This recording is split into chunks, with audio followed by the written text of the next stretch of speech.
The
Columbia Broadcasting System presents yours truly, Johnny Dollar.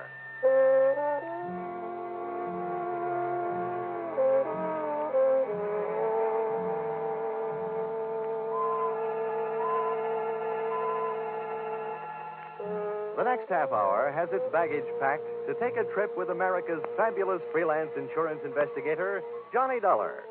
At insurance investigation, he is just an expert. At making out his expense account, he is an absolute genius.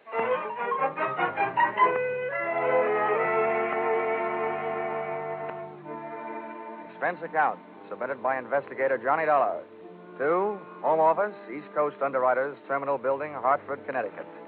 The following is an accounting of my expenditures in the investigation regarding the PARAKOFF policy for your company. Expense account item 1. Plane fare to Benton, Ohio, $40.04. Item 2, plane fare Benton back to Hartford, $40.04. Explanation, purchase 2 one-way tickets. Because of the type of case I'm usually assigned, I never press my luck by buying round trips. This time I was almost right. Expense account item 3, cab fare airport to Valley Hotel, $2.20. Tip the driver. Gee, $1. Naturally. There'll be steak on the table tonight. Welcome to Warfare City. Hey, Dorman. Yes, sir. What can I do for you, sir? Bring my bag inside, will you? Here. $1. Always. All you need is $1 and a spare. Yeah, but does that mean you have to have a lot of strange people in the house? Good evening, sir. Hello. You have a reservation for Johnny Dollar? Yes, Mr. Dollar's in his room. He checked in about 8 o'clock. Huh? Oh, I guess I ain't the man I used to be.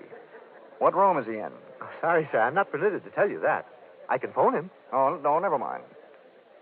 Let me have one of those envelopes, will you? I'd like to leave my card for this Mr. Dollar. Yes, sir. Here you are. Thanks. Here, just pop this in his box. The clerk popped the envelope into box number 207, and I popped myself into an elevator going up to room 207. I'd come to Benton to investigate a murder, and in just a matter of minutes, I found myself ready to commit one.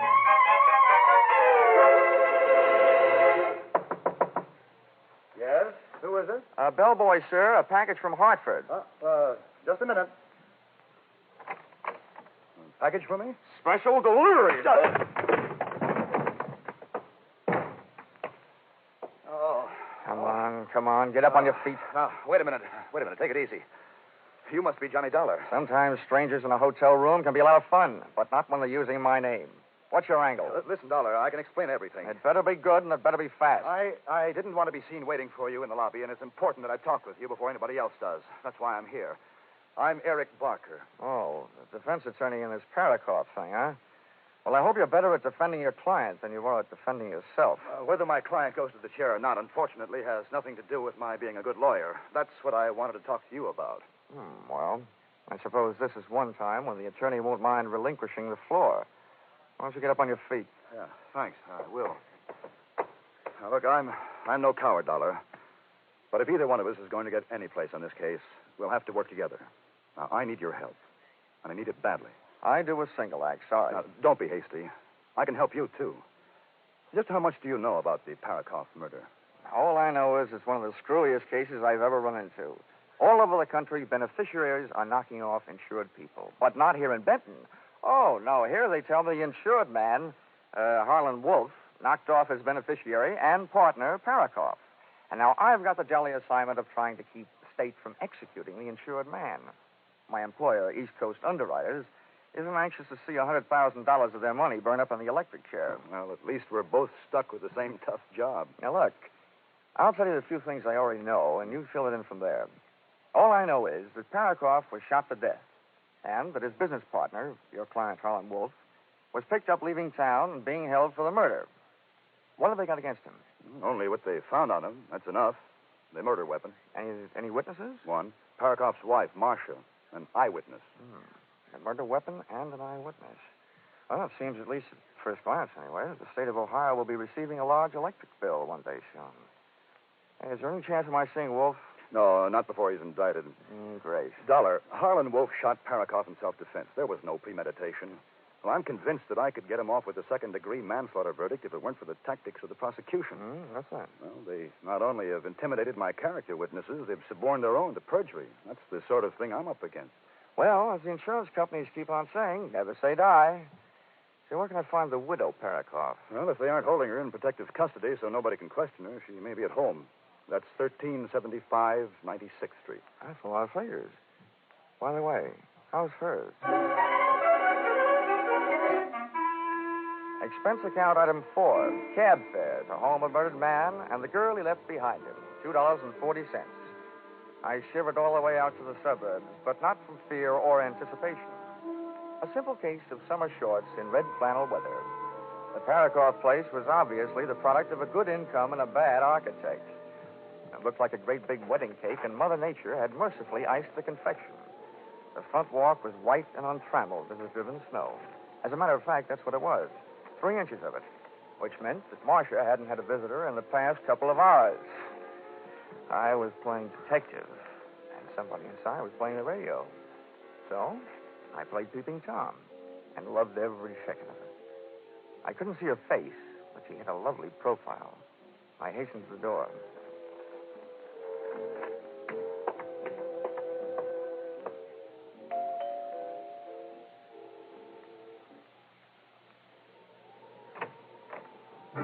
Wow.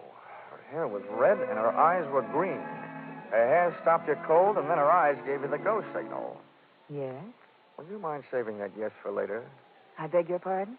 Well, I've come here to ask your help, and I hope you'll say yes. My name is Johnny Dollar. I've been sent to Benton to investigate the death of your husband. Well, why? Has this turned into a federal case? No, I'm from the insurance company. Oh. Come in. Thanks. Say, where can I put my coat? This snow will melt all over your carpet. Let it melt. Just throw your coat any place. Okay. Good shot. Come on in by the fireplace. It's nice and warm. I should have brought some chestnuts. I could have followed her with my eyes closed. She headed for the living room, leaving a pathway of perfumed air behind her, and I didn't waste a breath of it. Yeah, that's nice perfume. Sit down. Thanks. Hey, you have good taste. That chair is a genuine antique. Oh? If you can stand a compliment before we get down to business, you certainly furnish a room. Oh, most of the things are just reproductions. Not the things I'm talking about. Oh, you mean me? Uh-huh. Oh, this is a happy surprise. I expected to find someone fatter and 40er. My husband was. And now, what about his insurance? Oh, you got me wrong. You see, I'm working for the company that insured the man being held for the murder of your husband, Harlan Wolf. What do you want from me? Just a story of what happened. Oh, that I can't do. The district attorney had a long talk with me about it. I'm not supposed to say anything to anybody about it until the trial. Well, I'm not asking you for any state secrets. I just want you to save me a trip down to the morgue. Oh, don't be so brutal. Oh, sorry. I didn't realize you were still in mourning. That negligee confused me. Anyway, I meant the newspaper morgue. That's what they call their files. You gave them a story. Why won't you give it to me? I told you I can't. Okay. Sorry I wasted your time. Oh, wait a minute. Don't go. Well, you aren't exactly cooperating. Oh, please sit down. I'm going crazy in this house alone all the time. Can't we find something else to talk about? Sure. Later. First things first. That makes sense. All right. I don't see how it could be wrong to tell you what's already been in the newspapers, Johnny. Yeah, that's right. Go ahead. All right. Well, Harlan Wolf and I were here in this room alone. We were discussing business. Business? Business. The Highland Coal Corporation. My husband was its president. Harlan Wolf is the secretary-treasurer, and I'm the vice president. I can't resist this. But your kind of businesswoman makes this anthracite heart of mine feel very bituminous. What? I don't get it. Let it go. So, you and Wolf were sitting here talking about your coal business. Where were you sitting? Well, I was sitting over there at the desk. How about Wolf? He was sitting where you are right now. And then my husband came home. And no doubt accused you and the secretary-treasurer of putting in too much overtime. Is that it? Yes. Oh, it was terrible. They fought, and finally Harlan ran over to the couch over there and pulled his gun out of his overcoat pocket and started pulling the trigger. Who called the police? The neighbors? No, I did. Well, that's all there is to it. Well, that's all I wanted to know. That didn't hurt, did it? No. Now, how about using those big shoulders of yours for throwing a log on the fire? Sure. I'll go outside and get one. No, there are logs in here. Mm-mm. I'd rather go outside and get one that's a little damp. They burn much slower. Oh. Well, then, while you're at it, get a big one.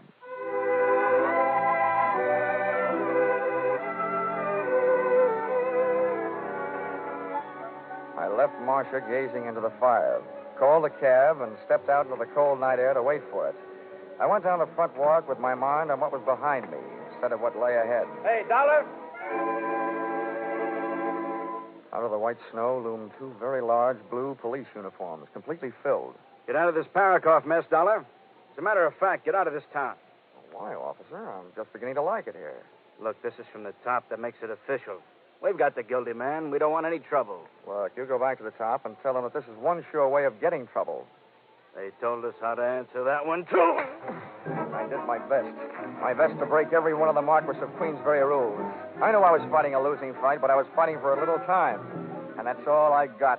A fist never stopped, and my head seemed to feel like a ping-pong ball in a four-handed game. Suddenly, things looked up. Me, flat on my back in the snow, seeing stars.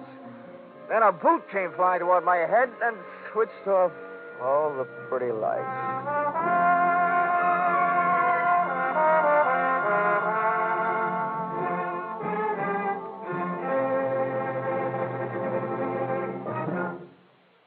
In just a minute, we'll bring you the second act of yours truly, Johnny Dollar. But first, we want to remind you that next Sunday night, CBS once more will bring you 10 great shows, filled with great stars and complete with comedy, drama, and mystery. Betty Davis will make her first appearance on The Prudential Hour, co-starring with Ray Milland in a gripping story of a woman who has to bridge a lifetime in 3 short hours. Once more, you'll hear those 90 non-stop minutes of mirth with Spike Jones, Jack Benny, and Amos and Andy in succession. There'll be more comedy, more drama following rapidly. The Adventures of Sam Spade, Lum and Abner, Helen Hayes, Eve Arden, Life with Luigi, It Pays to Be Ignorant. Staying tuned to CBS on Sunday nights guarantees you the greatest entertainment on the greatest listening night of all. These programs are regular Sunday night features on most of these same CBS stations. And, of course, Jack Benny comes to you over them all. And now, back to yours truly, Johnny Dollar.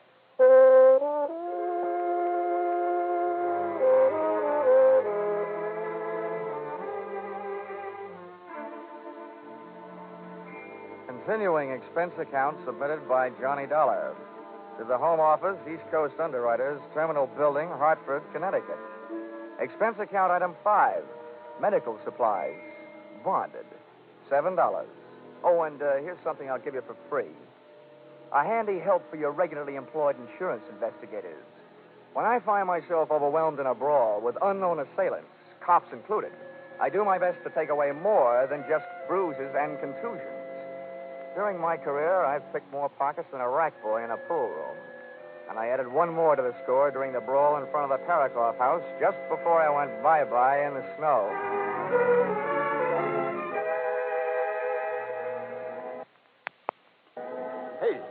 Hey, mister, wake up. Come on, wake up. You'll catch your death of cold. Did you call a cab? Yeah, I think so. Holy smokes, your face. Was you robbed? What's the matter? Isn't it there? Huh? Here, I'll give you a hand. Thanks. Holy smokes, when I first seen you laying there, I thought you was a snowman tipped over. How do you feel, cold? Forevermore, I shall look kindly upon the haddock in the deep freeze. Huh? Hey, what are you looking for? I'm looking for a wallet. Did you lose it? First I found it, then I lost it. Oh, yeah, here it is. Come on, let's get out of here. Where to, mister? Police headquarters? Police headquarters? Over my dead body. Expense account, item 6. Breakfast in bed, $2.40. Expense account, item 7. Photographic work, $6. For taking pictures of contents of wallet I lifted from the police uniform the night before. Expense account, item 8. 70 cents cab fare to office of Edmund Byron, District Attorney. Sorry to have kept you waiting, but... Good heavens, man, your face. Felonious assault? Yeah, but I got a flash for you. Not by person or persons unknown. Splendid. You wish to prefer charges? Yeah, you're half right again. But not for felonious assault and not against the guys who gave me this going over last night. What are you talking about? You know what I'm talking about. They were a couple of your harness bulls. I don't want you to waste any time denying it, so forget it. I don't have the slightest idea what this is all about, Dollar. I said forget it. I want to talk about something more important. You're holding Harlan Wolf for the PARAKOFF murder. Now, what I want to know is, when are you going to hand down your indictment and what it's going to be? First thing in the morning, first-degree murder. Anything else you want to know before I have you thrown out of here? Yeah. How do I get mixed up in these rhubarbs?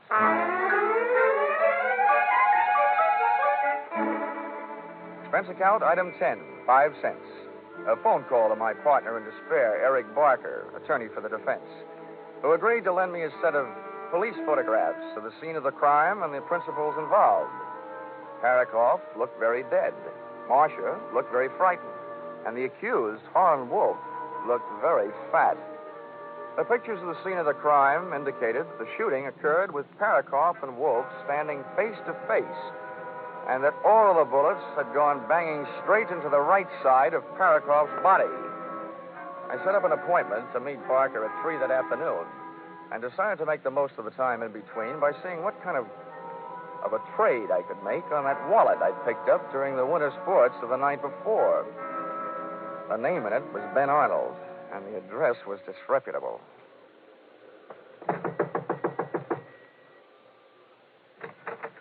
I don't want any brushes. What a coincidence. I'm not selling any. What do you want? I'm looking for Ben Arnold. Who isn't? He promised me he'd be home by now. By this time, I should know better. Okay, I'll wait. Outside. Inside. Hey, wait a minute. Ben won't like this. Well, that makes it even. I don't like Ben. Look, I don't want any trouble. Okay, then don't make any trouble. Well, what do you want here anyway? Oh, let's just say I dropped by for an unfriendly visit. If Ben finds you here, it'll get real unfriendly. I'm warning you, get out of here.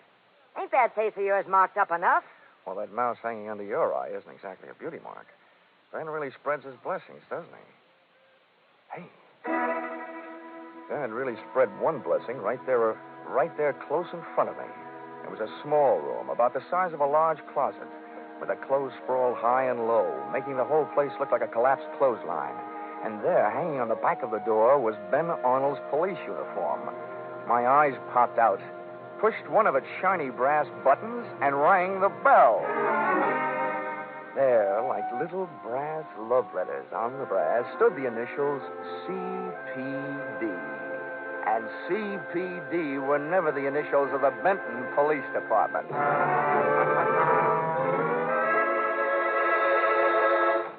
Thanks for seeing me so quickly, Barker. Dollar, you are... Good Lord, what happened to your face? A couple of police uniforms with overstuffed shoulders did this to me last night. Oh, there you are. I warned you. We're up against a ruthless bunch. Something should be done about it. Why, using the police force to beat up anybody who stands in their way. No, Barker. They were wearing uniforms, but they weren't police. Hey, what? Well, I'm afraid I don't follow you. Barker, can you give me one good reason for a Benton cop to be wearing an out-of-town uniform? And don't tell me they got mixed up at the cleaners. Out-of-town uniform? Yeah, and here's another one. If the law enforcement setup here is so rotten, why would they go to all the trouble of dressing up an outsider to do their muscle work? Well, I don't know. What I mean is, did they? who else would do it? It certainly couldn't have been Marcia. Well, why not? The policy I'm interested in is the one that PARAKOFF, as president of that coal company, took out on Wolf's life because of his importance to the company. That kind of policy is taken out every day. But Marcia, as vice president of that coal company, is in line to collect on that policy if Wolf goes to the chair. But why should Wolf admit to the shooting? He has nothing to gain, his life to lose. Now, look, Marcia told me that the night of the murder, she and Wolf were alone in the house talking about the coal business. And then she didn't know what I meant when I used the words bituminous and anthracite. Whatever Marcia had on the fire that night with Wolf, it wasn't coal. No. Well, you're right about that. Marcia and Wolf were having some kind of romance. Okay. So let's say Marcia shot her husband. Let's say Wolf is madly in love with her. Let's say she promises Wolf that she will testify he shot her husband in self-defense. Marcia gets away with murder, Wolf gets away with a light sentence or none at all, and then Wolf gets away with a girl. That makes sense. Yeah, but what makes you think this is even possible? Barker, somebody had me beat up last night. I say the prosecution wouldn't have bothered sending fake cops. So, the question is, who would? There's one thing I've got to check, and check fast. Well, so what's that? Those police photos you gave me show that PARAKOFF was shot by a left-handed shooter. And that's one of the prosecution's strongest points. Wolf was left-handed. Well, that doesn't prove that Marcia isn't. Barker, I'm going out and see Mrs. Parkman, Mrs. PARAKOFF. And there's only one thing I really hope. That she's left-handed? That she's wearing that same negligee she had on last night.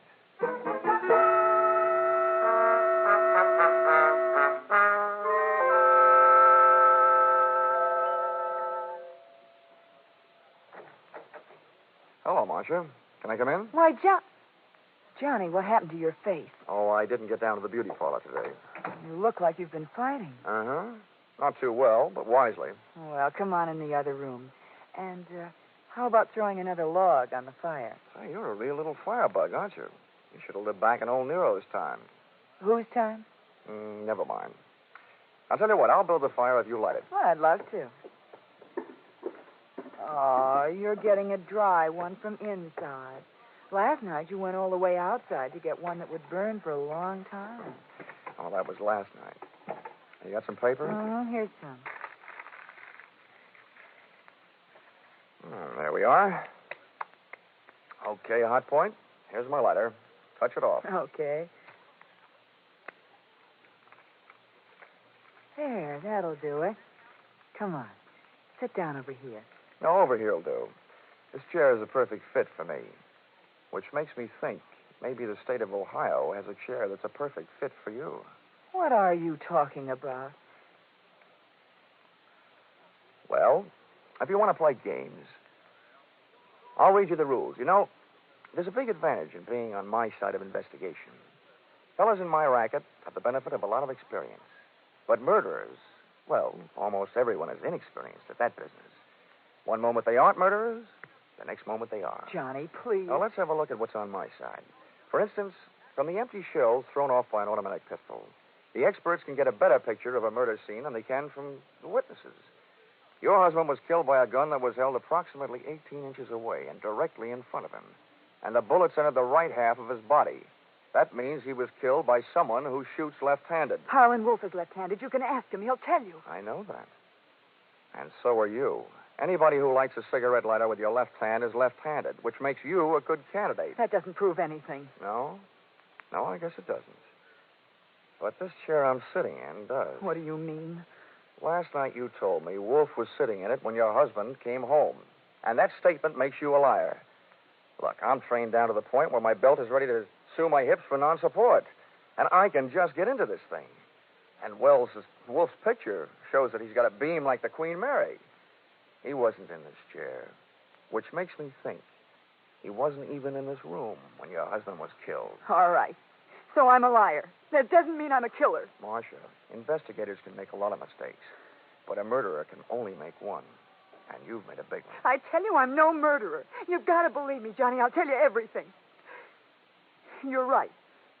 Harlan Wolf wasn't here. That's enough, Marcia. Shut up. Eric, what are we going to do? He knows. Keep quiet. Well, Barker, For a defense attorney, you're acting mighty offensive. We'll have to get rid of him, Eric. Just as soon as we get rid of something else. Dollar, you've only got one thing on me.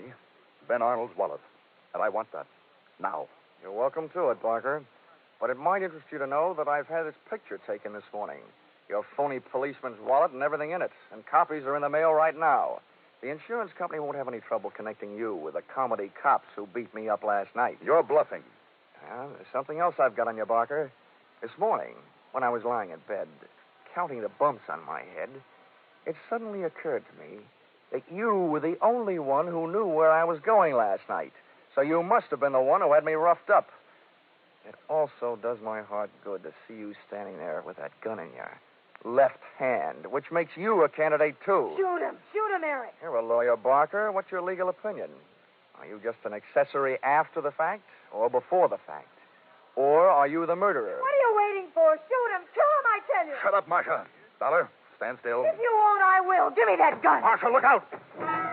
When Marcia made a rush to grab the gun from Barker, she got between me and the gun, and I dove in behind her, arms straight out, picked her up, and heaved.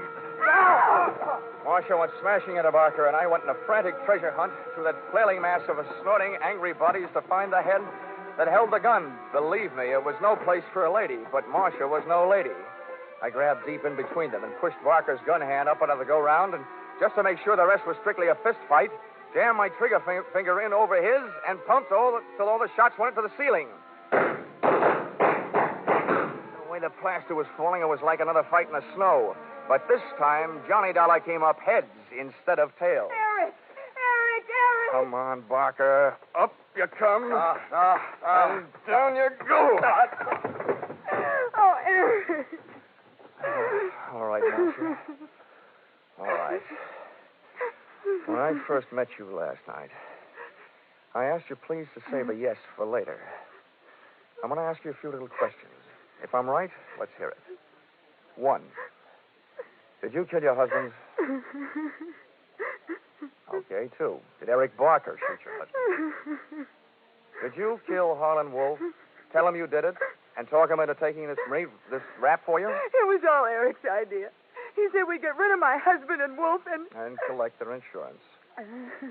Well, Marcia, there's just one more question. Are you or aren't you going to call the district attorney and invite him over here? Yes.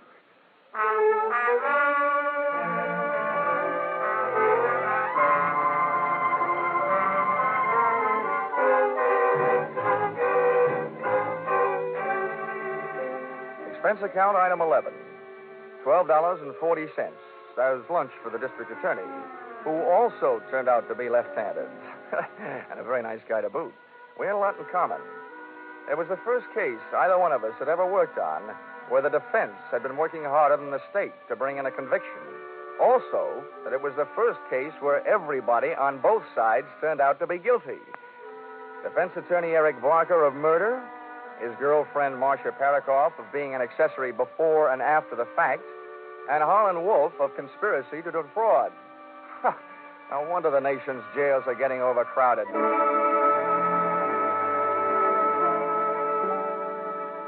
Expense account item 12, $700.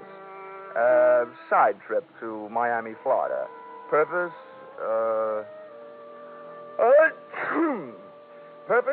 to recover from catching 40 winks and a miserable cold in Benton, Ohio snowbank. Hey, Johnny, come on in. The water's fine. Expense account total, $1,230.20. Signed, yours truly, Johnny Dollar.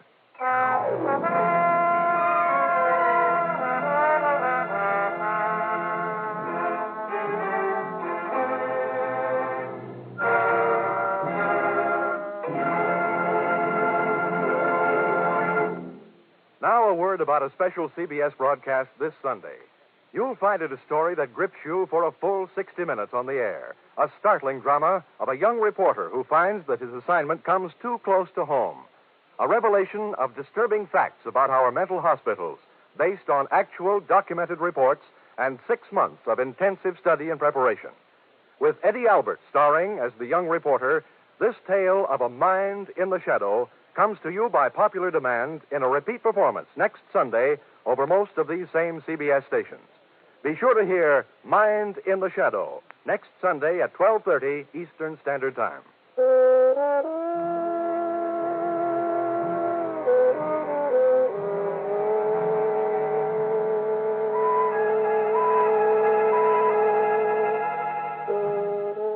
Listen in again next week when CBS brings you Yours Truly, Johnny Dollar, with Charles Russell as Johnny. Yours Truly, Johnny Dollar is written by Paul Dudley and Gil Dowd, with music by Mark Warno, and is produced and directed by Richard Sanville for CBS, the Columbia Broadcasting System. Columbia Broadcasting System. Columbia Broadcasting System. Columbia Broadcasting System.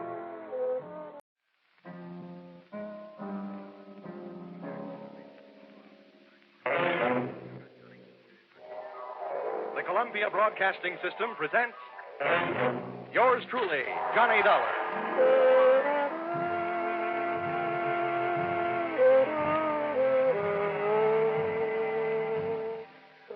The next half hour has its baggage packed to take a trip with America's fabulous freelance insurance investigator, Johnny Dollar. At insurance investigation, he is just an expert. At making out his expense account, he is an absolute genius.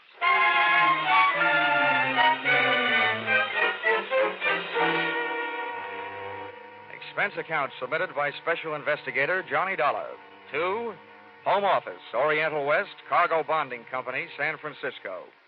The following is an accounting of my expenditures during my investigation of delayed cargo aboard the SS Shanghai Wayfarer, or the case of the slow boat from China.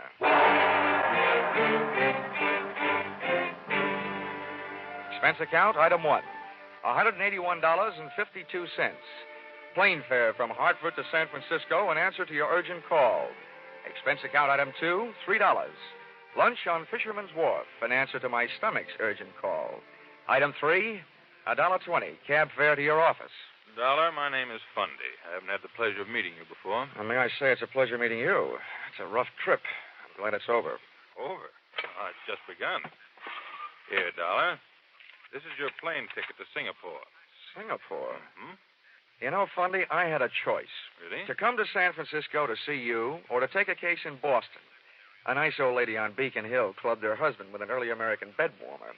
But no, rather than New England broiled lobster, I'd rather have San Francisco cracked crab. Now, all of a sudden, Singapore. May I ask why? Yes. We've bonded against a delay, a $120,000 cargo of raw tin aboard the Shanghai Wayfarer. The ship was due to sail from Singapore 3 weeks ago. Still out there, tied up in the Tanjong Pagar dock. What's the delay? Mutinous, mechanical, or just plain mysterious? I'm afraid it's a little of each. We flew an expediter out there 10 days ago to see what he could do. All the satisfaction we've had from this man, Harrison, is a report that since his arrival, the Wayfarer's main shaft is burned out, her freshwater pumps have fouled up, and her steering machinery has gone on the fritz. You don't need an insurance investigator. You need a good plumber. Well, maybe you're right. But anyhow, you'll find our man Harrison, William Harrison, at the Crown Colony Hotel. He'll fill in the details. Dollar, you have only a matter of hours after you hit Singapore to get the Shanghai Wayfarer started on its way. I must impress upon you the fact that any delay after that will cost this company $2,500 a day. Well, all I can promise is the old college try. Times like this, I wish I'd gone to college. Well, anyway, I'm in the right town to make my last night in the States a good one. A few drinks with the right gal at the top of the mark. A few rare steaks at Alfred's. A few dances to Freddie Martin's music at the St. Francis. A few moments alone in the arms... Dollar. Huh? That sounds mighty good. But your plane leaves in 2 hours. 2 hours? Well, I guess I'll have to do without the drinks, the dinner, and the dancing.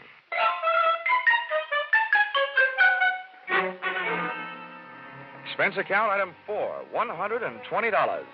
Lost in the course of teaching fellow passenger how to play poker. My mother warned me never to play cards with strangers on trains or steamships. I wish she'd included airplanes.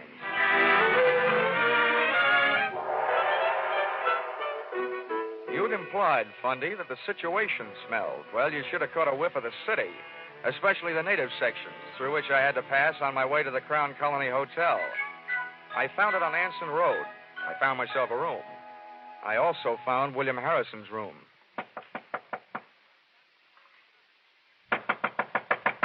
Harrison? Hey, Harrison.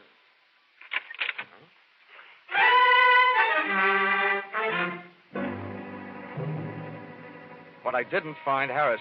All I found was a calling card from my old friend Trouble. Wherever Harrison was, he didn't want to be, and he left a trail of broken furniture and blood to prove it. I searched the dresser. Shirt size, 14. Socks, 9. That meant Harrison was a small man. I went through the bathroom, shaving brush and toothbrush still wet, indicating that he'd been there not too many hours before I arrived.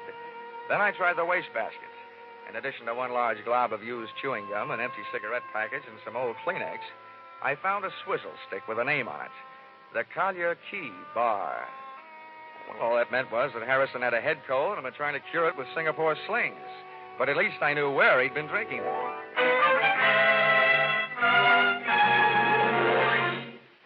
The Collier Key Bar looked out on the harbor. It was dark enough inside to give a man a good excuse for drinking nightcaps at noon. Your pleasure, sir. Say, how are you on mixed drinks? Mixed drinks. Governor, if I don't know how to make 'em, I look 'em up in the book. If they ain't in the book, I fake 'em. Now, what'll it be? Straight bourbon. Right, yours, sir. Oh, hey, bartender. Yes, sir. Are you by any chance acquainted with an American named Harrison? Harrison, sir? Yeah. He arrived in Singapore about 10 days ago. Small man with a cold in his head. Oh, Harrison. Sure, I know him right enough. He's been coming in every night with a chief engineer from one of the ships in port. Oh, yeah? What ship is that? Well, the Shanghai Wayfarer, I think. Oh, the Shanghai Wayfarer. What's this engineer's name? Yeah, now, hold on. I ain't getting him into any trouble, am I? He's a nice chap, he is. A handsome tipper. This handsome? My governor, $20 American. Why, compared to you, sir, Mr. Frank Moore is downright tight-fisted. Well, now, that's it. I done it. I let Mr. Frank Moore's name slip right out. My missus is right. For a little man, I've got a ruddy large mouth.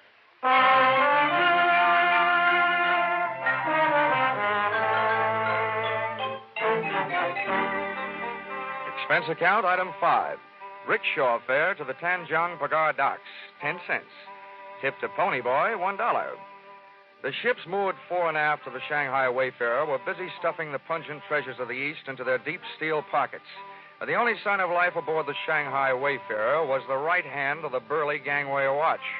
It was holding a knife with a 6-inch blade and slicing thin slivers off a plug that looked more like tar than tobacco. As a gangway watch, he might have been fine. But as a reception committee, he was no Elsa Maxwell. That's far enough, mate. There's nobody aboard and there's nobody coming aboard. It's all right with me. All I want's a little information. Where can I find your chief engineer, Frank Moore? You come to the wrong place. Try the icebox over at the Singapore police. They fished him out of the harbor this morning, stabbed to death. Oh? Any idea who did it? They're holding some dame he's been playing around with. No, I don't know her name. Have they got anything else? Listen, mate, my job is to guard the ship, not answer questions. Okay. Have it your way. Well, watch out for pirates.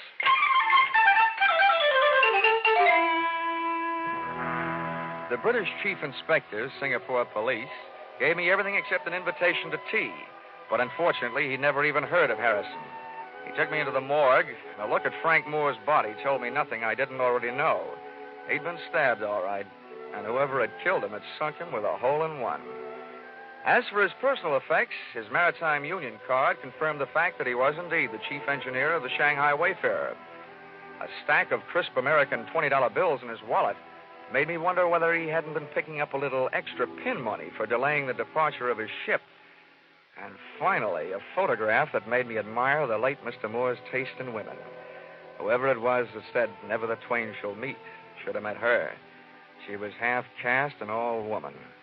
Her picture was inscribed to Frank Moore, "Yours forever, Chandra." From the inspector, I learned 2 more things. 1, the fact that the police had already questioned and released her. And 2, her business address, the Wardlaw Bar on Malay Street.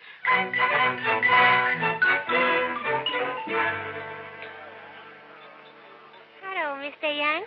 You like a midnight sing-song girl? No, the only girl I want to hear sing songs is Dinah Shore. Go on, beat it, will you? Oh, hey, wait a minute. Yes, Stuart? Where's Chandra? Oh, she go across to Penang tonight. You buy any drink, mister? We sit right over. Monja, Tagona. Get it. Oh, Monja, hello. I pushed you away home to Shanghai one night in your own coffin. Complete with stab wounds, no doubt. Why you say that? Why you ask for Chandra? I'm a stranger in town. I can't find the local chapter of the Lonely Hearts Club. So, shall we find a quiet table? I don't know you. No, but you knew Frank Moore. That gives us something in common. Over there is one. Okay. This doesn't sound like a very quiet table to me.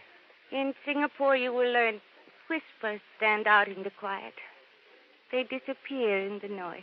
I'll bow to the wisdom of the native guide. But who said I had any secrets?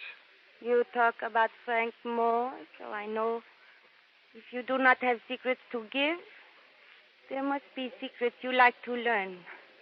But I tell the police everything I know, which is nothing. Oh. No, you are disappointed in me? No, not at all. You make good scenery. And I'll bet there's quite a story that goes with you. Oh, you find me interesting. I'm a man. Why do you come to me? Well, there were two places I could go for what I'm after. And you're much prettier than the SS Shanghai Wayfarer. I'm looking for a lead on a man named Harrison. Your murdered friend Frank Moore knew him, so figures you know him. You are wrong. I do not know him. I do not even know you. Oh, well, that's soon fixed. My name is Johnny Dollar. Your name is nice. Especially the dollar part, huh? You are very droll, but I see when you make this joke there is no smile on your face. You are worried about your friend, Mr. Harrison? Yeah, that's right. Maybe he was lonely tonight. Maybe he does not want you to find him. You certainly make me feel much better. How about a drink? I never drink before midnight. All right, then I'll wait. We'll have one then. All right, Johnny. But we don't have it here. We go to my house. There it is cool on the river. And there it is quiet. So we do not have to whisper.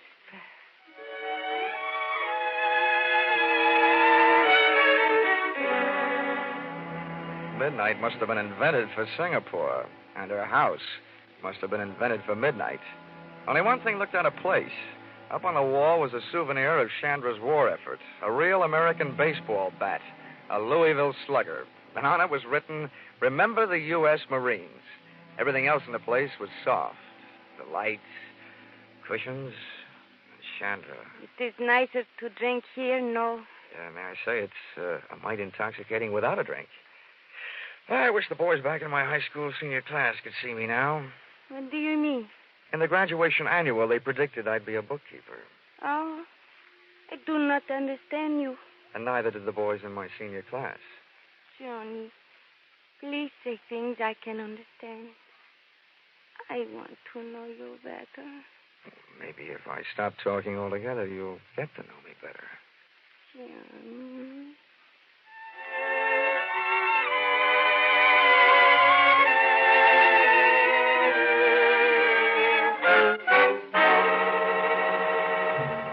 So I stopped talking, but I didn't stop thinking. When I'd mentioned Harrison to Chandra earlier, she said maybe he was lonely tonight. If she didn't know him or anything about him, I wondered how she knew that he was missing tonight and not for a couple of days, or maybe even longer. Besides, the boyfriends of women like her don't keep secrets. I still assumed that if Frank Moore had known Harrison, Chandra had known Harrison. I also assumed that she'd spited me into her parlor for purposes other than social. And that notion was seconded soon after I had it, when somebody kicked the door open. There he is. There's your Johnny Dollar. The two boys in the door were not from Western Union. And ugly as they were, Chandra left my side to join them, which made me think that maybe my senior class had been right. Looking at that trio's 6 eyes and 2 guns glaring at me, I wished I was a bookkeeper.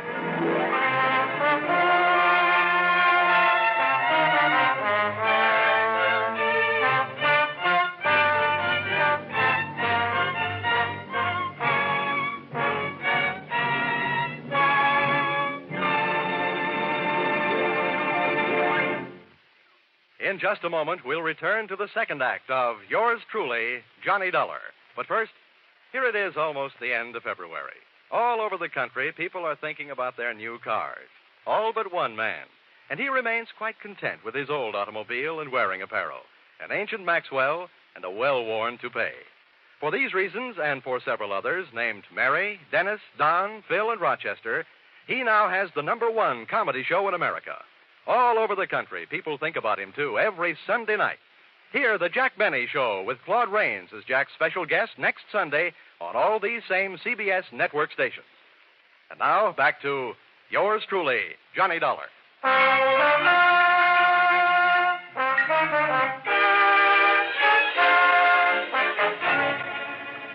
The men with the guns, described from left to right, were a fat man with 3 chins and a bald dome, and with him, a punk with a sneer and arms that were too long for the rest of him. They gun muzzled me into a chair and started making anything but sense. Very well, Santa, my dear. We are at last face to face with the mysterious stranger, Johnny Dollar. Oh, don't kill the suspense and tell me why. He knows why. He came to the Wardlow bar. He knew about Frank Moore, and he was looking for the other one, Harrison. That is why I phoned you. Well, it would seem then that this unfortunate chain of events is nearing the final link. Yeah, this guy uses his head better than Harrison did. Well, Dollar? I'm using my head right now. Splendid, splendid. So doing, you may well prevent Harrison's death as well as your own.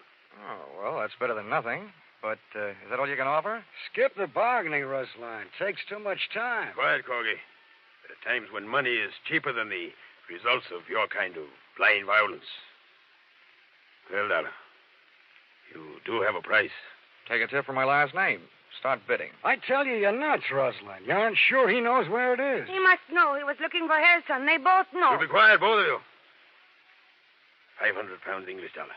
Where is it? At times like this, I keep my mouth shut and my ears open. 750. Surely, Dollar, since you've entered the situation at such a late date, that is profit enough. Oh, well, I'm a man of expensive taste. I've always aspired to such things as $200 cigarette lighters. Go ahead. Keep spitting out that wise talk, and you'll be spitting out teeth. How'd you like to go swimming with your hands and feet tied? I could bite my tongue. Not just yet, Corgi, my boy. This man is worthless, dead. Perhaps, Dollar, we can induce you to talk in much the same way as we could prepare to pat it by slitting the tongue. You know, Rosalind, your mother must have been scared by Sidney Greenstreet. Either this guy is nuts or he doesn't know anything. What I know would fill a police blotter. Corgi, you know nothing of psychology, my boy. What this man is attempting to pass off as a show of bravery is based purely on the knowledge that he is, momentarily at least, of some considerable value to us alive. Now, Dollar, be careful. Before you make your final decision, bear in mind you've heard our final offer. Now, sir, what shall it be? Oh, the squirrel said to the little girl when she asked him what he wanted for Christmas, nuts. Very well, Dollar. Corgi. Thanks.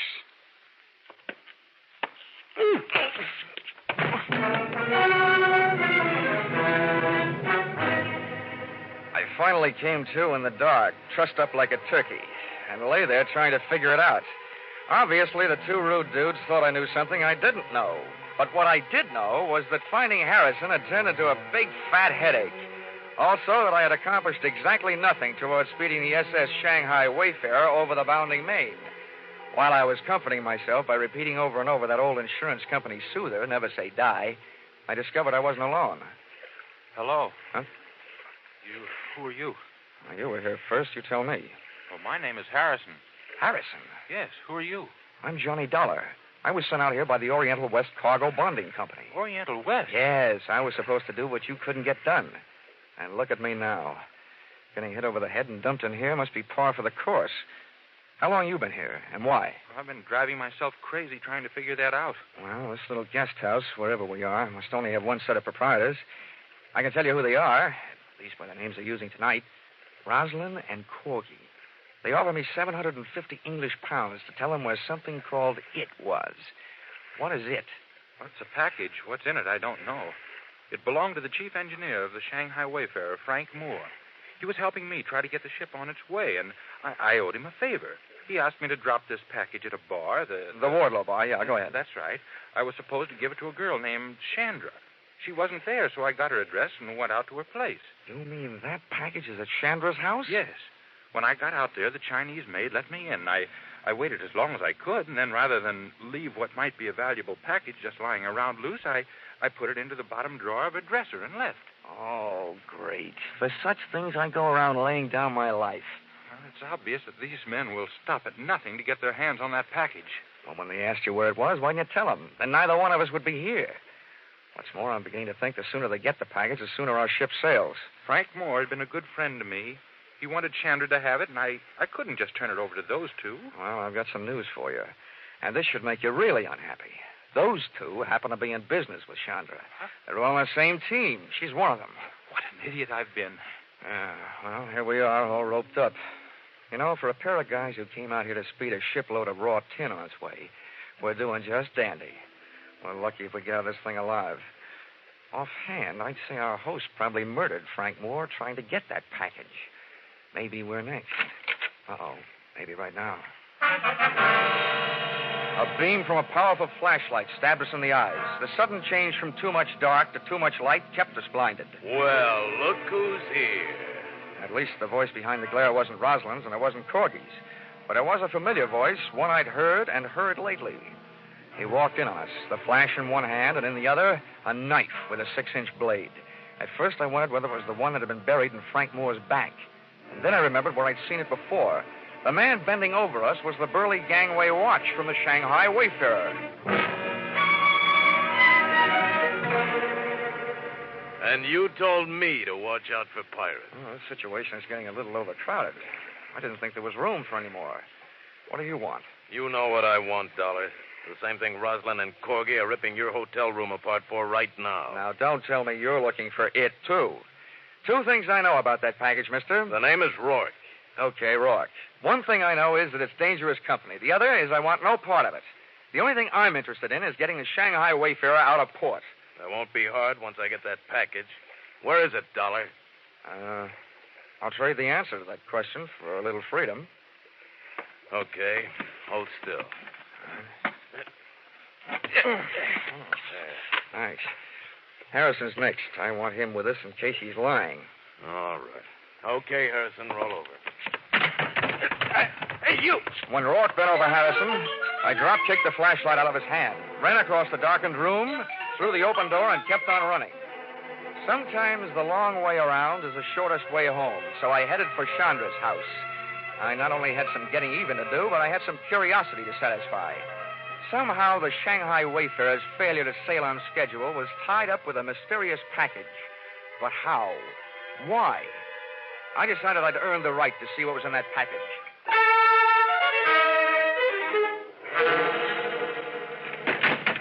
Johnny! I didn't want you to be lonely.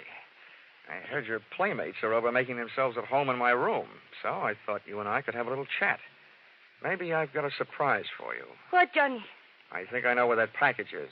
Johnny. You get that package. We both don't worry for the rest of our lives. But we must hurry before Rosalind and Corgi come back. We go now. Okay, where's your bedroom? Johnny, what do you mean? Oh, come on, where is it? Come, I'll show you.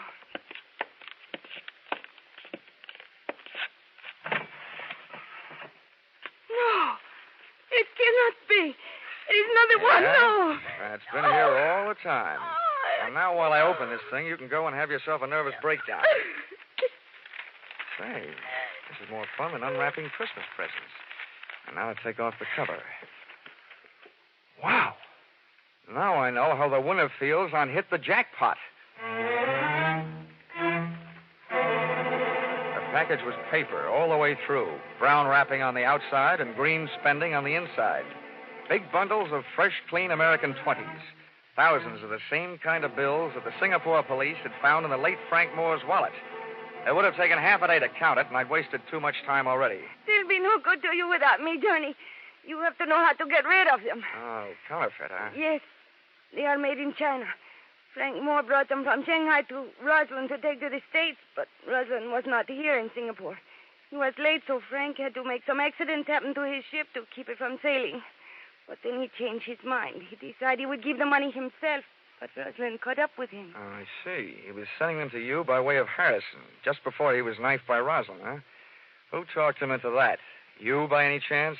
You and I could be very rich, Johnny. You never give up, do you? There's $500,000 there. Mm-hmm. Yeah, it should buy about 50 years in jail.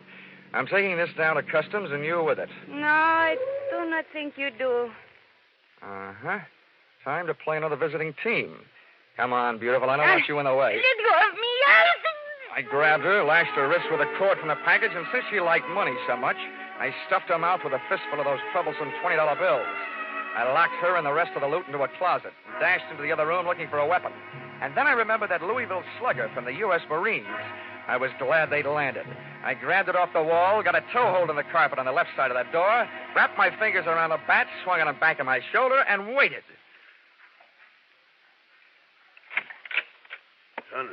Sandra, my dear, we just came from... Oh!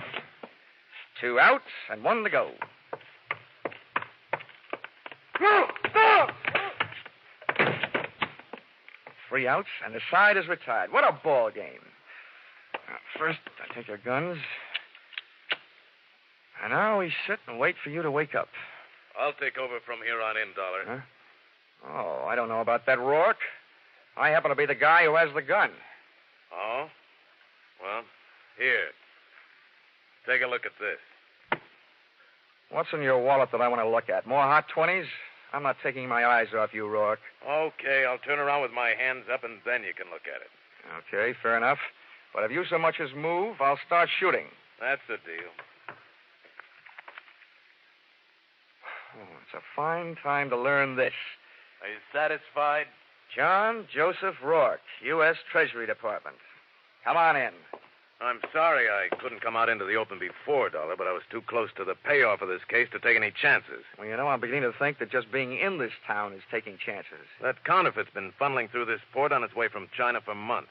We had Moore staked out for a long time, but this is the first shot we had at the top. That's him lying there on the floor, Rosalind. Now I've got him. Oh, your pal Harrison told me where I can find the only other thing I need, that package of hot money in the dresser drawer. Oh, it's now moved into the bedroom closet, along with a package of hot woman. Well, then, Dollar, it looks like my job out here is just about done. Yeah, I guess so. Hey, wait a minute. You're from the Treasury Department. Yes? Well, then, after you get all these birds into their cages, how about helping me make out my income tax?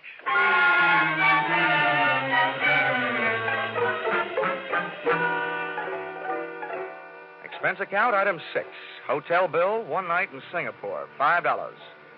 Item 7, 1 new outfit, replacing mine, which was ruined in course of taking midnight dip in Singapore River, $200. Item 8, $20. Bar checks for cheering up one William Harrison, your expediter, whose innocence had him running errands for the man who was holding up the departure of your ship. Item 9, $375. Spent while killing time until the departure of my plane back to the States, after the Shanghai Wayfarer finally sailed. You see, this time, I had 4 hours on my hands instead of the 2 you allowed me in San Francisco. Expense account total, $1,407. Signed, yours, truly, Johnny Dollar.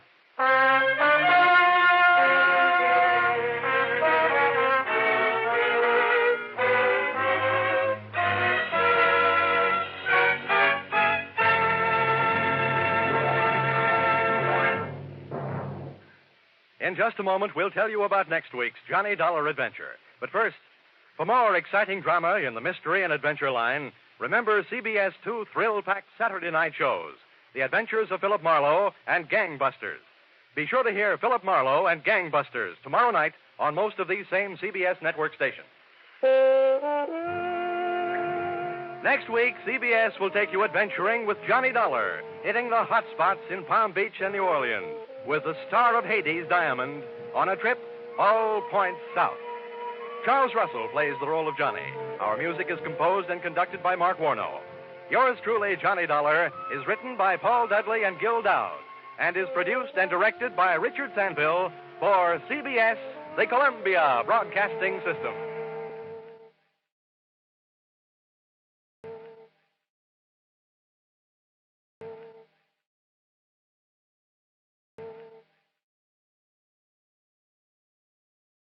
The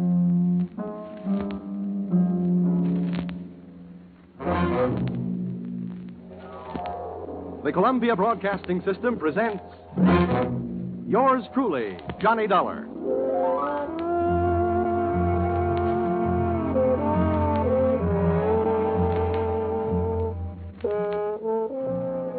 The next half hour has its baggage packed to take a trip with America's fabulous freelance insurance investigator, Johnny Dollar. At insurance investigation, he is just an expert. At making out his expense account, he is an absolute genius.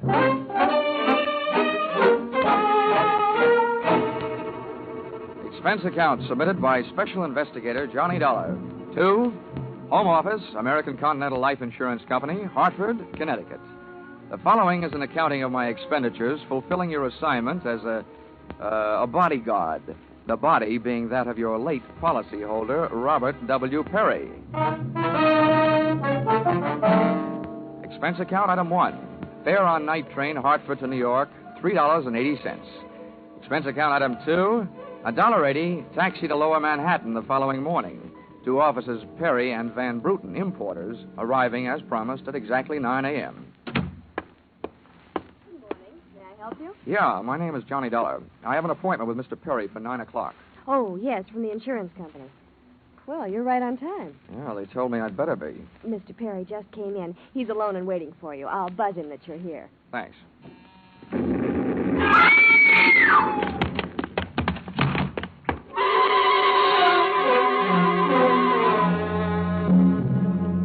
What was left of your policyholder, Mr. Perry, was just sliding out of his swivel chair as I hit the room.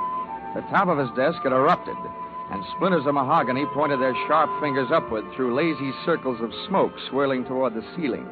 The buzzer from his secretary's desk had been rigged to a booby trap.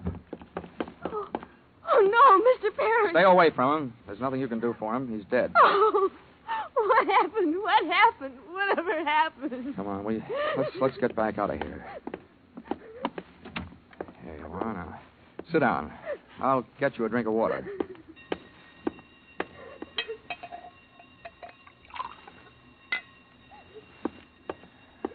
There you are. Now, just drink this. What happened? We heard an explosion. I turned in an alarm. Is anybody hurt? There's a doctor on the third floor. Should I call him? Never mind the doctor. Call the police. And nobody gets in here until they arrive. And the rest of you, go on, beat it. Run along. And turn off that alarm. Okay, miss. Now, just take it easy. But it was all so sudden. What happened? Well, that's not too hard to figure out. Somebody wanted to give your boss, Mr. Perry, a shortcut through life. So, whoever it was, figured out that a secretary would never buzz her boss unless he was at his desk. They rigged up a bomb somewhere in his desk that would go off when you buzzed him. Oh, but I killed him. Now, wait a minute. Don't get hysterical on me. There's excitement enough around here, and there'll be plenty more when the police get here. Keep cool. But I did it. You saw me do it. Look, the way you put it, I killed him by coming in here and giving you my name so you'd buzz him. Drop it, will you? I'm sorry. Now, what about yesterday? Was he here? Yes, all day. What time was it when you last used the buzzer? Wait, right up to the last minute, about 5:30. Who left the office first, you or Perry? Mr. Perry, he always leaves first, and I lock up. Looks of things, you should have used more locks last night. Somebody got in here to do some wiring. Uh-oh, I forgot that fire alarm. All that equipment and no fire. Look, before the police arrive, do you know why I was sent here? Yes. Mr. Perry recently felt that his life was in danger. He thought that, well, with a $100,000 policy, the insurance company would do everything they could to help keep him alive. Well, we didn't have much of a chance, did we? What was he afraid of? I don't know. Okay. What were his other appointments for today? He's only had 2. His partner, Mr. Van Bruten, at 11, and then... One at a time now. Van Bruten. Anything special about their meeting? Yes. Mr. Van Bruten arrived just yesterday from Holland. You mean there was a branch of this firm in Holland? Yes, and Mr. Perry was buying out Van Bruten's interest. They had their final meeting at Van Bruten's hotel last night. Oh? And Van Bruten was coming by this morning to pick up his money.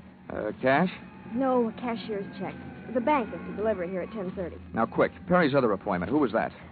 Christine, his wife. Oh, yeah. Now Christine, the beneficiary. Yes, but she wouldn't have been the beneficiary in another 2 weeks. They were getting a divorce. Thanks for the motive. You don't like her? I I didn't mean it that way. How about Perry? Did you like him? Okay, well, here's an easy one. What's your name? Susan Gates. Now, isn't that about enough? Okay, Susan, you'd better save your voice. During the next few hours, you're going to have a lot of talking to do.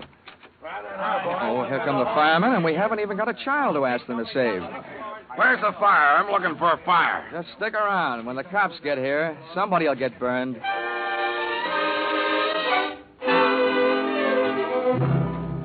The firemen should have stuck around because the cops arrived in a blaze of glory. It was a very high-class investigation. 2 lieutenants. Finally, after about an hour, the police photographer ran out of flash bulbs, the office of the deceased ran out of fingerprints, and the lieutenants ran out of questions. So the on-the-scene phase of the investigation was closed. At about 5 minutes of 11, I left the police to pack up their notebooks, their clues, and the body, and went into the outer office. Susan looked like she could use a big, broad shoulder to weep on, but unfortunately, I was wearing my light gray suit. About then, a dark blue suit and a deep green voice entered the room from the corridor. Say, there's some feller out here says he belongs here. His name is Van Bruten. Shall I let him in? Oh, what do you think? His name is on the door you just opened. Oh, indeed, now. Well, my name happens to be Murphy, and it's on beds all over the country. But that don't mean I'm stuffed with feathers, does it? This'll teach you, Johnny Dollar, never to cross tongues with an Irishman. Okay, send him in, officer. Yeah. All right, you can come in. The policeman out there. Is there trouble here? Oh, I am Bremer Van Bruten. Where's Mr. Perry? What? He's waiting for me, no? No. But my appointment. He's not keeping any. He's dead. Dead?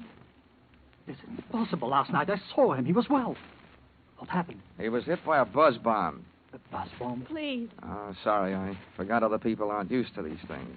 You mean that was foul play? Very foul. Please, may I sit down? My first visit in all these years, since before the war.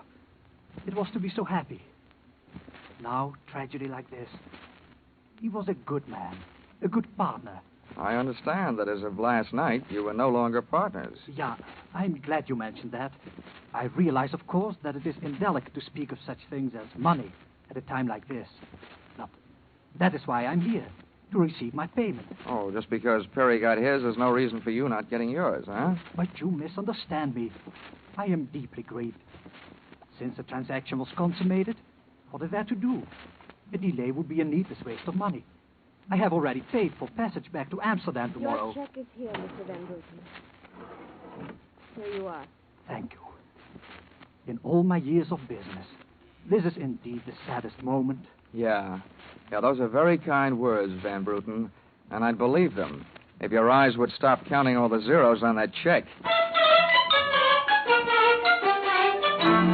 Expense account, item 3, 90 cents. Phone call to your company. American Continental Life Insurance Company, good morning. Oh, well, that's a matter of opinion. This is Johnny Dollar. Put me through to Mr. Gordon, will you? Yes, sir. Mr. Gordon's office. Look, honey, this is Johnny Dollar. I want to speak to Gordon. Oh, and while I'm telling him what I've got to tell him, maybe you'd better sit in his lap with some smelling salts. I'm not that type of a secretary. And besides, he doesn't have a lap. Hello, Dollar. How are you making out? I owed about $100,000. What's that? Yeah, somebody turned Mr. Perry into a firecracker. He's dead. Oh, that's bad news. It's a big policy, you know. Yeah. Look, what I want to know is, shall I stay on the case? Oh, certainly, Dollar. Certainly, by all means. By the way, is there a chance of proving suicide? There's a non-payment clause. To make this one a suicide, there'd have to be a Santa clause. Nobody could hate himself enough to do it this way. Well, what are the fraud possibilities? Only fair. There's an estranged wife. She's the beneficiary, but she wouldn't have been in a couple of weeks. Divorce coming up. I'll start with her. All right, Dollar. Good luck. But watch those expenses. Why, Gordon, I'm surprised. I think an insurance man would be the first to want to see a fellow live a little. Expense account, item 3. Cab fare, $2.80. Tip to driver, $1. Christine Perry's apartment was on Sutton Place, overlooking the river. And from what the doorman told me, all of the proprieties. I took the elevator up to the 24th floor, and there I discovered that our garden-fresh widow was living high in more ways than one. Everything about the place was French. the maid that led me into the living room, the decor, and the perfume, which reminded you that breathing can be fun. I looked up from enjoying my nose to see Mrs. Perry looking down hers. Mr. Dollar? Oh, Mrs. Perry. I believe we can dispense with any getting acquainted. You're an insurance investigator, interested in the death of my husband. So naturally, you're here because you've jumped to the conclusion that I killed him. Oh? You're the one that's jumping to conclusions, lady. Then what do you want? The policy's in order. The premiums are fully paid. I'm not quite sure. I know that you've got a great motive. So far, the only motive I've found. You haven't had much time to look, have you? Check. This is my first stop. Maybe you can help me. Do you know anyone who would be happier with your husband out of the way? I know very little about my husband's friends, or for that matter, his activities for the past 6 months. That's when I left him. Uh-huh. Well, that's not much help for either of us. Well, without someone else to suspect, I may just have to concentrate on you. Mr. Dollar, I picked the men I want to concentrate on me. Well, I hope you're as long on alibis as you are short on your temper. Where were you last night? With a friend, Al Donovan. For a while, the same place my husband was. And I've witnesses to prove who was with him. Anybody at the Club Caprice can tell you. Well, save me a trip. I can't afford the prices they get there. Certainly, pleasure. My husband was with his beautiful little secretary, Susan Gates. Well, I wouldn't be more surprised if your late husband walked through the door and said that... All right, mister, that's enough. Al! Yeah. How much did you I'm hear? a big guy, baby, 6'4", and I've got big ears to make. Al, please. Would this be Mr. Donovan, your companion of last evening? I'm getting you out of here, Christine. Al, you don't know what you're saying. You lie to me. How can I help you if you lie to me? You call me stupid. The way you're playing this, you'll alibi yourself right into a cell. I'm getting you out of here. What are you doing to me, Al? You're crazy. Come on. She's right. You are stupid, Donovan. She was doing just fine till you dropped in. Mister, you've been asking a lot of questions. Now I'll give you one answer. All right, Christine. So much for the wise guy. Now about you and your alibi. You wasn't with me at the Club Caprice last night, and if it's so easy to prove your husband was there with his secretary, who were you there with? You told me you were going with your husband, talking divorce, remember? When Al measured me for that swing, I measured my chances with him. To me, he looked like one of the corporate assets of Murder Incorporated. So I rolled with a punch, hit the floor, and stayed there, with my eyes closed and my ears open. What I heard was Christine's alibi flying out the window, Mr. Donovan giving her a few loving cuffs, and finally the pair of them flying out the door. I allowed myself the luxury of a 20-second massage on the new lump on my jaw, and then I got up and started out after them. This case was becoming interesting.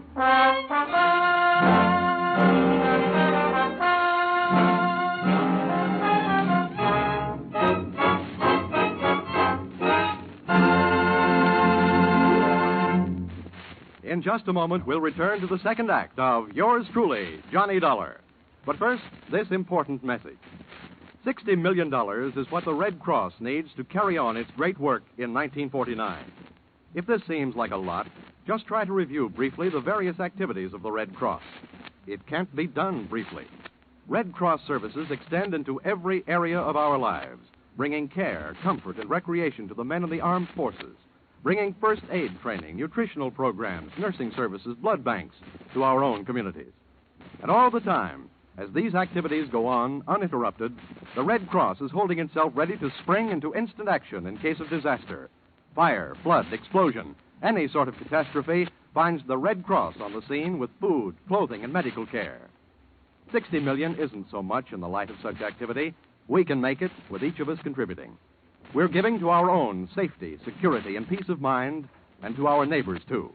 So let's give generously to our own Red Cross. And now back to the second act of Yours Truly, Johnny Dollar.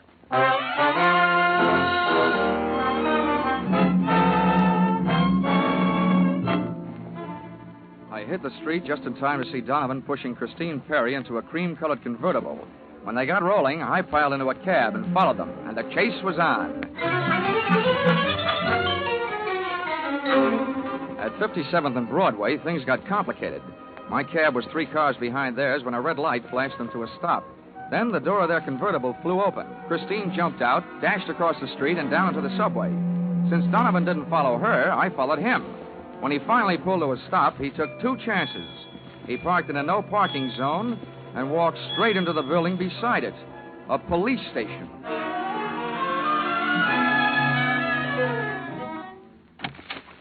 This is Mr. Dollar, Lieutenant. He's been waiting for you for some time. Huh? Well, you can wait outside, Sergeant. Okay, sir.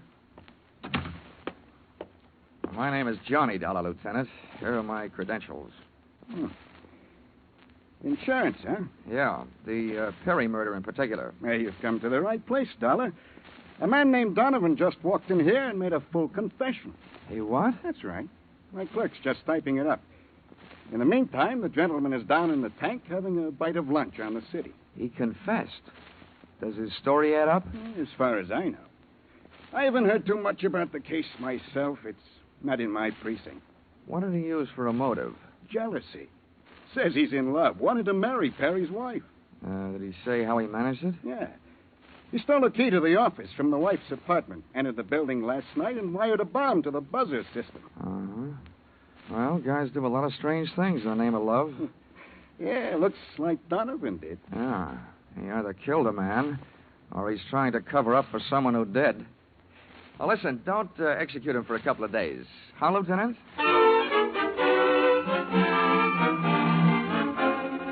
I spent the rest of the afternoon downtown in the offices of Perry and Van Bruten, importers. The partners' correspondents told me two things. They had been extremely friendly, and Van Bruten was extremely bald. Perry had been sending him toupees from a famous Hollywood makeup firm. At 4:30, I opened the drawer marked Employment Files. They rocked me with two minor explosions of their own. The folder marked Donovan Albert J. told me that he'd been employed as Perry's bodyguard over a period of years and that he was canned the day before the murder. Before I received blast number 2 from the folder of Perry's secretary, Susan Gates, the office door opened behind me. Well, Mr. Dollar, you're supplied with a search warrant, I hope? Just the one I was born with, Mrs. Perry. The kind they say kills cats. You know, curiosity. What are you looking for? I found it. How about you? What are you doing here? Oh, I'm tired of dueling with you. I'm here because I want to. Well, I've got to talk to someone. I called your hotel. You went there. I tried to locate Susan, but I couldn't, so I thought maybe you'd be down here. What's the basis of our sudden friendship? You should know. Al Donovan's confession. The newspapers have it already? Yes, but there's not a word of truth in it. He didn't kill my husband. How do you know that? Because, well, it's impossible, that's all. Yeah, it was a little hard for me to swallow, too, when the police told me about it. But since then, it's become a little more digestible. What do you mean? I just learned that he was your husband's bodyguard. He was fired yesterday. That same day, your husband calls his insurance company screaming for another bodyguard. Now, how would that add up for you? A beef, maybe? Al Donovan's a fool. He never thinks. He just rushes in and says or does whatever's on his mind. He told my husband if he didn't divorce me that... Well, he threatened him. You know, you came in here saying that Donovan's confession was no good, and you spend your time making it sound better and better. What do you want, anyway? I can't help it. I've got to tell you the truth. I know it doesn't sound like I'm trying to help Al, but what can I do?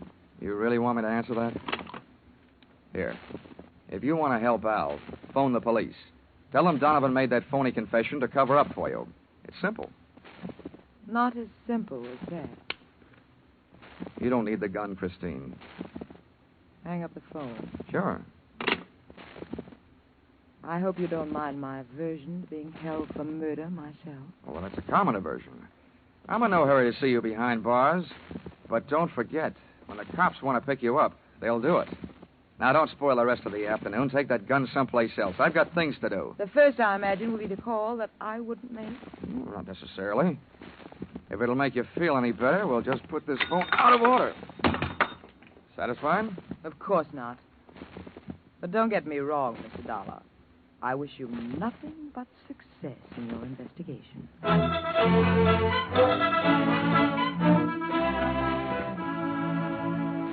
I puzzled over that exit line for a few seconds after she'd gone, and then I went back to the company's employment file. Namely, the application for employment as secretary of Susan Gates. It informed me that during the war she had worked in a munitions plant. Her specialty, wiring bomb fuses. When Miss Susan Gates reached home at 8:30 that evening, she found a visitor. Me.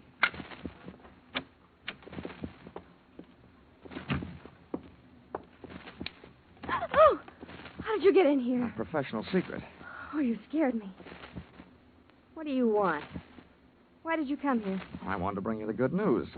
I heard on the radio that Al Donovan confessed to Perry's murder. Al!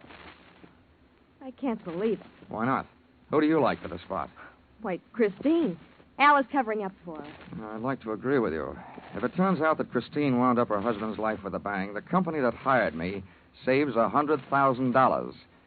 But I don't know. She claims she has all kinds of alibis. One of them is you. Me? Yeah. Did you see her at the Club Caprice last night? Why, yes. I know who you were with. Your boss. There's nothing wrong with that. Oh, I'm not preaching a sermon. I want to know who she was with. I don't know. A man I'd never seen before. Mr. Perry knew him, but he wouldn't tell me who he was. Why not? I don't know. He said I might get the wrong idea. About what? I don't know. We didn't sit there and talk about it all night. Why should we sit here and talk about it all night? All right, all right. When a census taker shows up and asks a lot of questions, people answer them. When an investigator tries to do his job, they make the proverbial clam look like a blabbermouth. Look, Mr. Dell, believe me, this has been a greater shock to me than to anyone else. Excepting, of course, your late employer, Mr. Perry. How long did you work for him? 4 years. Now, where'd you work before then? Why, I... Oh. Let me help you. Bombs, wiring fuses. Remember?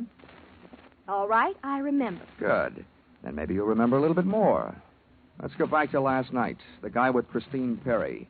Who was he? I tell you, I don't know. Was it Van Bruten? I don't know. You don't know? No, I mean... I'll get that. No, I'll go. You make sure you just don't keep going. Susan!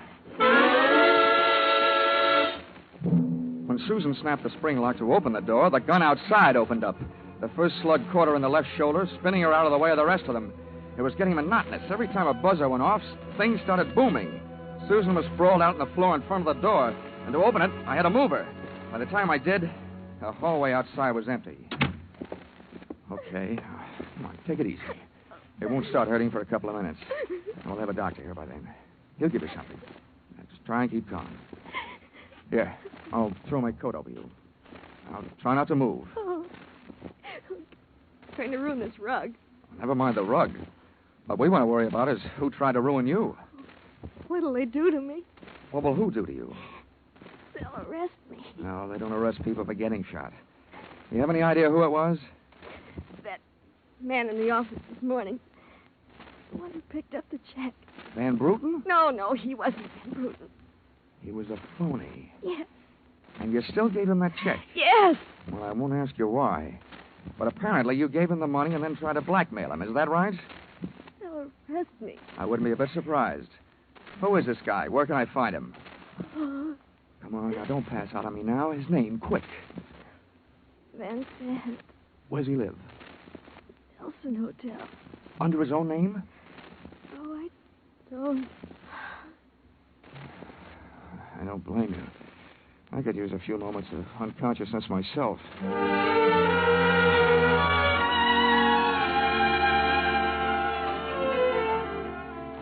The Nelson Hotel didn't have a Dutch name on the register, so I got a hold of the housekeeper and found out how many rooms her staff hadn't been able to make up all day because of Do Not Disturb signs on their doors.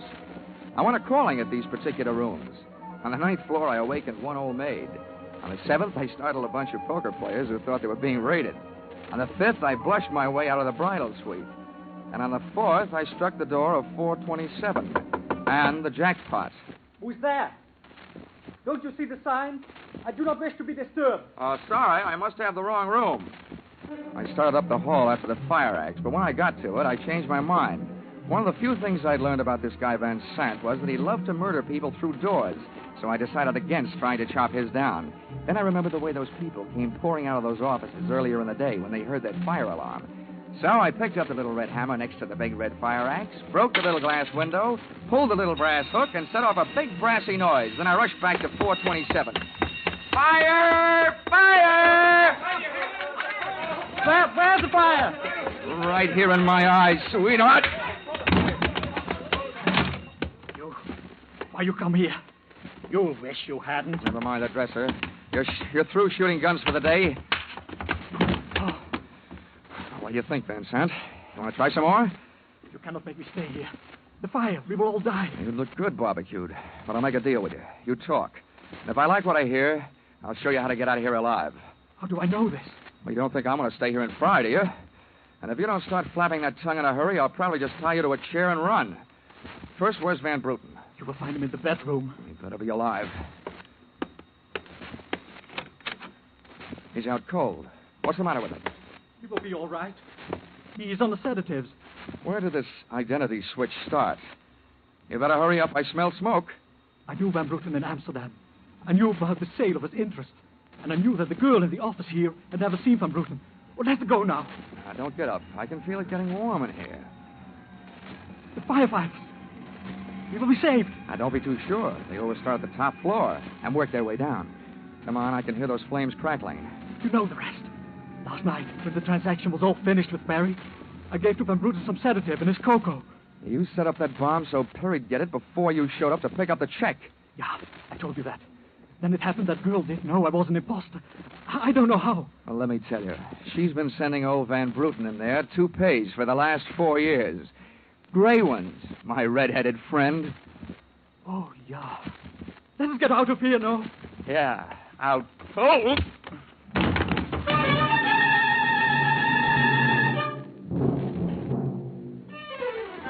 Expense account item 4, $1.40. Night letter informing you that American Continental would have to meet payment of claim to Mrs. Christine Perry, innocent widow of the insured. The only thing she was guilty of was trying to stay on the right side of a hot-tempered boyfriend. She lied about who she was with at the Club Caprice, not to fix herself an alibi, but to keep Al Donovan from learning that she'd been out with another guy. That guy being the real Mr. Van Bruten, who had only taken her out to try to talk her into reconciling with his friend, her husband. Item 5, $60, silver chafing dish. Wedding present for Christine and her new husband, Al Donovan. Well, that was the least she could do for the guy who had confessed to a murder he thought she had committed. Item 6, $8, flowers for Susan Gates, prison hospital. Item 7, fine for turning false alarm, $1,000 and no cents. And that's what I think I'm beginning to get for getting into this racket. No sense. Expense account total, $1,263. Yours, truly, Johnny Dollar.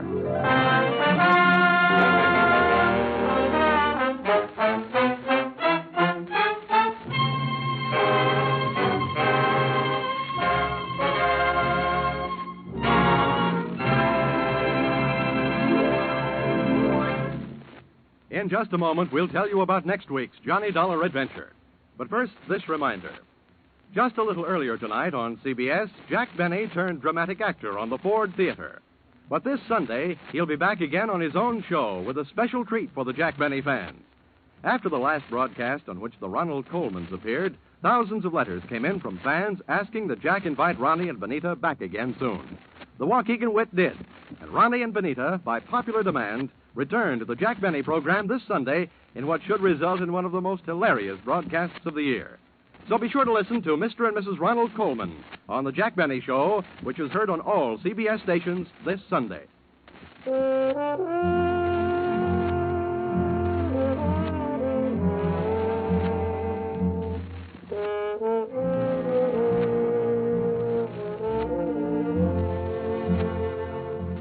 Listen in again next week when CBS brings you Yours Truly, Johnny Dollar, with Charles Russell as Johnny. Yours Truly, Johnny Dollar is written by Paul Dudley and Gil Dowd, with music by Mark Warnow, and is produced and directed by Richard Sanville for CBS, the Columbia Broadcasting System.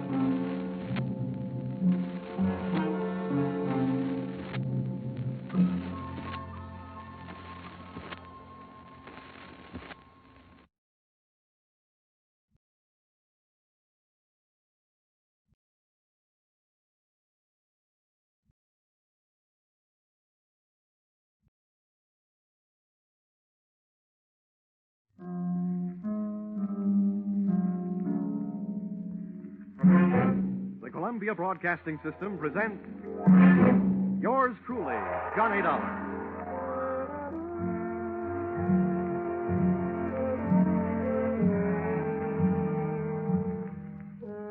The next half hour has its baggage packed to take a trip with America's fabulous freelance insurance investigator, Johnny Dollar. At insurance investigation, he is just an expert. At making out his expense account, he is an absolute genius.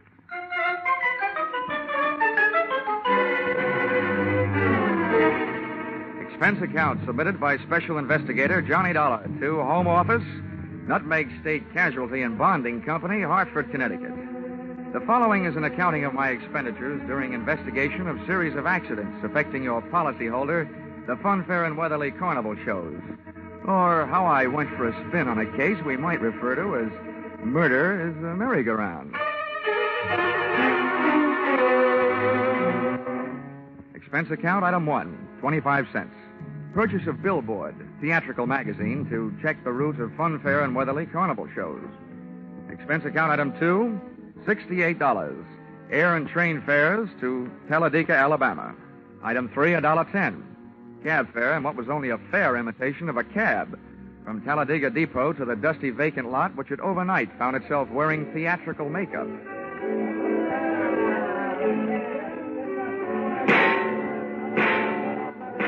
Brightly as the hot sun beat down on the midway, it couldn't help the layout of canvas and slats from looking beat up. A perspiring mechanic shot sparks of profanity back at an obstinate motor as he tried to get it to roll the giant hoop of a Ferris wheel. I asked him what he knew about the accident of a week before when a car dropped off the same Ferris wheel, badly injuring 3. He was charming. Listen, pretty boy, don't go getting nosy around here. The Joe in charge of the electric scooter concession was just as sweet. On the subject of how come one of his scooters blew up a few nights back, sending a citizen to the hospital, he just didn't feel like talking. If you ain't a cop, start moving. If you are, where's your warrant? I was just asking the pilot of the giant airplane spin who he thought might have cut the cables the night one of his wallboard gliders took off across the carnival crowd, crashing and busting up a few more customers, when I got a canvassman's version of a sharp answer, a tent stake right behind my ear.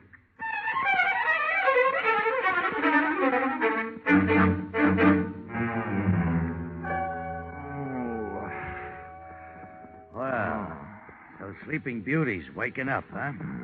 Who are you? I thought maybe you'd be sick of asking questions. First, maybe you better answer a few. Before you get up. Number 1, who are you? A pilgrim from Hartford. Never mind the double talk, wise guy. What's your name? My name is Johnny Dollar, but right now I feel like 2 cents. What's your big interest in those accidents you were asking questions about? Strictly academic. I'm only representing the insurance company that's paying off on those accidents. Now maybe you'll tell me who you are and where I am. Ah, thought you guys were smarter.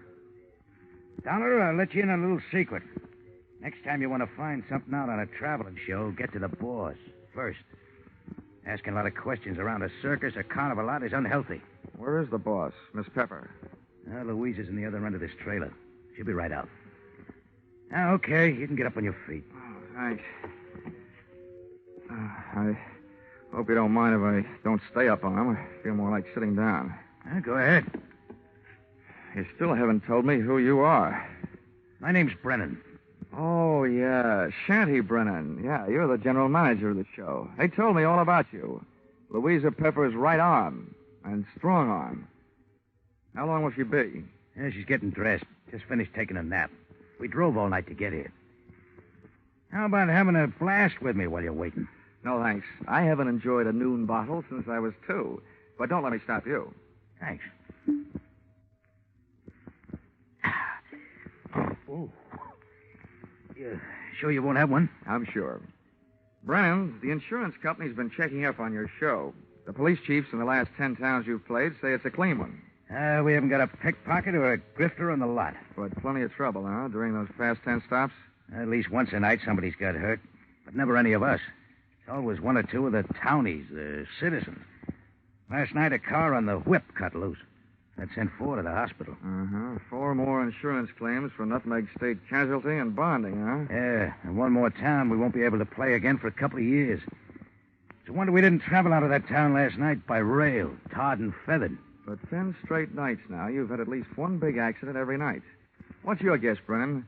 Has fate taken a steady job on your show, or is somebody out to get you? Somebody's out to get us. Okay, well, do you have any idea? Oh. Why didn't you tell me we were entertaining a gentleman, Shanty? I'd have put on some more clothes. It would have taken a lot more clothes to cover all there was of Louisa Pepper. She looked like an aging Cupid doll, but even in a carnival, she was no prize. I didn't like the look in her eye. It looked much too friendly. So right away, I decided to change the unspoken subject. Miss Pepper, I'm here on business, insurance. Sorry, we're not buying any. And I'm not selling any. The way things have been going, the insurance company I represent would probably like to buy some of yours back. Oh? Yeah. I'm from the Nutmeg State Casualty, investigating the accidents. Hope you find out more than we've been able to, and fast, before we go broke. The word's traveling one town ahead of us. They got us pegged for a dangerous midway. Have you been using police protection? 20 extra cops a night at $10 a cop. So, night before last, a guy winds up with a hammer to try and ring the bell and win a cigar. The top of the hammer flies off and almost brains a cop. Around this show, the police need protection. I see what you mean. How are you fixed for people who don't like you? We got many to choose from? Dollar, we treat our help fair and square. We know them all and trust them all. Fire anybody lately? Nobody. The only ones who left were floaters. But none of them had a beef. Okay, Miss Pepper. Now think back. In all your life, who do you know who'd most like to see you have a real bad time? Only one guy. And he's not around. Dead? As good as. He's in jail. Has been for the last 8.5 years. That's a long time. How long did he go up for? 10 years. What are you thinking, Dollar? I'm thinking that with time off for good behavior, maybe he's not in jail.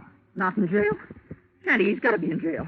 He's got to be, I tell you. You told me you were keeping... All right, break it up, Louisa. If Carter Lacey had a voice as sharp as yours, he could saw his way out of jail.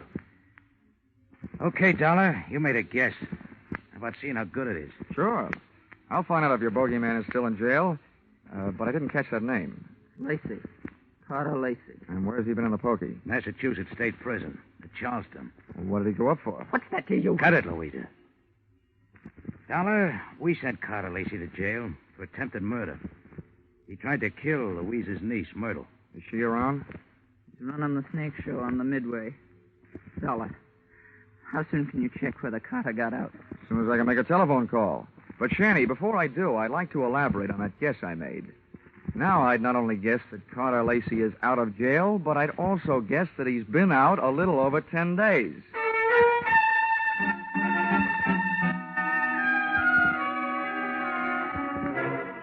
Expense account, item 4, $3. Telephone call to Massachusetts State Prison, confirming both of my guesses. Carter Lacey had checked out of the Bay State's Hotel Greystone for bad boys 2 weeks previously. Item 5, $32. Telephone calls to various hotels in the last 10 towns the Fun Fair and Weatherly Carnival shows had played. Item 6, 10 cents. 2 nickels spent calling 2 hotels right here in Talladega. Then I dropped 1 more nickel in the telephone. Got the lucky number? Yes, sir. We do have a Mr. Carter Lacey registered. Room 312. Shall I call? And hit the jackpot. Expense account item 7, 65 cents. Cab fare to Sunshine Hotel. Tip the driver, $1. From the lobby, I called room 312. He invited me up. I invited him down. I knew I'd feel better talking to Carter Lacey with a lot of people around. They'd make nice witnesses if he suddenly got homesick for prison life and used me as his ticket back. I waited in the coffee shop. The waitress brought me a cup of coffee, and my palate went to work refereeing a one-sided bout between the strong Java and the weak cream. Hello. Dollar? All right. Sit down. Thanks. So you're Carter Lacey, huh? Have some coffee? No, thanks. It keeps me awake nights. How about your conscience? Having the same trouble with that? My conscience deserves an 8.5-year rest. But it can't start its vacation until I even up a few scores. Busting up carnivals. Child's play. Look, Dollar, over the phone you told me you're an insurance investigator. You can save your company a lot of money. How? Call them up and tell them not to insure the lives of 3 people. Because any minute now, 2 of them are going to be dead. Louisa Pepper, Anise Myrtle, and Shanty Brennan. Yeah, Dollar. I'm going to kill 2 of those people. The other one's still my friend and is going to help me do it. In case you don't know your law, Dollar, don't bother calling the cops. I can't be held for making a threat unless I put it in writing. Well, Lacey, I don't know what your beef is against the people running that carnival, but those accidents have been hurting a lot of innocent bystanders. Dollar, you're talking to a guy who really knows what it means. Getting hurt as an innocent bystander.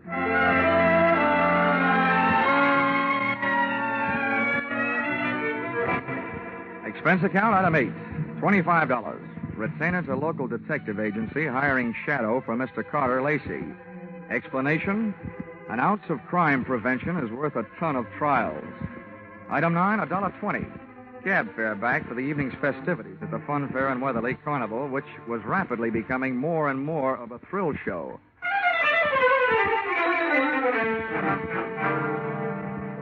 Expense account, item 10, 30 cents. Down payment on ulcer, eating supper at what the Carney people call a grease joint. I made my way among the trailers that were lined up behind the midway, and as I looked for the one housing Louisa Pepper's snake-charming niece Myrtle, the burning sensation around my heart wasn't all caused by the hot dogs I'd just eaten.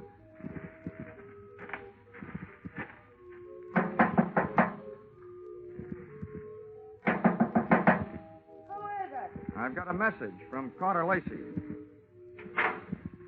What did you say? I said I've got a message from Carter Lacey. For you and your Aunt Louisa, Shanty Brennan. You're the only one I haven't met yet, so I thought I'd deliver it to you first. Where is he? In town. Got any snakes in the trailer? No, of course not. All right, then. How about inviting me? Are you the insurance guy they told me about? Yeah, that's right. Okay, come in. What did Lacey say? He said that he's going to kill 2 of the 3 of you. Which 2? Didn't he say? No, he didn't. He just said that 2 of you are going to get it. And that his one friend among you, the remaining one, is going to help him do it. He'll do it. He hates us. I know he'll kill us. You say Louisa and Shanny don't know yet? No, they don't. You're the first to know. Well, then wait here. I'll run tell him. I'll stop back here before I go into the tent to do my next show. Grab yourself a drink. I'll be right back. But she wasn't right back, and it's just as well she wasn't. She might have interrupted me while taking a sightseeing trip through the drawers in the trailer's built-in bureau. The piles of silky nothings that give gals that certain something didn't tell me anything I hadn't known about women before. But a little black book stashed among them did. I needn't have rushed my search, though, because Myrtle Pepper was still gone after 10 minutes. That's about the time I headed back to her Aunt Louisa's trailer, pulled open the door, and walked in. You scared me, Della, barging in like that. Mr. Dollar, I told you I'd be right back. Did Myrtle here deliver Mr. Lacey's little love letters? Yes, the fool. He always was a fool. He can't kill us. You mean it's against the law? I mean, it's impossible, that's all. Look, Miss Pepper, you and your niece here are both plenty scared. While you're out shaking those cooch dancers you got working over on the midway. Myrtle, have you told Shanny about Lacey's threat? Yeah, I met him on the way over here. Asked him if he'd feed my snakes before showtime. They're dangerous to work with if they're hungry. Yeah, I told him. He said he'd join us here. What did he say when you told him? He said if Lacey had one of us helping him, then the 3 of us had better stick together so we could at least watch each other. Smart man. He had a good idea. I see the 3 of you had better stick close to each other, beginning right now. Come on. Where are we going? Over to the snake tent. And when we get there, Myrtle, you'll be the only one of us who'll be among friends. The 3 of us left Louisa's trailer. We walked past the back of the shooting gallery concession right in the front of it. And along the back of the line of canvas shanties. We stopped at one. Myrtle pulled back the canvas flap, and I stepped in ready for anything. With the ladies not far behind me, I edged slowly over to the square red board fence set up in the center of the tent. There were danger signs splashed in white paint along the outside walls of the pit. I clenched my teeth and looked down to the wire mesh top at a slithering tangle of writhing, angry reptiles. And there, lying among them with a vicious red welt splashing his forehead, was Shanty Brennan. He was feeding his snakes, all right.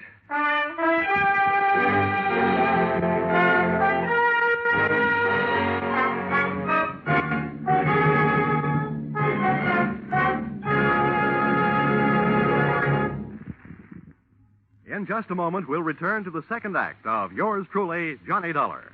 But first, here is some news. 30 minutes of new thrills will be added to CBS 10 great Sunday night entertainments this coming Sunday. At 6:30 p.m. Eastern Standard Time, where you formerly heard Spike Jones, CBS will bring you screen star John Lund in an adventure-packed tale of a ship filled with terror and horror. This story, A Shipment of Mute Fate, starring John Lund, is the first of 3 special broadcasts from CBS' famous Escape series. It will be heard over most of these stations immediately preceding a familiar show which brings you a different kind of escape, The Jack Benny Show. And now, back to yours truly, Johnny Dollar.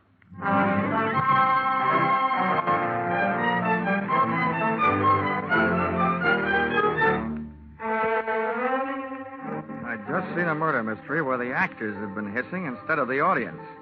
The lead character in that snake pit wasn't going to win any Academy Award. The scene of the crime was no place for a man, let alone a woman, so I herded Auntie Louisa and her niece Myrtle out of the tent and back into the trailer. Oh, poor Shetty. How horrible. Yes, I was wrong, Dollar, when I said Carter Lacey couldn't do it. What's going to happen to us? According to what Lacey told me, Myrtle, what's supposed to happen is only going to happen to one of you. What do you mean? Well, he claims that one of you is in this with him, and that one knows she's safe. This may turn out to be an acting contest between you two. What's that crap supposed to mean? Well, the one who's safe wouldn't want anybody to know she feels safe, huh? Oh. I wish I had learned to cry. Louisa, you don't think it's me? Well, I know it ain't me. Oh, ladies, how about observing a moment of silence in memory of the deceased? While I give you a few instructions. Okay. Have you got a gun in here, Louisa? Yes, and a license to carry it. Good. Where is it? The gun, not license. I won't give it to you. Well, if you don't, people might get to thinking that you're Carter Lacey's girlfriend and accomplice. Anyway, I don't want the gun to take with me. I want to leave it here. Where is it? In that drawer right over there. Which end of the drawer? What's the matter with you, blind? You'll see it. I'm not turning my back on you. Which end? You'd make a lousy trapeze artist, Dollar. You don't take any chances. This end, toward me. Thanks.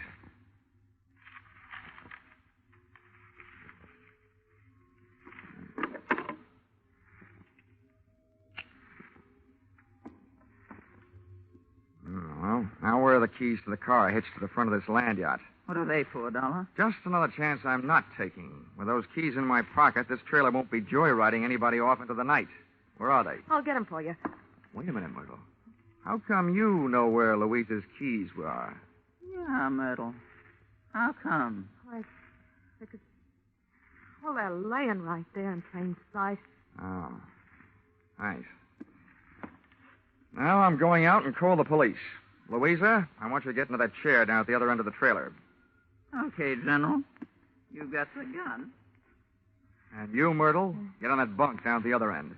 I don't understand all this. And now, ladies, while I'm gone, I don't want one of you gals to be knocking off the other. But on the other hand, I can't leave you here without protection. So I'm leaving the gun right here on this table in the middle of the trailer. And if Carter Lacey comes knocking at your door, you can have yourselves a race for the gun.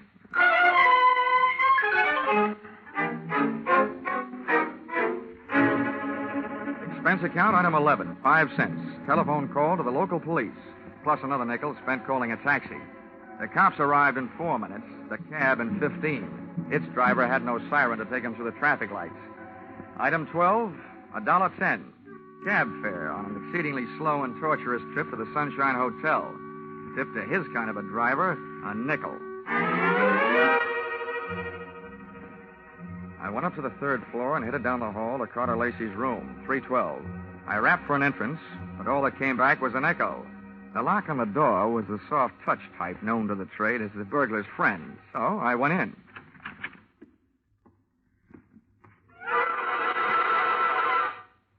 Stars fell in Alabama? Oh. Stiffs fell in Alabama tonight. Oh, Operator, this is an emergency call. Let me have the Tuskegee police, will you? Hello? Police department? This is the same guy who just called you from the carnival to report a murder. Yeah, well, you can send in the 2nd team. I've got another one for you over here at the Sunshine Hotel. Room 312. A party's just been strangled. Yes, I'm sure. Lots of bruises and deep-set fingernail marks on the throat. Sure, I know who it is. The name of the deceased is Myrtle Pepper. Myrtle Myrtle Peppers certainly had been a fast worker. She not only had beat me down to the hotel, she'd managed to get herself killed in the bargain. I dusted the room for information, which was obviously more than the floor mate had done for dirt, and came up with a kind of an eye-opener you don't drink. A pint-sized surprise in the form of some old newspaper clippings and Carter Lacey's prison release form. And what let him out let me in on something. I got out of the room into the elevator, and when I hit the lobby wondering where to start looking for him, I found him sitting there looking at me. Hi. What do you want to talk, Lacey? I don't want to. But if you want to try and make me, what's the matter with right here? Okay. I supplied you with an alibi today. I don't see him in the lobby. As detective? He had stomach trouble. He got kicked in it. You can reach him at the city hospital. You know, in prison, I was a trustee. I get out, nobody trusts me. Oh, with that forecast you gave me this morning, what else? Forecast? Yeah. You predicted that you'll kill 2 people. Well, tonight the 2 people are dead. Shanty out at the carnival, and now Myrtle up in your room. What does that make you? A good forecaster. Or the killer, maybe? Thanks for the maybe. Look, Dollar, I came to this town to take care of something. I took care of it. You want to yell cop? Go ahead. From now on, nothing bothers me. Well, then stop chewing your nails. You told me this morning that one of those 3 people was working with you. There's only one left. And suddenly, Lacey, I don't believe your story. Suddenly, I don't care. Shanty Brennan lied to me this morning. He said that you went to prison on a charge of attempted murder. Your prison release papers say you went up for grand larceny. You see what happens to bad little boys that tell lies? I'm not through yet. I fished a bank book out of Myrtle Pepper's trailer, a 3-way joint account. Myrtle, Shanty, and Louisa. The first deposit, $60,000. The date, the same year you were thrown into the can for stealing $60,000. To me, that spells a 3-way split for them and a frame for you. Also, to you, it spells a motive for hating all 3 of them. So I lied to you. What are you going to do, wash my mouth out with soap? From now on, I don't need any answers from you, including smart ones. But look, you'd better stick around. If the cops don't pick you up for murder, maybe the hotel will want to press charges against you for having an extra unregistered person occupying your room.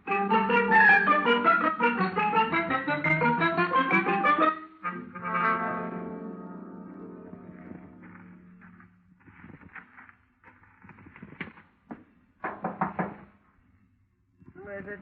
Johnny Dollar. Oh, wait a minute. Miss Carter, they arrested him? Tell me, did he escape? He's at the hotel, and the cops are on their way down there right now. I hope he's more talkative with them than he was with me. You talked to him? Yeah, I had a long, one-sided conversation with him. There's one thing I still can't quite figure out. Whether he really intended to kill Shanty and Myrtle or not. Myrtle? Yeah, strangled. Myrtle? Oh, poor little angel. Of course he meant to kill him. He hated him. He hated us all. Well, you can hardly blame a fellow for being annoyed, framed on a grand larceny trap by 3 old chums. But you've got the wrong idea, Louisa. What I meant was, did he ever really intend to kill them himself? Or did he just intend to set off the greatest chain reaction since the atom bomb, and just sit back and watch the 3 of you try to beat each other to it? Well, that's crazy talk. Yeah, like a fox, maybe. He made his threat to me knowing I'd carry it back to you. I say you because you're the only one left. You see, he set himself up as a patsy. He'd been framed by you once before. To me, it looks like Carter Lacey learned a few things about wrong people during that 8-year stretch. Namely, that they never trust each other. You're absolutely nuts, Dollar. I think you'd better get out of here. Go peddle your insurance. The cops will take care of Mr. Lacey. I don't think they will, Louisa. Why not? Myrtle was strangled. That's the kind of murder a man would commit. Well? But there was a set of deep fingernail marks on her throat. And Carter Lacey bites his nails. So maybe you'd better get yourself a manicure before the police arrive. Thanks for the advice. Stand right there, Dollar. This time I got the gun. Hold everything, Louisa. Carter! This is a standoff, Louisa. Point that thing someplace else before I point mine up your snoot. Okay, Dollar, get out. What's the matter with you, Lacey? Are you cracking up? Well, your plan was going along fine. First, Myrtle tossed Shanty to her snakes. Then Louisa took care of Myrtle. There's only one left, and the state will take care of her for you. That's not enough. There's one satisfaction I haven't enjoyed so far. That's hearing one of these pigs squeal. Carter, we can still split the money in the show and get out of here? The only one that's going to get out of here is Dollar. Beat it. I beat it all right. I was the only one in the trailer without a gun. I plunged into the darkness looking for something and came up with a tent rope, dashed back to the trailer door, and lashed the knob to the guide rail. I didn't want those gun-happy birds flying the coop. Just then, the season opened. I didn't know who was going to come out the worst in there, the hunter or the hunted. The only key I had to the situation was the key to the car, the one I'd picked up earlier in the day. The car churned the trailer through the carnival back lot and out into the highway. When I hit the cement, I started spinning the rubber.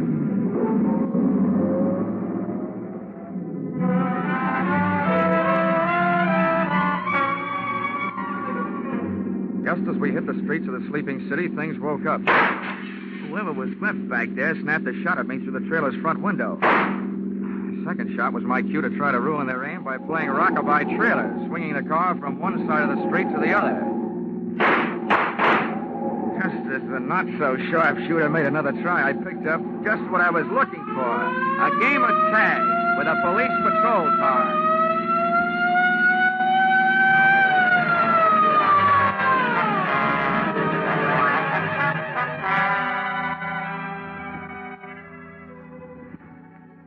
Expense account, item 13, 15 cents, bicarbonate of soda.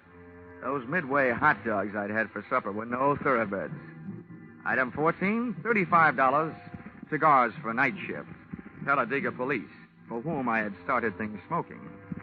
Item 15, $3, hotel bill. Oh, but never let it be said that I ever turned in a measly $3 hotel bill for myself. This was to check out of the Sunshine Hotel, the man who had checked out in the trailer at the hands of Louisa Pepper. Louisa Pepper, the only one who was a good bet to catch up with Brennan, who had been murdered by Myrtle. And Myrtle, who had been loused up by Louisa. And Carter, whom she had also carted out of this world, proving that when you start any kind of chain reaction, you should be careful, because you're never going to be sure where it's going to stop. Expense account total... What? Only $692.18. I must be slipping. Yours truly, Johnny Dollar.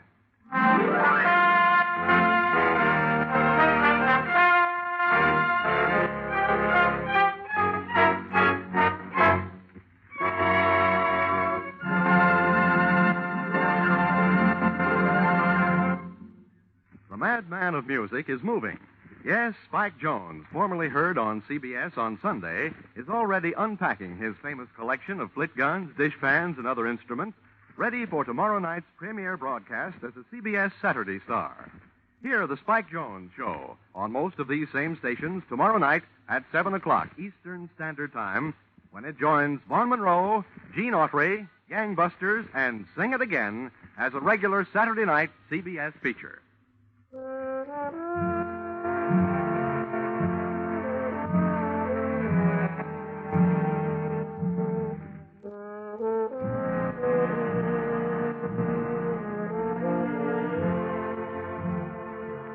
Listen in again next week when CBS brings you Yours Truly, Johnny Dollar, with Charles Russell as Johnny. Yours Truly, Johnny Dollar is written by Paul Dudley and Gil Dowd, with music by Mark Warnow, and is produced and directed by Richard Sandville for CBS, the Columbia Broadcasting System.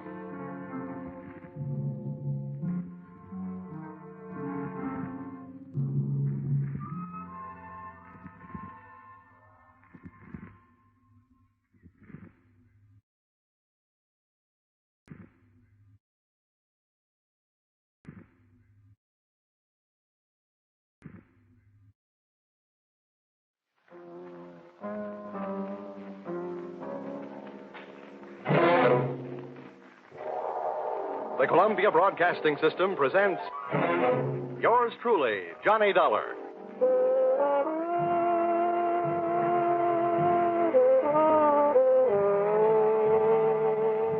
The next half hour has its baggage packed to take a trip with America's fabulous freelance insurance investigator, Johnny Dollar. At insurance investigation, he's just an expert. At making out his expense account, he is an absolute genius.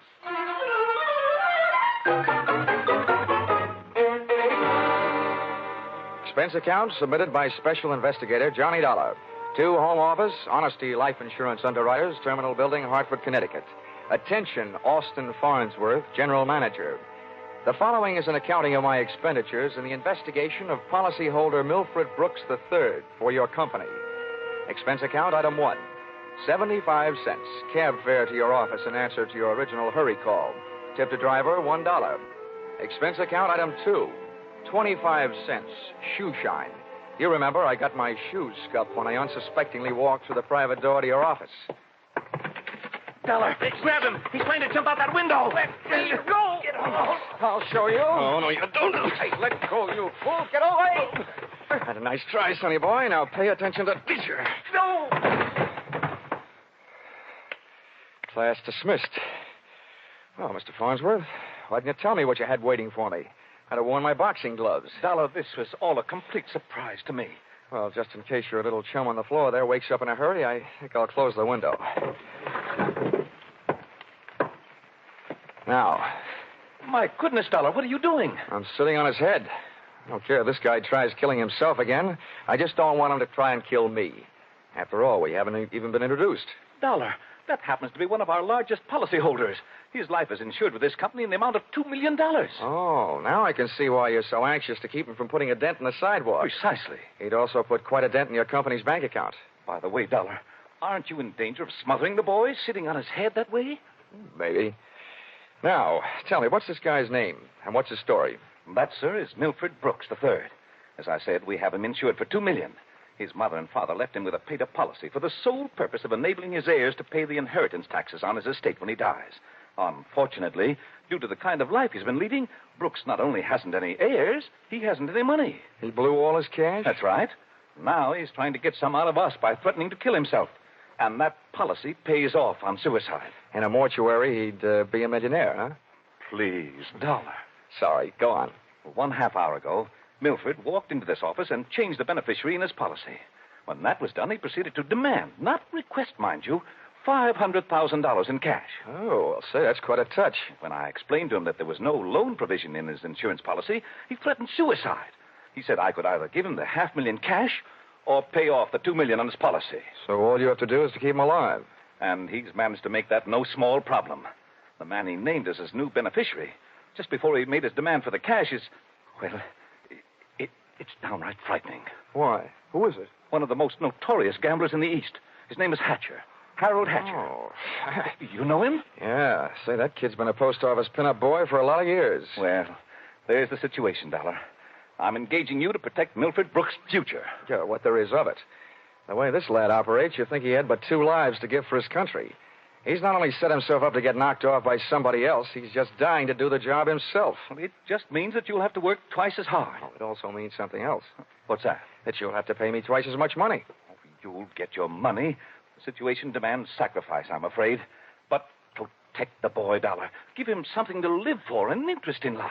Got an interest in life, huh? Let's see. I know. Here, this should help. What's that you've got there? It's what's commonly referred to in the more successful bachelor circles as my little black book. Now, let's see. Ruby? No, her favorite expression is drop dead. Bernadine? No, she'd be the new beneficiary by midnight. Oh, here's one. Here. Butter. Butter? Hey, Farnsworth, would you mind passing me that phone, the one with the long cord? No, not at all. My little friend here is showing signs of life. Here you are. Maybe you should let him breathe a bit more. Now, don't worry. He'll be all right. Hello? Hello, I want to call New York. Person to person. Miss Theodora Butts.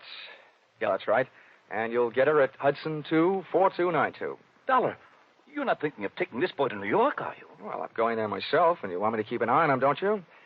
Don't fret, Farnsworth. All is not lost. You do worry me sitting on his head that way. Hello? Hello, Butter? Butter, this is Johnny Dollar. I'll be in town tonight. I want to see you. Look, here's what I want you to do. Yes, this is all right to say over the telephone. I want you to reserve a table at the hatchery in my name for 10 o'clock tonight. Will you do that? Okay. I'll see you in a few hours. Huh? But I can't make it any earlier. I'm sitting up on a sick friend. Okay, goodbye. I'm not sure that I agree with your methods. Oh! What's the matter, Dollar? Did he hit you? Hit me? No, he bit me.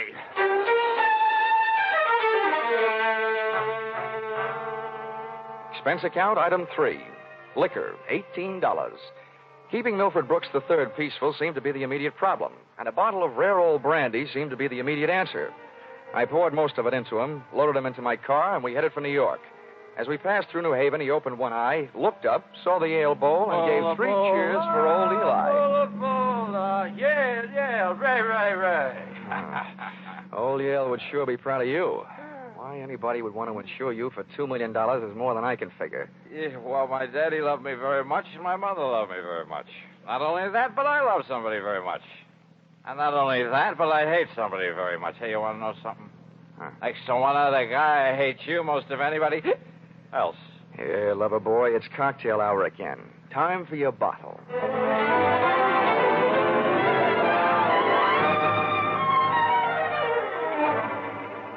Rolling along the Merritt Parkway, I felt very much alone with my own thoughts. And believe me, they weren't very pleasant company. The way it stacked up for me, Brooks had built up a fat gambling debt to Harold Hatcher and had been forced to make him his beneficiary. The suicide threat that he was holding over Honesty Insurance Company was a little tougher to figure, unless he was trying to finance a trip for himself to get away from the man with a custom-tailored murder motive, Hatcher. My hungry little mind nibbled away on those unsavory morsels of food for thought all the way to Butter's apartment.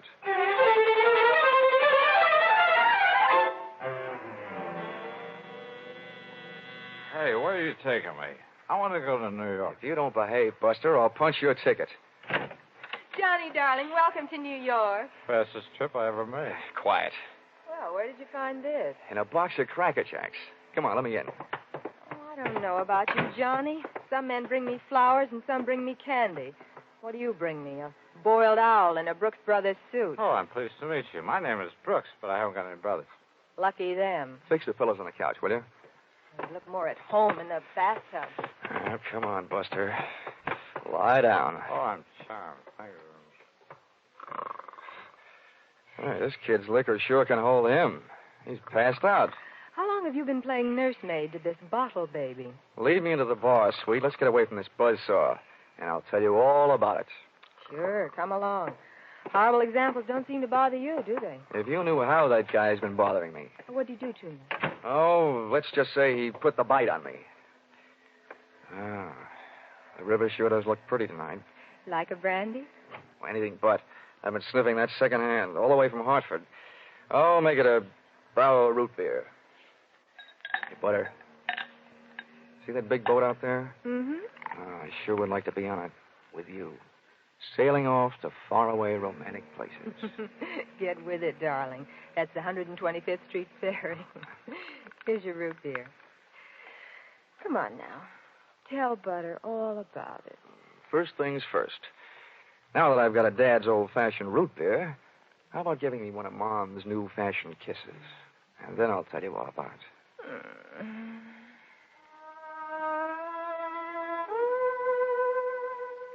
A few seconds later, I proceeded to tell her all about it, and it wasn't easy. Everything about her kept flagging down my train of thought. She was a sympathetic listener to my story until I gave her the answer to her first and only question. Where do I fit into all this? Well, baby, I thought you understood. My job is to give the poor, misguided boy something to live for. That's you. Well, he should live so long. Now, Butter, wait a minute. Well, don't butter me. Now, don't get excited now. You misunderstand. I really mean it. I thought if he just got a look at you, realized that things like you exist, you'd make any man glad to be alive.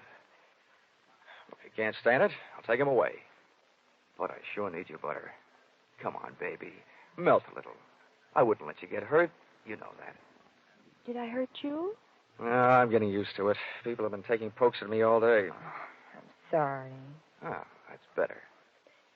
Want some more root beer? I want some more of you. How about another kiss? Well, help yourself. Darn. I'll get it, Johnny. Okay, and if a man answers, hang up, will you? Oh, don't worry. Hello. Yes, this is Hudson 24292. Well, that depends. Who's calling? Oh, just a moment. It's for you, Johnny. Mr. Farnsworth. Huh? Oh, okay, I'll take it. Thanks. Say, while I'm talking, be a good girl, will you? And take a look at Milford in the other room. And while you're at it, get me in the root beer, huh? Oh, sure. The service is good around here. Hello, Farnsworth? Yes, Dollar, I'm glad I got you. How'd you get this number? It's the one you called from my office. I remembered it. I have a photographic mind. I hope you haven't got a picture of what I'm thinking. What do you want? I want to know how Milford is. I mean, is he still alive? Of course he's alive. Good, good. Do you suppose I could talk to him? I mean, do you think he'll talk to me? Well, the last time I saw him, he was sound asleep. I'll take a look. Hold the phone. Oh, Butter. Oh, Butter. Hey, Butter. Hello, Farnsworth? Yes, yes. Do you have any aspirin there at your house? Why, of course, Dollar. Why? Well, you better take a handful. Milford Brooks III just took a powder. I'll call you back. You let anything happen to him, and you'll need the aspirin. I've already got a headache. When Milford left, he took my girl with him.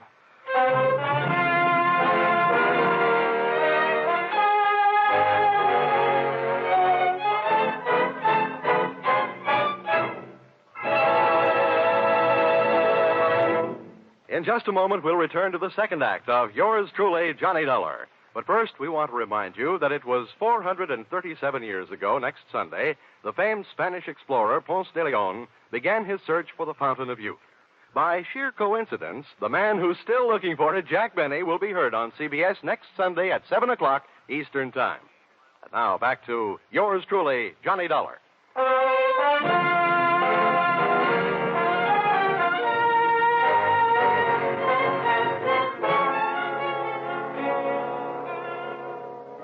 Well, nobody could say I wasn't working fast. I'd only been in town for an hour, and I had already succeeded in not only losing your $2 million baby, Milford Brooks III, Mr. Farnsworth, but in losing my $1 million baby, Theodora Butts. I tried to put myself in Milford Brooks' $40 shoes, but they wouldn't fit. You can't outthink a maniac. The best I could do was figure either that he was on his way to commit suicide, or that Harold Hatcher, the man who now stood to collect $2 million in the event of Milford's death, had snatched him out of Butter's apartment. With birds of that type flocking together, Butter stood a good chance of being a dead duck. I spent an hour unsuccessfully shaking down the neighborhood for them. I questioned cab drivers, harness bulls, bartenders. Then I decided to ask for help from higher up. And I don't mean that I said a prayer. Expense account, item 4, 5 cents, phone call. Police headquarters. Give me missing persons. Any particular one? Don't be a wise guy. Lieutenant Fisher. Yes, sir. Hello, Dollar. What did you lose? Practically everybody. Let's start with a girl, Theodora Butts. You mean you lost your girl? Why didn't you call Dorothy Dix? Don't waste time being clever. Just check your reports, will you? Hold on. Buddington, Bumpus, Byers. Nope, nothing on her, Dollar. Okay, well, try this one. Brooks, Milford III. Bullseye. Brooks, Milford III. He hasn't been reported missing, and we haven't found him yet. But, we think we know where he is. Oh, this kind of a question I always hate to ask. Where? The Hudson River. At 11:15 tonight, his top coat, complete with identification, was found taking a ride on the 125th Street ferry. Anything else? Nothing much. Package of matches was found under the coat, monogram. You don't happen to know anybody whose initials are H.H., do you? H.H.? Well, there's always Horace Height. Thanks, Fisher. I'll check back with you later. I'll be here.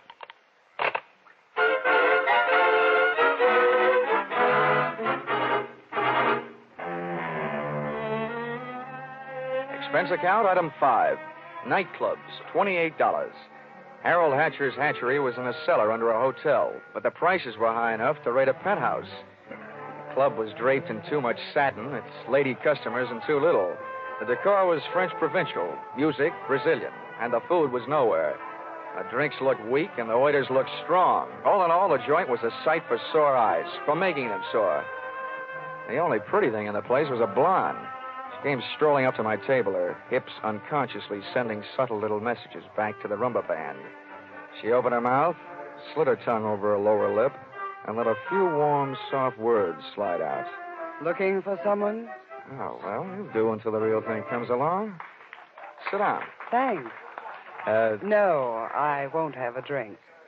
My name is Janelle. I understand you were asking about Mr. Hatcher. Yeah. You know him? More than somewhat. Are you Mrs. Hatcher by any chance? I might be. Does that mean you might admit it or that you might talk him into it someday? I'll ignore that. What do you want to see him about? A mutual friend, Milford Brooks. I know most of the quiet-clothes boys around here, so you want a cop. You don't look like the type that'd be a society friend of the Brooks family. So what are you? I'll ignore that. Is Hatcher around? He might be. Oh, come on now. Where is this office? At the top of the stairs in the back. Can I expect any trouble getting in? You act like you just saw a B picture. Harold is doing his best to act like an honest businessman these nights. You won't have any trouble. How do you know? Because Harold sent me down here to look you over. I think you're all right. Oh, so I've won myself the good housekeeping seal of approval, huh? Keeping house with you would meet with my approval. I ran for my life, had a slow walk across the dance floor, edged my way through a cluster of tables, and went up the back stairs. When I located the door to Hatcher's office, I knocked once and went in. Come on in. Thanks. I'm Johnny Dollar. I've been hired by Honesty Life Insurance underwriters to protect the interest of a guy named Milford Brooks III. What's that supposed to mean to me? You know him, don't you? Well, he isn't exactly one of my boozing buddies. How much money does he owe you? We've got him on the books for a few grand. Why? They picked up his top coat tonight on the 125th Street ferry. He wasn't in it. It might have been a suicide, or it might have been a knockover made to look like a suicide. What's your choice? Where do you get off asking me to make a choice? Where were you around 11:30 tonight? What's it to you? I don't know. I just thought you might like to rehearse a few answers. The law will be asking you some questions real soon now. I don't know why I should tell you, but I was driving around in my car getting some air. You better do better than that. They found a match folder under Brooks' coat. It had your initials on it. You're out of your mind. The guy owed me $200,000. You think I'm going around knocking off my own assets? I don't know whether you're stupid or bright, Hatcher. Don't worry about it. I know. What about that insurance policy? What insurance policy? Now, look, Hatcher, we're big boys now. We both know that changing the beneficiary of an insurance policy is a legal transaction. That means witnesses. That means it isn't secret. You mind telling me what you're trying to say? That you and the Honesty Insurance Company and I all know that Brooks made you the beneficiary in his policy and that you stand to come into $2 million when they fish out his body. I don't know anything about it. Motives don't come much bigger. I'm telling you, this is all news to me. You or nobody else is going to move me off that story. I feel the same about mine. It doesn't take a genius to know that Brooks didn't love you $2 million worth. There's only one logical reason for his making you the beneficiary that I can see. You forced him into it. Who'd believe anything else? Who cares? They'd have to prove it. And, brother, that can't be done. Now, how would you like... Wait a minute. Yeah? Yeah. Oh, okay, Rocky. Thanks for the news. Dollar, did you turn me in? Oh, they're here, huh? Yeah. No, I didn't turn you in. What's the matter? You got a good story, Hatcher? You're not worried, are you? Here, have a cigarette. Thanks. Oh, I got a light. Oh, worked the first time. Yeah. Nope, I'm not worried. I'll be out in 48 hours. You'll be lucky if you're out in 48 years. Okay, boys, come on in.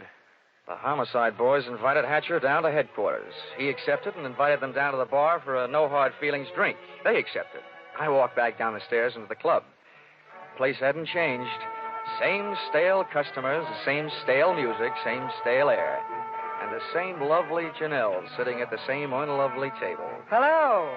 How'd you make out? Oh, I left before they started playing 20 questions. But I wouldn't worry. You've got a smart boy in the bar there. In some ways, maybe. What'd he hand you? A big round 0. Wouldn't talk, huh? About what? Oh, just a little doodad, a $2 million life insurance policy. Wait a minute.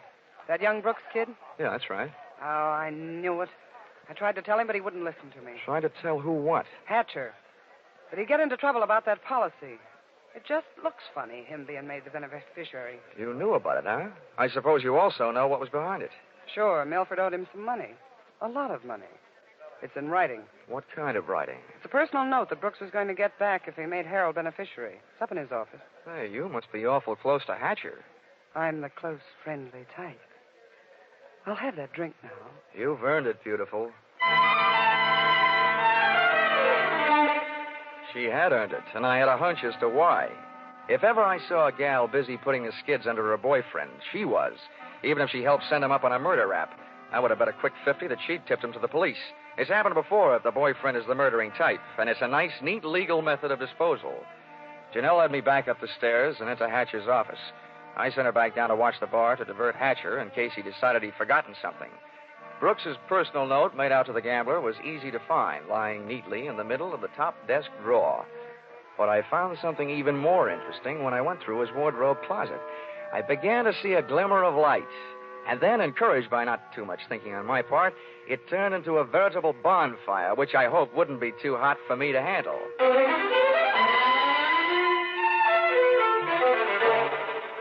Did you find everything? Honey, if I were a judge, I'd be ready to sentence the guilty party. Good. Oh, waiter, the check. Where are you going? To the police? Bright girl. I'll see you later.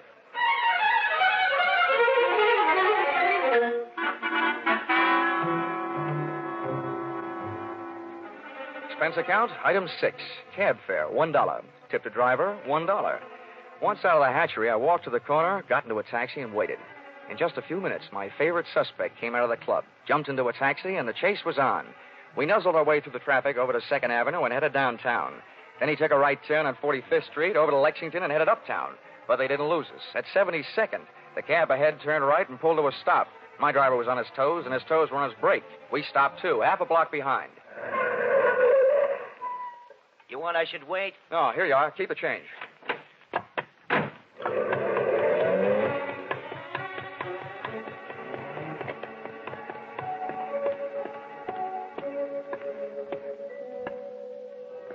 It was a garage that belonged to a residence on the parallel street a block away. I made out a for sale sign on one of the big doors. The living quarters upstairs were dark enough to look interesting, so I indulged in a bit of genteel breaking and entering. Entering that old barn didn't take much breaking. I crept up the stairs. They sounded like they were left over from an old ghost story.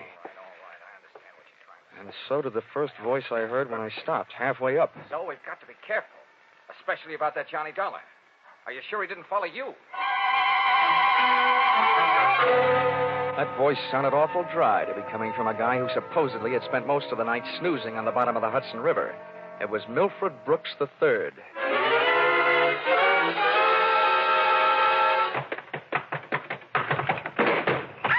Get up on your feet, Brooks. Now, wait a minute. No! I started this thing slugging you. I might as well finish it the same way. Leave him alone. He's mine. Pull in the claws, Angel, and sit on his lap. Oh, you Connecticut hick. I'll kill you. Look, I'm the last guy in the world who enjoys physical violence, give or take.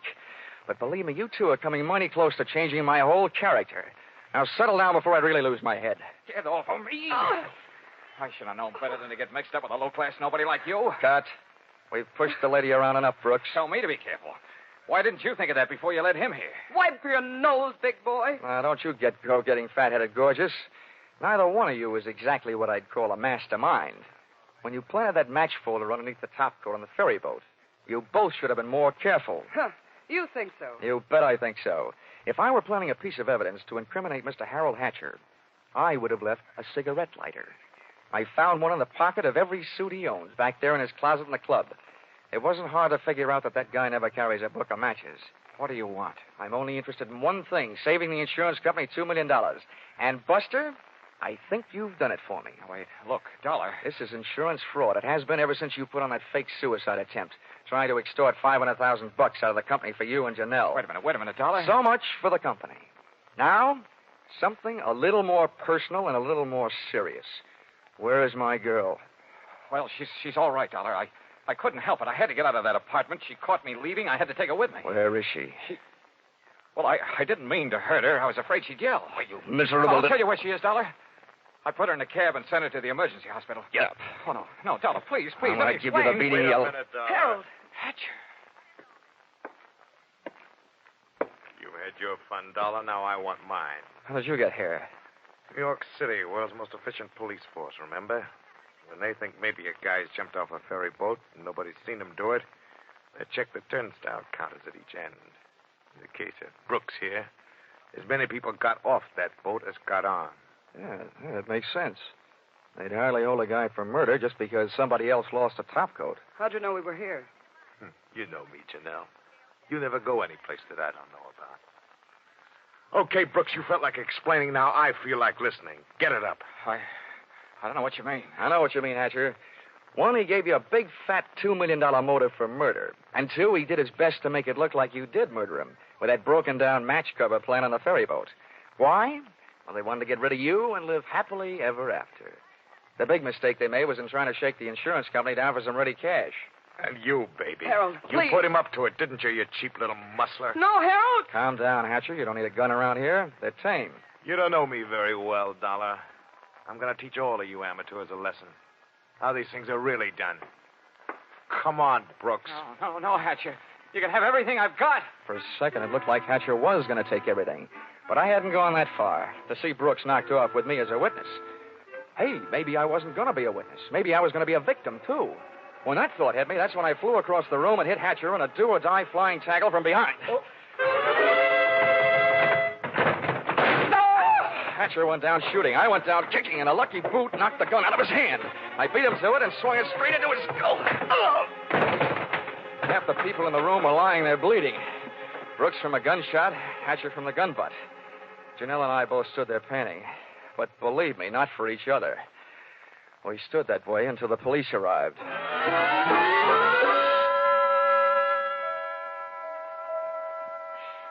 Johnny, I hate being in the hospital. But I look awful. Butter, honey, you look lovely in white. This patch on my head? Johnny, they had to cut a big hunk of my hair off to put in the stitches. Oh, that awful man. Well, if it'll make you feel any better, baby, that awful man got taken care of. He's upstairs in the same hospital. Oh, Johnny, you didn't shoot No, him. Butter, I didn't have to.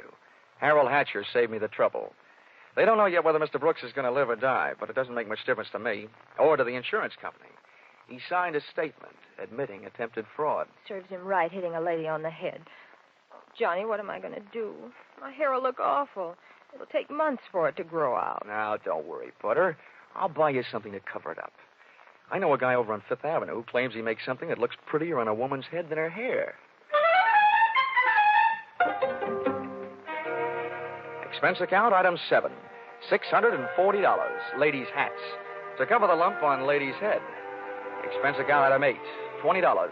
Tip to nurse for reminding Butter on the hour every hour that accidents will happen. Expense account, item 9. $7. Mileage driving back to Hartford. Expense account total, $1,182.23. Which you may say, Mr. Farnsworth, is a lot of money for one man to spend in a day and a half. But you must bear in mind that the amount at stake was $2 million. And you know the price of steak these days.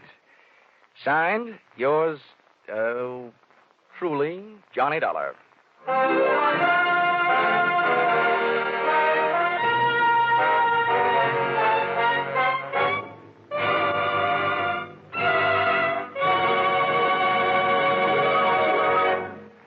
Listen in again next week when CBS brings you yours truly, Johnny Dollar, with Charles Russell as Johnny. Yours truly, Johnny Dollar, is written by Paul Dudley and Gil Dowd, with music by Mark Warno, and is produced and directed by Richard Sandville for CBS, the Columbia Broadcasting System.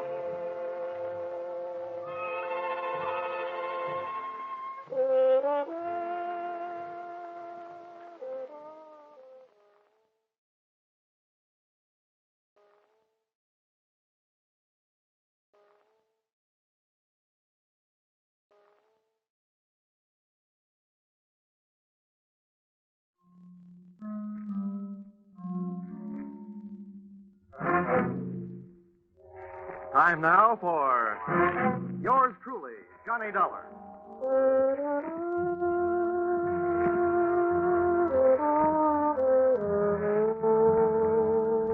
The next half hour has its baggage packed to take a trip with America's fabulous freelance insurance investigator, Johnny Dollar. At insurance investigation, he's just an expert. At making out his expense account, he's an absolute genius. Expense account submitted by Special Investigator Johnny Dollar. To Frederick Kimball, General Manager, Fine Arts Insurers Incorporated, New York, New York. The following is an accounting of my expenditures in the investigation of the stolen portrait of the Duke of Massen. Or, who opened the season on Canvasback Duke?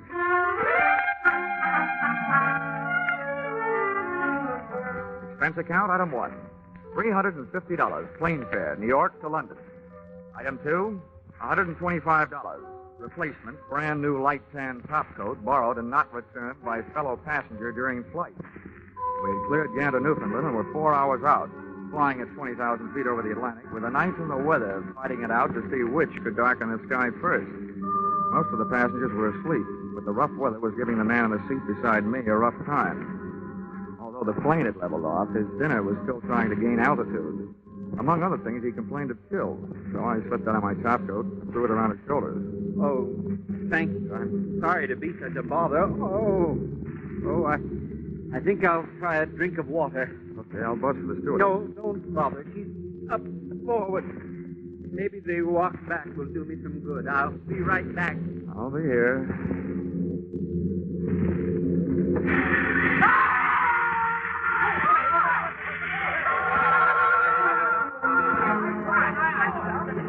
My seatmate had carried his constitutional too far. He stepped out for a breath of fresh air. I didn't think anybody could get sick enough to do that. By the time I got to the back of the ship, the rear seat passengers were milling around the aisle, all of them claiming not to know anything about what had happened. I didn't either. But if my ex-friend hadn't got out of the plane, he'd been pushed. And that posed this tantalizing question. If he'd been pushed, and since he'd been wearing my light tan topcoat, was I the one who was supposed to be taking that 20,000-foot swan dive into the Atlantic? I looked over the passengers, and to me, they all looked guilty. But I knew they couldn't be. I also knew I had no chance of finding out which one was. When things settled down, everybody started asking the stewardess for sedatives to help them get back to sleep. I asked her for some black coffee to keep awake.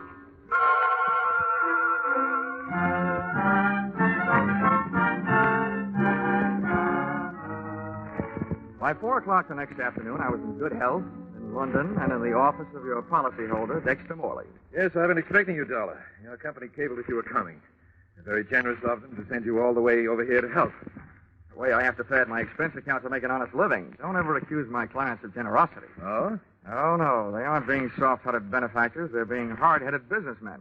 If that painting stays lost, it'll cost them $250,000. Well, I'd better brief you from the beginning. Oh, if I yawn during your story, Morley, don't mind. I'm just sleepy. I see. Very well, I'll make it brief, Dollar.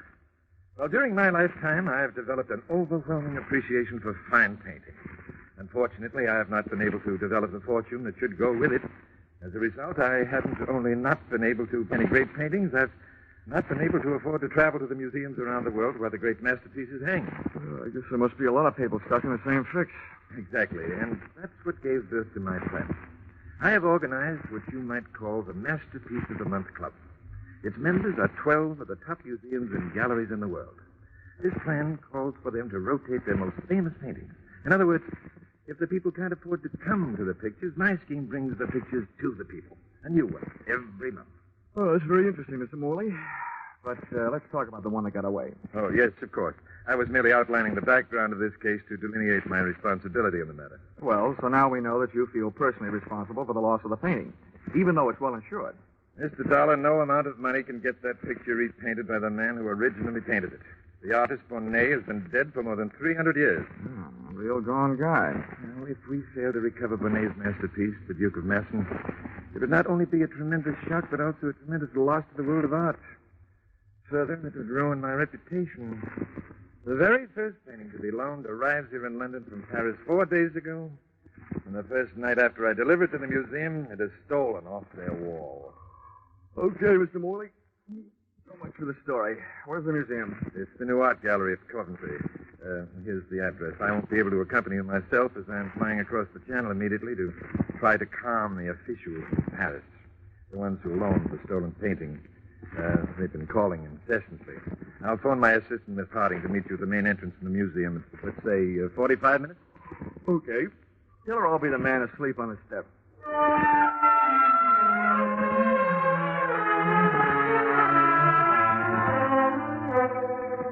Expense account, item 3. Sixpence halfpenny, London papers. to read while waiting for Miss Harding at museum entrance. No matter what I told Mr. Morley, I was afraid to go to sleep. Page 1 of each newspaper referred to my reason, the misadventure which had occurred on a plane the night before, a possible attempt on my life. Then along came another good reason for my lids not drooping. Miss Harding was an eye-opener. Speaking in artistic terms, no painter could completely capture her dimensions. A sculptor could come closer. As far as I was concerned, so could she. And she did. Would this be Mr. Dollar? It would indeed. I'm Miss Harding. Mr. Morley indicated that I might find you asleep. I say that must have been a shocking experience on the way over. Oh, not only shocking, but frustrating. Oh? Yes, there was nothing much that could be done. We circled long enough to drop a few life rafts, some flares, and a big blob of yellow oil to help mark the spot. Then all the pilot could do was call for the air sea rescue boys and hope. Yes, it's been in all the papers the whole day. Poor chap. Yeah, it could be that there, but for the grace of a light tan topcoat, go I. What was that? Oh, nothing. Well, shall we go museum prowling? Yes, of course, though. Well, there isn't much to see, just a blank space on the wall. Well, let's take a look anyway.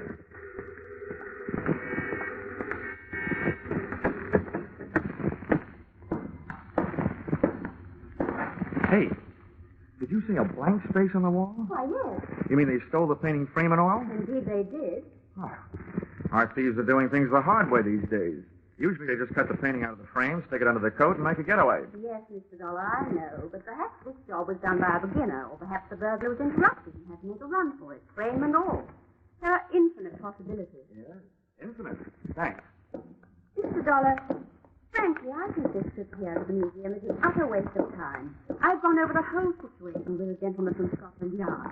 There isn't so much as a single fingerprint. Miss Harding, I have yet to solve the case with the fingerprint. Sorry, I forgot. Men just can't stand to see any show of efficiency in a woman. Oh, I wouldn't say that. It's according to what they find their efficiency. I'm speaking of business. Mr. Dollar, I'm sure that I can save you a great deal of trouble. I've already done an extraordinary amount of research on this case. Well, be careful what you tell me, Miss Harding. At this point, I confuse easily. Mr. Dollar, a child can understand what I have to tell you. Sometimes a wide-awake child is better than a sleepy man. But go ahead. Now, this is the place, right here. No. There. You see? A blank wall. Now, Mr. Dollar, of the 12 foremost art thieves in London, I have discovered that 9 are currently in prison. 1 is in hospital after falling 4 stories off a roof, and the other 2 are at large and may be found residing at the addresses I have here. Hey, you sound more like a patron of the criminal courts than you do of the arts. The entire subject of criminology fascinates me.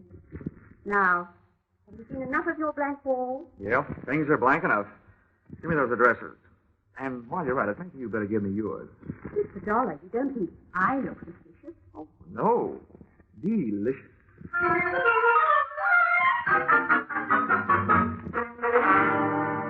Expense account, item 4.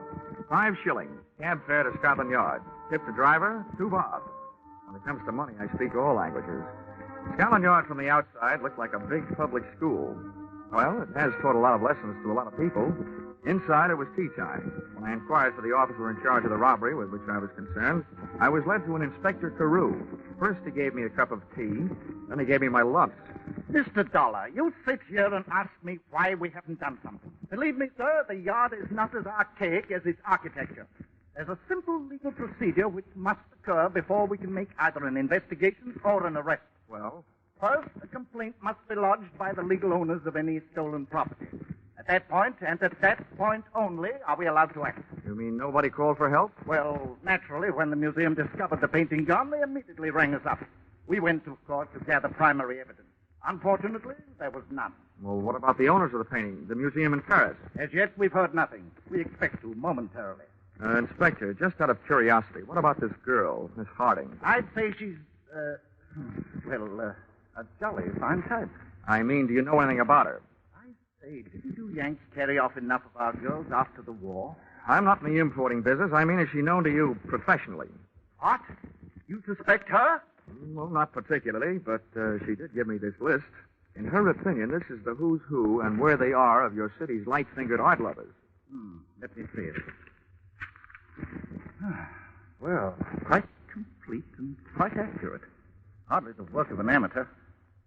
Where in the world would a young lady like Miss Harding come into such information? That, Inspector Carew, is exactly what I'm driving at.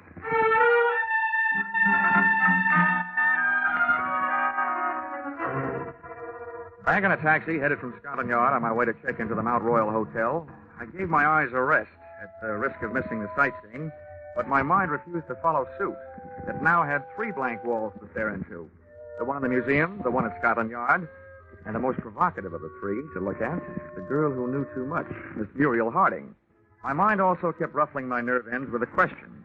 Was I supposed to be the guy who got dumped out of that plane the night before? We arrived at the Mount Royal Hotel, and I got my answers. Here we are, sir. That's the Mount Royal, right? Dead on, across the way. You can't miss it. Okay. What's the bill? To you, sir? That'll be half a crown. How much? 2 and 6, sir. Oh, here. You figured out. Phew. God, ever so, Governor. Look out, Governor. Mind that car. That was a close one. You all right, Governor? Yeah. Blimey, since the cars are back on the street, it's more dangerous to walk around now than it was when them ruddy buzz bombs were dropping. Yeah, a couple of good things about the buzz bombs, though. Nobody aimed them at you personally, and nobody was at the wheel to steer them.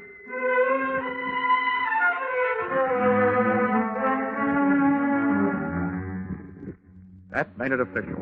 I had been set up for a pigeon, and it was me somebody had tried to turn into a seagull during that flight across the Atlantic. Expense account item 5, £3.10 to bellboy for services rendered. How about that? $14 for a bottle of scotch. I knocked off 40 winks. It felt like only 20. Then I grabbed a shower, shave, and a cab down Oxford Street and over to Soho. Expense account item 6, 5 shillings, the legal limit on the price of dinner in England these days. I ate in a nice place called Kettner's, dinner being a bit of chicken, 3 choices of vegetables. Brussels sprouts boiled, Brussels sprouts creamed, and Brussels sprouts roasted. For dessert, I looked at the names and addresses of Miss Harding's 2 candidates for the boys most likely to have succeeded in swiping the missing portrait of the Duke of Massen. I was in the right district for one of them. I found myself in a dark and lonely mews. That may sound good to you, but in Soho, a mews is still only a place fit for ash cans and cats. I groped my way up the stairs to the address of the number 1 boy on Miss Harding's list. On the top step, I was breathing hard. It wasn't all from the climb. I clenched my teeth, my knuckles, and knocked on the door. Then I broke roll 2, the basic instructions for the working snoop. I opened the door. That lock never went to Yale. The door of a wood-burning stove across the room was open, the flames erratically painting the walls with orange light, then erasing them back into black darkness. I finally dared to breathe. Then I saw what I was looking for, lying on a table, its edges curled upward. An oil painting of a guy with short breeches and a long face. I started forward, but something barred my foot.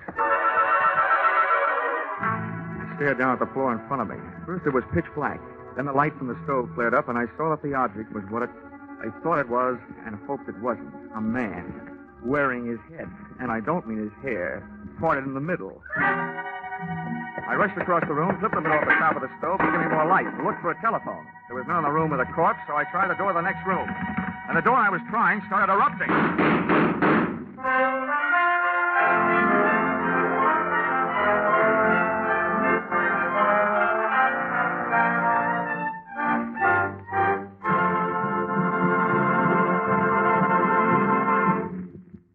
In just a moment, we'll return to the second act of Yours Truly, Johnny Dollar. But first, we want to remind you that those delightful, charming neighbors, Ozzie and Harriet, are coming back home next Sunday night, coming back to CBS. You'll be able to join them on most of these same stations at 6:30 Eastern Standard Time, just before the Jack Benny Show.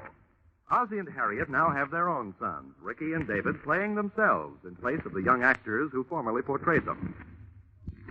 So make it a party for your whole family when Ozzie and Harriet, Ricky and David come home with their fun and laughter to CBS next Sunday night. And now, back to Yours Truly, Johnny Dollar.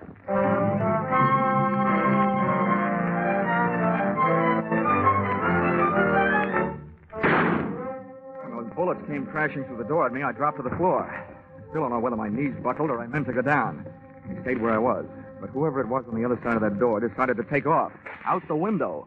I got to my feet, but by the time I kicked the door open and got to the window, I had that old Mother Hubbard feeling. The cupboard was bare.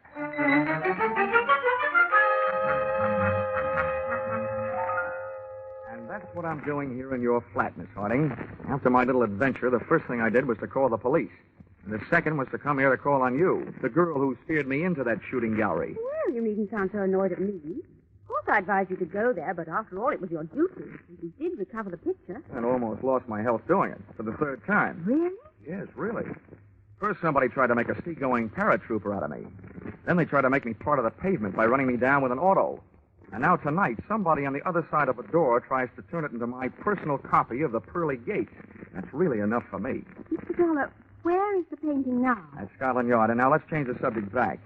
What's bothering me is bothering me plenty. I want to know who didn't want me to find that picture and why. Why, it seems elementary. Thank you, Dr. Watson. The thief naturally didn't want you to find it. Miss Harding, please. When I got shot at, the apparent thief was dead. Well, they do have henchmen, you know. If he was killed by an accomplice, why did the killer leave the painting? I'd have no way of knowing. Of that, I'm still not sure. Oh, really, Mr. Dollar, come off it. You hardly suspect me. I suspect you less if you'd stop saying that. At this point, I suspect everyone. Even Dexter Morley, of dreaming up this whole painting of the month scheme to bring those paintings within stealing distance. Oh, but that's utterly ridiculous. I know. If that was the plan, he'd wait until he had more than one picture on the road to steal. That's why I don't suspect him. Well, frankly, I don't see why you continue to worry. After all, your part of the job is done, isn't it? Yeah, I suppose you're right. But I still have a yearning burning deep down inside of me to break somebody's neck. Mind if I use your phone? Of course not. Help yourself. Thanks.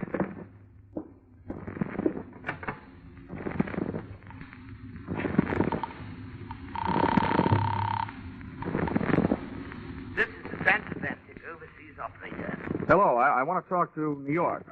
Don't worry, I'll call collect. My name is Johnny Dollar. I want to place a collect call to New York. Number is Plaza 6, 9184. Check this, please, sir. Your name is John Dollar. New York number you're calling is Plaza 69184. And the call is collect, correct? Correct. Collect. Right you are, sir. We shall ring up immediately if there's a clear circuit. Thank you. They'll call me. Well, while you're waiting, you should probably do with a bracer. Do you care for a drink? What have you got? Oh, gin and orange, gin and lemon, gin and Italian, or gin and French. No whiskey. No, thanks. Well, come and sit down over here. Very restful. Much more restful in the eyes where I am. Here, I can have a better look at you. However...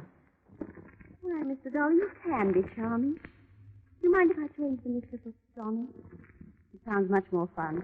I'll swap you one Johnny for every Muriel you let me use. It's a bargain. Now, tell me about yourself. Your line of work fascinates me. I'm an absolute bug on criminology. At the moment, Muriel, that happens to be my unfavorite subject.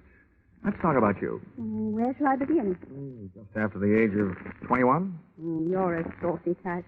At the age of 21, I was serving in the WAF. Huh? The Women's Air Force. Oh, you must have had a lot of exciting adventures. Rather. What was the most exciting? Oh, I think perhaps the night the young U.S. Air Force captain hit. Oh, one of the boys of the Wild Blue yonder. Maybe it was the blue of your eyes that made him wild. Johnny. I know how he must have felt.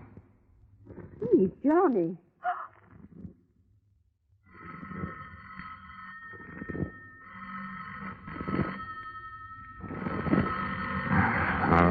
I'll be right back. All right, darling. Hello? Are you there? Of course I'm here. Mr. Dollar? That's right. We're ready with your call to New York. The signal at the end of 3 minutes. Are you ready to talk? The minute you stop. Right you are, sir. Carry on. Hello? Hello? Is this the Fine Arts Insurers? I want to talk to Mr. Kimball. Yes, Dollar. I'm on the line. Go ahead. Well, you can stop worrying, Kimball. I got the painting back. You say you did get it back? That's right. It's safe. All you'll have to pay is the price of a new frame. But that you say, what happened to the frame? Well, the guy who swiped it took the painting out of the frame. I don't know where it is. Well, ask the culprit what he did with it. I can't. He's dead. Well, then look for it. That frame itself is worth $10,000. It was insured along with the painting. Okay, Fred. Don't blow out any bridge work. I'll look around for it. Give it everything you've got, Dollar. You're too near doing that already. What'd you say? Okay, Fred, I'll cable you what happens. Goodbye. Well, Muriel, vacation's over. I just got put back to work. I gather from your conversation you want to send you chasing off into the night to look for the picture frame. Yeah, that's it. Oh, it's ridiculous. The thief had probably already found it somewhere in that fellow's flat. I'll check that. But my work is personal service. But oh, must you go, Johnny? It's only 10:30. Couldn't you put it off till morning? Well, there's nothing I'd like better, but... Couldn't you stay even for a little while? Well, just long enough to calm my nerves.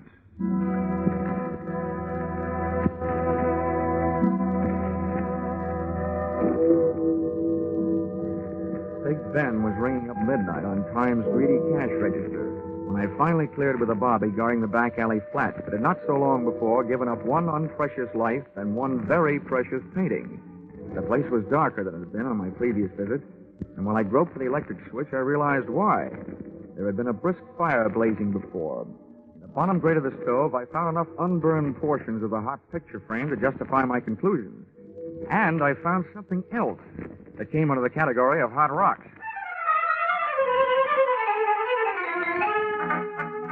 Expense account, item 7. Cab fare to the office of Dexter Morley. The front door was not only locked, it was barred. However, at the back of the building, I had better luck. A loose window down to the basement. I had broken a law, but I didn't want to break my neck, so I snapped on a light. The basement was loaded with cabinet-making equipment. But for my dough, they weren't making any cabinets. There was a bench with a power drill, and on the floor below it, a pile of sawdust and wood shavings. That was normal enough, but the sawdust pile was glinting with tiny specks of crystallized glue. With what I had now, all I had to find was Dexter Morley. He made that easy. He found me. Stay down there, Dollar. Right where you are. Well, welcome home from that trip to Paris you didn't take. That gun in your hand suggests that I'm right about one thing, anyway. Yes, and what would that be? That whoever took those shots at me earlier tonight was probably not an Englishman. The bobbies over here don't carry guns, which makes most English mugs afraid to. You're an American. That's interesting, but hardly valuable. I've got some more. How valuable is this? I think you're in on, or at the head of, a very high-class smuggling racket. And I think you set up that painting of the month scheme of yours to establish just about the neatest method of smuggling that I've ever heard of. You're very generous, but I know how I operate, so what you could tell me about it could do nothing more than bore me. What I want from you are the diamonds. Maybe I can trade you. Some diamonds for some answers. You're in no position to bargain. Give me the diamonds or I'll shoot you and take them off you. No, wait a minute. I'd better explain my bargaining position. And I think you'll admit it's not the worst. Since you must have followed me here, you know I took a cab from the murder flat. One without a taillight, so you don't have the number. But, brother, I do. And the diamonds are jammed down behind its back seat. Now, let's bargain. Why, you... All right. What do you want to know? Just let me do the guessing and check me if I'm wrong. You set up a chain of famous paintings which would move around the world through your branch offices. As each one passed through your hands here, the frame was to be dismantled and holes bored in it at the joints for the purpose of smuggling diamonds. Right so far? Yes, Dollar, right. But remember, the more you are right about, the worse it is for me. So naturally, the worse it is for you. We'll take care of that later. This scheme of yours is fascinating. The stuff moves around the world in the picture frames, under official armed guard, and enjoying virtual diplomatic immunity through customs. It's great. It would have been great if it hadn't been for that heavy-handed oaf. Oh, that fills in a missing link. From out of the night comes a burglar, steals your first loaded picture, shoves the frame into his stove to get rid of it. You arrive, cream him with your gun, then I arrive, interrupting you before you get what you want out of the burning frame, and then... You saw what happened to him when he resisted me, Dollar.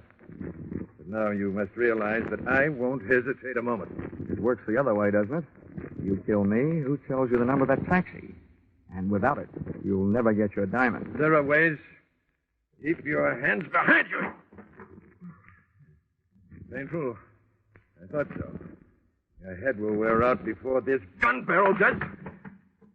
Now, feel more like talking? Just enough to tell you one more thing. You can tell that blonde accomplice of yours I was onto her from the start. Tony, what do you mean? What? Ow! Don't shoot back.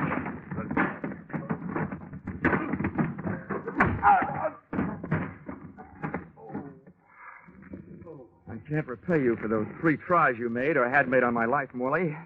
But here's what it feels like being hit on the head with a gun. Yeah, rockabye booby. Muriel, look out, you'll fall. Told you. That's a very undignified way for a lady to enter a room, through a basement window. Johnny, I was only trying to help, and there you were accusing me of being his accomplice after all those nice things you said to me before. Whoa, wait a minute. Oh, I followed you. I wanted to see how you were. Oh, great. You and your criminology. At least you might have stepped in before you hit me those 2 licks. Look at my head. Oh, I'm sorry, Johnny. It's just that I love crime. Well, come on, get up. Oh. Would be a crime if Mr. Worley there woke up and I had to put him back to sleep again before the police got here. Well, what was it all about? It was about these little black things. I've got a pocket full of them. Here, scrape one of them with your fingernail. Oh, glass. Honey, that's the kind of glass a fellow hands his girl when he wants to be engaged to marry her. Johnny, darling, you mean... Yes, I mean only that they're diamonds.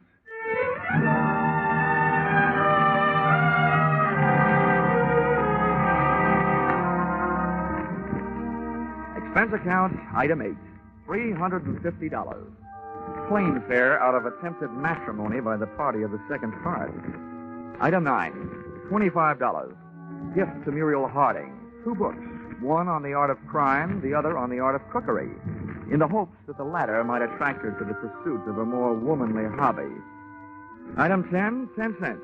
Roma Seltzer. Purchased upon landing at Gander, Newfoundland. The only thing still fighting me on this case were those Brussels sprouts I had at dinner in London the night before. Expense account total, $1,563.40. If you find any slight discrepancy in this amount, in my favor, blame it on my confusion and lack of understanding of the international rate of exchange. The only thing I like to exchange at this point is my head with its 2 new lumps. Wishing you the same, yours, truly, Johnny Dollar.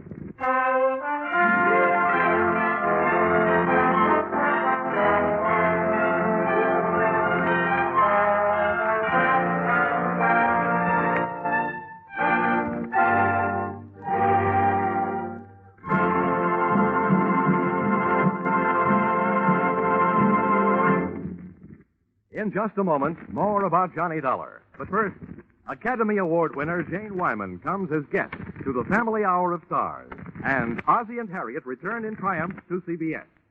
These are 2 headline-making events for next Sunday night.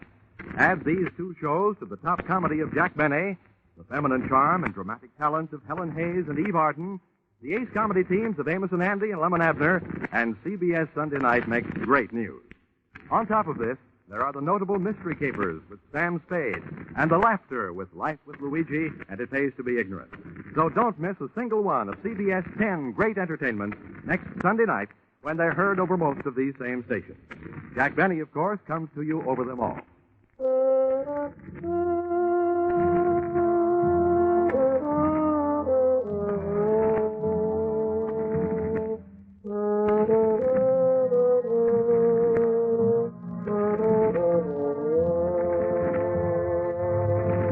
Listen in again next week when CBS brings you Yours Truly, Johnny Dollar, with Charles Russell as Johnny. Yours Truly, Johnny Dollar is written by Paul Dudley and Gil Dow, with music by Mark Warnow, and is produced and directed by Richard Sandville for CBS, the Columbia Broadcasting System.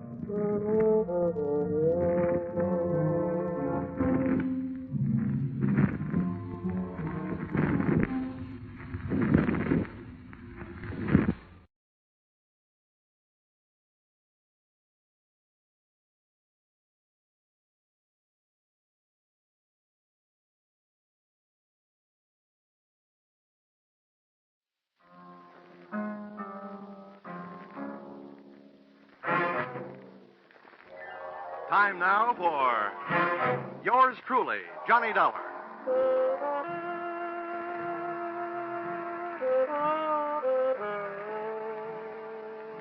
The next half hour has its baggage packed to take a trip with America's fabulous freelance insurance investigator, Johnny Dollar. At insurance investigation, he's just an expert.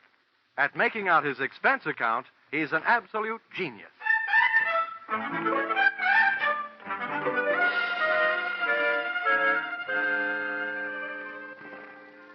Expense account submitted by Special Investigator Johnny Dollar. To Home Office, Highworthy Insurance Underwriters Association, Hartford, Connecticut. Attention, General Manager Harvey Anthony. Dear Mr. Anthony, here is your problem. The following is an accounting of my expenditures in the case of the $100,000 legs, or who put your company out on the limbs. Expense account, item 1, $60. $20 across the board on a losing horse I was rushed into betting on when you had me paged on the public address system at the racetrack. This is Harvey Anthony, Dollar. Thanks for calling back so soon. Now, when they paged me, they said it was an emergency. It better be. Why? What's the matter, Dollar? This is my day off. And if I know you, this call is going to make it an off day. If I know you, my friend, you won't mind this assignment. I want you to go out to Hollywood. Act as a bodyguard for a big movie star, Marilyn Major. Oh, not a bad body to guard. What's the deal? We've issued one of those publicity policies. Insured her legs for $100,000. Policy will only be in effect for 48 hours. We want you to stick with her. Just see that she doesn't get mixed up in any hockey games. I get it. She's been notified, so she expects you. Now, when do the 48 hours start? Tomorrow noon. Can you make it? Yeah, with the help of American Airlines. Got enough cash with you to buy your tickets? About that, I'll know right after the next race. I'll call you from Hollywood.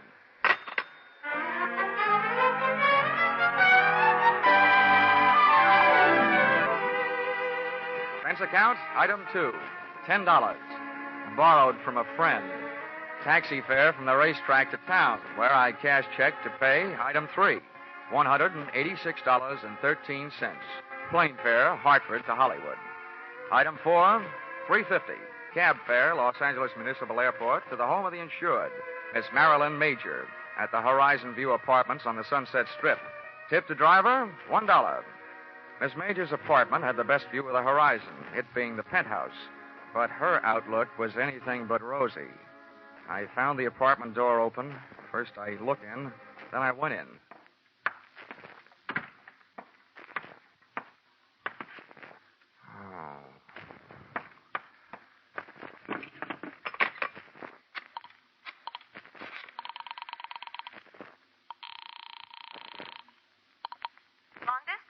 I want to place a person-to-person call, please, to Mr. Harvey Anthony at Hartford, Connecticut.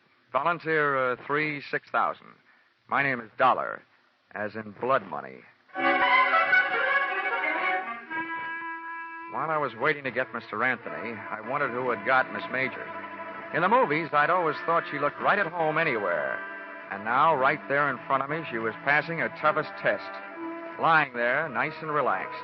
She looked right at home in the role of the beautiful gal who had just been murdered. Her face was calm. Her legs were neatly placed in the best of cheesecake tradition. The only thing not quite as it should have been was a very real bullet hole, which she was wearing where an earring should have been. But the next cameras that would be taking her picture would be police cameras. B pictures. B for bloody. Mr. Dollar? Oh, yeah? Here's your party. Go ahead. Oh. Hello? Hello? Hello, Dollar? Yeah, this is Dollar, all right. Anthony, first I want to tell you, those legs you insured are still in beautiful shape. Good, fine. I only hope you didn't also insure Miss Major's life. She's dead. What? Marilyn Major dead? That's right. Oh, we certainly do insure her life. We only issued that publicity policy on her legs as a courtesy. Dollar, get to work on it right away. I'll get to work on it, but don't waste too much hope. To me, it looks like your only out is if the policy does not pay off on murder. Murder? Good heavens. Well, there may be something about the case that'll save us from paying double indemnity for death by violence. Oh, this is death by violence, brother, any way you look at it. Okay, Anthony, I'll get to work on it right after I call the cops and make a report. Do your best. Goodbye. Okay, goodbye. Well, Hang up that telephone, mister. the dame standing in the kitchen doorway had .32 caliber steel in her hand to back up the brass in her voice. She was a youngster, but obviously an old-timer at a lot of things. Her hair was the same color as the murdered woman's, smoke blonde, and her dress was tobacco brown, and round and firm and fully packed. I said put down that phone. Yeah, sure, okay. Now, you do me a favor, will you? If you feel you want your finger near that trigger, how about moving it up to the front end of the trigger guard, huh? Mister, I only heard part of what you said, but you're not calling no police. What makes you think so? That dame in there's done me enough harm. I came here to kill her. But somebody beat me to it, and I'm not taking the rap. Okay, so beat it. Who cares? Then I'll call the police. Somebody's going to eventually. Before I go, I'm finding a few things and taking them with me. Now, come on, get up on your feet, mister. You're coming with me in the bedroom. Okay. Don't get excited. Okay, mister. Over against that wall with your face in close and your hands straight up. Come on, move. All right. You learn this at the movies or by watching your friends work? Don't be a wise guy. I'm not as dumb as I look. Now, hold still. Look, sister, by this time I shouldn't still like you well enough to warn you, but what you're doing right now will get you in plenty of trouble, even if you didn't commit this murder. I'll take that chance. If you don't get picked up for larceny, they'll still get you for tampering with evidence. As far as the police are concerned, at the scene of a murder, nothing gets touched. They like it that way. What I'm taking won't even be missed. There are plenty more here just like him. That's all she's gotten here. Love letters from men. Who are you covering up for? Your boyfriend? It's none of your business, mister, but it's my husband I'm covering up for. Well, then you're just plain nuts. If he knew her, they'll find that out. And then if they want him, they'll find him. Yeah, and they'll find him dead. Huh? My husband committed suicide over that no good dame this morning. Oh. No, I've had enough out of you. Back up. 2 steps. Okay. Now get over there and into that closet. Come on. Too bad. What's the matter? I always feel sorry for a sucker. I felt around in the dark. It was a small closet. That meant not much air. That meant doing something about it. I took my fingernail file, stood it on edge, and slipped it under the door, pressing down the nap of the rug. I did the same with my fountain pen. That would at least allow a small supply of air to sneak into my stuffy little cell. And then I glued my ear to the thin wooden panel that separated me from the bedroom. It wasn't long before my captor apparently completed her search. I heard her pass the closet door and head for the front room. I didn't hear her dial the phone, but it didn't take me long to realize that's what she was doing and who she was calling. Give me the police. This is an emergency. Hello? Hello, police. I want to report a murder. All right. Hello? There's been a murder. The movie star Marilyn Major in the penthouse. The Horizon View apartment on the Sunset Strip. Never mind who I am. I've caught the murderer. You'll find him locked up in the closet. From the moment she hung up, I could only guess what was happening. I heard a man's footsteps rush in, and then his voice. Blackmail me, will you, you cheap... That's what I'm paying you for these letters. Now I'm taking them with me. I didn't think I had the time to spend picking the lock on the closet door, so I started kicking. The girl who had just tried to turn me into the cops was lying on her face in front of the telephone stand, and a covey of bullets had turned the brown silk on her back into wet red lace. She'd been shot in the back. And if she'd succeeded in finding her letters, her killer had taken them with him. I made a quick search myself and took a look through the remaining sets of letters. One from a guy who signed himself Baron, and the other one from a guy whose autograph read, "With all my love, Lawrence." My instincts were trying to pull me out of that apartment, but one look down the street threw them into reverse. Black and white prowl cars were arriving, and it was less than another minute when their passengers started pouring out of the elevator and through the front door. All right, watch out. Now take it in. All right, come around. In the bedroom closet, boys. Make sure you don't stand in front of that door. Okay, Lieutenant. Never mind the closet, Lieutenant. It's empty. I kicked my way out. All right, let's see your hands. Get them up. I swear I'm going to buy some stock in a gun company. Everybody's got them. Miller, get around behind him. Check him for weapons. Yes, sir. He's clean, Lieutenant. Okay. Who are you? Johnny Dollar. And if you lend me back my right hand, I'll give you my ID. It's in my wallet. Keep him up. Miller, get his wallet. Yes, sir. Here it is. Insurance, Dick, huh? Please, I'm a freelance special insurance investigator. It sounds better. Keeps my price up. Hartford, huh? Well, what's your story? Well, first, I'd like to go on record as saying I didn't commit either one of the murders. Either one? What are you talking about? Well, this one here is the girl who phoned in the report that brought you here. The one she was talking about, Marilyn Major, is lying just as dead on the floor in the bedroom. Miller, get in there and take a look. Yes, sir. While he's looking, you keep on talking. Okay, I'll start from the beginning. I was sent out here by Highworthy Insurance. They just issued a policy on the legs of that dame in the other room. $100,000. Publicity stunt. I was supposed to protect their interests. What do you mean by that? Well, what do you think? I was supposed to see that she didn't attempt any Hindu fire dances or try walking any tightropes during the next 48 hours. Well, your worries are over in that department, at least. What else? When I got here, the door was open. I walked in and found her, dead. Any way to prove that? Any witnesses? Just one. She's lying there behind her. Uh-huh. Over the phone, she accused you of the murder. That's the wrong kind of a witness. No, Lieutenant. The wrong kind of dame. She knew I didn't do it. She was somewhere in this apartment when I arrived. Then why did you say it? I can hardly ask her. Listen, Lieutenant. She did tell me that she came here to get some letters. Her husband had written them to the major dame. She said she was trying to protect him.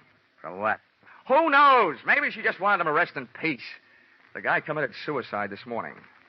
We can't check your story with him, can we? You've got a lot of dead friends.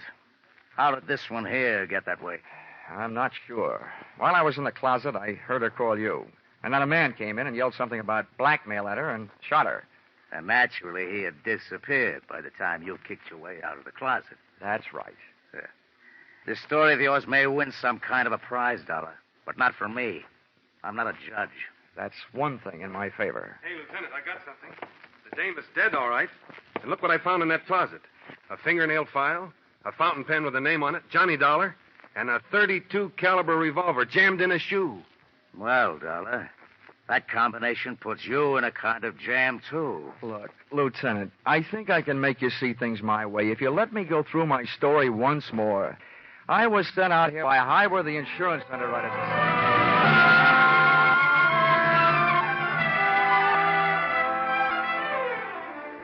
Expense account, item 4, $3.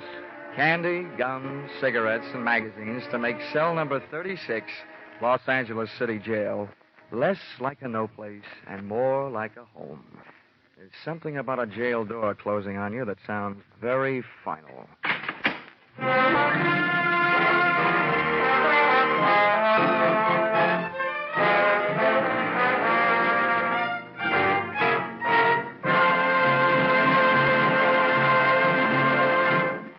In just a moment, we'll return to the second act of Yours Truly, Johnny Dollar. But first, we want you to know that the biggest jackpot in the history of radio, $50,000, goes in the works tomorrow night when CBS Great Saturday Night Quiz Show Sing It Again comes to you again over most of these same stations. $50,000, $25,000 in marvelous prizes, plus $25,000 in cold, hard cash. And that's only the beginning. Because the longer the phantom voice questions elude the listeners, the higher the rewards go. Be sure you're around tomorrow night when Sing It Again sets telephones ringing across the nation and $50,000 goes riding on each call. And now, back to yours truly, Johnny Dollar.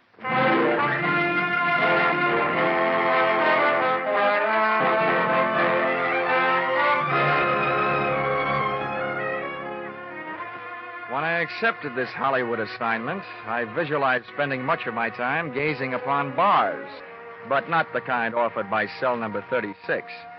The guy who said stone walls do not a prison mate had never been a guest in the Los Angeles City Jail. He had a better chance of getting out of Bartlett's quotations than I had of getting out of there. But, as we keep saying in the insurance racket, never say die.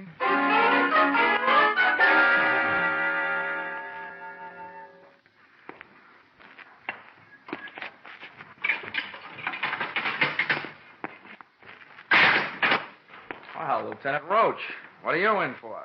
I've heard tell the boys around headquarters have a very funny joke about roaches in jails. But that's not why I'm here. Sit down. Make yourself uncomfortable. Thanks. I can't offer you a mint julep. The closest I can come is a spearmint lifesaver. Oh, thanks. This kind of zero is a pleasure after facing the kind we're up against. Huh? So for $1, all we've got to go on is you and a mess of evidence we haven't as yet been able to trace down to its rightful owners. Oh, incidentally, about that gun we thought might be yours. Oh, don't tell me you're going to give it to me as a birthday present.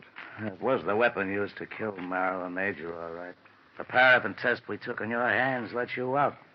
You haven't been firing any guns lately. Does that mean you've come here to escort me to the front door? No, not so fast. We do want to know what your fingerprints were doing all over those 2 bundles of love letters we found. I'm going to have to learn to pick things up with my knuckles. Lieutenant, I just had a natural curiosity as to who killed the cat.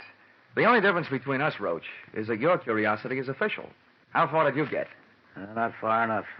Didn't take much figuring to know that Miss Major has been playing a high-class badger game. All the perfume in the joint couldn't cover up the smell of blackmail. On top of that, we found the 2 batches of letters that you'd been messing around with. One signed Baron, the other signed Lawrence. Those, the fire department should be handling. Oh, yeah. Oh, and remember, there's probably a 3rd set floating around. Why do you say that? Well, I'm not an eyewitness to this, only an ear witness. But from what I could hear inside that closet, the dame who came there looking for her husband's letters found them, and she called you to turn me in. Mm-hmm. On her way out of the apartment, some guy came in, mistook her for Marilyn Major, and shot her in the back. When I kicked my way out of the closet, those letters of hers were gone. So, figures the murderer grabbed the letters out of her hand, thinking there was some he'd written. Uh-huh. Then in your file, the killer was either that Baron fellow or the other one, Lawrence. Lieutenant, in my file, they're both murderers. It's just a question of who killed whom. The guy who killed Marilyn Major certainly wouldn't have come back to kill her again, would he? In this town, you never know. Look, Lieutenant, I got a 2-way stake in this thing. One, to get my name cleared. The other, to get my job done. And I'm in a hurry. I imagine you are, too. Well, Marilyn Major was a big name. That means we'll soon have newspapers burning under our seats. We're in a hurry, all right. Okay, then listen. If I were either one of those murderers, and I know that the police probably had a handful of letters that could send me to the gas chamber, I'd head for the border. Yeah? But if I thought an outsider had them, somebody they might be able to buy off or scare off or beat off, then I'd go find that guy. Well? Let's bring this thing to a head in a hurry. Run a story in the papers. Tell them you released me. Tell them I escaped. Tell them anything, just so long as you tell them that you suspect that I have those letters hidden someplace. Well, if you don't mind taking the chance of having 2 murderers gunning after you, we certainly don't. Oh, I mind. Believe me, I'm not doing you any favors. It's just that I'll feel safer in my own hands. Okay, Mr. Pigeon, you got yourself elected. We'll publish that story. Then we'll let you fly the coop. Good enough. Just make sure that you give me plenty of fighter cover. Expense account, item 6, 7 cents. Purchase of newspaper, an extra edition that hit the street about a half an hour before I did. Item 7, $5. A big square meal to make up for the ones I'd missed, ignoring the little round beans while a guest of the city. Seeing the lieutenant's fiction in black print on the front page of a newspaper almost had me believing it. There was my picture, big as life. And when those birds set up a pigeon, they made sure everybody would know the location of his roost. Firmly planted high in the story was the name of the hotel into which they had registered me, and to which I was under orders to proceed immediately.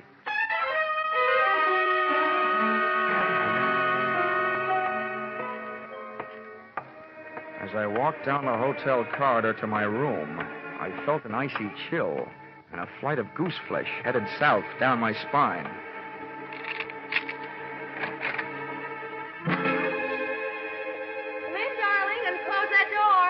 I expected company, but not your kind. At first, I thought I'd gotten into the wrong room. This kid looked right at home. And she used some of the clothes from a half-packed overnight bag to make her look it. Oh, you're Johnny Dollar. Yeah. Thanks for saving me a calling card. Who are you? Alice Hill. Oh, that doesn't mean anything. Otherwise known as Mrs. Lawrence Hill.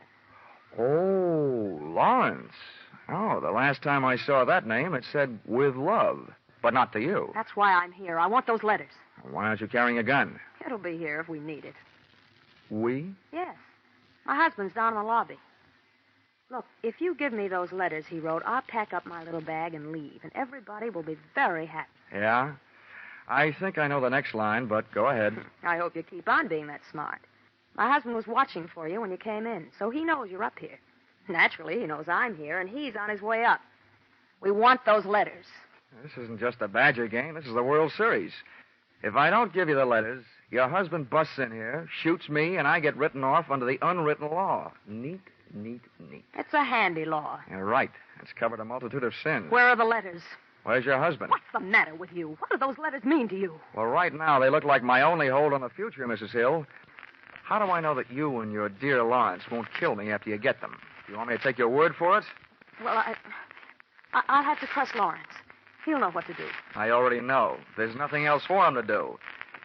Look, Mrs. Hill, why don't you wise up? Your husband is ready to commit one murder to remove the evident motive for another. And he's dragging you into this with him. You'll wind up an accessory before, after, and during the fact. You're running up a blind alley as fast as you can run. And it's too late to turn around, so I'll just have to keep running. Ah, well, here he is. Lace up your track shoes, lady. The race is on. Come in. All right, sit still. Freeze, both of you. It's okay, Alice. You can hold off on the dog and pony show. Save it for the witnesses when they arrive.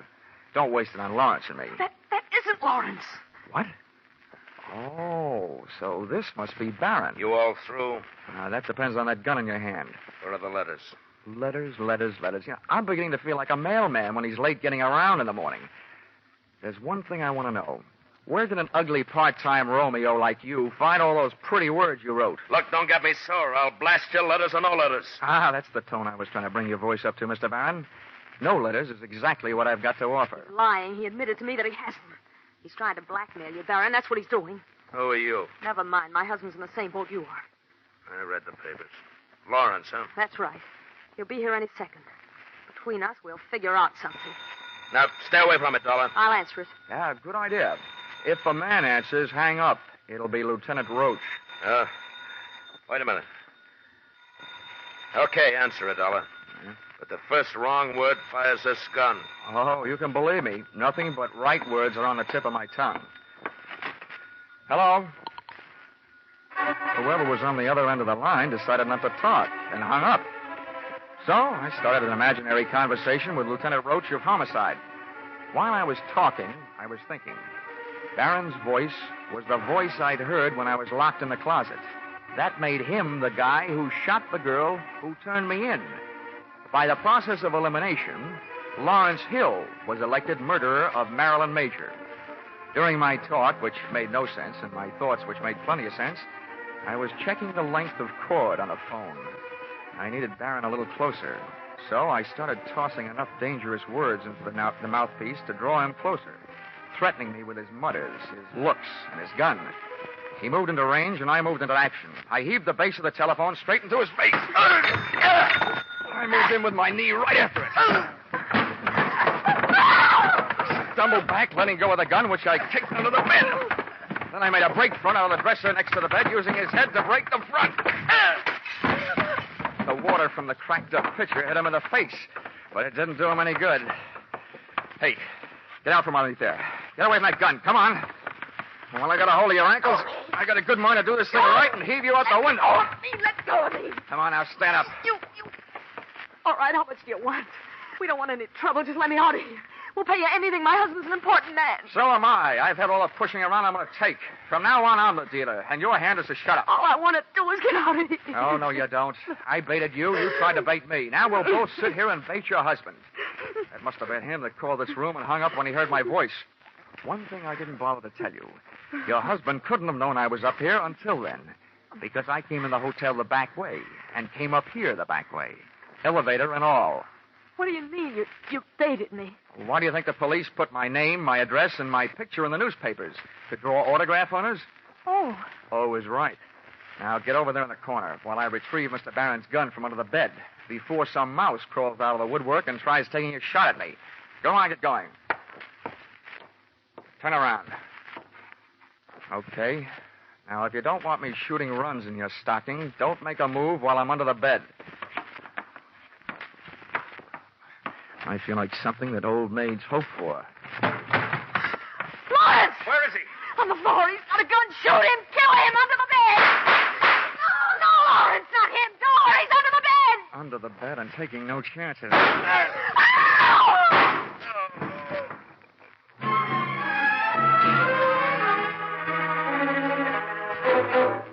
Listen, Roach, you may be a lieutenant in the police department, but to me, you're just a big, fat private. Now, calm down, Dollar. I don't mind setting myself up as a pigeon, but you promised me protection. Where was it? Temper. Now, who's who here? Let's get these stiffs sorted out, then we can talk. There's only one stiff. The other one, the one near the door, is Lawrence. He's only wounded. I had to shoot his pins out from under him. He came crashing in and killed Barron by mistake. That's Barron over there by the bed. Ah, another case of mistaken identity? How did he miss you? I happened to be under the bed at the time. Oh. And I wasn't hiding. No? I was looking for a gun, and I found it, and I used it. And if I had one right now, I'm not so sure I wouldn't use it on you. You still haven't told me why you left me here alone, holding the sack all this time. Yeah, I'll tell you why. And I guess it was our fault. The men I had posted in the lobby didn't see you come into the hotel. Well, how do you like that? Johnny Dollar, wise guy. Huh? Lieutenant, I got some news for you. Just to make sure I was taking no chances, I came in the back way.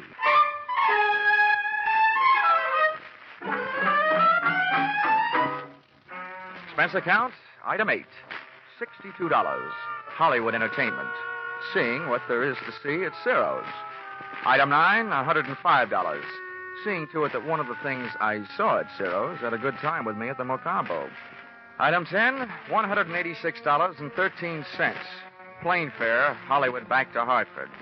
Item 11, $1. Ticket to the movies, back in Hartford, to study the last motion picture of Marilyn Major, so that in the future I'd be sure to steer clear of her kind of a woman, who is too much of a jinx for my kind of man.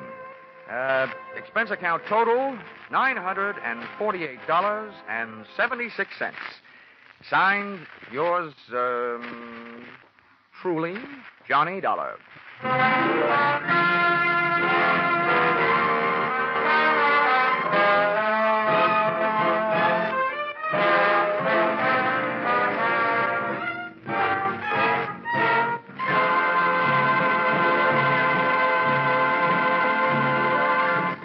In keeping with the Easter season, you'll hear a different kind of story on CBS Gangbusters tomorrow night.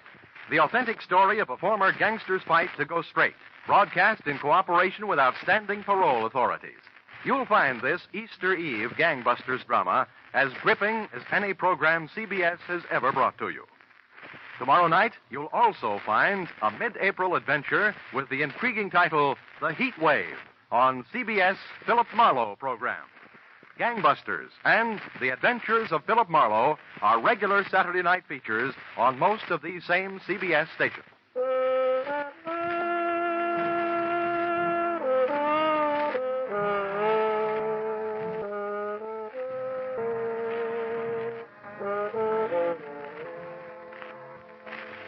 Listen in again next week when CBS brings you yours truly, Johnny Dollar, with Charles Russell as Johnny. Written by Paul Dudley and Gil Dowd with music by Mark Warno, yours truly, Johnny Dollar, is produced and directed by Richard Sandville for CBS, the Columbia Broadcasting System.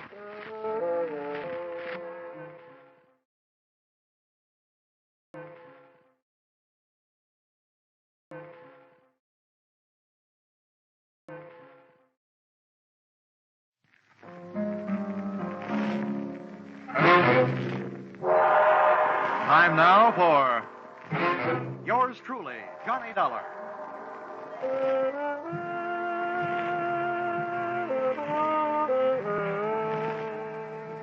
The next half hour has its baggage packed to take a trip with America's fabulous freelance insurance investigator, Johnny Dollar. At Insurance Investigation, he's just an expert. At making out his expense account, he's an absolute genius.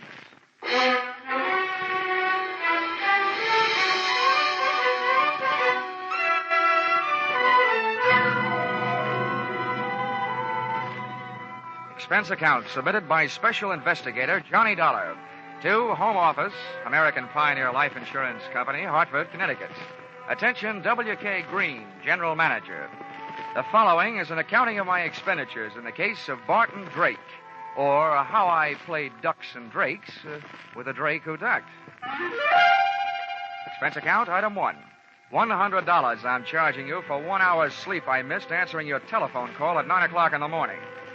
Expense account, item 2, $1.50. I had to go out for breakfast. The Easter Bunny didn't leave me any eggs. Item 3, cab fare to your office, $1. Tip to driver, $1.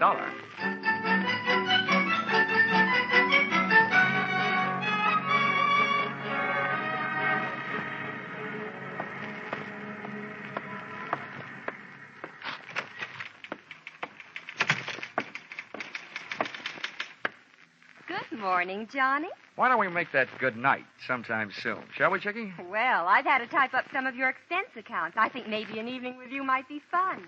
But business first. Old Stonewall's waiting for you. Oh, hasn't he gotten out of that military kick yet? No, he still thinks he's a general. But to me, he's still just what he was before he ever went into the Army. His belts never stopped fighting the battle of the businessman's bulge, huh? Well, forward march.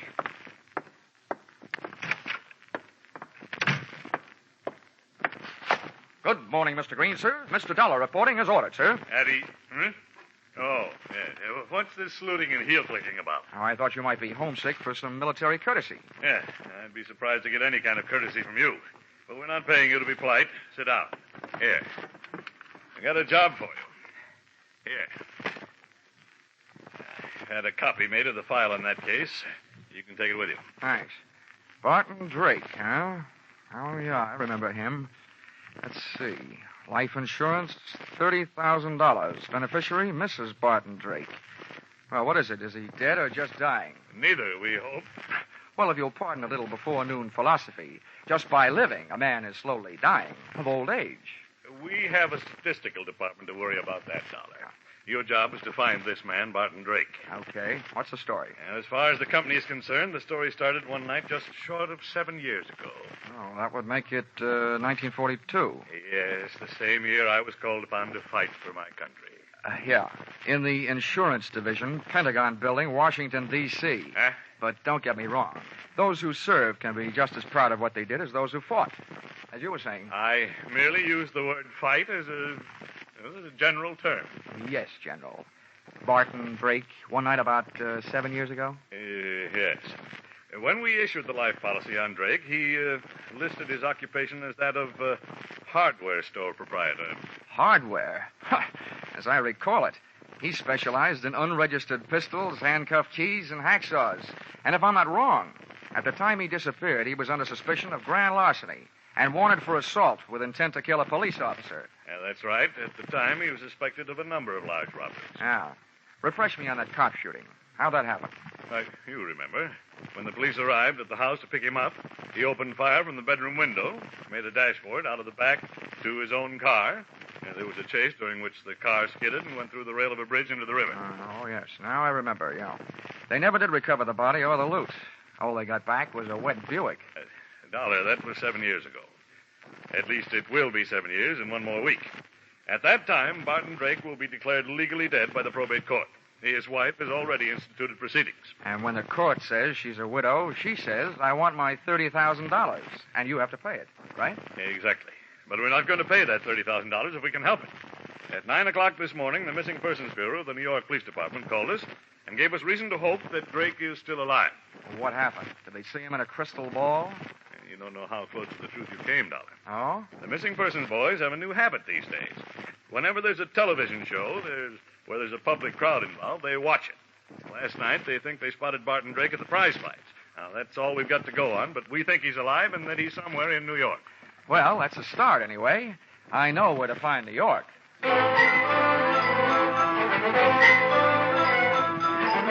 Expense account, item 4, $7. Mileage, Hartford to New York. I stopped in Bridgeport to soak up a dish of coffee and whatever information there might be in the insurance file. Of the two, the coffee was the stronger. All I learned from the file was Drake's physical measurements, the birthplace of his mother, his wife's maiden name, the last known quotation on his blood pressure, and his home address in Manhasset, Long Island, to which I went.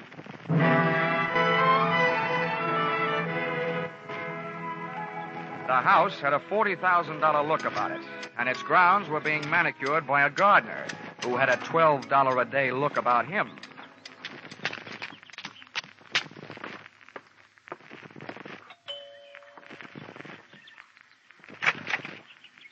Yes, sir? I'd like to see Mrs. Drake. Here's my card. Yes, sir. Step in, please. Thank you. If you wait here in the hall, sir, I'll go tell her you're here. The maid had a $40 a week look about her and completed the picture of prosperity. For a hardware merchant, Barton Drake had died leaving his wife living a soft life. Either that or he was still alive and not giving his wife grounds for divorce on the basis of non-support. Or she was that certain kind of gal who wouldn't have any trouble making that certain kind of man get up that certain kind of money. And when I saw her, I knew not only that I couldn't afford her, but that Drake probably hadn't been able to, which probably led to his undoing. Just to give you an idea, she was wearing a diamond necklace and a negligee, and it was 2 o'clock in the afternoon. Mr. Dollar? Mrs. Drake? Yes, Stella Drake. I'm having breakfast. Won't you come in and join me? Well, I'll join you, but no breakfast. I just had a tomato surprise. Lunch. Oh, I'm glad you didn't mean me. Come on, right in here. Are you sure you won't have some breakfast? No, thanks. I couldn't bring myself to hurt that poor, tired trout you've got there. Oh, please. That's a genuine English kipper. Oh, I beg your pardon. I didn't recognize it without its monocle. Oh, you're more fun than an eye-opener. I should have you around when I get up every day. Well, I have something to tell you that should make you really feel good. You don't mean that bunch of stuffed shirts at the insurance company have decided to give me my money without going through all that fuss at probate court? Oh, I've got better news than that. You may not get that money, but we think you have a good chance of getting your husband back. What? Yeah, the New York police think they saw him last night. Alive. Oh, maybe I was wrong. Maybe that doesn't make you happy. Why, yes. Yes, of course it makes me happy, but to live without a man for 7 years and then have a stranger just sit across the table and calmly tell you he's alive, it's just too much. Tell me, where did they find him? They didn't. They think they spotted him at the fights they were watching on television. I imagine they're looking for him. I know I am. Well, it's impossible. If he were alive and back in New York, he'd come to me. That's what I was hoping, Mrs. Drake. Well, I don't believe it. Why would he do a thing like that to me? Why would he make me suffer all these years? I think you'd better go now. I've got to be alone. I've got to think. Oh, Barton, why? Please, Mr. Dollar. I want to be alone. I figured if she wanted to be alone, it was for a good reason. Because that lather she'd gotten into was strictly from soap opera. She flooded me to the door on a tide of tears. Once outside, I picked up the hedge clippers the gardener had conveniently left near the front walk and pruned the telephone wires leading into the house. Then I took a plant on the place from the other side of the street. I figured Mrs. Drake would want to share her troubles with somebody, and with the phone wires cut, she'd have to leave the house to do it, giving me a chance to follow her. And that's the way it worked out. She led me someplace, all the way into New York City, but not to Barton Drake. That would have been too easy. Once in Manhattan, she headed for a drugstore and a telephone booth.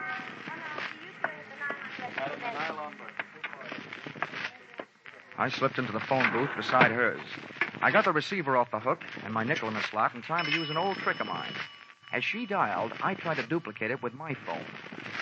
She dialed. And I dialed. I was just one number behind her all the way. When she was through dialing, I held off dialing the last number on my phone until she got an answer. And then I let it go.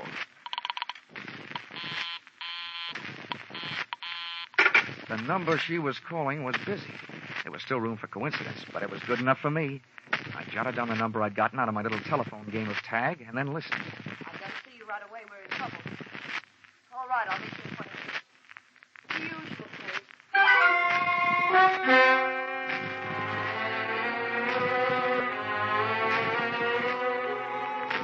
The usual place turned out to be the usual place to meet trains, Grand Central Station.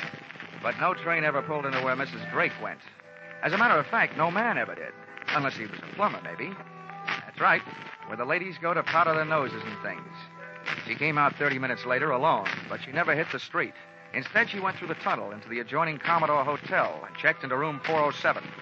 The only room I could get was 1313. Expense account item 5, $10. Tip to hotel detective for keeping an eye on the Eiffel in 407.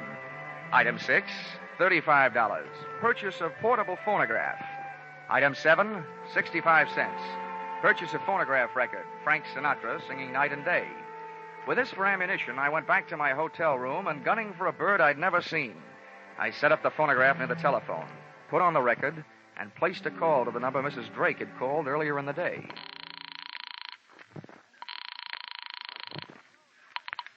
Hello. Hello there. 7 p.m. again, and this is your favorite disc jockey, Happy Jack the Money Man. Yes, your favorite disc jockey, your spinner with the winners.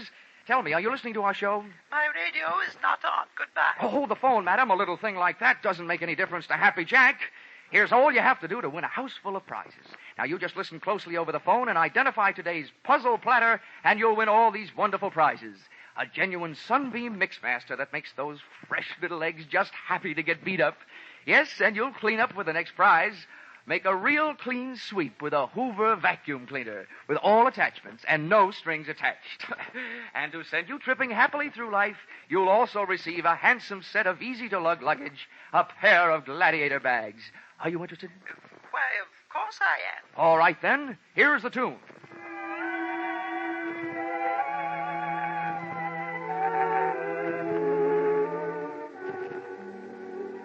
Night and day. There it is. What's the title of that song? Night and day. You're right. You win all the sensational prizes. Quickly now, give me your name and address. They'll be delivered tonight. Mrs. Knott, Yes, Mrs. Knott. The street number? 127 East 89th Street, apartment 3C. Thank you, Mrs. Knott. You'll get the whole works immediately.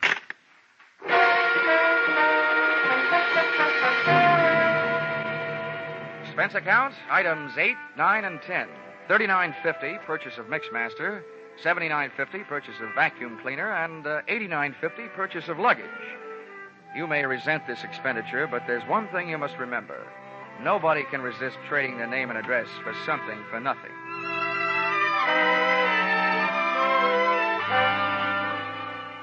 I felt like an out-of-season Santa Claus when I knocked on the door of apartment 3C at 127 East 89th Street. The frame suddenly became a picture frame encasing a live version of Whistler's grandmother, complete with wheelchair and crocheted afghan. Just bring them in and set them down. Yes, ma'am. I'm Happy Jack, and I'm glad to meet you. Right in here and set them down. Ah, yes. There you are, Mrs. Knott. You lucky woman, you. Is that all? Almost. Now, all we need from you is a little information. Just some background on today's winner to pass along to my radio audience. Be off with you, young man. I'll write you a letter. Oh, but come now, Mrs. Knott. Never mind. I have no time now. Just a few questions while I check you out on the Hoover. I don't need any checking out. Now go away. I must say, Mrs. Knott, you're a bad winner. So now I'm afraid I'm going to have to stick around to find out how good a loser you are. What do you mean? Come in. You. Stella, do you know this man? Do I know him? He's that insurance investigator, Johnny Dollar. Granny came flying out of the wheelchair, multiplying in height by 3. When I first saw Granny's hand flying toward me, it looked like there was an old-fashioned wedding ring on each finger. But just too late, I saw it was only a set of brass knuckles.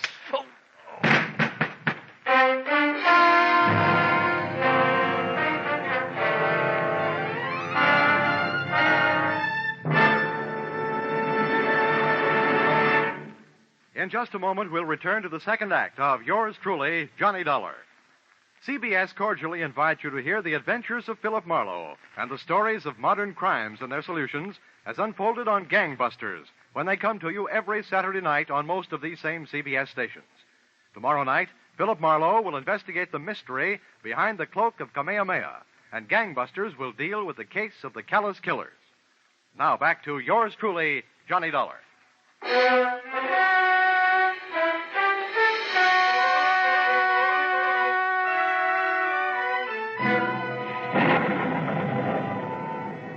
Woke up, the thunder and lightning in my head was getting an answer from the sky. And I started getting some answers, too. You, James, give me a page. Granny's voice had changed to the bass register, and its owner was smoking a big cigar. I stayed on the floor and quiet. I didn't want those brass knuckles crooning me another lullaby. Come awful close to fouling up the whole deal.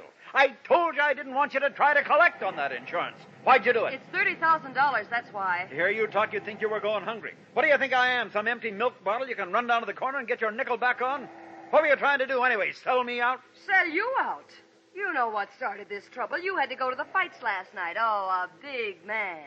Dumb cops, you call them. Don't worry about me. They haven't found me. I'll take care of myself. But not with you lousing me up, getting mixed up with dirty dealers like this guy Dolph. Oh, you're so smart. Why did you let him in here? Shut up. He wanted to give me something for free, that's why. Well, I've got something for him. A free boat ride. Wheel that chair over here. We'll take him out in that. The wheelchair ride was short, to the street. The auto ride was longer, to the ocean. And from what I could gather on the dock, the boat ride was to be even longer, to my doom. I was still playing Sleeping Beauty and listening to the supposed-to-be dead man, Barton Drake, telling his wife Stella how he was going to make my slumber permanent. Come on, get a move on. I've got his hands tied. Hurry up with his feet. I'm almost through. There. Now what? Now stand back while I heave him up on the deck. Oh, aren't you going to tie him to something? For what? If they ever find this boat, they're going to find it empty. One good wave out there, and this guy goes for a swim. There. The wheel's lashed. He's got plenty of gas and plenty of ocean out there. That'll teach Mr. Happy Jack. Now I'm giving him away.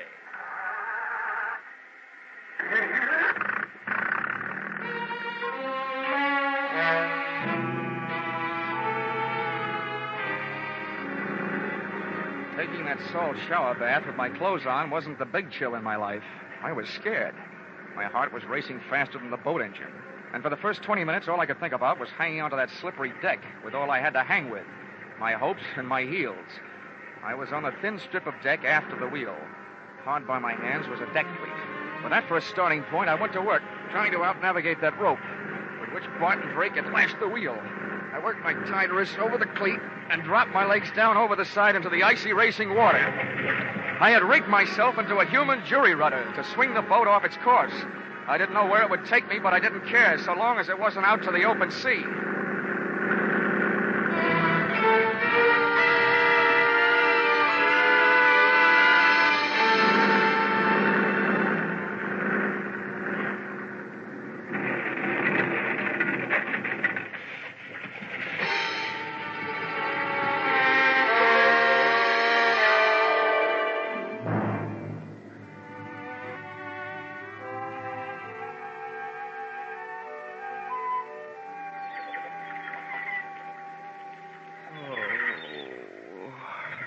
Oh, waking up, eh?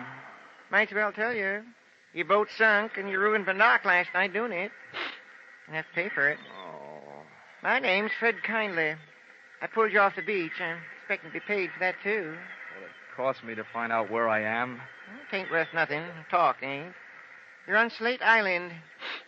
Ain't worth much neither. All slate.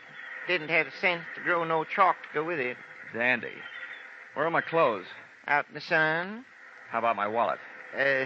Fish must have got it. Mind if I feel your back for fins? Don't get funny, young feller. Might want to be getting off this island someday. Someday. Some minute is more like it. You got a boat? Of course I got a boat, but ain't got much food. Maybe if I could afford to buy some supply canned goods when I got to the mainland, well... Well, how much would it cost? Much as $100, maybe?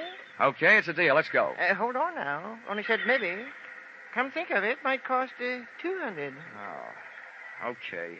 You swindler. $200 then. Oh, swindler, am I? I say a fellow might as well have the game as his name. Makes my price $500 worth of grade A canned goods. And if you don't want to pay it, you can get out in this shack and wait for the mailboat. Maybe I will. When does it get here? Week from Tuesday. Okay. You'll get your $500 worth of canned goods. When can we start? I'll give you your clothes soon as you put it in writing and sign your name. Where's the paper? Right here. Keep it handy. Just fill in the amount here. $500 worth. It's my regular contract for shipwrecks. Okay. Give it here. 500. Now, where do I sign? Right there at the bottom. There you are. All signed. That's a peculiar name. Ali Khan. I'd had more than my share of wind the night before, so I decided to throw caution to it. I went into the building at 127 East 89th Street and up to apartment 3C. First, I knocked with my knuckles and got no answers, so then I knocked with my feet. Well, what do you know? The lock broke. There was nobody home, and Barton Drake must have been out calling himself Granny at the moment because the wheelchair part of his disguise was also among the missing. The closet was empty. And the brand new Gladiator bags I had delivered the previous evening were nowhere to be found. Now, nobody could say I hadn't made it easy for Drake to make a getaway with my little giveaway. I even supplied the luggage. But all the traffic wasn't going. Some of it was coming. Oh, well, Stella, there's one bad thing about kicking your way into places. You can't lock the door behind you. Well, now that you're in, you better come all the way in. What are you doing here? You should be asking me what I'm doing alive. The only answer I've got for that is I don't murder easily. Where's Barton? Ah, that was the next question I was going to ask you. Now that one's gone, I've got a couple more I'd like to ask you. And don't argue. I don't know anything. Well, then let me tell you something. If you're not guilty of anything else, you are guilty of attempted insurance fraud. That's in my department. The tougher you make it on me, the tougher I'm going to make it on you. Now, about those questions. How long has your husband been back here in New York? He never left here. Oh, the night his car crashed through the bridge, he just grabbed himself a hideaway in New York and stayed put, huh? How long has he been using that old lady disguise? All the time. Okay. Well, now my last question. That bag in your hand, where were you going? Okay, let's find out. Give me that bag. Uh-huh. What's this? Well, it's either a bathing suit or a two-piece handkerchief. And that blouse there, that doesn't look like it's for dinnerware in an igloo. You were headed south. So we were headed south. What about... We, huh? If you ask me, and I doubt that you will, so I'll tell you anyway, your hopes just headed south. Lady, you've been double-crossed. Your husband took off without you. I don't believe it. If he left here, he had a good reason. That's your guess. For we're not playing your hunches. We're playing mine from here on in. Just where did he say you were going? I don't remember. Maybe it'll help if first you remember what I told you about insurance fraud. It's good for 10 to 20 years. Now do you remember? He bought tickets on the Orange Blossom Special for Florida. It leaves Penn Station in an hour and a half. Oh, you've got that a little backwards. The Orange Blossom Special pulls out in half an hour. What? That doesn't even give me enough time to get down there. Get out of my way. Sit down.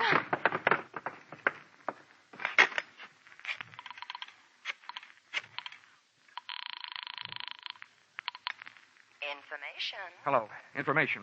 Look, I want the telephone number of the Penn Station branch of the Travelers' Aid Society. This was once when I didn't want the society to aid the traveler. I told them that Barton Drake was my invalid aunt and as nutty as a fruitcake. With Stella's help, I described his costume from the daisies on his hat to the buttons on his shoes.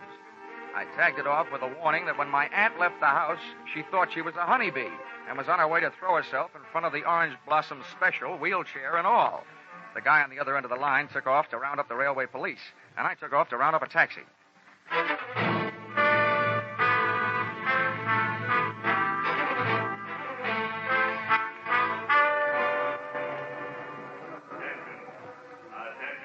I rode the escalator into the main waiting room, and halfway down, I spotted Barton Drake in his grandmother getup. He was surrounded by police, and the police were surrounded by a small crowd. I walked over. I don't know what kind of a practical joke this is, young man, but it's not funny. You made me miss my train, and I don't even have a nephew. No, Mother, don't be upsetting yourself. Don't you now, me, young man. Just get me on a train. Any train headed south will do. Drake was getting ready for trouble. If the cops couldn't see it, I could. His hand was under his Afghan, and I knew the least it could be holding was a fistful of brass knuckles, but probably more. He was getting ready to make a run for it. I wasn't taking any chances. I edged my way through the crowd, up behind the wheelchair, and spun it around, and hit what looked like somebody's grandmother a beautiful shot in the whiskers. What? He hit the old lady. Oh, he's crazy. I got him. Now, wait a minute, officer. You don't understand. Don't understand, don't I? Hit an old lady, will you? He's not an old lady. It's trouble you want, you scoundrel. Here, maybe this'll quiet you Oh, down. so you don't... Oh.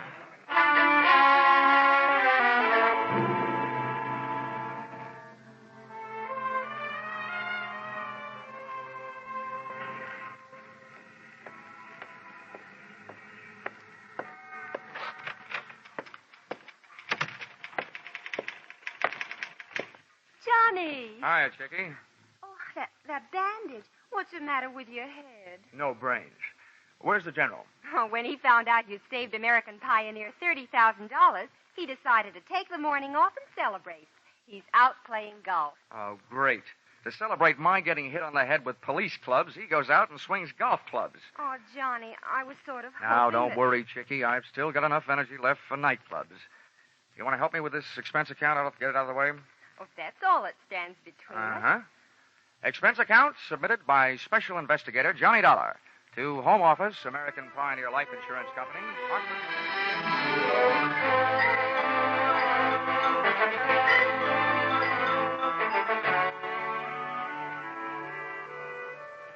First, the police held me and let Granny Drake go to the hospital, where they learned the truth. Then they let me go to the hospital and transferred Barton Drake to the pokey, where he was soon joined by his lady-in-waiting, Mrs. Drake. Expense account item 11. Something I almost forgot. $500.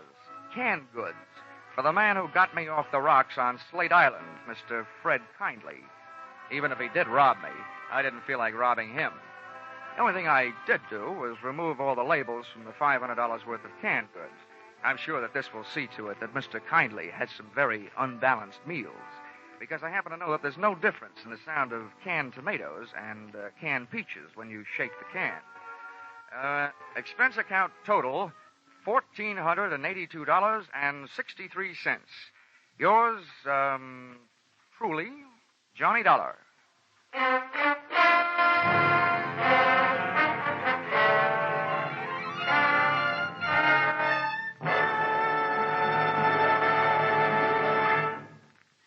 At last, mankind is facing up to one of its most feared diseases, cancer. Research scientists are working tirelessly, exploring every avenue that might lead to new treatments, new cures, and new insight into the causes of the disease. At the same time, the American Cancer Society is working to keep the public informed of all the progress that has been made, trying to reach everyone with the message that the sooner a diagnosis is made, the better the chances of cure. Together, this public education and research attack should bring great progress in the control of cancer. But both phases of this program are costly. Realizing you are giving to a fight against a disease that could menace you, give generously to the American Cancer Society's drive for funds this year.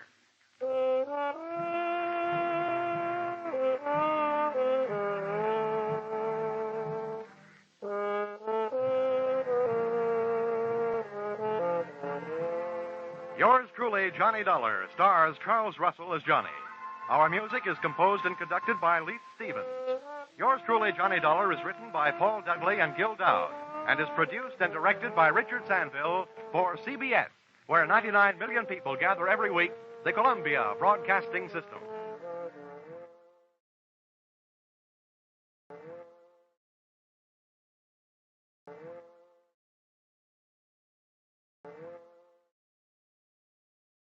Everybody knows a taxi driver likes being over-tipped, but you can't blame him for not liking being tipped over.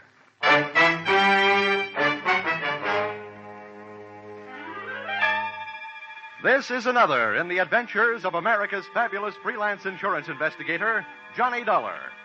At Insurance Investigation, he's only an expert. At making out his expense account, he's an absolute genius.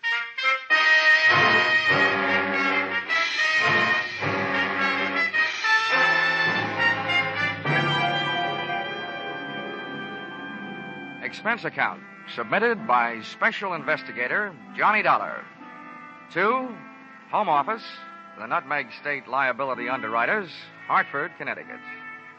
The following is an accounting of my expenditures during my investigation of the disappearance of 12 Apex cabs. Or who took the taxis for a ride. Expense account, item 1, $3.10, train fare Hartford to New York. Item 2, $1.10, dinner en route. Item 3, $18, club car. Expense account, item 4, $1.30, cab fare from station to garage and offices of Apex Taxi Company. I naturally waited for an Apex cab, but could have saved my time. The driver told me nothing, except that the man who came rushing out of the Apex office when we pulled up was the big boss, Mr. Gordon McKissick. Thanks, driver. He's just the man I'm looking for. Here. Thank you, sir. Hey, McKissick! I can't stop now. I'm in a hurry. See me tomorrow. Wait a minute, will you? I'm Johnny Dollar from the insurance company. Oh, good. That's different. Just in time. Come along. Where are we going? Come on, tell you in the car. Just had a call from the police. Another one of my cabs has been stolen. Huh? They found the driver slugged and unconscious, and I got to get out there. I tell you, Dollar, I'm going crazy. This has got to stop. It's not only driving me out of business, it's driving me out of my mind. The police have done their best, and Lord knows I have too, but I'm about ready to give up. This makes 12 of my taxi cabs disappeared off the face of the earth. It's fantastic. I can't believe it. Hold it, McKissick. Do us both a favor, will you? Huh? What? Play cucumber for a few seconds. Oh. Remember, the insurance company I represent has plenty to scream about, too. What I need is some facts. I haven't got any facts. And if this keeps up, I won't have any taxis. They're gone, that's all. 12 of them, that's all there is to it. Any idea of a motive? Some new kind of car theft? That's what the cops say. Okay, what's your idea? Robbing the drivers? You don't have to steal a cab to rob a driver. It's ridiculous. All right, then. What else could it be? Competition? Sabotage? That's my guess. Competition. So far, it's only a guess. I'd give anything to know. So would the insurance company. Anything. They'd even give up my happy young life.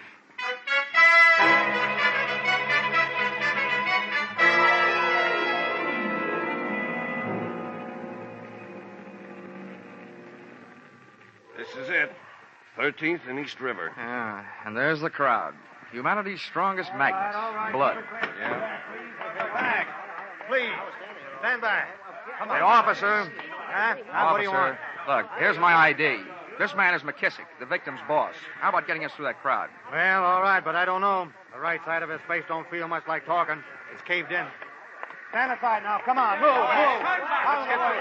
Come on, Dollar. Let's move in. Plenty open enough. I can't breathe in here, let alone the hurt man. Get out of the way, will you? Okay, Mr. Dollar. Here you are. Oh. Hey, are they right? Is this one of your men, McKissick? Yeah, George Brandon. Been with me 4 years. Oh. Brandon, listen to me. Who did it? Do you know who did it? Try hard, will you? Never saw him before. Yeah, Brandon, only one. Well, what did he look like? Come on, boy. Hey, little guy. Dark. He talks funny. He talked funny? How, Brandon? How? An accent? Come on, Brandon. Well, that's it. All right, clear the way. Stand back. Clear the way for the ambulance. The ambulance. The ambulance turns out to be the wrong kind of a wagon.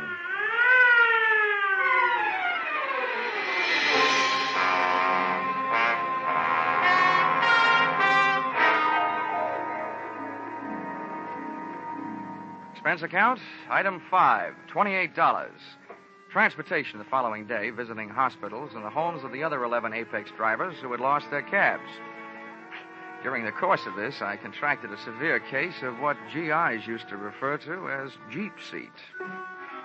Out of 11 interviews, I got 3 clues. One, that up until last night's killing, the cab nappers had worked as a team.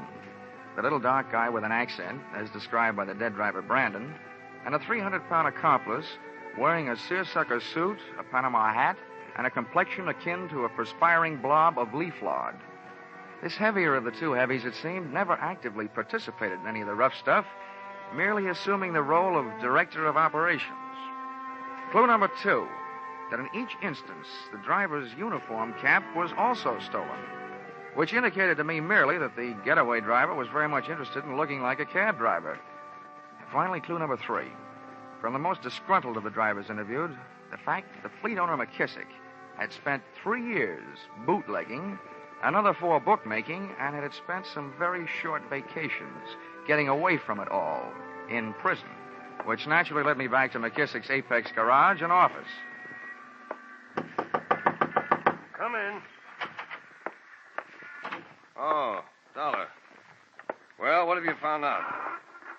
Well, I'll tell you, McKissick. So far, I've just hit the ABCs. Later on, I'll get to the XYZs.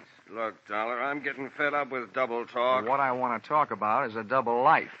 Yours. What? I once broke a leg jumping to a conclusion, so don't get me wrong. That's not what I'm doing. But a less experienced investigator might immediately assume that a man like you, an ex-bootlegger, ex-bookmaker, ex-jailbird, just might be stealing his own cabs for the insurance money. Well, you small Now, wait a town- minute. Don't get that way, or I might also get the idea that you have a killer instinct. My record's my own business. It was okay with the Hack Bureau. It was okay when that company sold me the insurance, so it'll have to be okay with you because you're stuck with it. Nobody's calling you guilty. Okay. Okay, all I'm telling you is this. I want your cabs off the street until this thing is cleared up. That's big talk, little man. When the day shift comes in at 4:30, tell them to park their cabs in the garage. And you can tell your dispatcher the night shift isn't working tonight.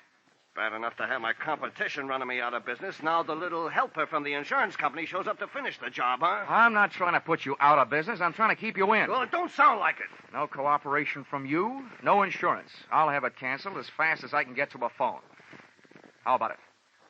Okay, Dollar. I can't do anything about it. But if I were you, I wouldn't be caught hanging around here by any one of those drivers you're putting out of work. Some of them play rough.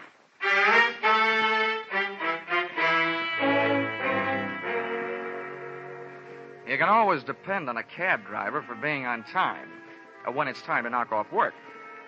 By 5 o'clock, the garage was full of taxis and carbon monoxide fumes.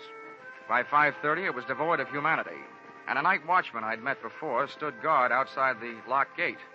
At 6 o'clock, a visitor dropped in on him, followed almost immediately by me. Senor, it is so important that I find it. Yeah. It contains everything I have in the world almost. Yeah, All my money, even my What's passport. this, Vinny? Huh? Oh, Mr. Dollar. Yeah. Well, a young lady claims she lost... My purse, senor. I hired one of your taxi cabs this afternoon and left my purse in it. It's so important that I get it. Yeah. I told her to call Lost and Found in the morning. But, senor, what will I do tonight? While we're trying to figure that out, will you join me in a drink? I would like that. Her name was Marita Guastella. She was the dark type, so I took her around the corner to a dark saloon. On the way in, we passed 4 grumbling Apex cab drivers shooting hot looks at me over cold beers. I arranged her in a booth so I could keep an eye on them in case their intentions were no good, and an ear on her story, which I knew wasn't. You see, this is my first trip to America. I came from Spain 2 weeks ago. This afternoon, I was shopping on Fifth Avenue, and that is when I took the cab from 49th Street to the Sherry Netherlands Hotel. 49th, Sherry Netherlands. Yes. What time did you take the cab? Wait, I'm not sure exactly. It would help. Oh, well, it was exactly 10 minutes after 4. I remember now. I looked at a clock. And what time did you arrive at the hotel, Marita? Why are you writing all this down? Just trying to help you find your purse. Oh, but I do not want to put you to any trouble. I am perfectly willing to search through the taxis myself. Honey, the city of New York has gone to a lot of trouble to save you that trouble. Every driver has to keep a record of every trip.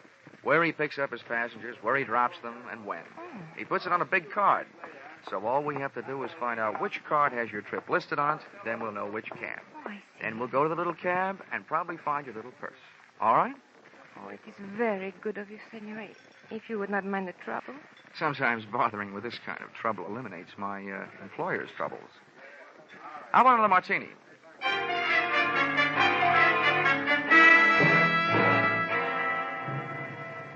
Expense account, item 6. $4, bar tab. Tip to waiter, $1. And here's a tip to young ladies who are pretending that they just came from Spain 2 weeks ago. Don't order bird bath martinis and put them away in one gulp. The drinking taste of Spanish ladies is more the sherry type. And martinis are hard enough to get used to in 2 years, let alone 2 weeks. Or who knows, maybe she was just in a hurry to get to the Spanish olives. One thing was fairly apparent, though. She seemed to be in a hurry to get something out of one of those cabs, and not by way of the lost and found department. The least I could do, both as a gentleman and an insurance investigator, was to accept her phony-sounding story and take her back to the garage. I arm-in-armed the sometime senorita around the block, passing the time in a conversation not exactly based on her mother's favorite recipe for a rosa con pollo.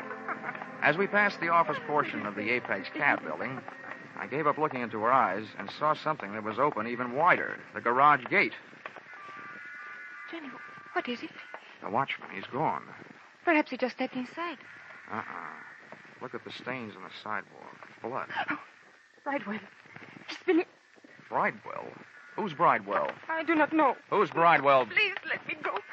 Let me go, please, Johnny. You're hurting my arm.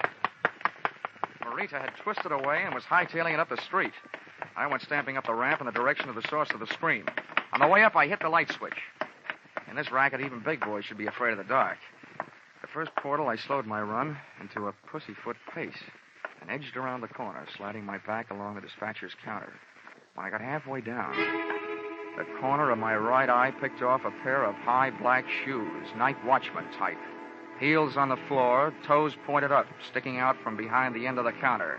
I didn't have time to get a look at the rest of them.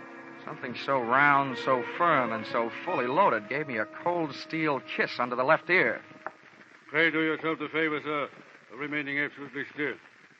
Now you may turn around. Would this be Mr. Bridewell? Good indeed, sir. Well, what about the night watchman? Have no fears for him. I'm fortunately accomplished in the administration of first aid. But a good deal of practice. I've seen to it that he's resting comfortably. I'll bet. Well, Victor, my boy, I trust your search was successful. Successful? Somebody beat us to it. All them cabs has been searched. Nonsense, my boy. How can you tell in so short a time? How about taking a look for yourself, fat boy? You couldn't possibly have picked over all of them. Proceed with the search and quickly. In the meantime, perhaps our friend here is the proprietor of the search that preceded ours. In this case, practically anything could happen. Yes, anything could. Knowing that should encourage you to mind your manners. Now, sir, will you accompany me to my hotel where we can discuss this further? With you holding that .38 caliber steel-engraved invitation in your hand, I'd be a perfect cad to refuse.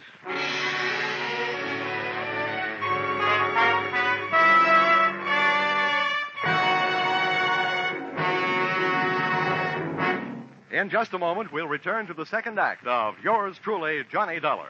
But first, your armed forces are constantly searching for new methods and devices for national security and better peacetime living.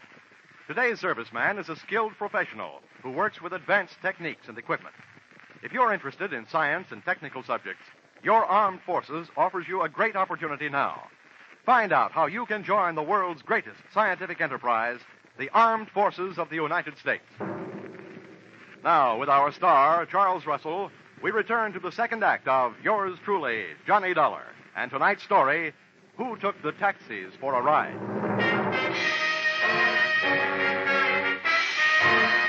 Looking for some stolen taxicabs and wound up in a hotel room looking stupid. Not wishing to make this a permanent effect, I put my mind to work, and the fruits of its labor went something like this. Whoever had been stealing those cabs, and I figured I was face to face with one of them now, had not been stealing the Apex rolling stock for the cabs themselves, but for something evidently hidden in one of them. From here on in, there was only one way to play it, by ear. And it was easy, because the pasty-faced 300-pounder draped in a double-breasted seersucker tent was doing all the talking. Back in 1912, when I was expelled from Oxford University as a result of an unfortunate association with an unscrupulous proctor, I arrived at this decision, sir. It is sometimes not profitable to be on the apparently right side. Do I make myself clear? Well, in a roundabout way, I think so. Now then, I am thus fully acquainted with my position in regard to this matter of the Scarlet Madonna. But you, where do you stand? I'm running a one-man escort service for Marita Guastella. Marita. So, the lovely but unwise Marita has taken unto herself an accomplice, has she? Well, as long as you're allied with her, you and I must be at cross purposes. Well, I'm open to suggestion. Good. The girl is nothing more than a penniless adventuress, a common thief. While I, sir, may be able to tempt your transient loyalties with some very fetching terms. Mm-hmm. Well, Victor? This is our man, all right. I knocked it out of that night watchman when he came to. There was only one guy in that garage besides us. This is him. Let's go to work. Now, here, Victor. This is not the time for violence. The gentleman and I are about to discuss terms of mutual profit. Were we not, sir? You were discussing. I was listening. Yes. You'll find that I can be concise when the situation demands that I be. Shall we start with a figure of, say, $5,000? I got nuts. Let me work him over. Well, Victor, you'll kindly remember that I deplore violence. Well, young man, what do you say? Nuts to your 5,000, Mr. Bridewell. Good heavens, man. Have you lost your mind? What do you think the Scarlet Madonna is worth to you? Well, so far it's been worth one man's life, 12 taxicabs. On a used car lot, that comes to more than $5,000. $7,500 there. Keep coming. Now, see here now. There's not only a limit to my generosity, there's a limit to my patience. How else do you expect to realize such a handsome profit? I haven't made up my mind. Perhaps I can help you. Here are the problems you face. The Scarlet Madonna is no ordinary gem to be disposed of through the ordinary channels. You, sir, have the faintest notion of the importance of the jewel. I've got a hunch I could retire for life on it. A very short life it might be. It'd be a pity if your blood were mixed with that already shed through the centuries over the Scarlet Madonna. I don't waste time with that story, fat stuff. We haven't got all week. My purpose in this repetitious recitation is bona fide. The bloody history may convince our friend that no one since the year 1256 has been able to share for any appreciable length of time the company of the Scarlet Madonna. Hey, tell him about the For that pirate. was the year it was fashioned to be worn in the vestments of John of Vicenza. On March 20th that year, he was ordered by Alexander IV to hasten to the province of Tuscany to aid in the routing of the heretics. The pirate. There, John was murdered and robbed of this jewel. And since that date, it has never ceased its bloody journey through history. England, France, and Spain. Don't forget the pirate, fat stuff. Thank you, Victor, for your helpful interest. Indeed, it is true. During one of its bloodier experiences, it was woven into the beard of an Alsatian pirate, from which it fell when his head tumbled into the basket beneath a guillotine. Yeah, that one killed me. You see, mister, don't go losing your head. I'm trying not to. Look, Bridewell, if this rock is so hot, how come you're willing to risk your pudgy little neck for it? Victor here and I are only the temporary middlemen for this infamous death. You aren't yet. Am I to understand that you refuse? Well, I must say you tell a very good story. But the answer is still nothing doing. I told you, fat stuff. We're wasting your breath on this guy. Oh! All right, Victor. That's enough. Here, now, get up, young man. Keep that monkey off of me, or I'll yell the roof off this joint. Yes, no, that won't be necessary. Now, put your hands up, please. Now, Victor, go through his pockets. Not that anyone would be foolish enough to carry the Scarlet Madonna. Okay, now. Stand easy. You'll kick your teeth in. Don't try it. Hey. Come on. You know what we got here? An insurance stick. I know, Victor. One gun is enough. Not for me, it ain't. He must be from the company insuring the rock. No, Victor. I am thoroughly familiar with the policies covering the Scarlet Madonna. What's the gentleman's name? Johnny Dollar from Hartford, Connecticut. And right now, thinking there's no place like home. I'm leaving. No, not alive, you ain't. We can't let him out of here. He's red hot for us. Put down your weapon, Victor. There's been trouble enough. Hunter, now you don't. Oh, yes, I do. Back off, Buster. Now, Victor, I must insist. Let him get away. Focus, let go of me. Insurance investigator, whatever. If he knows where the jewel is, he's more good for us alive than dead. More valuable than even you.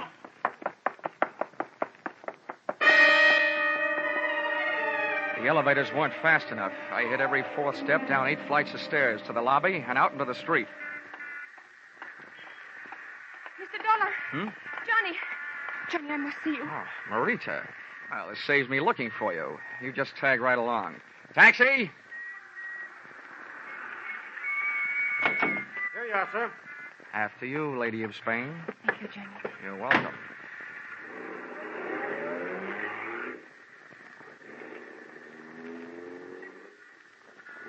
Oh, my poor Johnny.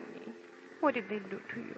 A gentleman named Victor hung a right hand on me, complete with signet ring. Oh, Johnny. Oh, never mind that hanky. I'm not in the mood to be dabbed at. I'm so sorry. Johnny, what did they tell you? Oh, no, you don't. First, I want to hear what you have to tell me. Then we'll compare stories. Wait, there's not much to tell. The Scarlet Madonna is rightfully and legally mine. My only crime was to bring it into this country illegally through customs.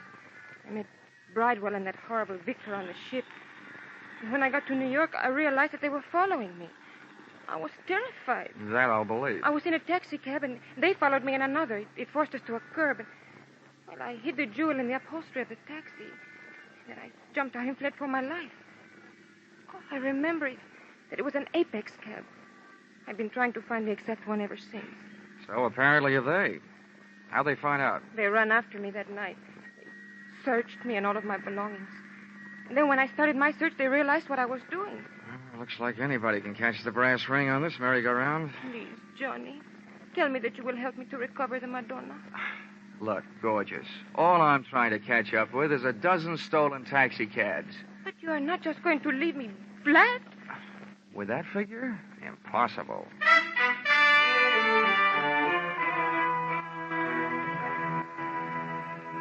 I took Marita to a small hotel, got her a room, And while she was taking a bath, I stole her clothes and left her, locked in that strongest of midtown prisons, nudity. The first joker I went looking for back at the Apex garage was the unfortunate night watchman. I found him sitting up and taking nourishment out of a bottle and nursing an egg on his head that would have hatched an ostrich. Oh, it's you, Mr. Dollar. Yeah. I tell you, I've been worried about you. Yeah. Thank heavens you're all right. No thanks to you. No, what do you mean, sir? I mean, why'd you tell that sawed-off ape who slugged you around that I searched these cabs in here last night? Why, I didn't mention you, sir. I told him it was the boss, McKissick. Huh? Yeah. McKissick? Where is he now, do you know? He just came by. I believe he's next door in his office. Thanks. Yeah. Oh, McKissick. This case is developing more suspects than a garlic breath in a crowded elevator. Now, listen to me, McKissick. That's a double-crossing scum. I try to level with you. 10,000 is my top offer. Turn it over. Let's see your money. You don't trust me, I don't trust you. All right, you had your chance. From now on, there ain't no money. There ain't no money in it. No, Victor, no. Hey, what's it? Here's what I owe you. Come on, get up. More.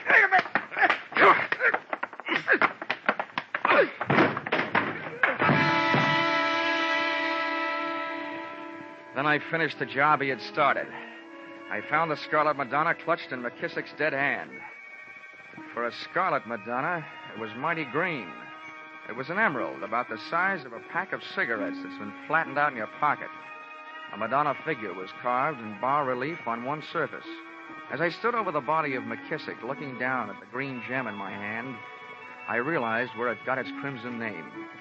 For on the floor, outlying my hand, was a spreading pool of scarlet blood. Well, sir, we meet again. Yeah, so it seems. May I offer you my congratulations, at the same time request that you hand over the Scarlet Madonna? Being unarmed, as you are, you're not welcome to it. Well, perhaps I have something more persuasive than a weapon. Here are my credentials. I'll look at them if you'll back up against the wall. Very well. You'll also find there a letter authorizing me to the legal possession of this infamous, this hateful, this accursed instrument of greed. I'll explain that it's been my odious duty to retrieve it for its rightful owner, the Stillwell Museum in London, from which it was stolen by Victor and his erstwhile lady-in-waiting, the exotic Merita. Insurance investigator. You? Where do you come from? What's your outfit? Yes, I thought I'd set you back on your heels. I'm from London. Pity we didn't have each other's interests classified earlier.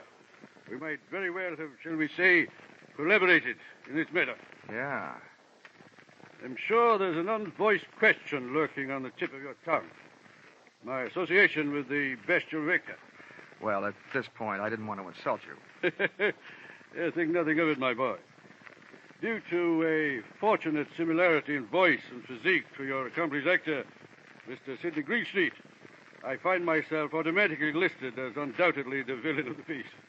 In this case, as in many others during my fantastically successful career as an insurance investigator, I was able to align myself with the basic source of the villainy involved. Further, I pray that you not accuse me of being associated with any of the physical violences which have punctuated this case.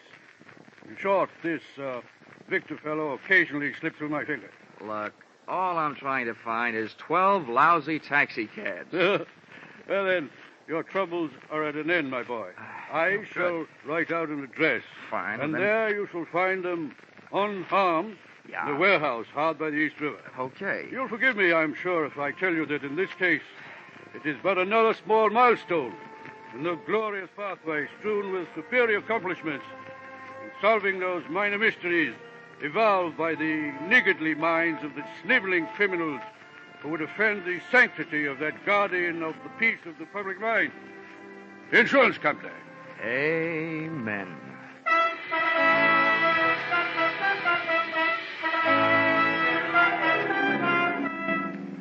Expense account, item 7. $1.95, one evening gown, which was hard enough to find, but would probably be even harder to wear at that price. Purchased in an all-night salon de mode on 136th Street. This dress I gave to Mr. Bridewell to take with him when he went calling on Senorita Marita Guastella prior to turning her over to the police. Expense account, item 8, $6.10. One bottle of you-know-what with which to gargle the half-good, half-bad taste left by this case out of my mouth. Expense account, item 9, transportation. No, come to think of it, you can forget this item for a while. I think I'd better stay here in Manhattan and rest up a bit. Expense account, item 9, $400. Advance. Entertainment and things while resting on my laurels. Or possibly Mr. Bridewell's laurels. But anyway, resting. Expense account total, $1,100. You fill in the cents. Yours truly, Johnny Dollar.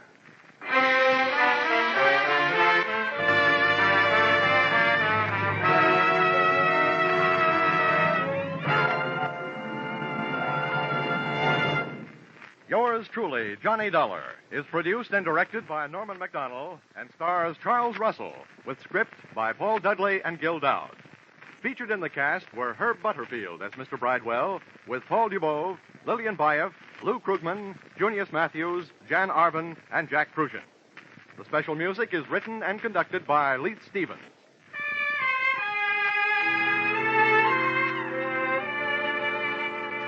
Be sure to be with us again at the same time next week when another most unusual expense account is handed in by Yours truly, Johnny Dollar.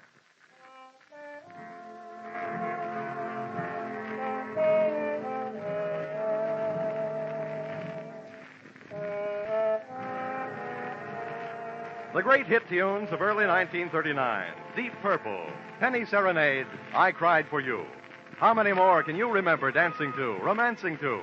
You'll hear them in smart new 1949 arrangements when your hit parade on parade comes along immediately over all of these same CBS stations. Alan Botzer speaking. This is CBS, the Columbia Broadcasting System.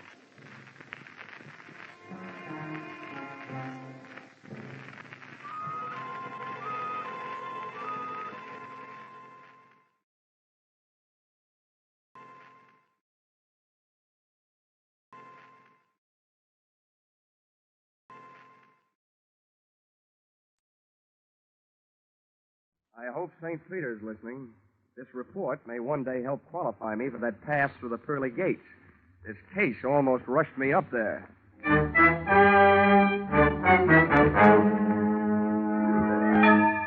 This is another adventure of America's fabulous freelance insurance investigator, Johnny Dollar. At insurance investigation, Johnny Dollar is just an expert. At making out his expense account, he is an absolute genius.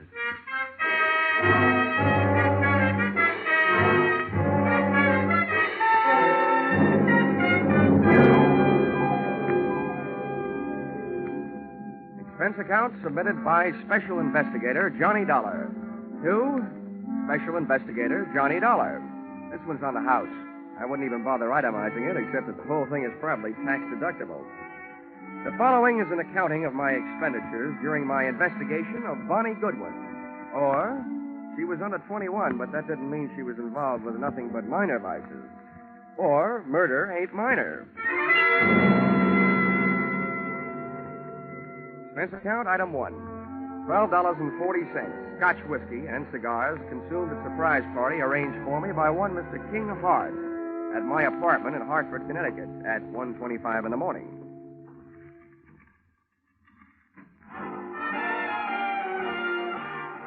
Well, who are you? And which one of us is in the wrong apartment? Neither one of us. I'm King Hart. I came down from New York to see you. I hope you don't mind my helping myself to a cigar while I was waiting. Well, no, not at all. I'd even join you in a drink of my scotch, only I don't think I could squeeze it out of the cork. I'll send you a case. Send me a copy of your pass key while you're at it. Maybe I can drop in on you sometime. This verges on the illegal. Let's not waste time trying to scare each other, huh? Let's talk business. What is your business? Well, that verges on the legal. That's why I need you. In your racket, you're well enough known to do me some good. In mine, I'm too well known to do it myself. Do what? Find a girl for me. Oh, now, Wait a minute. I'm in the insurance business. So's the girl. She's a beneficiary of my insurance policy. This is a very unusual case. I was a sucker. The way that policy is written, I need her signature to do what I want to do. Change the beneficiary? Yeah. I'm all set to marry an honest dame. She's lovely. Well, I'll tell you, Mr. Hart.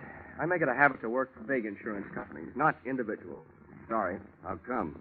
I can't look up your credit rating in Dun & Bradstreet. Look it up in this wallet. Go ahead. Don't be bashful. Mm-hmm. Yeah, well, you're solvent. Corners of these bills look like a tally on a baseball scoreboard. 1 run in the first and then 3 goose eggs. Help yourself. Not so fast. Your money may be okay, but about your story. What about it? Look, there's any number of good licensed private detectives that you could have gone to. Philip Marlowe, Sam Spade, and Richard Diamond. And he would not only have solved your case, he would also sing you a song. Why did you come to me? I thought you had me straight. I don't like detectives. I'm allergic to coppers, pro or semi-pro. So's the girl. Look, Dollar, all you have to do is find the girl, get her signature on the form, and bring it back. Is that so tough? Now, my wisdom tooth still finds it a little tough to chew. I'd like to see the policy. Sure, I brought it with me. Here you are. Wow, this is a motive-sized policy. $100,000. How'd you ever get it, Mr. Hart? When I took it out, I was a haberdasher. Uh-huh. Specializing, no doubt, in bulletproof vests styled by Hart, Schaffner, and U.S. Steel? Oh, yes. Beneficiary, Bonnie Goodwin. That's her. Well, before I can start looking, I should know where she stopped being around. Chicago. You'll find that and a lot of other stuff about her stapled to the back of the policy. My, you're the very model of efficiency. I should be. As a model prisoner, I ran the accounting department at Leavenworth for 5 years. Thanks for not being bashful about your past. Makes it easy for me not to be bashful about asking you for something. What's that? My assignment in writing. I just don't want anybody to get the wrong idea about my association with you. That's okay. All right. You'll pay for the ticket. I guess I'm ready to take the ride. How much? A $3,000 retainer, and I'll bill you for my expenses. It's a deal. And don't hesitate to travel first class. Don't worry, Mr. Hart. Don't worry.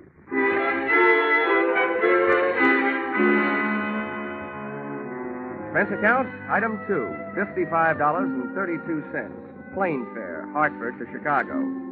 Expense account, item 3, $4. Cab fare from airport to downtown. It takes about half as long to get from the Chicago airport to downtown as it does from Hartford to Chicago airport. I checked into the Ambassador, where I intended to live, first class. And expense account, item 4, $1.20. Cab fare to the Muriel Arms, a female hostelry where I didn't expect to live, but which was Bonnie Goodwin's last known address. Even at noon, it looked like a good place to start an investigation by either the police, the fire, or the sanitation department. You ain't got a thing on me. I stand my constitutional right. Yeah, and when did they give you for an answer? 30 days.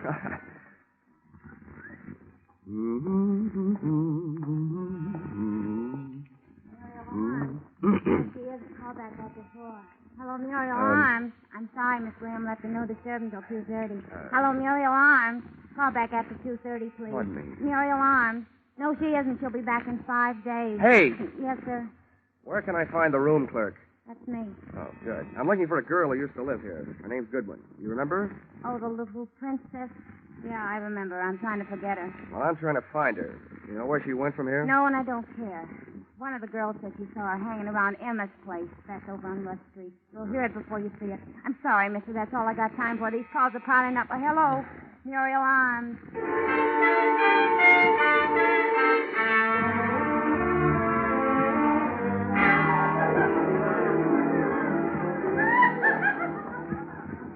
Say, bartender. What'll it be? Where can I find Emma? I'm Emma, and no jokes. What do you want? I'm looking for a girl named Bonnie Goodwin. She ain't around. We told her she wasn't wanted around here. Well, that's your business. My business is to find her. Who are you? From the law? Well, from the law of averages, the insurance business. If you're selling insurance, you're going the right way. She needs some. Why don't you try the Flagler Apartments?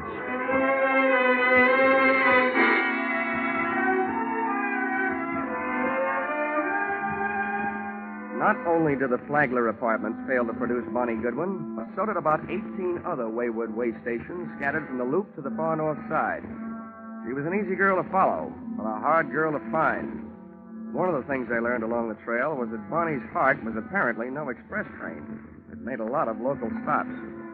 And one of the things I was reminded of during the tedious search was a philosophy passed along to me at a tender age by an old Pinkerton operative. He said, being a detective is 90% legwork, just like being a mailman with no address on the letters.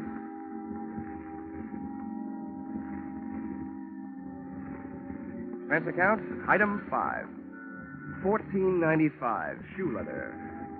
My brogans and my nerve ends were worn to a frazzle by 8 o'clock that night when I went sniffing up my latest lead, which took me to the desk of a tasty little flea bag on Dearborn.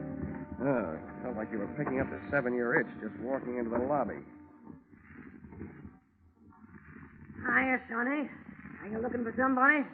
Yeah, and if I don't find her soon, I think I'll just sit still and let her find me. One of your guests, Bonnie Goodwin. You know her? As much as I know any of them, I guess. Is she still here? No. Well, do you know where she is? No, all I know is she moved out of here. As I asked her to this morning. Tell me, what makes this kid so popular? She makes me nervous. I don't like the people she brings around. You mean me, Grandma? Or do you mean you don't like her choice of friends? I didn't say they were friends. No, I'm through talking. Read it. Now, wait a minute. I've got to find Now, it. listen, little boy. I'm awful good at not talking when I don't feel like it. And right now, I don't. Save yourself some time and get out of here. Okay. Now I know what was wrong with that little Red Riding Hood story. Grandma was the wolf. Boo! Oh, nuts. Hey, mister. What? Hey, I think I want to talk to you. Go away. Don't bother me. You were asking about Bonnie, weren't you? I'm a friend of hers. Oh? Well, where can we talk? Well, we better get away from this lobby window. Come on. Where are you headed? Out of town? Huh? Oh, the suitcase? Mm-hmm. No, I just came back for the last of my things. Bonnie and I took an apartment today. Well, your roommate, huh? Yeah. What do you want with her? Wait a minute. Can you think of any good reason why 2 men should be following you? Where? Don't turn around. Where can I meet you? You're not going to leave me. Just long enough to get where we're going. Where's a good place? The hangover house on North Park. Who do I ask for when I get there? What's your name? Jamie Page. Why can't I go with you? I want to find out who's being followed, you or me. Now, there's a hack stand. You take the first cab, I'll take the second. Bill and Darby take the third, and then we'll know.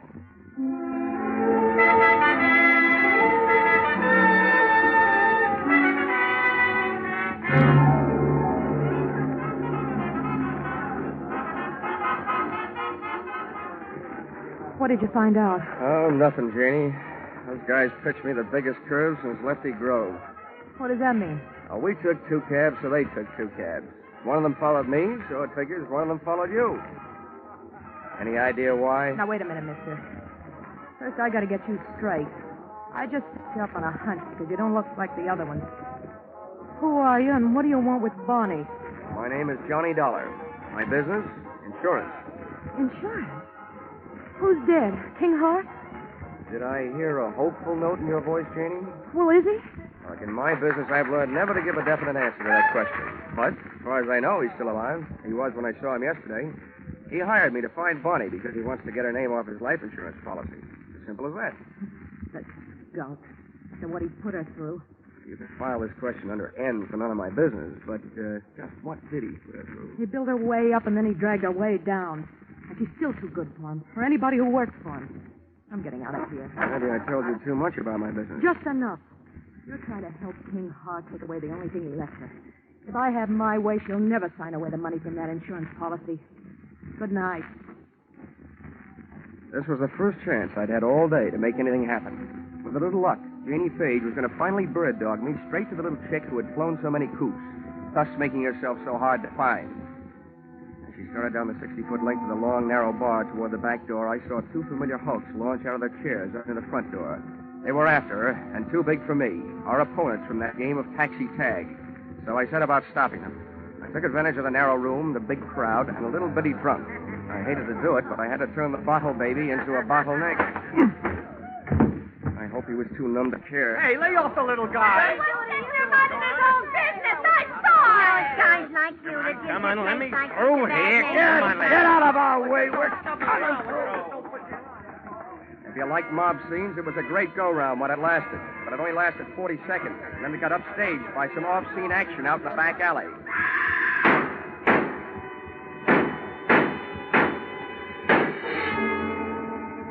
The crowd went out to look. I didn't. Somehow I knew. My live lead had turned into a dead one. And the morning news flash over my hotel room radio read the funeral services over what little remained of my hopes.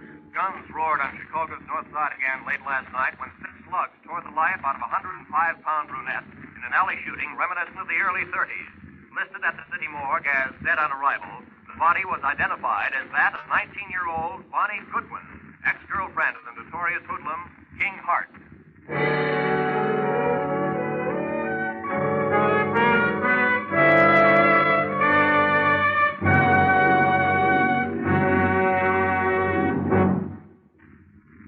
In just a moment, we'll return to the second act of Johnny Dollar. But first, a burly sea captain, a fashion designer, a neurotic young gun collector, and a wealthy socialite.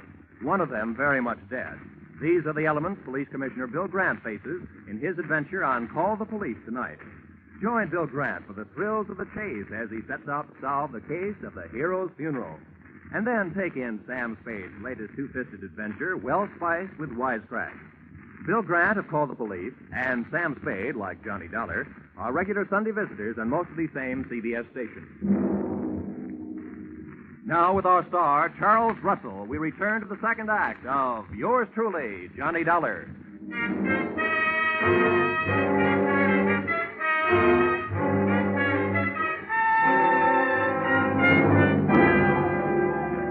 In an alley shooting reminiscent of the early 30s, listed as dead on arrival at the city morgue, the body was identified as that of 19-year-old Bonnie Goodwin, ex-girlfriend of the notorious hoodlum King Hart. And now for yesterday's baseball scores in the National... Expense account item 6, $22.50. Replacement of one hotel room radio, which I punched on the dial after it had told me that the girl I'd been using as a bird dog the night before was really the bird that I had spent an hour with, Bonnie Goodwin, looking for Bonnie Goodwin. I agree that isn't the proper way to turn off a radio, but the fight up to that time had been one-sided. I had to throw one punch even if the fight was all over. But then the bell rang, calling me out of my corner for another round. The bell on my telephone. Hello. Hello, Dollar. Yeah? This is King Hart. I just got in town at the airport. Well, 9 a.m. News travels fast. You got private lines to the major morgues of the country? A friend of mine phoned me last night. Joe Emma. What the devil happened, Dollar? I'm not sure, Hart. It could be that you used me for a leadoff man on a relay team. You hire me to find the girl, then hire some gunmen to follow me. And when I find her, boom. Now, wait a minute, Dollar. From now on, it looks like you don't have to worry about who's going to collect on your insurance. Do you, by any chance, collect on hers? It's out of my line these days, and flying 800 miles just to be at the scene of the crime has never been one of my habits. I'm not so sure you just flew in, but I'm dead sure that I'm not on your payroll any longer. Dollar, listen to me. You listen. I didn't follow through last night because I didn't want to be picked up as a material witness. But first, I'm going out to prove a few things that'll keep me from being picked up, and then I'm going to make my report to the police. Aren't you telling the gun, Dollar? You know more about guns than I do, but I learned a lot about Bonnie Goodwin while I was tracking her down yesterday. And one thing I learned, I like her kind better than I do yours. There wasn't anybody around to help her last night when she needed it. But I'll bet she had plenty of help making her first big mistake. Probably from you.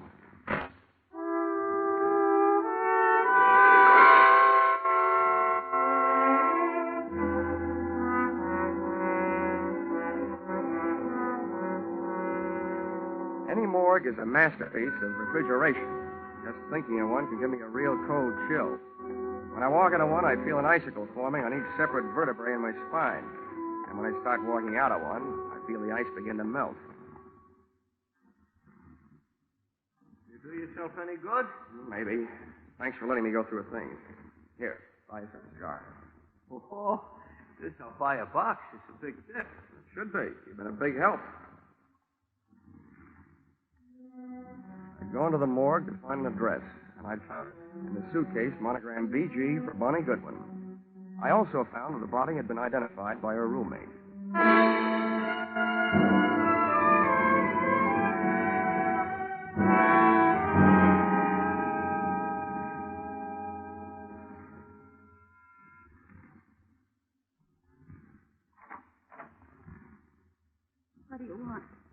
friend of Bonnie Goodwin's.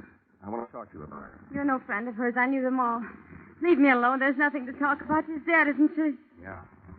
I have a pretty personal interest in it. Why? I was with her just before she walked into the alley.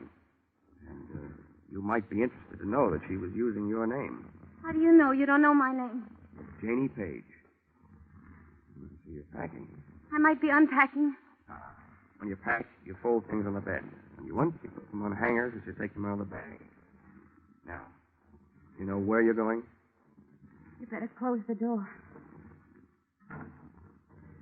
Well? I don't have to be a quiz kid to figure out that you're leaving because you're scared.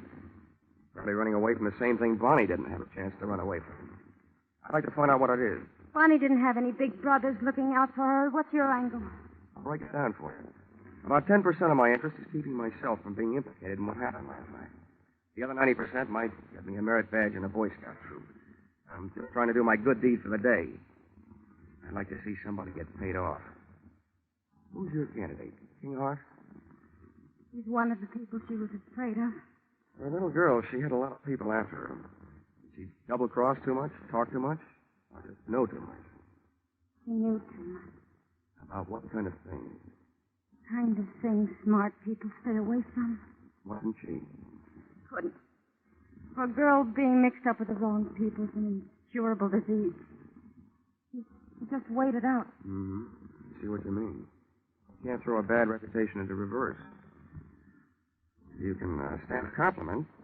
You strike me as being a gal who might have a better chance than most of busting into this unsmart set. I can't figure you out. What do you really want from me? What are you doing here?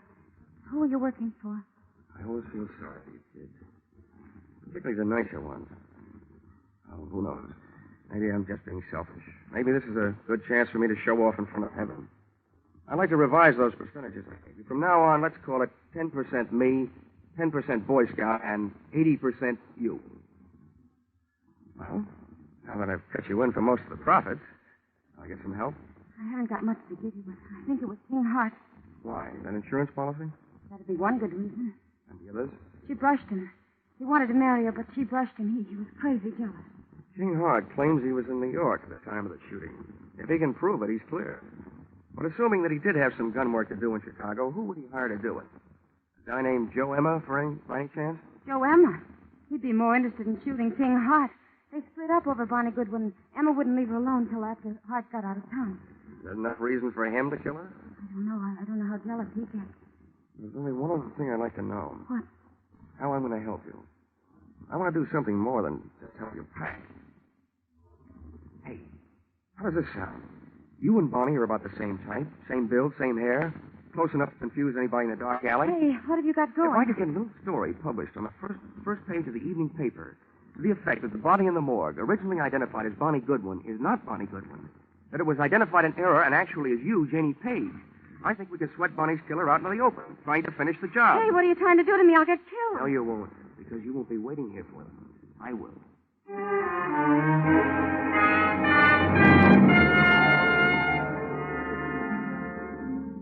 Expense account, item 7, 5 cents.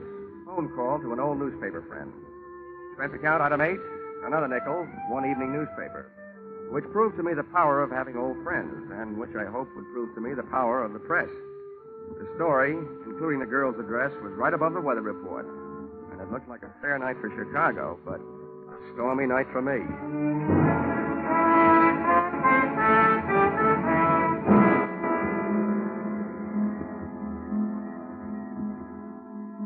I learned early in my career that when you're waiting in an apartment for the arrival of killers, don't just wait. I opened a window onto the street, made myself a pot of coffee, some sandwiches, sat down in an easy chair facing a door near the telephone, and had a picnic. For dessert, I had a sweet, rich idea, which made me feel much better. When a little after 10, I heard a car pull up outside. When I heard footsteps coming up the hall 20 seconds later, I took the telephone out of its cradle, dialed 1 to get rid of the telltale tone of a line not in use.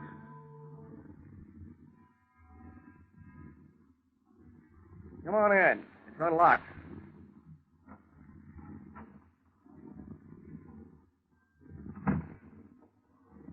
King Hart. Repeat, King Hart. What are you up to, Dollar? I'll tell you what I'm up to. At the other end of this phone line is a police lieutenant listening. He knows that you're here with me, so don't get rough. I don't care who's listening. Where is she? Who? You know who, Bonnie. That body down some more using her. I wish I had this much luck fishing. People seem to bite easier. I suppose you're here because you missed her the first time. Don't be stupid. I'm trying to save her life. Where is she? She's sitting next to the lieutenant who's listening on his telephone. I don't believe it. Come on. You can talk to her. Okay. But you better be right. Here, take the phone. Right over the head. Oh!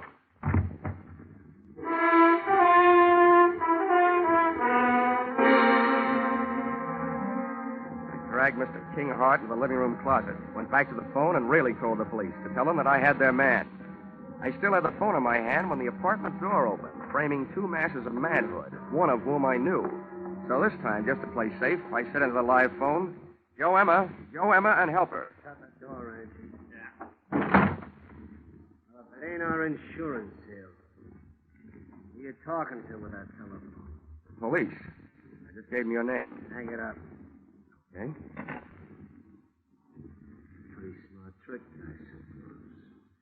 But I got news for you. What you just did ain't even evidence. But you ain't gonna be around to corroborate it. And we ain't gonna be here when the cops get here. Now, where is she? If you're looking for Bonnie Goodwin, your search is narrowed down. You've got the whole rest of the world to look because she ain't here. Too smart. Now, where is she? Hey, Emma. She's hiding in that closet there. The knob just moved. Oh? That's where you got her. Okay, Angie, stay on this guy. I'll take care of Bonnie. On out, sweetheart. I'm coming, Joe! Where you?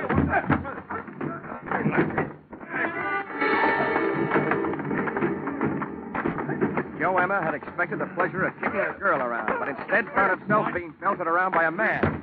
Angie's right hand dove for his armpit, and not to scratch himself. Just as he snapped another shot at King Hart, I snapped a flying tackle at him. Go! Now you missed again, Angie, and it's over you.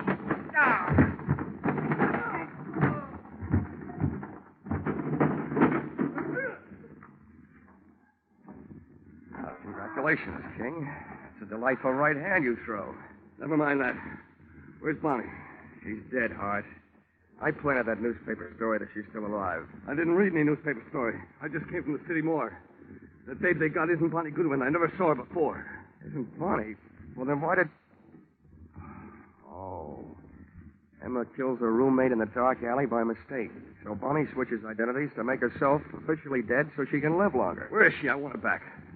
I thought all you wanted was to get her name off that insurance policy. That isn't true.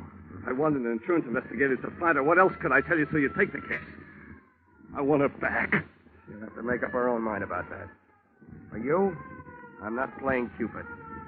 I'll tell you what I'll do. You tell me all the sweet, pretty things you want to say, and I'll repeat them to her.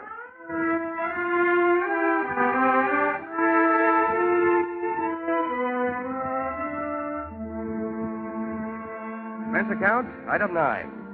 $28.40. Dinner, while repeating all the sweet, pretty things King Hart had wanted to say to Bonnie Goodwin. And telling her all the unsweet, unpretty things I felt about his kind of guy. Don't worry, Johnny. I'm not going to him or anybody like him. Well, where are you going? Back to my hometown, I guess. Your hometown didn't seem to do a very good job of giving you a start the first time. How far from Chicago is it? It's only about 28 miles north of here. Here. Here's an envelope. Well, what's in it? You'd better buy yourself a ticket. It'll take you about $3,000 worth west of here. Oh, Johnny, Thank you.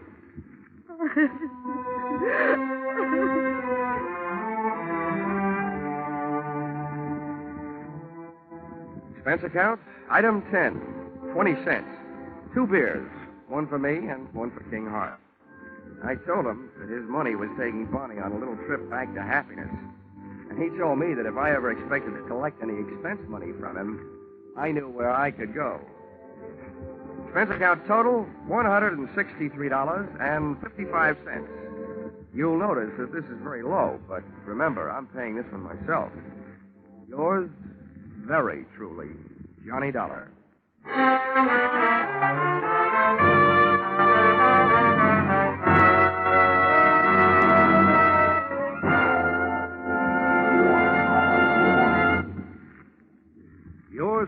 Johnny Dollar, directed today by Gordon P. Hughes, stars Charles Russell, with script by Paul Dudley and Gil Dowd. Featured in the cast were Georgia Ellis, Paul Dubov, Martha Wentworth, Lou Krugman, Gene Bates, and Larry Dobkin. The special music is written and conducted by Leith Stevens.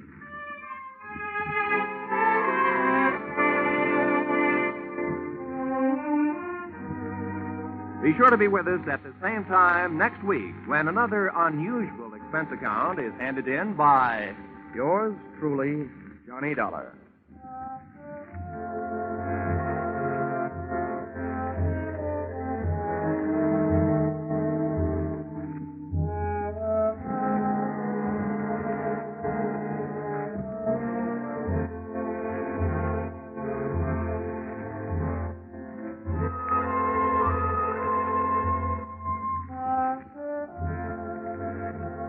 Cheek to cheek, I'm in the mood for love. Isn't it a lovely day? That's what you think. Nope, that isn't just a mixed-up sentence. That's just for the top hits you'll hear on your Hit Parade on Parade tonight. Top hits from 1935. Without a word of warning, I'm on a seesaw. Yes, more hits dressed up in bright new 1949 arrangements and played and sung by the nation's top vocalists and musicians. Be sure to hear your Hit Parade on Parade this evening in Jack Benny's time on all of these same CBS stations. This is Roy Rowan. Your Hit Parade on Parade follows immediately.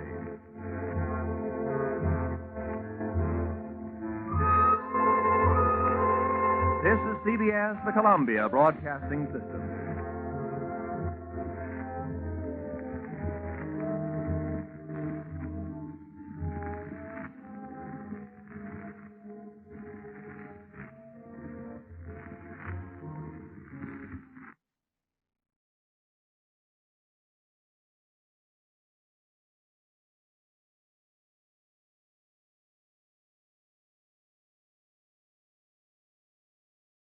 Mrs. Perkins won the prize, but I got in the biggest pickle at the county fair.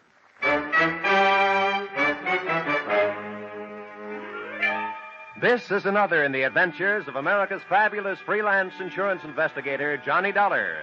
At insurance investigation, Johnny Dollar is only an expert. At making out his expense account, he is an absolute genius.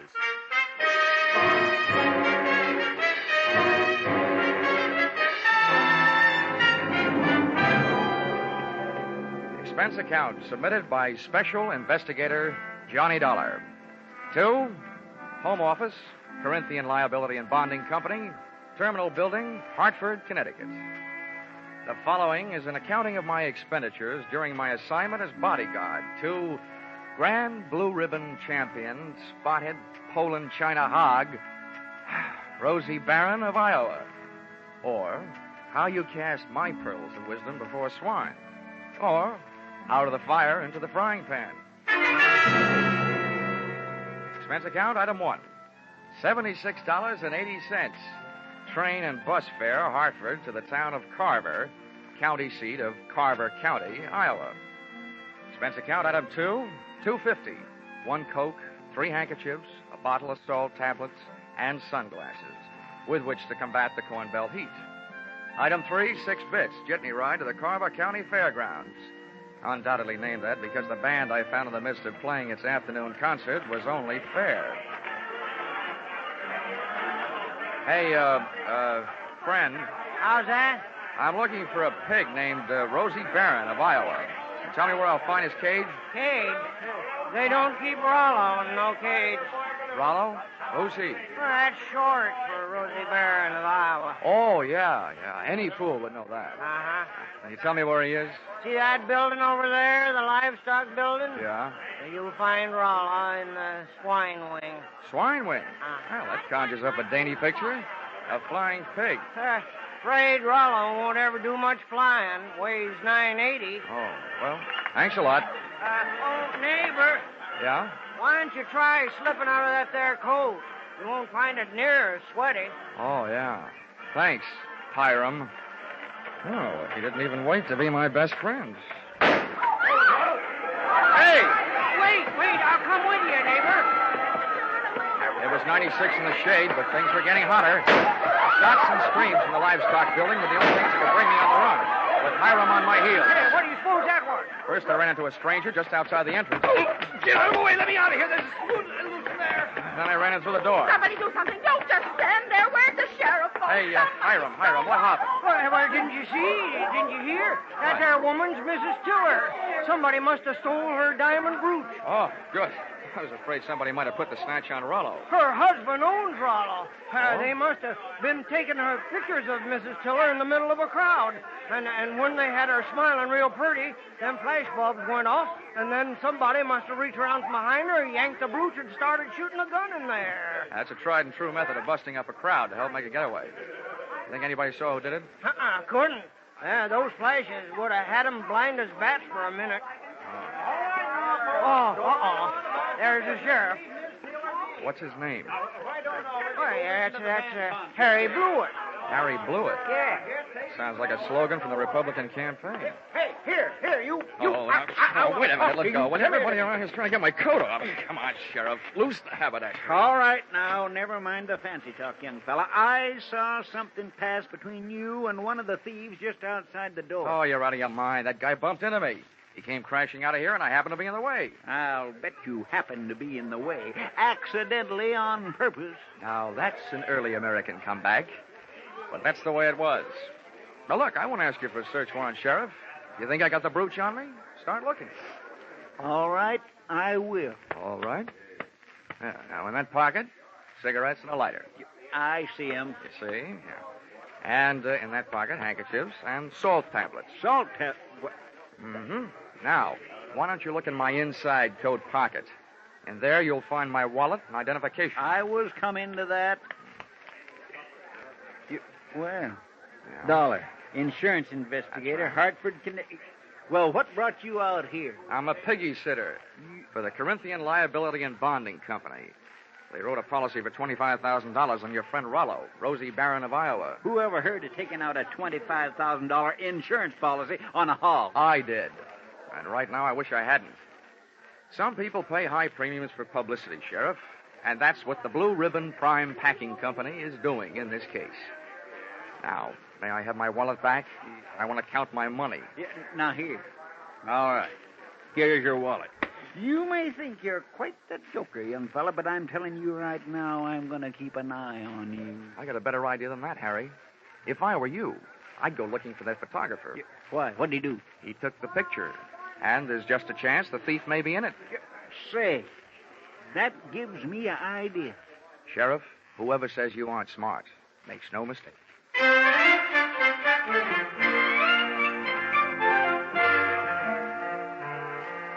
Rollo, the prized porker, wasn't hard to find. First, I followed a few signs. Then it was a matter of closing in on a contented series of juicy, slurping grunts that came blurping up out of a succulent mound of Louisiana yams. Rollo was all fat and a yard wide. His table manners weren't much. He didn't look very smart, but he sure looked healthy. 980 pounds on the hoof. A fine figure of a pig. Pardon me, miss. Could you tell me who's in charge around here? Well, just for the moment, I am. Well, I'm trying to find a Mr. Worthington Tiller, who I take it owns this monster. Monster? What? What's the matter? Have I said something wrong? You certainly have. And you've also said it to the wrong person. In case you don't know it, my name is Alva Anderson. Oh, my name is Johnny Dollar. How do you do? What's all this got to do with Rollo? Nothing.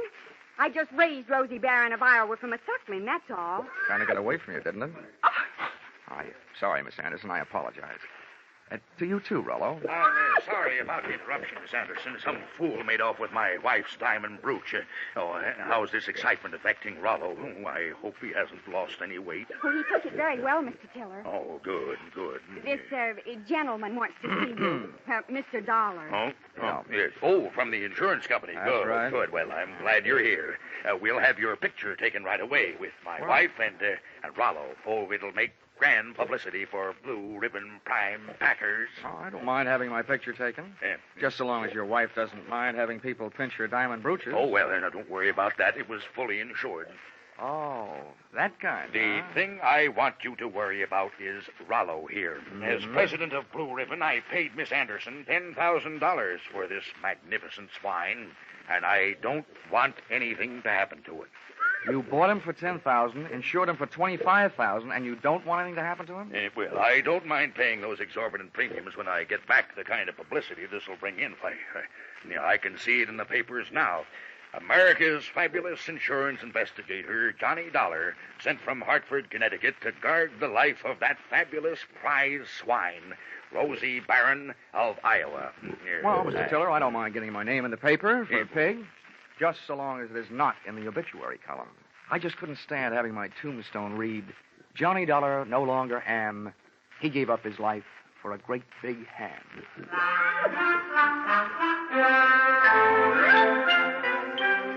My tombstone tagline was over the head of Mr. Tiller, but it went over right nicely with Alva Anderson, who paid off with a smile.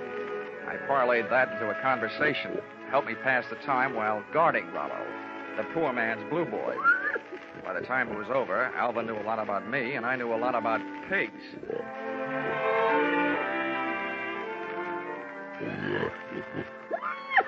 You know, you have beautiful eyes, Alva. Mr. Dollar, do you know what's really interesting about the origin of swine? Why, it's estimated that the Chinese people domesticated swine about 2900 B.C. And not only that, but I'm sure you'd like Hartford. And, Mr. Dollar, you probably don't know this, but a pig is one of the most important food animals. It's an economical converter of grain and other feeds into body tissue, as the products of which furnish meat and fat for human consumption. Alva, darling, I'll only be in town for a little while. And not only that, but people who say that pigs are dirty don't know what they're talking about. Why, sanitation is essential to good health, rapid growth and development, and profitable production. Oh, Rollo, what have you got that I haven't got?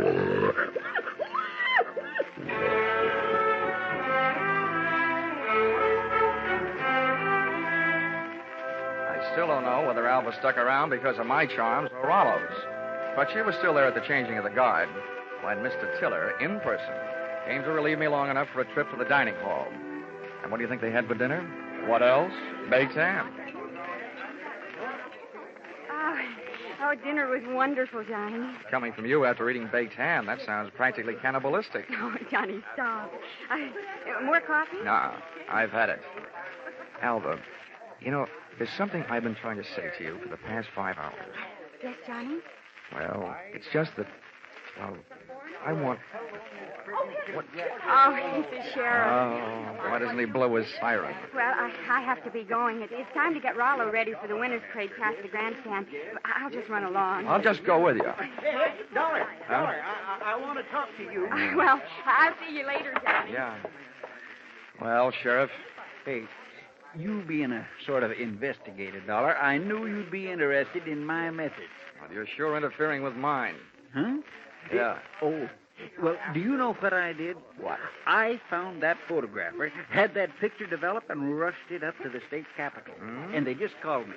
Dollar, there's a known criminal in that photo. He's got that brooch, and he's on the loose. Do you know what that means? Yeah. It means that you shouldn't be sitting here talking to me. Who is this villain? They say he's the... OTTO over here. Yeah. What? They say he's known as Little Rocky. Originally hailed from Arkansas. You'd know him if you saw him. He's the fella that bumped into you. Oh. I want you to help me look for him. I take only one job at a time, Sheriff. Right now, I got a pig to mind.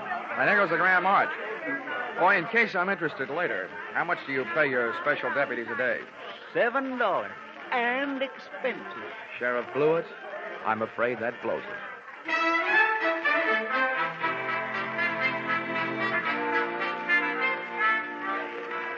The Carver County Pickle and Pie winners were lining up to lead the Grand March. By the time I got to the grandstand, down at the tag end of the livestock echelon, there was a shiny white cab and trailer sporting the markings and mottos of the Blue Ribbon Prime Packing Company. And high upon it, perched on a platform and surrounded by a sturdy iron railing, stood that champion, the pride of the pork set, Rollo, Rosie Barron of Iowa. It was lovely. It was divine. I had a feeling that swelled my heart with pride. Here they were, products of the American home and the American soil. A fanfare of foodstuffs flowing from the horn of plenty.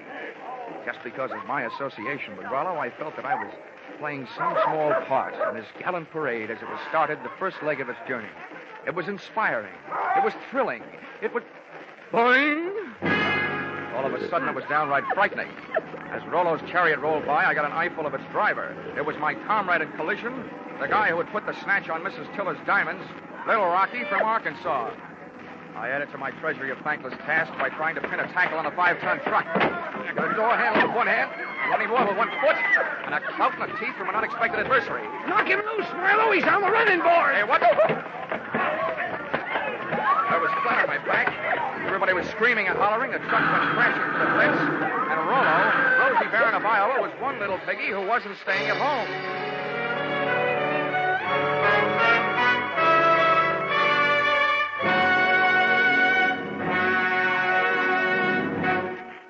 In just a moment, the second act of Johnny Dollar. But first, taking in the action from Johnny Dollar, are you? All right, that's good, because staying with CBS is the way you'll head straight for the big return from vacation 8 days from now, Monday the 29th, of Lux Radio Theater and all the other big Monday night CBS favorites. And by staying with CBS, you'll find more action later tonight with Bill Grant of Call the Police and with Sam Spade, who will be heard from on most of these same CBS stations. Now, with our star, Charles Russell, we return to the second act of yours truly, Johnny Dollar.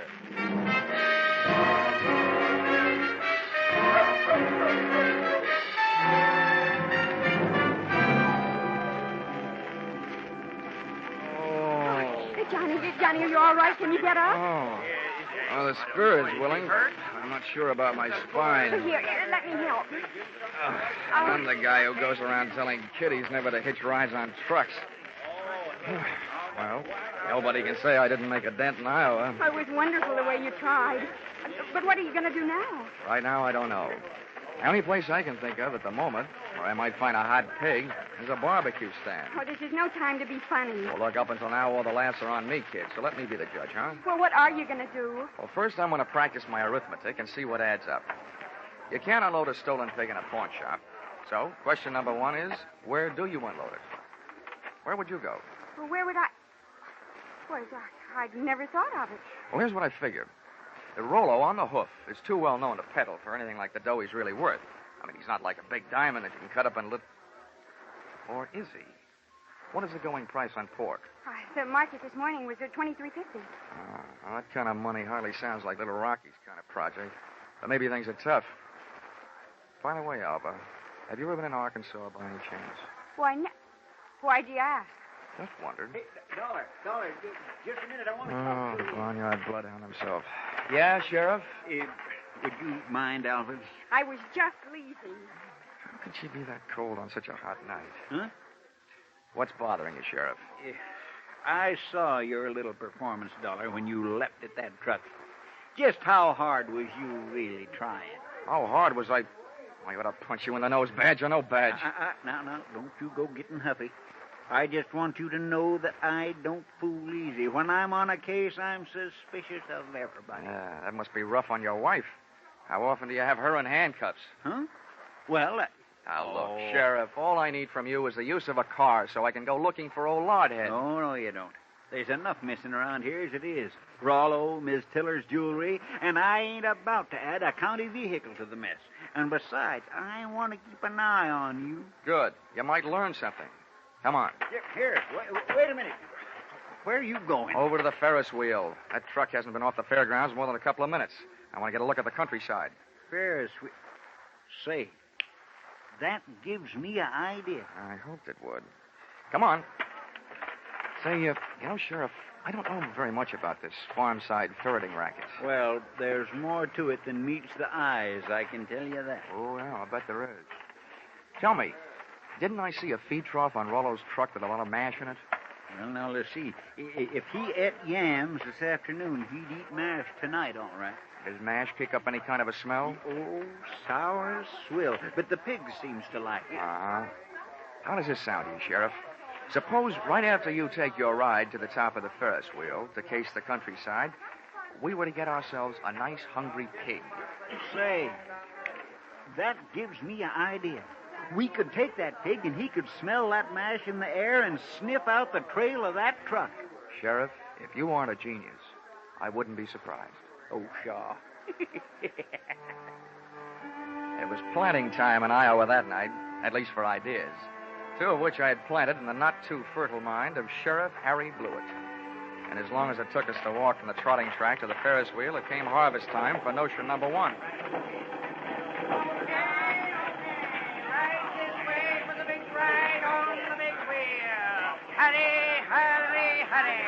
Okay, mister, okay. I'm the sheriff. I want you to run me up to the top of that wheel and hold me there long enough for me to get a look around.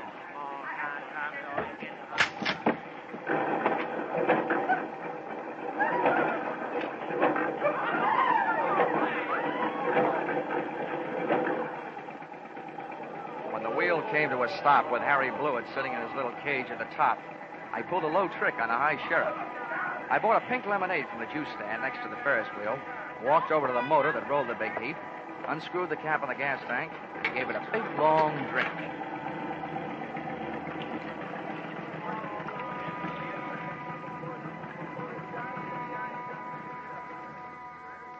I hope it wasn't doing to people's stomachs what it did to that motor. You might well remember this harmless little deceit the next time you have occasion to get rid of a sheriff.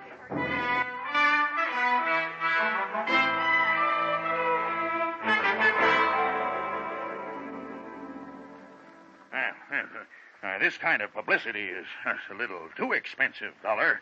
I demand that you do something. Now, don't worry, Mr. Tiller. I am going to do something. Yes, and I'll thank you to remember that the only ones who stand to get hurt right at this point are the insurance companies that wrote the policies on your pig and your wife's diamond brooch. Why, Worthington, I hadn't thought of that. Huh? Why should we worry? My brooch is insured for way over the value, dear. We hadn't...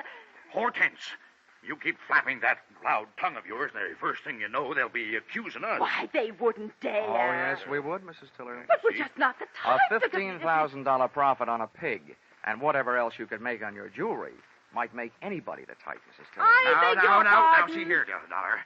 I've had just about enough of your slanderous implications. I have a few thoughts you might profit by. Go ahead, Worthington. I'm always interested in profit, Tiller. My father had the same thing happen to him back in 1902. That's right. Remember, dear? Yes. In Nebraska. He bought a prize pig at a fancy price. And then the scoundrel that sold it to him turned around and stole it back. There, see? What do you think of that? Would this be a suggestion that we throw the young lady who sold your pig to you in the pokey on the strength of something that happened 37 years ago? Well, that's for you to decide, Dollar. Right. Just don't say I didn't warn you. I see. Yeah. If you don't have an orchid to pin on a young lady, try suspicion.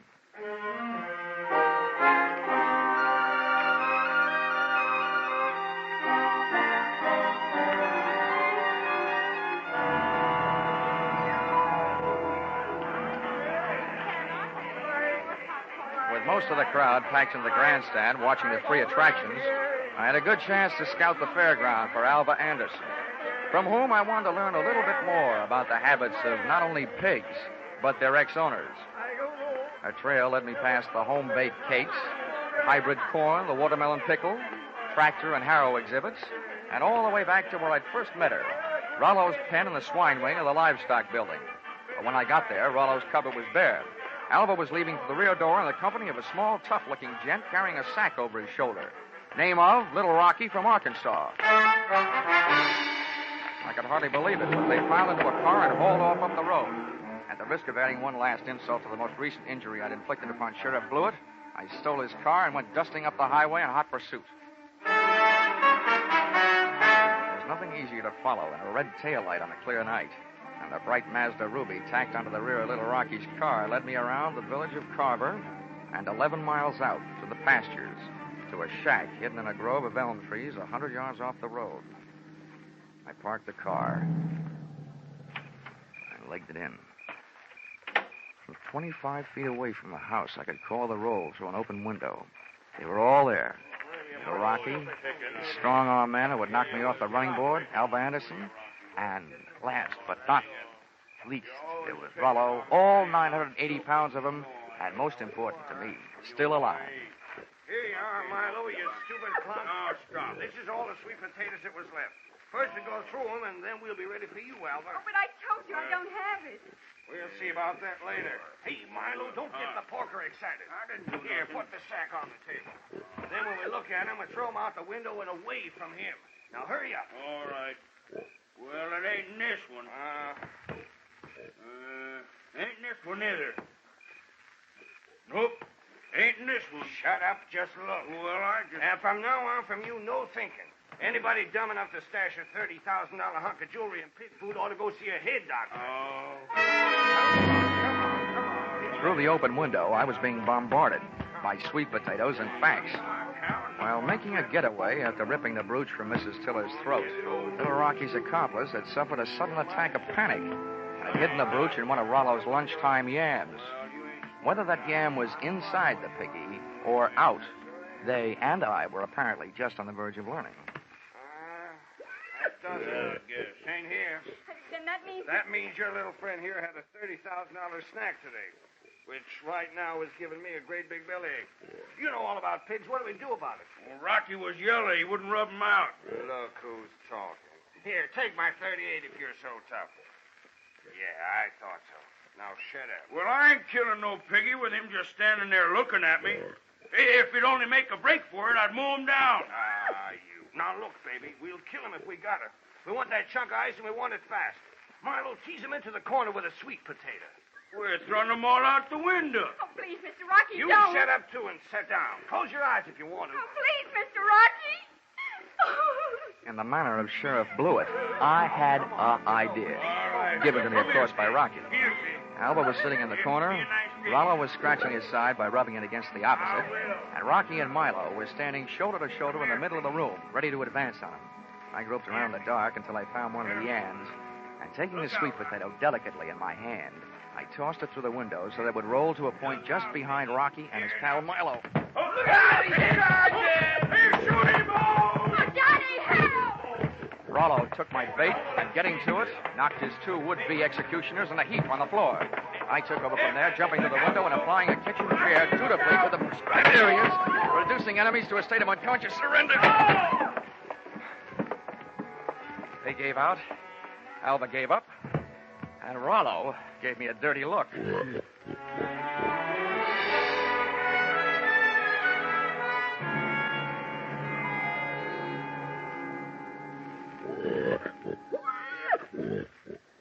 Well, Mr. Tiller, here he is, safe and sound, good as new, fat and sassy. Well, good. Congratulations. And not only that, but in him someplace, he not only has a good fighting heart, but also that diamond brooch of your wife's. Oh, yes, very interesting. Very interesting.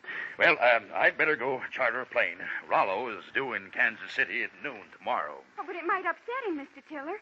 Rosie Barron of Iowa's never flown before. He might lose weight. Yeah, what's the big hurry to get him to Kansas City? Is he booked for a personal appearance? Oh, no.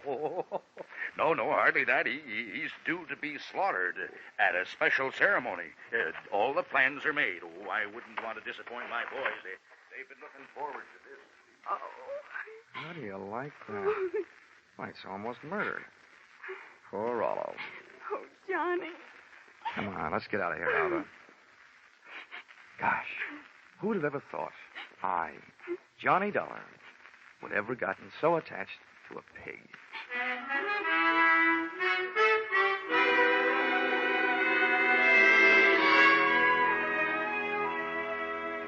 Expense account, item 4, $3.50.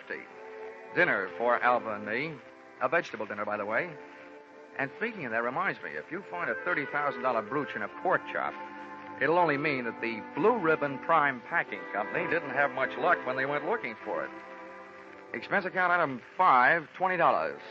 One new gold-plated badge, which I sent to Sheriff Harry Blewett, appeasement, for having stranded him atop that Ferris wheel, for stealing his car, and for suggesting that he use a hungry pig for a bloodhound. Oh, the porker followed the mash scent, all right. Next morning, they found Sheriff Blewett searching an old mash factory 8 miles the wrong side of town. Item 6, $76.80. Bus and train fare, Carver, Iowa, back to Hartford, Connecticut. Well, I'm still wondering every morning at breakfast time, what else can you eat with eggs? Except ham or bacon or sausage. And maybe you don't think that's a problem, having known a certain champion named Rollo, Rosie Barron of Iowa. Yeah, expense account total $1,463. Yours, truly, Johnny Dollar.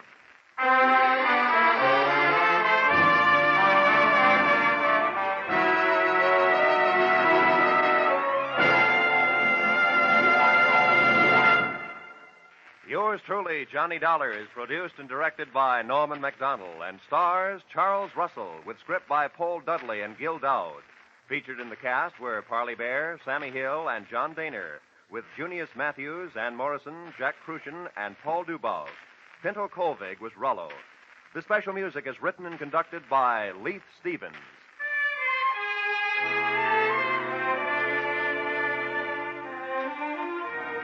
Be sure to be with us at the same time next week when another most unusual expense account is handed in by yours truly, Johnny Dollar.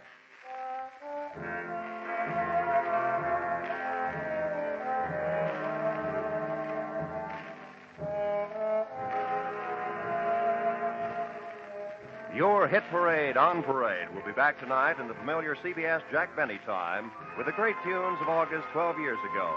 Sweet Leilani and Where or When. Many another still green in your memory will be among the hits you will hear. Speaking of hits, put down August 29th this year in your little book.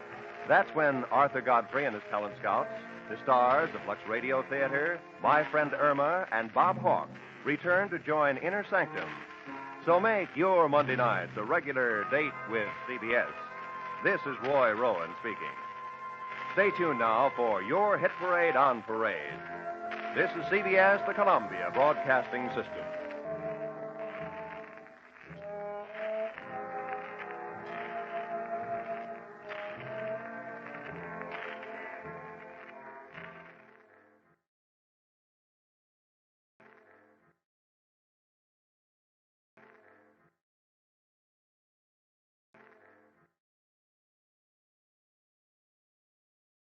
I always say if you take a trip halfway around the world, you've got to expect you'll get your ticket punched.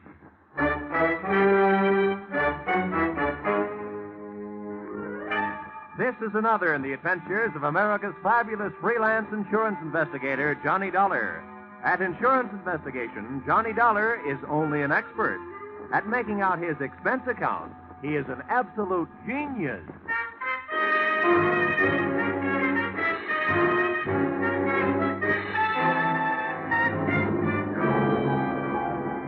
Expense account submitted by Special Investigator Johnny Dollar to the Constant Sun Trading Company, Cairo, Egypt. And may I say, this is an unexpected pleasure. The one thing I didn't expect to bump into during this case was somebody to pay the bill. It started out being my answer to a fire alarm rung 12,000 miles away by an old wartime friend. It wound up being a game of who gets killed first, with a bunch of guys who suddenly declared themselves a small peacetime war.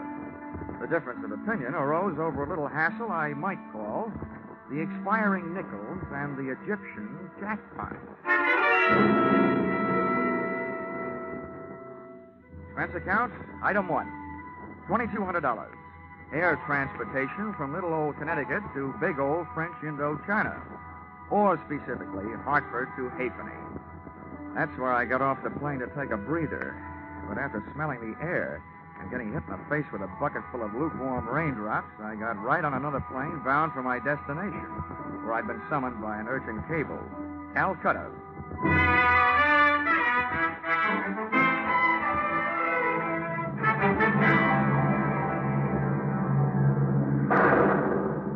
We took off on instruments in the downpour of a drenching monsoon. It was like climbing up a waterfall, blindfolded.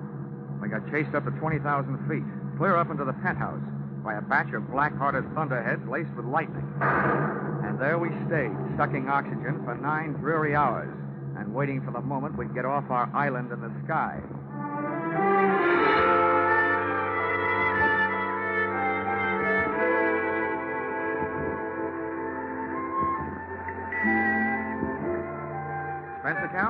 Item 2, 3 rupees. Transportation from airport to the address of old friend who had summoned me. A place you'd never expect to find trouble. In church. And what a church. 2 Quonset huts on Chowrangi Road. A couple of dozen wooden benches, a retired USO Hammond organ, and most important, its pastor. A guy I'd met when I was calling the CBI Theater my home away from home, Chaplain Joe Blessings. Johnny, it's good to see you. Long time, Joe. Too long. Well, you haven't changed a bit since you were passing out those SL slips to unhappy GIs. So you did decide to stay out here after all. Yeah. Yeah, I decided the East Indian brand of soul needed a little more saving than the kind I used to know back in Magnolia, Tennessee. Now, come on in the office, Johnny. It was good of you to come right over. You must be wondering why you did. Well, your cable did start a worry or two, Joe. You know, when an ex-soldier gets a trouble call from a chaplain, something's really wrong. What's up? Sit down. Johnny, tell me, how'd you like to do some work in my department? Wait a minute. I wouldn't know where to start. I'm asking you to save a man's soul and to save another man's life while you're doing it. Why me, Joe? Why did I ask you to come all the way from Hartford, Connecticut? Well, Johnny, the ways are devious. There wasn't time for me to do anything else. Huh? If I'd gone through the proper channels here, if I'd become involved with all the inevitable red tape, well, there just wasn't time. Johnny, there's a man in Cairo waiting to be executed at dawn day after tomorrow for a murder he didn't commit. And here in Calcutta is a man who not only witnessed that crime, but has in his possession the evidence that can save that man from swinging. Uh-huh. Now, who is this man on the flying rope end? Lionel Brooke Nichols. He's the president of a vast enterprise called the Constant Sun Trading Company. Now, Johnny, I wasn't ignoring the fact that you work for a living. I'm sure that if you're successful, you can name your own price. This is not a colloquialism, Johnny, but Mr. Brooke Nichols has nothing but money. I didn't realize that such big men got into such big trouble. Oh, he didn't get into it all by himself. Huh? Oh, no. No, this particular big man had the bad luck to have a fun-loving cousin who'd like to see him out of the way, and the faster the better. Name of? Miles Atkinson. He must be some sort of big wheel in the Egyptian government. That's all I know about him. Except that to gain control of the Constant Sun Company, he would move heaven and earth to see Brooke Nichols dead. Well, I don't care what he does with the earth, but I guess I can't stand by and let him mess around with your heaven. Now, let's get down to cases. What about this dude here in Calcutta, the witness with the evidence? Well, his name's William Briggs. He's a very sick man, Johnny. Mm-hmm. Knowing that he might die soon, and it looks like he might. He's had a sudden rush of conscience to the mouth. He wants to talk. Evidently, he's decided that since it's too late to save his body, he'd better do a quick job on his soul. And I nurse him to Cairo, is that it? No. I'm sending a young assistant of mine who'll take that job off your hands. I think you'll like him, Johnny. Now, I want you to get Briggs to the right officials. Arrangements have been made for an ambulance to meet you in Cairo. And, well, we've chartered a cargo plane to take you there. Now, the pilot says he can get you there by tomorrow night. Well, I've spent so much time in the air getting here that it shouldn't make any difference. But why a cargo plane? Why not a passenger plane? They have nice soft seats. Well, Johnny, the airlines refuse to transport a leper.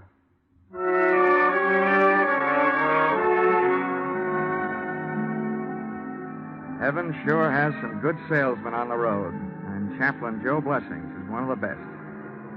Before I knew it, a big Horizons Unlimited plane was lifting off the runway at Calcutta, and I was in it. Sitting on a suitcase, it looked like I'd never have time to unpack. The invalid Briggs was forward, being bedded down under the gentle hand of Chaplain Joe's assistant, Frankie. Well, that is done. And I give up me Saturday afternoon at Belmont Park for this. You're in luck, Frankie. Think of all the losers you missed betting on. Mr. Dollar, you have the philosophy of a man who has never enjoyed the exquisite thrill of losing his last $2 upon a horse who was retarding the improvement of the breed. Young man, you've never heard of the Bluegrass branch of the Dollar family? Kentucky, sir. Mr. Dollar, sir, if it were not for a certain horse from Kentucky named Breezy Boy who ran a very poor ace at Rockingham, I would not only be a Kentucky colonel, I would be a Kentucky general, passing the time of day with my esteemed co-general, 3-star Hennessy. Here. What's this? Whose briefcase? Briggs. He wants you should take care of it. And what's in it? What's in it should be in a holster. How do you know? Mr. Dollar, I got a sense of feel. Besides, I looked. It's a Luger. A Luger, huh? Yeah. Off that, I'd say we are now in possession of the evidence. The murder weapon, in person. Exhibit A. Oops. Still loaded.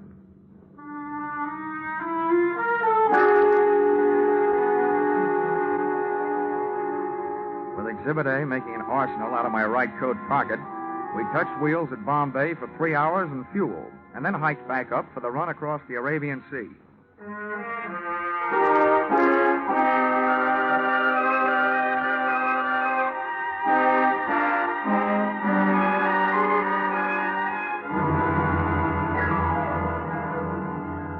We made landfall high on the coast of Saudi Arabia, and the freight of the Cuff shoreline led us on to the Queen of Sheba's old hometown, Aden, where we sat down again for service, airplane and personal. Frankie and I got our sick man Briggs out and into the shade of a hangar, figuring he could use a breath of fresh air. But he didn't find it in that sun-baked hellhole. The grubby little ground crew burned up 4 valuable hours, taking their own unsweet time servicing the ship. That left us just 8 hours to get Briggs and his evidence up to Cairo, and left me almost enough time to save Mr. Brooke Nichols from taking the rope ride. Estimated time of arrival, midnight. Time of execution, 6 a.m. And I've learned that British officials are hard to wake up.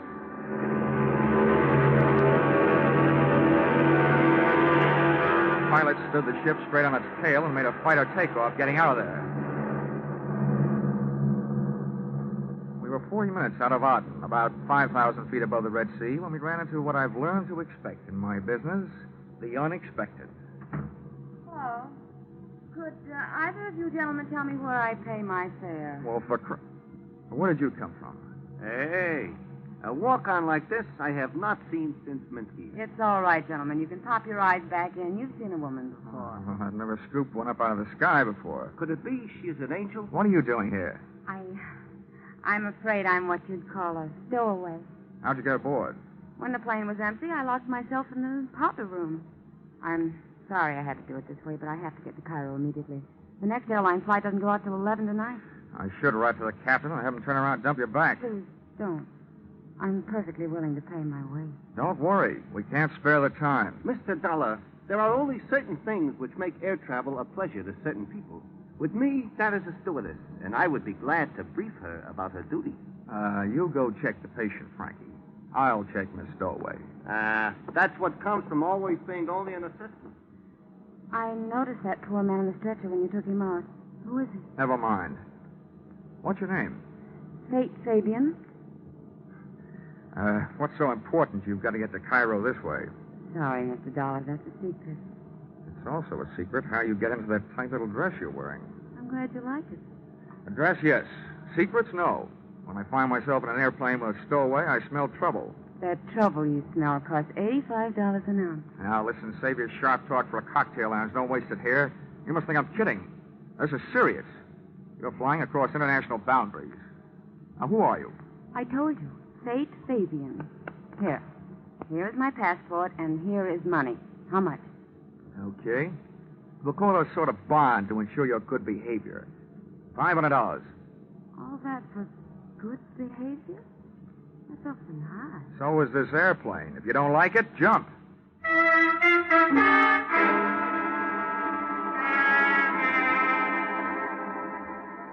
She didn't jump.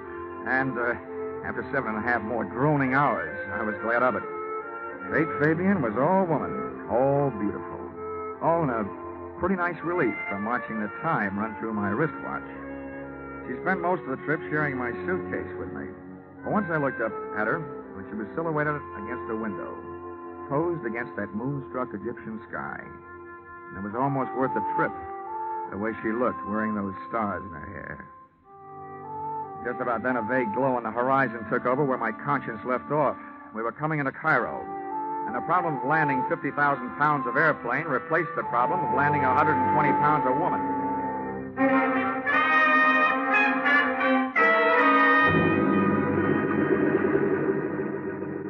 I've never learned how to hold back a sigh of relief when I hear those big tires take a hold on the runway. And I sighted another one when I saw an ambulance standing by at the parking ramp. By the time the loading platform was pushed into place and the door opened, the ambulance was backed up, ready to receive Briggs.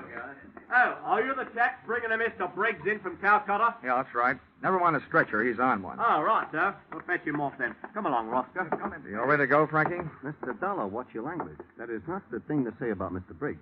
But he will look at home in that ambulance. Now then. Oh, congratulations upon the trip, Governor. Thanks. Take the other end, Roscoe. We'll hoist the poor chap out of... Oh, here we go now. Hey, I'd better check with the pilot, Frankie. Give these guys a hand, will you? They may need it getting down that ramp. Anything that moves me toward the end of this is a pleasure. Easy now. You want me to help lifting him in? Hey, Mr. Dollar, these guys ain't just plain ambulance drivers.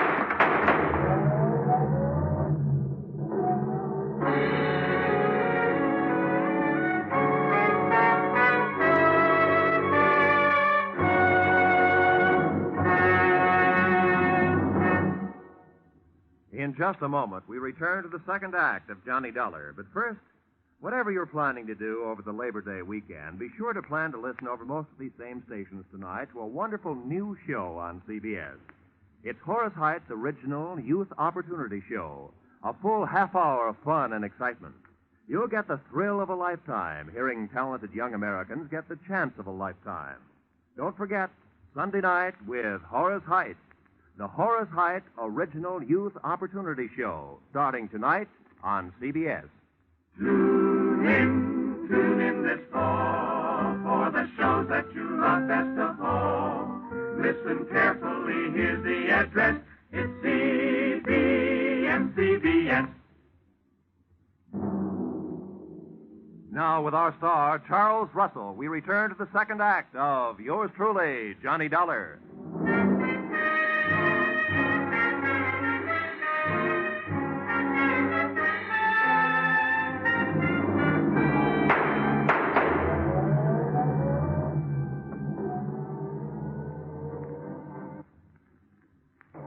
I had made 4 steps toward the cockpit when I heard Frankie yell, and a half a step back toward the door when I heard the shots. By the time I got to the top of the ramp, the ambulance was about 20 yards away. Pitted against that distance were 2 overlapping thoughts. One, the way to stop, or at least slow it down, was to puncture the rear tires. 2, the tool at hand was that loaded Exhibit A Luger that should have been in my pocket. It wasn't there. I looked around, didn't see it. But I thought I knew where to find it. Come on, open up, or I'll put this fire extinguisher through that door. And if your head isn't in the way, I'll get that neck. Wait a minute. Moral, don't use the same hiding place twice. It could be that I wasn't hiding. And it could be that purse is now holding a Luger. Give me it. Yeah. Now all I need is to hear you say you don't know how it got there. I don't know how it got there. That does it. Come on, you're coming with me. Come on, get going. Ouch! You don't have to do that. What I did have to do was dig up some transportation.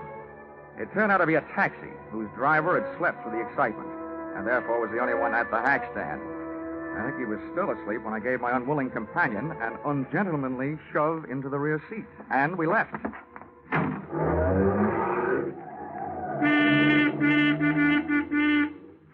Nobody in full control of their faculties could drive the way he did. He knew he had a horn, but somebody had forgotten to tell him about brakes. All I had to go on was the direction in which that ambulance had taken off, straight toward Cairo. So that's where we went, straight toward Cairo. Come on, whatever your name is, sit up and start your story. My name is Faith Fabian. That I couldn't be less interested. What I want to know is where those friends of yours take Briggs and Frankie. I have no friends. I can believe that. Whatever those thugs are, where are they? I don't know what you're talking about. Now, don't be coy. You and those mugs in that ambulance add up, that's all. Doesn't take any brains to figure out what you're all working for the same guy. What same guy? Miles Atkinson. The guy that's trying to keep witness Briggs and his evidence from saving Brooke Nichols from hanging about 5.5 hours from now. You're being stupid. Maybe so. All I know is somebody got away with a witness, and I find the evidence sharing your purse with your eyebrow I found pencil. it on the plane. Somebody must have dropped Oh, it. don't give me that. You can probably recite the serial number. Okay. You wanted the murder weapon? I'm going to be a real nice guy, just long enough to give it to you. And then I'm going to give you to the police. They have a nice little game they play with combinations like that.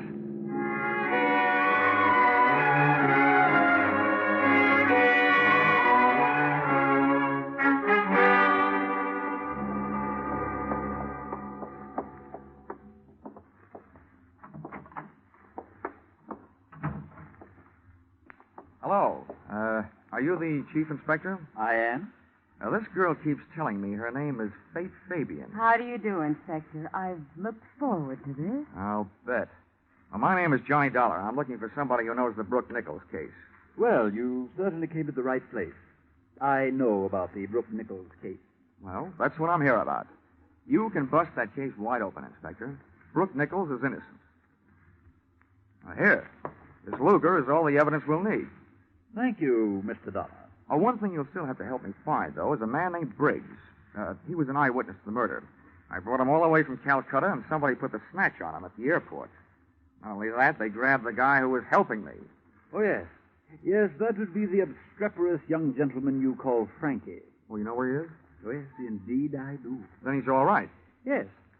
If you could call a man all right, then he's just been arrested for the murder of Mr. Briggs. Murder? Yes. Mr. Briggs was shot in the ambulance that took him from your plane. Hey, what is this? This is a very good time for both of you to remain perfectly still, Mr. Dollar. After you raise your hand, Miss Fabian, you needn't bother.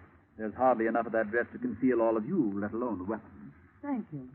Mr. Dollar, this is what a romanticist would call a poetic injustice. You see, this Luger, the evidence, as you call it, happens to belong to me. But that's the murder weapon. Who are you, anyway? Chief of Inspectors Miles Atkinson. Miles Atkinson? Oh, no. Oh, yes.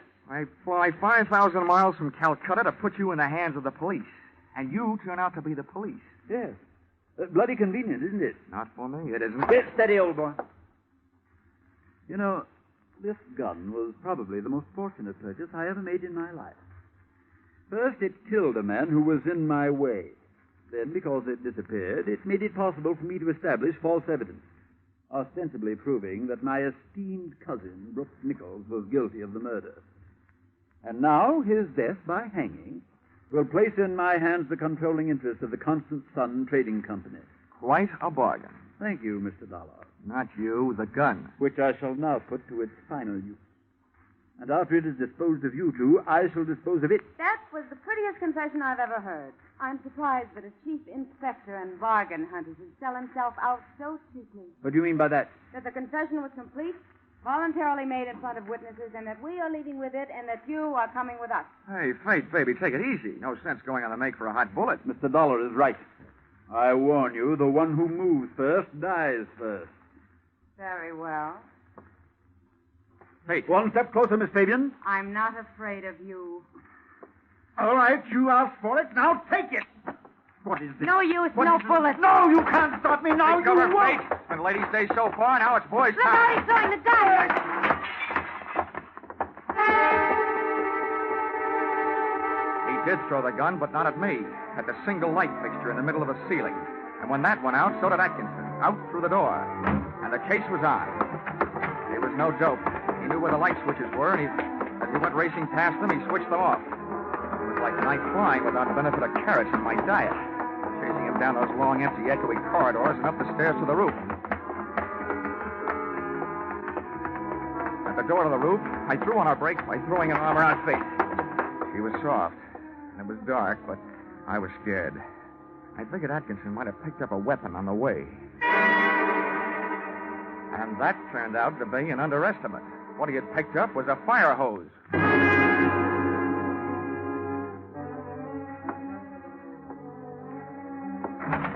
When we stepped through the door, we got hit by a big fat bolt of liquid lightning. A couple of 100 pounds of water backed up by a couple of 1,000 pounds of pressure. It felt like a salmon swimming upstream to spawn. for at the edge of the roof, braced against the low parapet, was Atkinson, using all his weight to keep the writhing nozzle from flipping him around. He was just one man on a fire department's errand. Wait, I'll move around the other side. Try and throw that water off you. Get over that valve. See it? Where? That wheel over there. The end of the hose he ain't on. Turn off the water. Come on. Quick. I see it. I'll get it.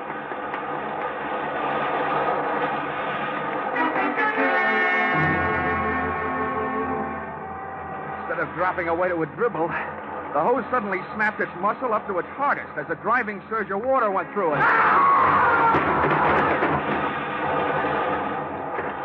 And before Atkinson could get himself untangled from the canvas and rubber snake, it snapped him over the parapet, off the roof, and high into the night. Hey, Fate! Turn off that water!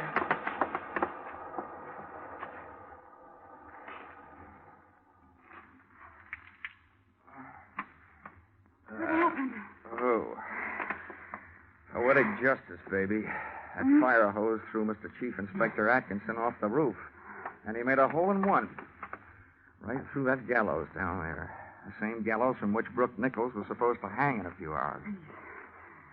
That's horrible. Let's move away from here. Hey, wait a minute. That's not like you. After all, you're the gal who turned that water up instead of down. You wanted it done right. Why didn't you send a plumber? I won't ask you whether you meant it that way or not. As far as I'm concerned, it turned out just jolly this way. Oh, and while I'm at it, I'd like to thank you for taking such a brave chance with my life downstairs in the office. Oh, really, Mr. Dollar? I knew that gun wasn't loaded. I unloaded it myself back in the powder room in the airplane. Just before you accused me of trying to steal it, remember? The next time I take a shower, I promise to wash my mouth out with soap. But now I figure it's also about time you came clean. Really, now, who are you?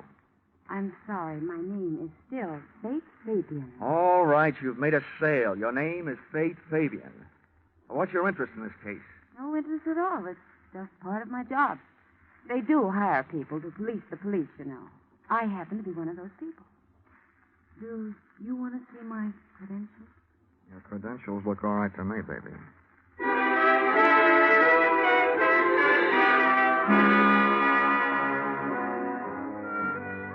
We got off the subject, off the roof, and into the problem of getting Brooke Nichols off the end of a rope. After going through those motions, and that gal made all the motions, including retrieving young Frankie from the pokey, I kissed Fate Fabian goodbye, just for luck. And receiving no interest on that investment, we headed back to the airfield.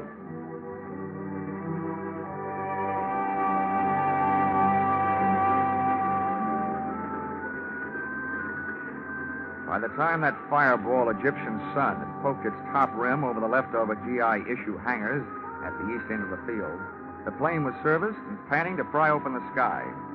Came the time to board ship, came a visitor. I say, oh, boy. Mr. Dollar about? Yeah, about right here. Oh, splendid, splendid. I'm Lionel Brooke Nichols. Congratulations. I suppose you know you saved my life. Yeah, with a lot of help, yeah. Well, I should like to make it up to you somehow. Is there anything I can do? Well, besides paying my expenses. Oh, naturally. Send your chit to the Constant Sun Trading Company. You'll be paid post-haste. But beyond that. Well, could do something for the guy who got me out here. Back in Calcutta, I have an old army buddy named Chaplain Joe Blessings. He runs a church. Oh, splendid. Perhaps I could donate a stained glass window or anything you suggest. Did you say anything? Yes, anything. Okay.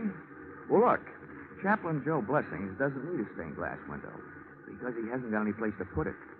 What he does need is a new church, a real one with steeples and all that. Oh.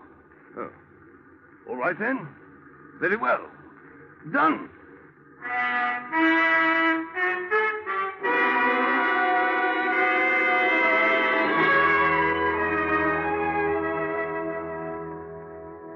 Expense account, item 3. Same as original entry. Transportation from the land of the Sphinx to the land of the free, by way of Calcutta, where I delivered a happier, though wiser, Frankie. Received the blessings of Chaplain Joe Blessing, and ordered a custom-made lightweight pearl-handled blackjack in blue suede, and inscribed, to Fate Fabian, with the hope that you will never fail to supply the black to go with this blue. Love, J.D. Well, I guess that's all. Oh, expense account total. Oh, wait, there's one more. Expense account item 4, $10. Paid to Cassidy's Pawn Shop, Hartford, Connecticut, for purchase of one Hawk Air Medal. After all that flying, I thought I deserved one. Now, expense account total, $5,350.40. If you don't think the founder of your company is worth that, kindly suggest someone who might. Yours, truly, Johnny Dollar.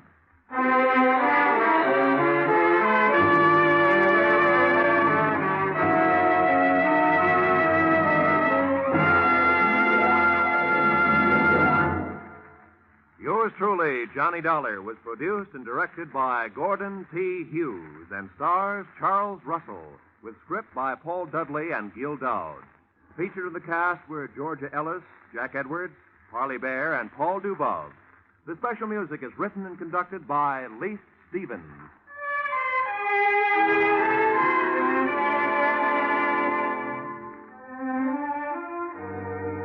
Be sure to be with us again when Johnny Dollar returns to the air after a short vacation. Listen on Saturday, October 1st, when another most unusual expense account is handed in by Yours truly, Johnny Dollar.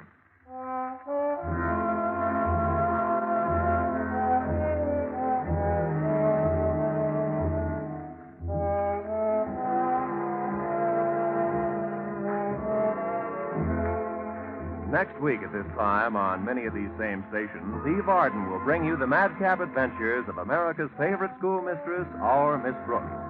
Miss Arden, who has been heard later on Sunday evening for more than a year, is moving to this new time, and CBS cordially invites you to hear her and her famous brand of comedy.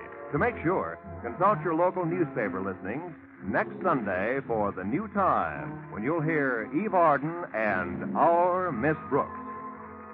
Now, stay tuned for Your Hit Parade on Parade, which follows immediately over these same CBS network stations. This is Roy Rowan speaking.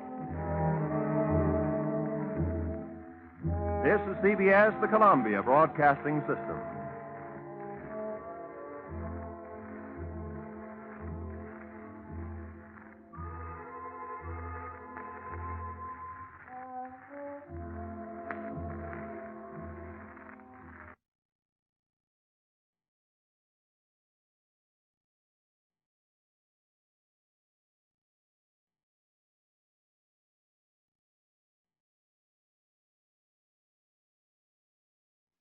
Sure, they may have plenty of blue blood in Boston, but from what I just saw, they've got plenty of the other kind, too.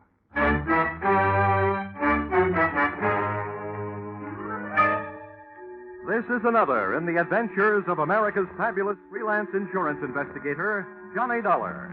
At insurance investigation, Johnny Dollar is only an expert. At making out his expense account, he is an absolute genius.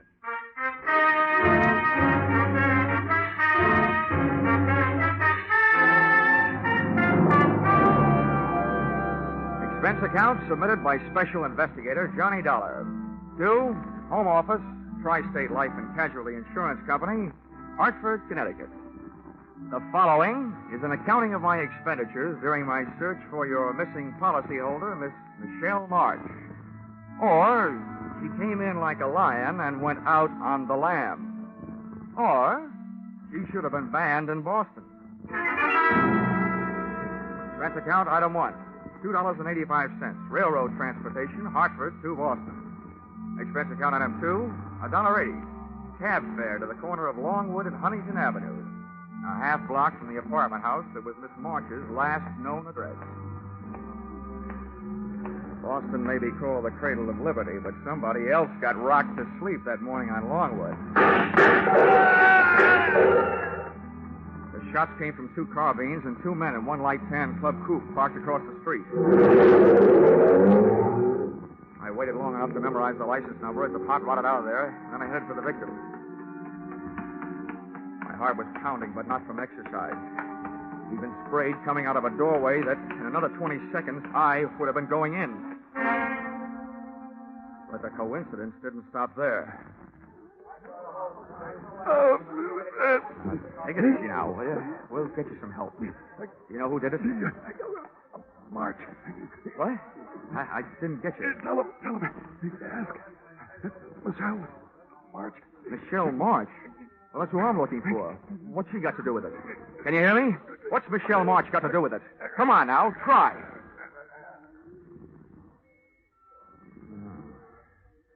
I wonder if I should have stayed in Hartford. I didn't see it happen, but I sure heard it. Like a shooting gallery. I was inside the shop, and, brother, that's where I stayed. Hey, Mr. How is he? Can you tell? Yeah. Let's just say you don't need to stand back to give him air. He can't use it.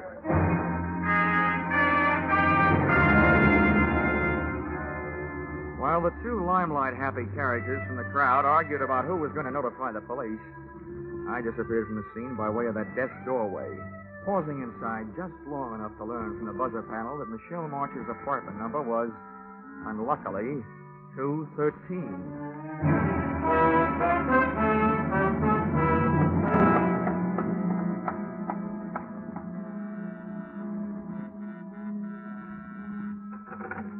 I didn't bother to look for the apartment house manager. I didn't even bother to pick the lock. I put my shoulder to work on the door.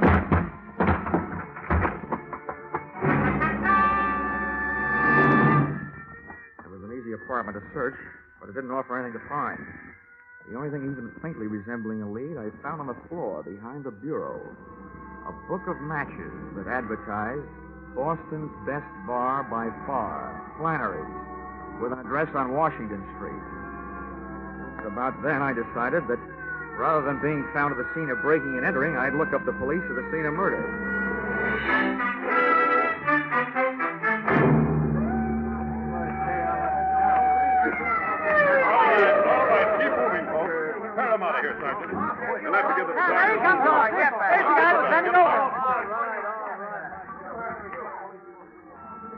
Oh, who are you there?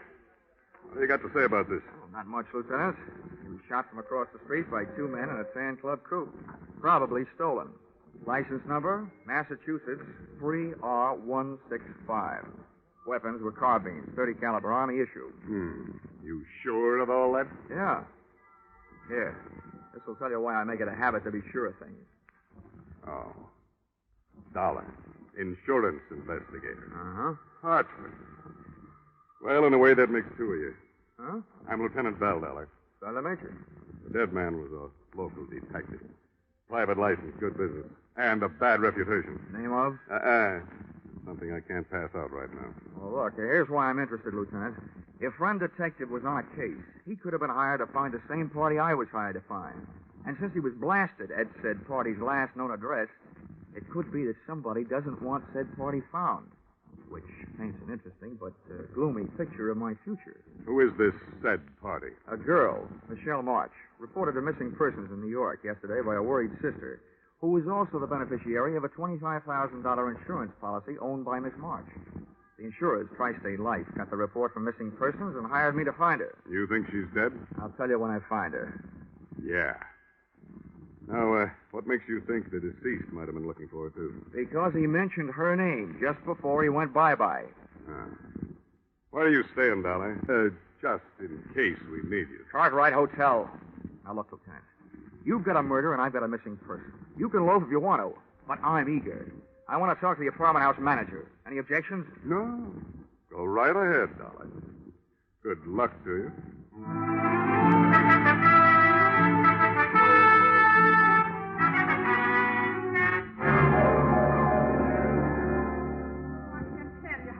I am over this, Mr. Dollar. I've managed rooming houses for over 30 years in Boston, some very nice ones, too. This is the first murder I've ever had. Oh, why did fate point at me? Fate didn't point, Mrs. Macy. The gentleman was knocked off because he was involved with one of your tenants. Oh, that's impossible. I've tried so hard. References, my own personal observation. Oh, I'm glad to hear that, Mrs. Macy. In fact, the more personal your observations were, the gladder I'll be. Well, it isn't that I snooped, Mr. Dollar. Of course not, Mrs. Macy. Who was it? Michelle March, 213. Oh, she's a lovely girl. But her habits were quite irregular. Often came in late. Oh. I understand she hasn't been staying in her apartment for the past 2 weeks. Do you know where she went? I know, but I did happen to be just outside her door when she came out with a suitcase and her gentleman caller. Her employer, I believe she said. Something about some work they had to do in the country. Uh-huh. She leave a forwarding address? She had little reason to do that. Why, all the time she's been here, the only letters she's gotten is from somebody in Chicago. One a month. A man, I'd say, from the penmanship. Didn't get one this month, though. Do you, by any chance, remember what those letters said? Oh, you young upstart. I'm only trying to help. I know, Mrs. Macy. You're a lovable old gossip.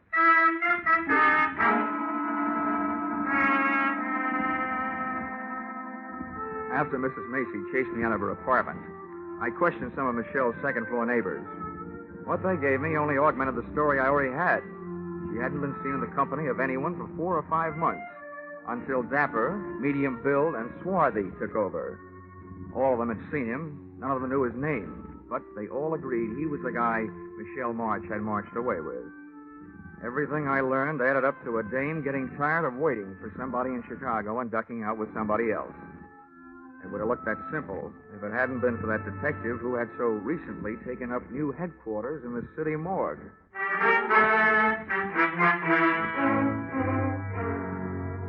Expense account, item 3, $4.75, drinks and dinner. After which, expense account, item 4, $1.80, taxi ride, taken on the strength of the weak clue I found on Michelle's apartment floor. The match folder from Boston's best bar by far, Flannery's. Flannery's look like they wouldn't want to know how old you are, but how many stretches, and in what prisons. Above a row of greasy bottles, the wall behind the bar was covered with pictures of fighters, right from old John L. up to Rocky Graziano. But none of them looked as brutal as the 8 or 10 gorillas who had their feet on the brass rail. I decided this was no place to ask for a lady, so I asked for a drink. Yeah? Straight rye. Double.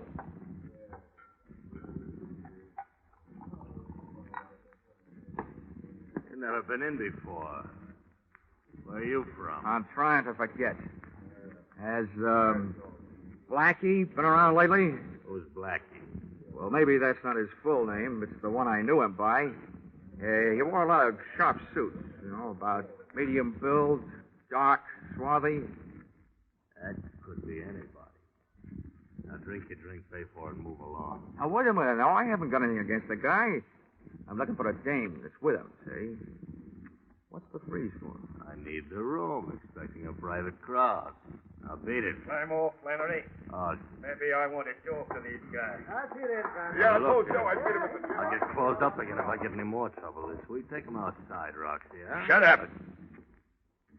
What's this Niles name you're looking for? Michelle March. You know her? Yeah. Let's go someplace and talk. Thanks for the invitation, but let go of the arm. You get gangrene when the circulation is cut off. Sorry. Come on. What makes you so upset about the lost Michelle? What do you want with Louis Marine? Louis Marine? If he's the guy she's with, all I want him to do is to point her out. You and me might get along at that. It'd be worth plenty to... Look out! Get this rifle! Hey!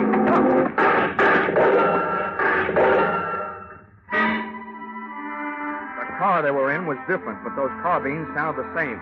I rubbed my nose raw, trying to bury my head in that sidewalk. I knew they had to empty those carbines sometime, but instead of sounding better, it started to sound worse.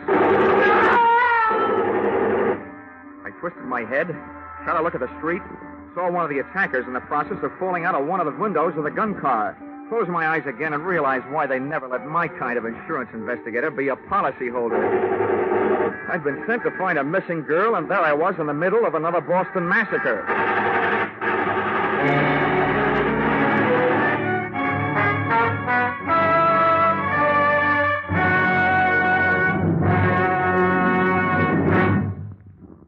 You're listening to Yours Truly, Johnny Dollar, starring Charles Russell.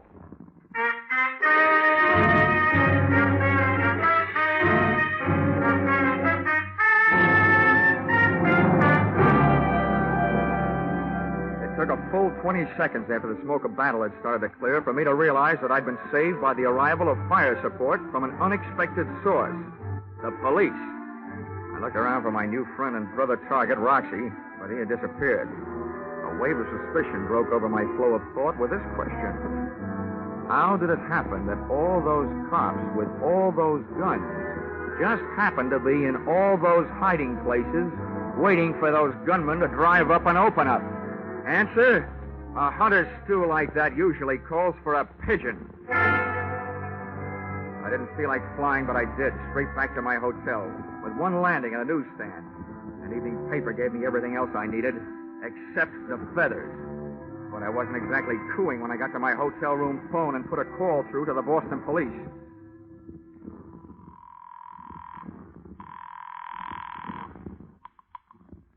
South Precinct, Sergeant Miller.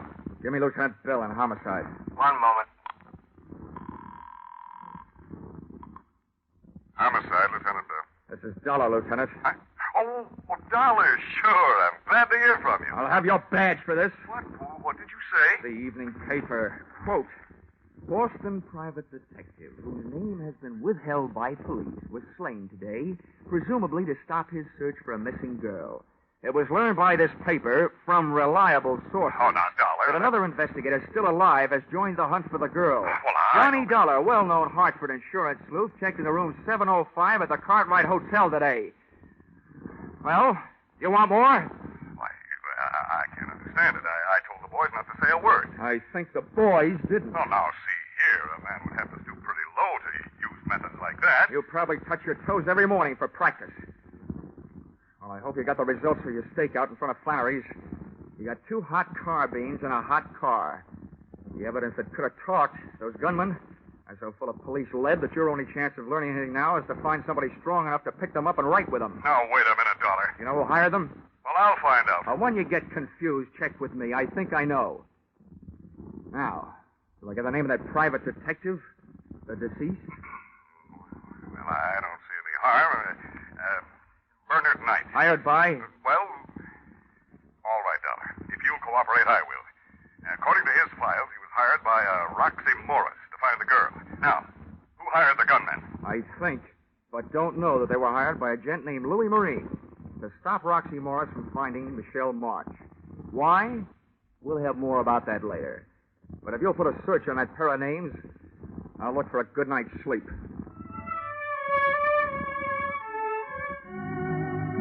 And after that sidewalk, it was easy to find.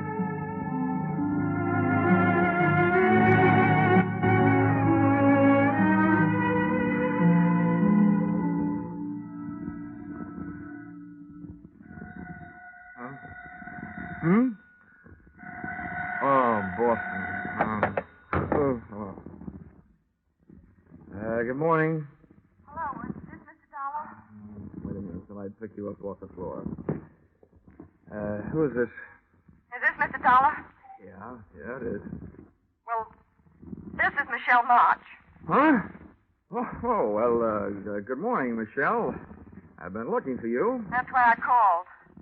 I read that you were hired by my insurance company. Yeah, that's right. They don't like disappearing policyholders. Well, let me tell you this. If they want to save the money, they'll have to pay for me. Stop looking for me. What are you afraid of? That Roxy Morris will follow me? What do you know about Roxy? They'd like to find you and Louis Marine. What did he tell you? Oh, what counts is that I filled in what he didn't tell me.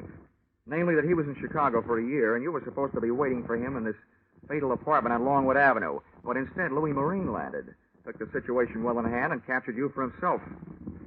You're just trying this on for size, aren't you? If it fits, keep it on approval. The point is, there are too many people looking for you to stay lost. Where can I meet you? How do I know I can trust you? I can't trust anybody. Look, I'm still working for insurance company, so my greatest interest is keeping you alive, not selling you out. What about the police? My promises aren't equipped with lifetime guarantees, but I'll do what I can. If you tell all, and if the story is big enough, they should be willing to make a deal. It's big, all right. They'll clear something out of their books that's been there for a year. Where do I meet you? You know where Charlestown is? Oh, I know it's part of Boston. Take the subway and get off at City Square. An hour from now. I'll be in a bar. The Gangplank. On Chelsea Street. Navy yacht. Okay, sweetie. I'll be there.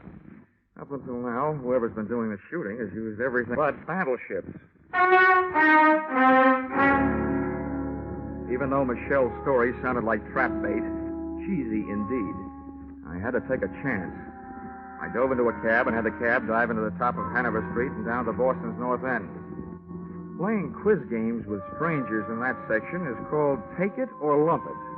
But a few well-placed 20s led me to a neighborhood undertaker who had the officially unproved reputation of creating a large demand for his own services. We swapped donations. I gave him $50, and he gave me a large out of the corner of his mouthful. Listen to me good. About a year ago, the laws picked up a Roxy Morris on a suspicion. They had a good idea. He'd heisted a 75G payroll. But there were no witnesses. He didn't leave none. Roxy knew they'd watch him, so he hightailed it out of town. But he didn't detect the loot with him. The boys around here had got it back on the grapevine. He was suffering from the shorts. So everybody figured he had the dough stashed away somewhere right around here. Is that all? Have you got anything else to tell me? Yeah. Goodbye. I didn't like the way that undertaker said goodbye. I legged it up to the subway station marked Union, went down in and caught a train for Charlestown. Once at City Square, a 3-block walk down Chelsea Street produced the Gangplank Bar, which in turn produced that nose-bruising smell which comes from slopping beer on sawdust. Out of place in the place sat Michelle March. She was a good looker with a bad look. And if I had been Roxy Morris, I would have elected her the last national bank. I flopped into a booth beside her. She turned her head my way, looked me straight in the kisser, blew a smoke ring at me, and popped 2 words through it. You Dollar? Yep, I'm Dollar. You March? I'm Michelle March. Well, so far so good. It's nice hearing you breathe. That means Tri-State Insurance can keep its nice $25,000. Only if you keep me this way, Mr. Dollar. And that might prove to be a difficult thing to do. Oh, maybe not so difficult. Why not? Well, you indicated yourself that your magnetic personality might suddenly attract a few steel jacket bullets. That means there'll have to be somebody to pull the trigger. So all I have to do is to sit around and see who tries to take a shot at the target. You. And we've got our man. It's not that easy. I'm in trouble 3 ways. And it's hard to see 3 ways at once. Look, I know all about Roxy Morris. He swiped $75,000 and gave it to you to mine.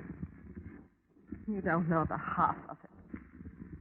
2 months after Roxy was gone, a guy named Louis Marine came to me with a story that Roxy had sent for $20,000. I gave it to him.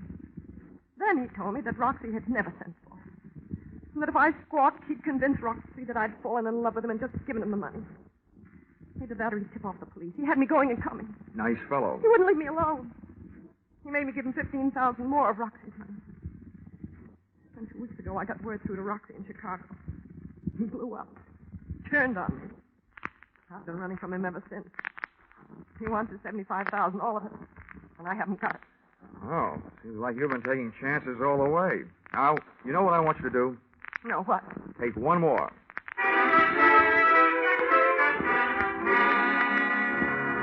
I told Michelle what I had in mind for her, during the next few hours at least, and grabbed a cab back across the bridge into the North End. Expense account item 5, $50. Another donation to my expensive undertaker. This time I paid him for talking, but not to me. Then I took over the telephone and dialed my way through to the guy to whom I was about to give a chance of becoming the ding-dong daddy of the Boston Police Force, Lieutenant Bell. Yes, Dollar, this is Lieutenant Bell. Bell, how would you like to get the goods on Roxy Morris? I'd like it fine. Okay. And along with that, how'd you like to pin a receiving stolen property rap on Louis Marine? I hope you aren't just being salty, Dollar. I'm not, Lieutenant. Now, look, you may have to do some trading with the gal on this deal. Yeah? You may have to promise her some time off for verbal good behavior. Well, such things are possible. All right, what's the pitch? Listen, I have baited a tall, thin granite trap for Roxy Morris and Louis Marine. The bait is Roxy's ex-girlfriend, Michelle March. Okay, what then? I had a tipster call Roxy Morris and tell him that Louis Marine was meeting Michelle at a certain place at 3 o'clock this afternoon. Yeah. I also had Mr. Blabbermouth call Louis Marine and tell him that Michelle is meeting Roxy at the same time and the same place. What? I had him tell each of the gentlemen that Michelle was meeting the other one with what's left of the money in cash. Oh, you've started a war. But if it does the trick, it's worth it. All right. What's my move? First, call the place where I've arranged a surprise party and tell them to get rid of the public. Also tell them to let a girl named Michelle March come and go as she pleases. Also me. Oh, don't tell me you've set this thing up in a public place. Where is it? Lieutenant Bell, what I want is for those two characters to run up a blind alley. And when I say up, oh, brother, they got the word the Michelle meeting would be held at the top of the Bunker Hill Monument. Oh, no. And you might remember what General Prescott almost said. Don't fire till you see the red in their eyes.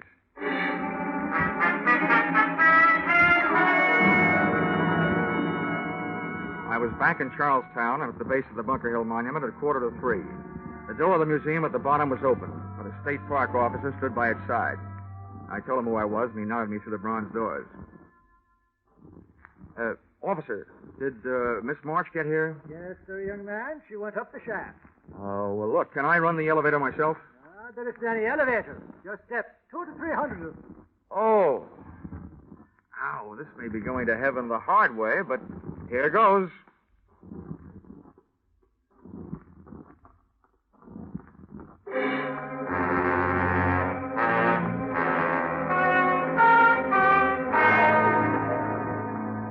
Halfway up the winding granite stairs, I yelled for Michelle. But she either didn't hear me or just didn't want to answer. I kept going and hoping.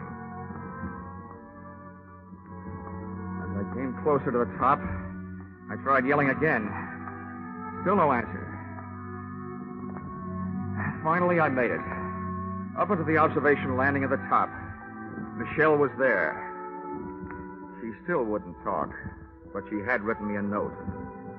Beside her crumpled figure was a vial that hadn't been filled with perfume. The note was short and to the point. Dear Johnny Dollar, I still want to help, but I hadn't better be around here alive when everybody gets here. And it was signed Michelle. As I've been over to see what kind of bye-bye medicine she'd taken, I heard something that might mean a sudden dose of lead to the head for me. Either Morris or Marine had landed, and there I was stuck at the top with a bait that had suckered them into a trap, which suddenly turned out to be mine. Waiting up there in that tiny room for death to come get me would have killed me anyway, so I started down. Over the pounding of my heart and my own steps on the granite blocks, I heard the pitter-patter of anything but tiny feet come charging up a narrow staircase. Whoever was coming up and I both slowed down, but my heart didn't. I crept around a curve and my eyes went into a head-on collision with a pair staring back. What are you doing here? I'm a tourist, Roxy. You may be right, white guy. You may be taking a trip. Who's up there? Up there? Oh, I don't know who they are. Just some girl with a guy. She keeps calling Louie. Okay. Let me by. Easy now. Don't try anything. Roxy Morris tagged me with the butt of a .32 going by. But lying there with my head against the cold granite inside wall of the monument brought me back. And conscious was a very dangerous condition for me to be in, because charging up the stairs came another pair of unfriendly feet that couldn't have belonged to anybody but Louis Marine. Who are you? What are you doing here? Well, up until somebody hit me on the head, I was tailing Roxy Morris and his girl. They're up there? Sure, Louis. Yeah, they're up there. Then let me by. Come on. Get up out of my way. Okay. Go ahead, by. Yeah. But wait a minute. I got an idea. Come on, chum. Ahead of me. Up you go. You can affront for me. Move! Louis had a gun at my back, and Roxy had one waiting for me up front. We took the last few steps up to the top real quiet-like. When my eyes came level with the floor of the observation room, Roxy was bending over Michelle, but he snapped up in a hurry and his right hand was loaded with heat. Louis pushed me ahead of him, up and in. I stood there between them, listening to them grind their teeth at each other, with one foot under Michelle's arm. Then I got two big shocks. A scream from Michelle just before she snatched my legs out from under me.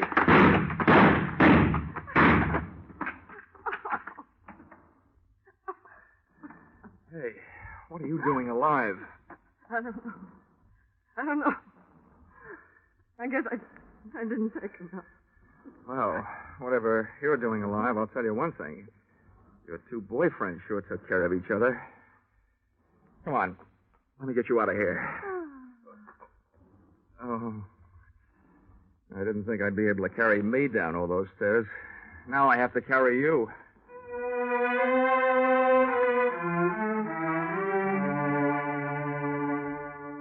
Expense account, item 6, $20. City Hospital. Having Michelle's stomach pumped out. And the way Michelle took my suggestion that she voluntarily turn herself over to the police was very good. Lieutenant Bell was very cooperative. Otherwise, I might let it be known that the reason that he didn't show up on time to help me in the 1949 Battle of Bunker Hill was because he forgot to reset his watch at the end of daylight saving time. He showed up for our 3 o'clock appointment at 4. Expense account total, $786.00. Signed, yours, truly, Johnny Dollar.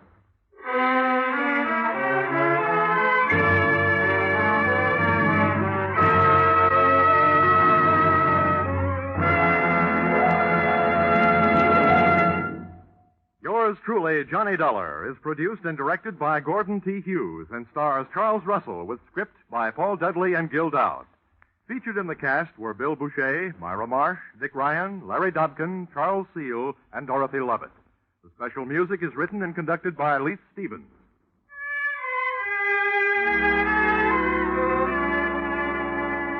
Be sure to be with us next Saturday, October 1st, when another unusual expense account is handed in by Yours truly, Johnny Dollar. That's right. Yours truly, Johnny Dollar, will be heard on Saturday evenings starting next Saturday. And look at who's going to be here at the same time on Sundays. The world's most famous blockhead, Charlie McCarthy, accompanied by a man who shadows him closely as Johnny shadows the suspect, Edgar Bergen. Yes, Charlie McCarthy and Edgar Bergen have joined the great parade of stars to CBS, along with Jack Benny, Amos and Andy, Horace Heidt, and Red Skelton, whose show starts next Saturday, or rather next Sunday also. Don't miss the first hilarious appearance of Charlie and Bergen on most of these same CBS stations at the same time next Sunday night and every Sunday thereafter. This is CBS, the Columbia Broadcasting System.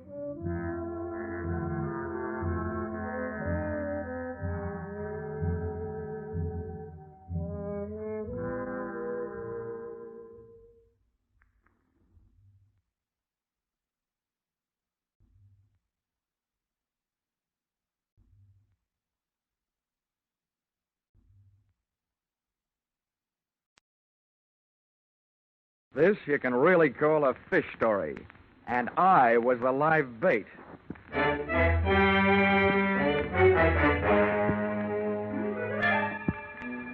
This is another in the adventures of America's fabulous freelance insurance investigator, Johnny Dollar. At insurance investigation, Johnny Dollar is only an expert. At making out his expense account, he's an absolute genius.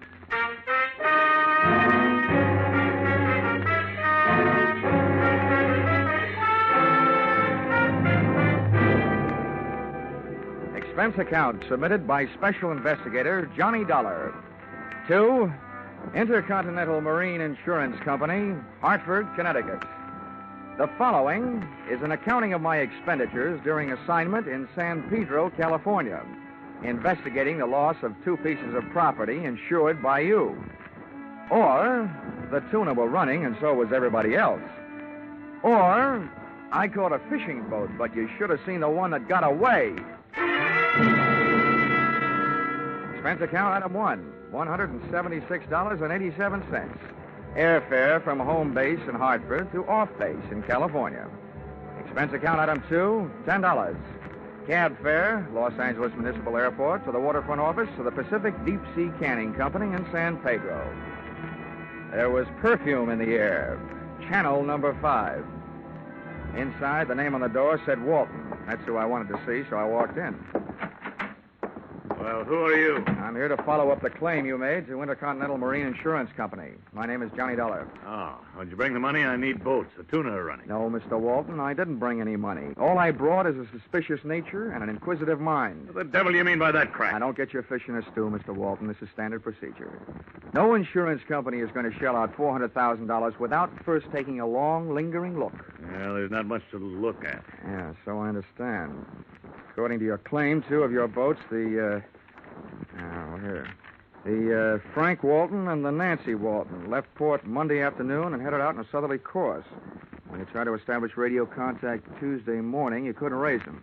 Pieces of wreckage and the bodies of two men were found Tuesday night, indicating that both boats were lost. That's the story. What made you so sure that both boats went down? Because of those two men whose bodies were found, one sailed in the Nancy Walton, the other sailed in the Frank Walton. What more do you people want? Just enough time to check everything thoroughly. You know, this wouldn't be the first time a shipwreck has been faked to collect insurance. I see what you mean. Yeah, I guess the faster I get you satisfied, the faster I'll collect my money. Sorry I lost my temper, Dollar. I'll do everything I can. Send Captain Carpo in. Carpo's my fleet captain, Dollar. He can give you all the details. But I'm telling you, there aren't any more. Well, one thing for sure, Mr. Walton. We can't blame it on the Pacific Ocean. According to my report, those boats sailed in fine weather. That's right.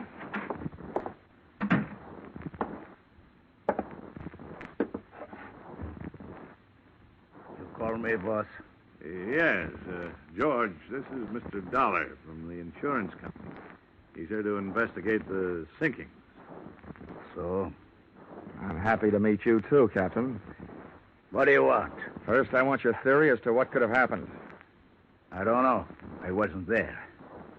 Maybe they run into each other. As fleet captain, you hire the hands for the boats, don't you? That's right. Are you the kind of man that would hire the kind of skippers that run into each other in clear weather? They were good skippers. Now you listen to me. I've been captain of this fleet for 5 years. It's the first time we ever lose a boat or lose a man. You think we like this idea? No, I don't, Captain Carpo. I don't think you like it any better than the insurance company likes the idea of losing $400,000. Well, at least if I find those sunken boats, that'll be salvage. No, Mr. Dollar. That'll be a miracle. The meeting busted up without me getting busted up, which was unusual in itself. And I hitched myself a ride out to an outfit who knows more about salt water than a Coney Island taffy maker. The U.S. Coast Guard. Enclosed find the statement of the commander of the station, Lieutenant Senior Grade Miles P. Endicott, Jr. We've made thorough patrols using both air and surface craft. The bodies of the men recovered show signs that lead us to believe that they were blown clear of the lost ships by violent explosions. All the lieutenant needed to say to make my eyes light up was that one word, explosion. Because in a marine insurance investigator's book, the word explosion sets off another word, scuttling. A widely used wet variety of fraud. In other words, blowing up your own ship to collect the insurance. And continuing this chain reaction, I followed the best available lead. The man in charge of the vessels involved, Captain George Carpo.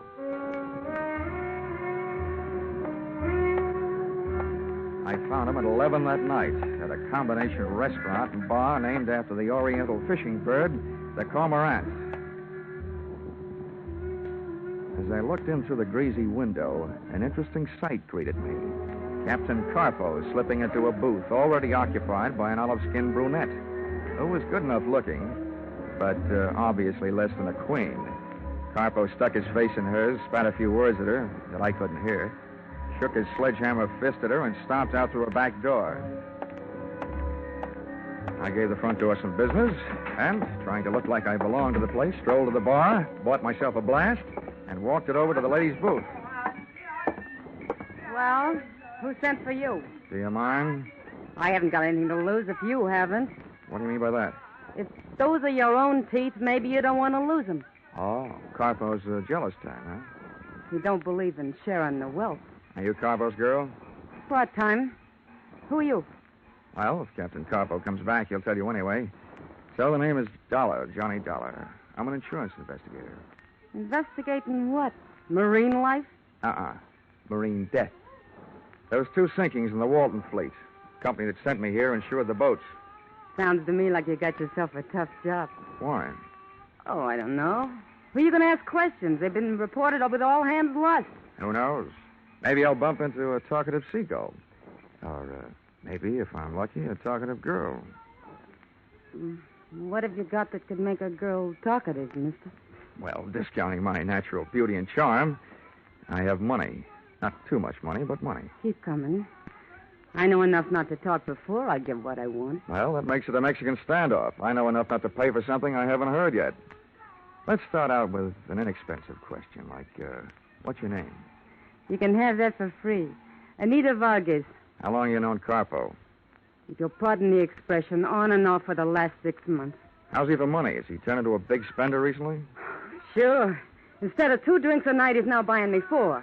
Carpo will never be a big spender. Where does he live? 1423 Parade Street. How far is that from here? It's here. He lives upstairs. That called for a change of scene. I didn't know whether Anita Vargas really had anything to sell or not. But I didn't want what was left of our tete-a-tete to be interrupted by a violent re-arrival of the mighty Captain Carpo. So, expense account item 3, $4, picking up our tabs.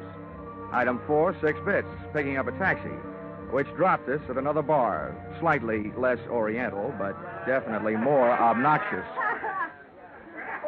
We grabbed ourselves a table with a view of the sawdust on the floor, and waited for a waiter. He didn't come, but somebody else did. The owner of the lost fishing boats, Mr. Roscoe Walton. What are you doing with this character, Anita? I met him in college, Roscoe. Now beat it. And since one of you been getting drunk... Don't tell me he's your boyfriend, too. Part-time. Maybe I'd better get lost. I'll call you later. Yeah, maybe you better get lost. And stay that way. Go ahead, Johnny. You better go. Well, happy hangover, Mr. Walton. You don't look like no college boy to me. I was no professor of mathematics either, but I could add this much up. If those tuna clippers had gone down by explosion, somebody had to buy some explosives. Maybe locally. That problem I took to the local police, who went to work looking up names in the dynamite register. And since those explosives would have been planted while the boats were under the care and supervision of Captain Carpo, that problem I decided to take to him. It was 1:30 in the morning when I got back to the front of the Cormorant restaurant and bar. The grease joint was dark, but a light was burning on the second and top floor. I got halfway up the front stairs to ask my leading suspect a few questions about explosions when I heard something.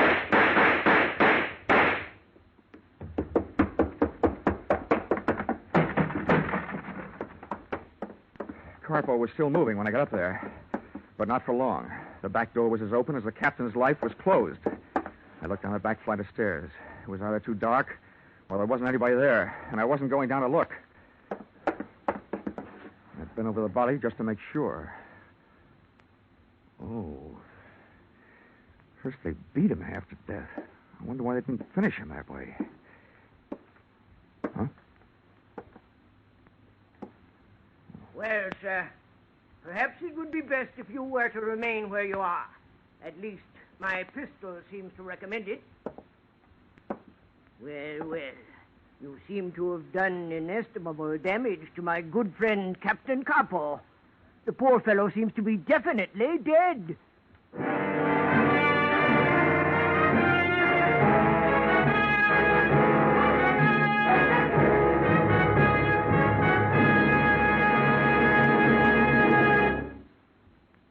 In just a moment, we will return to the second act of Johnny Dollar.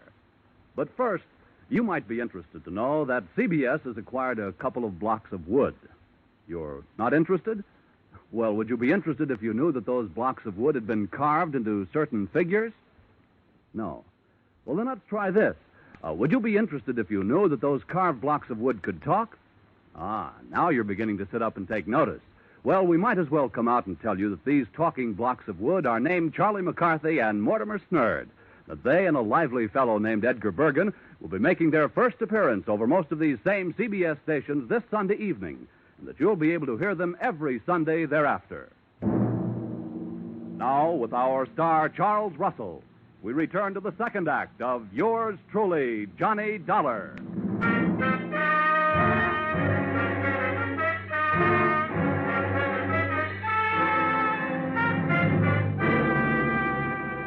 There I was again.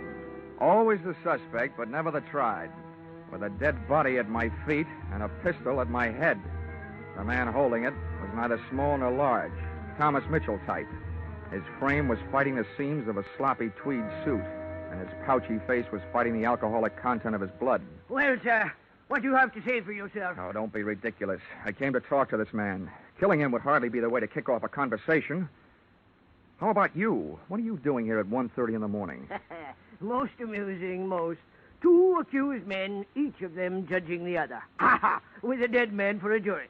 All right, then. As for my testimony, my name is Cricket. I was on my way to discuss with the good Captain Carpo a matter of possible mutual profit. Naturally, when I heard the shots from the street, I hastened to his assistance. I won't ask you how you knew Carpo was getting shot instead of doing the shooting. My name is Dollar. I'm an insurance investigator from Hartford, Connecticut. I was sent out here to look into two sinkings in the captain's fleet. Oh, then you and I share a common interest. My business is ship salvage. It's obvious that I should put up this pistol and replace it with a shake of a hand. How do you do, sir? In my business, you never know. How do you do? This is indeed a most fortunate meeting. A pity that it should take place upon the very threshold of tragedy. Poor Carpo. His face seems to have enjoyed the worst of an encounter with a monkey's fist. How's that? A monkey's fist. I mean, what's that? Well, a monkey's fist, sir, is a highly complicated knot woven about a slug of lead to lend weight. Ordinarily, it is intended for use at the end of a heaving line. However, it is sometimes used by seamen in the forecastle in the administering of torturous beatings. Now, what do you make of that? Well, if we can take the word of the centuries for it, torture suggests the violent seeking of information. That would indeed seem to be the case. From the looks of this room, a monkey's fist or any other kind of knot wouldn't be hard to lay your hands on. What's that one on the wall there? Oh, that is a miniature of a knotted ship's fender. Fender? It's a device for cushioning the shock between a ship and a wharf or another vessel. Oh. In modern sailing, this type has largely been replaced by the commercial cork variety. Mm-hmm.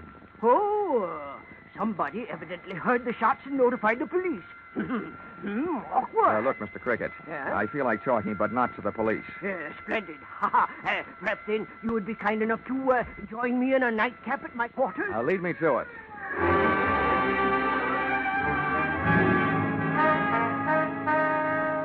Mr. Cricket's quarters turned out to be afloat and moored to a dock. It was a PT boat, ex-Navy. Sit down. Make yourself comfortable. Thanks. Now, first, that nightcap. Yo-ho-ho, sir, and a bottle of rum. And now, if you'll do the honors... Delighted. I will invite the London Symphony to play behind our chairs. Tchaikovsky, the Pathétique. Oh, utterly beautiful. Wow. Sweet phonograph records, soft lights, and hard liquor. This is the kind of stuff I enjoy on my time off, which this doesn't happen to be. There we are. Now to business. Mr. Dollar, I assume that the insurance company that sent you out here is not satisfied with the story of the sinking of the two vessels, Frank and Nancy Walton. Mm-hmm. I assume further that you have been authorized to spend any necessary monies to not only view the evidence firsthand, but also, if that evidence proves a criminal intent, to be able to retrieve it from the ocean floor for use in court. Are my assumptions correct? They are. But it can't be as simple as you make it sound. The first job seems to me the toughest. Finding the spot where those clippers went down. I would venture to say that with my special equipment, I could detect the presence of the fillings in Davy Jones' teeth. It is fantastic, sir. And about your price. Is that fantastic, too? My proposition is this. A flat price of $5,000. And, in the event that criminal intent is proved, the possession of the recovered hulks. I assume this $5,000 is only payable if you succeed in locating the boats. Let us substitute the term returnable for the word payable.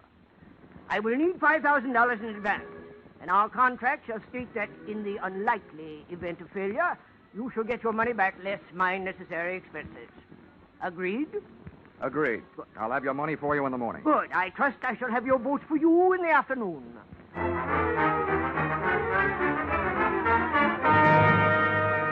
I couldn't tell yet about his fantastic sonic sounding device, but otherwise, Mr. Cricket was well equipped.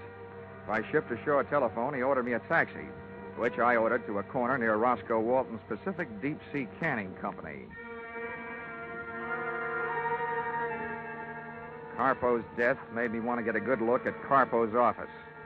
Something about the way he died kept baiting up the thought that there was something fishier about this case than just plain old-fashioned insurance fraud. The only thing that was out of place in the place was under a rug, under Carpo's desk, a wall safe sunk in the floor. That proved easier to open than a poker hand with 3 aces. I lifted the heavy steel door. The first thing I saw was an oblong package, brown paper. I stuck one hand in to lift it out, and I couldn't. So I used 2, and my back. It was as heavy as lead. But when I tore off the wrapping, I saw that it was as valuable as gold, because that's what it was, a gold ingot.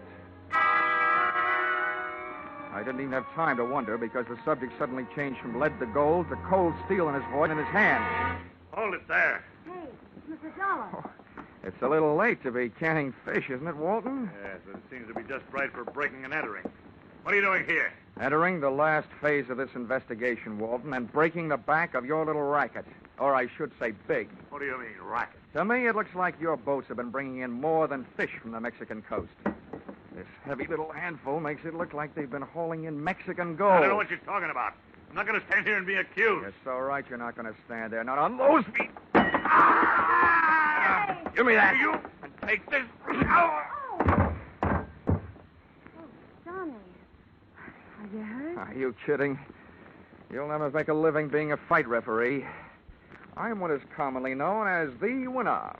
Johnny, do you really believe what you said is true? What about smuggling in Mexican gold? Yeah. Listen, Anita.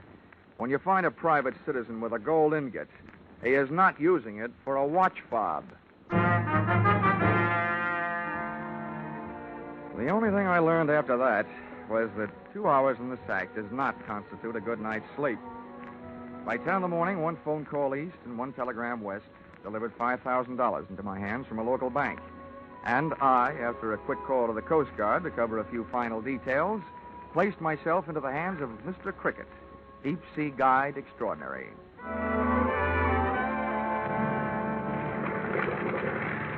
2 jolting hours later, our bucking bronco with a briny had us crashing to the swell somewhere off the island of San Clemente, which is somewhere some 60 miles off the coast of Southern California. Well, Dollar, my boy, enjoying the voyage? Yeah. Oh, come now. This isn't what a sailor would call rough weather, you understand? I understand.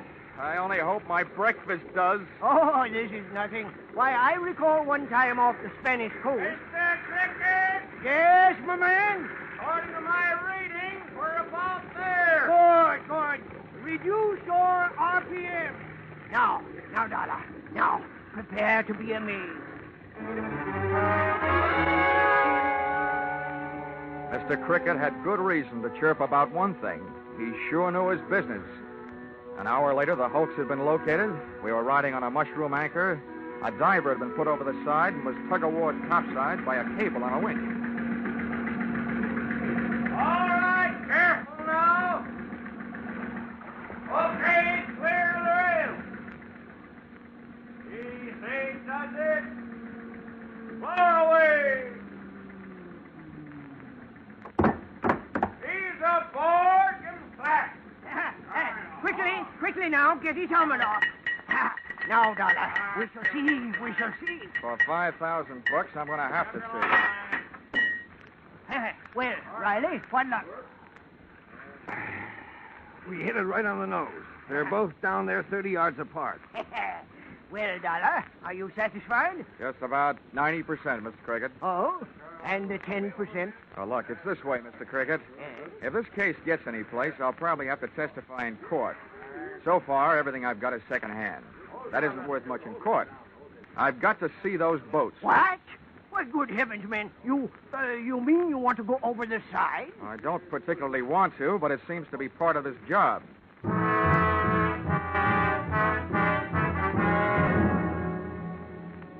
Many times before in my career, I've thought I had a heavy weight on my shoulders. But that diver's helmet set the new record. And those lead shoes and that rubberized canvas suit didn't feel exactly zoot.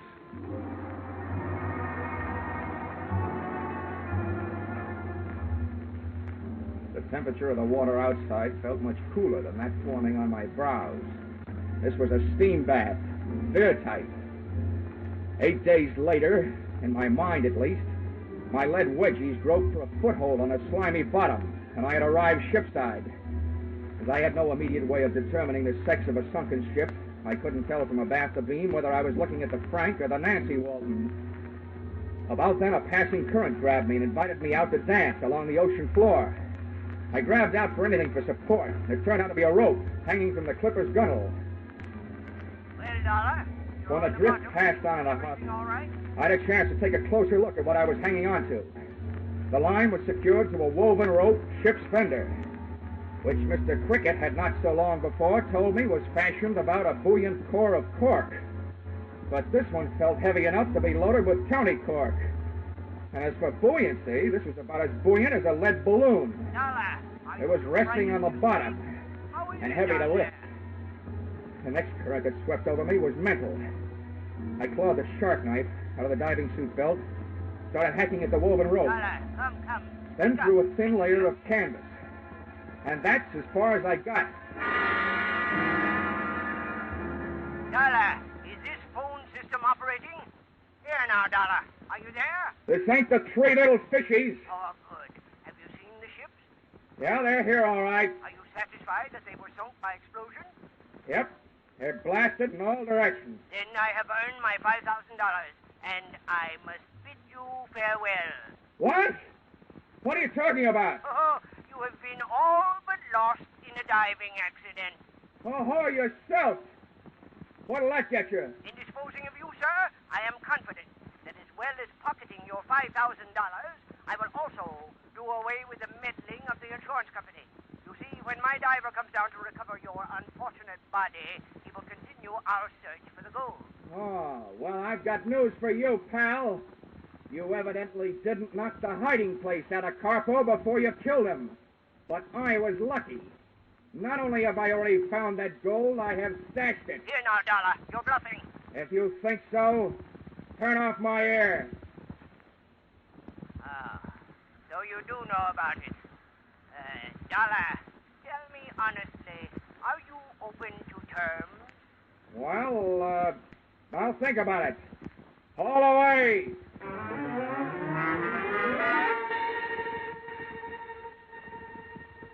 The trip up was slower than the trip down, which was luck for me. The first thing I heard when I broke through the surface was muffled by the helmet, but unmistakably gunfire. The Marines hadn't landed, but by George, the Coast Guard certainly had, and I had a grandstand seat for the whole affair. My winchman was busy ducking bullets, and the winch just didn't decide to stop on its own hook, so I went riding skyward until I was stopped by the tip of the boom. And there I was, hanging on its own hook, suspended over the deck, looking through my helmet glass at the raging battle below. Cricket, directly below me, was pumping a high-powered rifle, and between shots, shouting curses at whoever had opened fire on the U.S. government. Lieutenant Senior Grade Miles P. Endicott Jr. stood silhouetted against the sky on the flying bridge of the Coast Guard cutter. I looked down 20 feet between my dangling lead-weighted feet and saw Cricket taking careful aim in his direction. So once again, I grabbed my razor-edged shark knife, stuck it under the copper rim of my breastplate, and ripped at the canvas, and bombs away. My weight did the rest.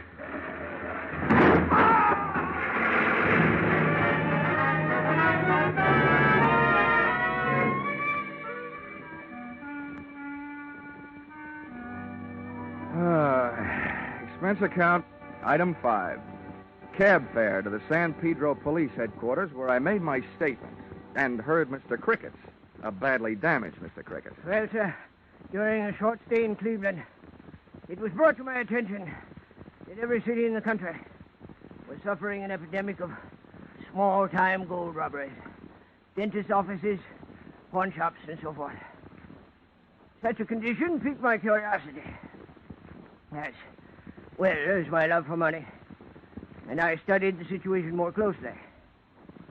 To my amazement, I learned that the gold was being melted down, fashioned into ingots, and sent off somewhere to the Orient for use in the gold and gun smuggling traffic. It occurred to me that if I could intercept the gold immediately after its dispatch, under the guidance of Captain Coppo, to a larger ship, being met at sea by his tuna clippers, then I could realize for myself a tidy profit.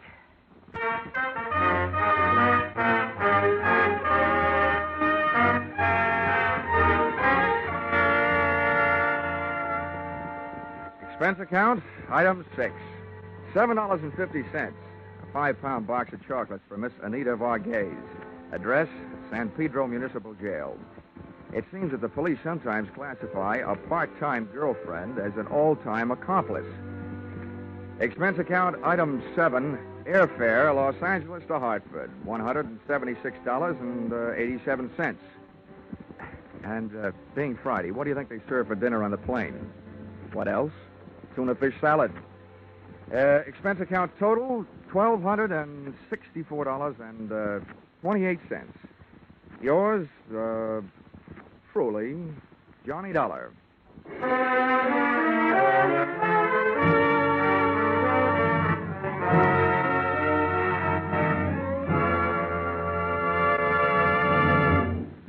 Yours truly, Johnny Dollar, is produced and directed by Gordon P. Hughes and stars Charles Russell. Script by Paul Dudley and Gil Dowd. Featured in the cast were Willard Waterman, Junius Matthews, Edmund McDonald, Georgia Ellis, Larry Dobkin, and Paul Dubois. The special music is written and conducted by Wilbur Hatch.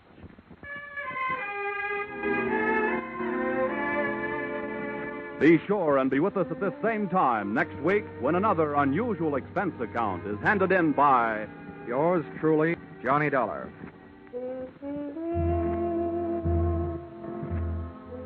Every fall, the ladies like to go out and get some new fall clothes.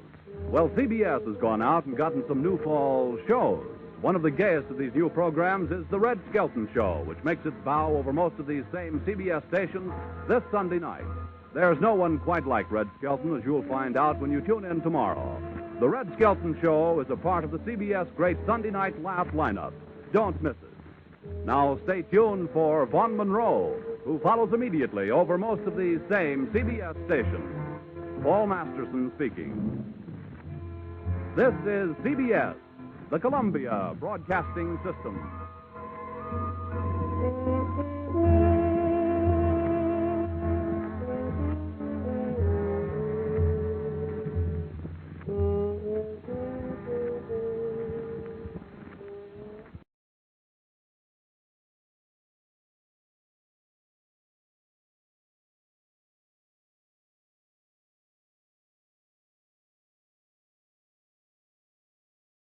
This is a horse on me.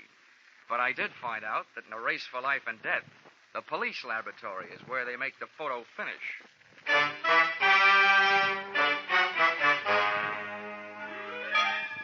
This is another in the adventures of America's fabulous freelance insurance investigator, Johnny Dollar. At Insurance Investigation, Johnny Dollar is only an expert. At making out his expense account, he is an absolute genius.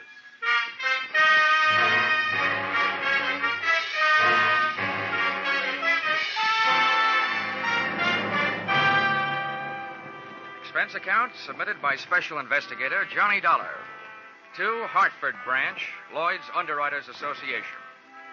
The following is an accounting of my expenditures during investigation of the circumstances threatening the life of the insured, the racehorse Piledriver. Or, he'd have been way off his feet if I didn't know my oats.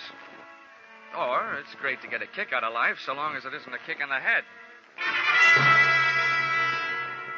Expense account item 1, 18 cents, one package of cigarettes.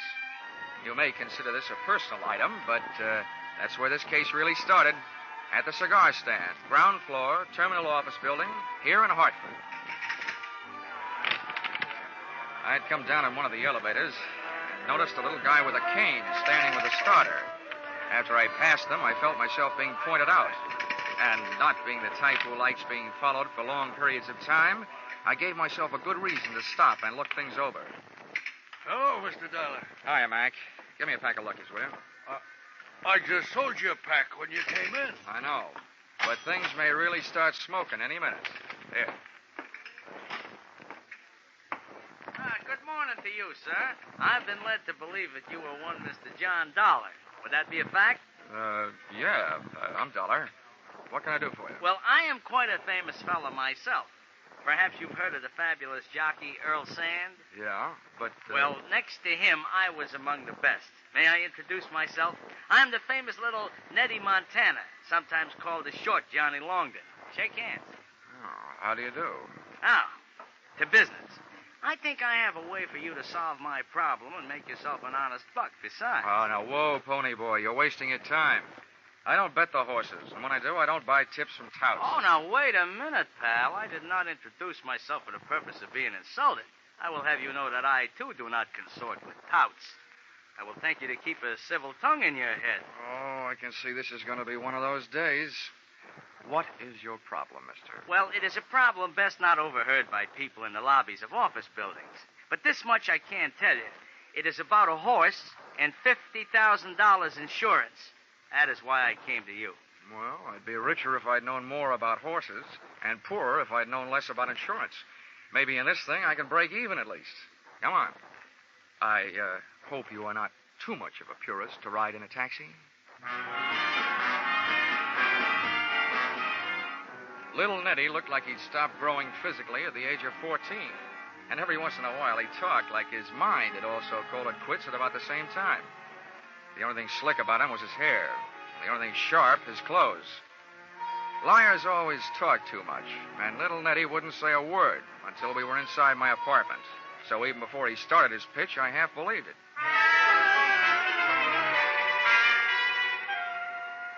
Well, to take it from the beginning, I was born in a stable, and that's not just a figure of speech. They brought the hot water in a feed bucket, so you can understand my deep affection for horses. Yeah. Now, on top of that, kindly consider this.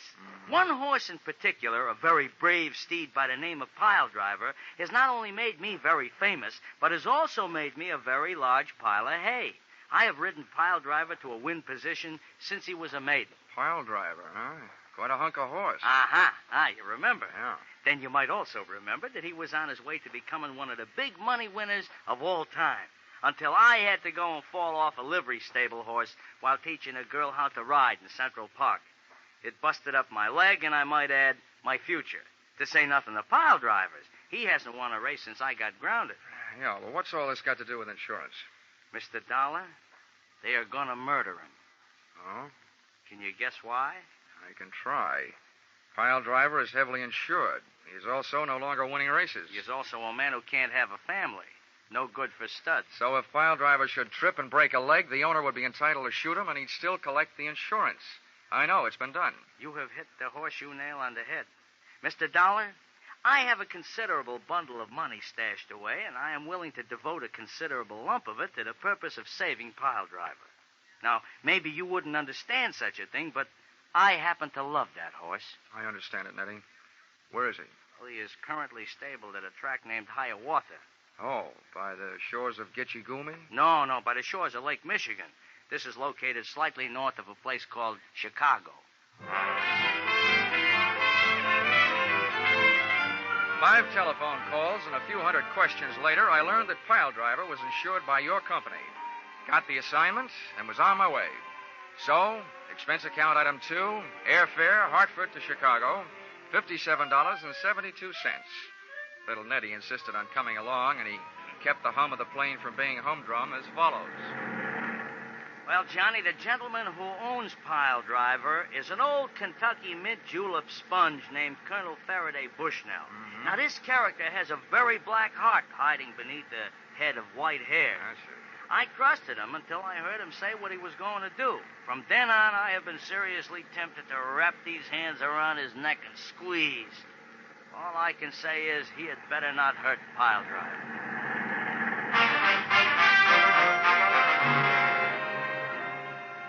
Expense account, item 3, $16.40. Cab fare, Chicago Municipal Airport to Hiawatha Racetrack. Arrival time, 10 a.m. To me, a racetrack always smells good, of horses, green grass, and excitement. Here you are, driver. Keep the change. Well, this, as the saying goes, is it, Mr. Dollar. You'll have to take it from here. Okay. Oh, hey, one last word of warning. Watch out for his daughter, Lila. Oh, why? Is she dangerous? To a guy like me? No. But to a guy like you, yes.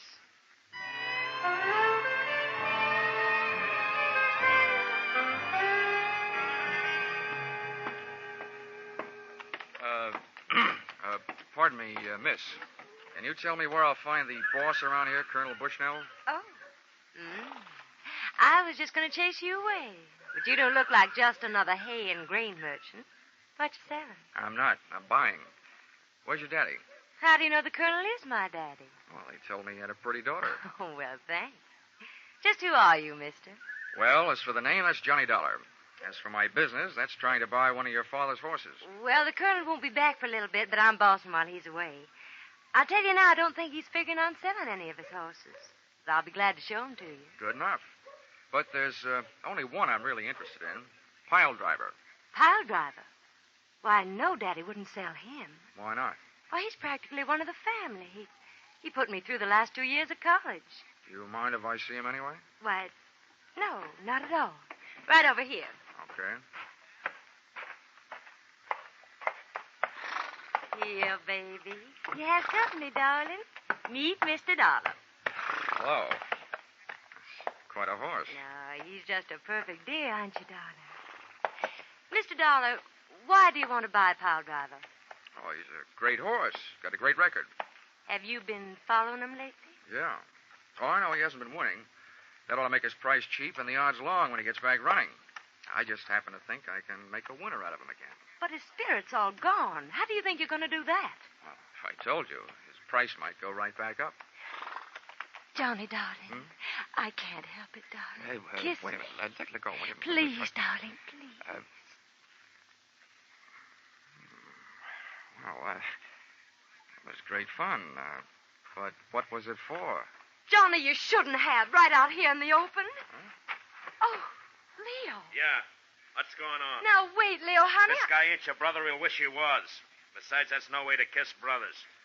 You, get out of here. Look, Buster, if you aren't this girl's father, you'd better start doing some wishing. Oh, you think so, huh? This is the roughest game of post office I ever got mixed up in. Like that, please?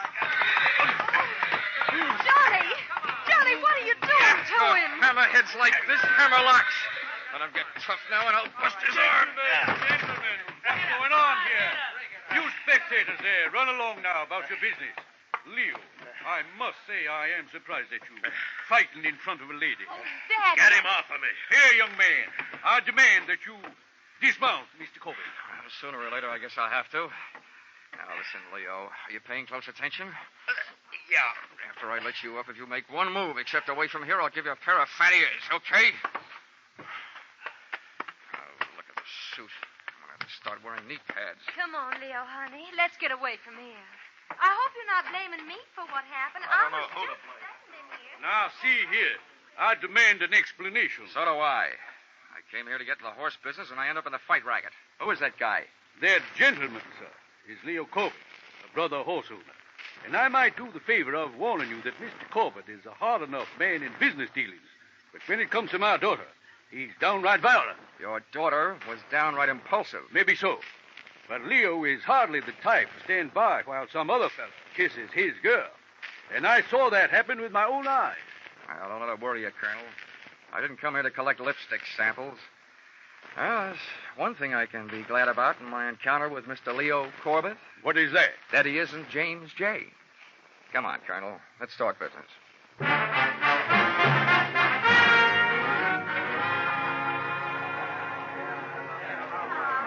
Hey, bartender. Hey, Mr. Dollar, over here. Oh, never mind. There's my man over there. How are you, Nenny? Oh, I'm fine. Hey, but you, where did you catch that mouse under your eye? Oh, I'm sharp as a trap, I am. You were so right about Miss Bushnell. She's not only dangerous, she's daffy. Huh? I didn't know she could hit that hard. Oh, she didn't. Let's just say that she has a novel way of introducing people to her boyfriend. Oh. You know him? Leo Corbett? Well, if I knew any more, I'd be the racing commission's witness. He owns a string of very fast horses who run very slow until the odds get right. Then he bets them up to the brisket, wins himself a potful. It's also rumored that he is stiff competition to the Perry Mutual machines. He books big bets among the owners. Well, they'll catch up to him sooner or later. They always do. Amen. But about that human glue factory, my friend, the horse-killing colonel, what's with him? Well, I offered him $60,000 for PILEDRIVER. Huh? That's $10,000 more than he'd get if he knocked him off and collected the insurance. Yeah, where are you going to lay your mitts on 60 G's? I haven't got that kind of dough. We don't need that kind of dough, little Nettie. You see, I told Bushnell that I was sending to California for my private vet, and that he'd be here in 3 days. And that once he pronounced the horse sound, I'd give him the money. Yeah, but that only means that PILEDRIVER is safe for another 3 days. And then what? And those 3 days is up to me to prove intent. And if it's there, I'll prove it. And have the policy canceled. Once that's done, he'll probably be willing to peddle the horse for $10,000. That I can handle. But in the meantime, I'm not taking any chances, see? I'm keeping PILEDRIVER under my own personal eye. I wish you wouldn't, Eddie. We don't want the colonel getting suspicious. I can't help it, Mr. Dollar. I just can't help it. Okay, Nettie, but don't blow it. Be careful.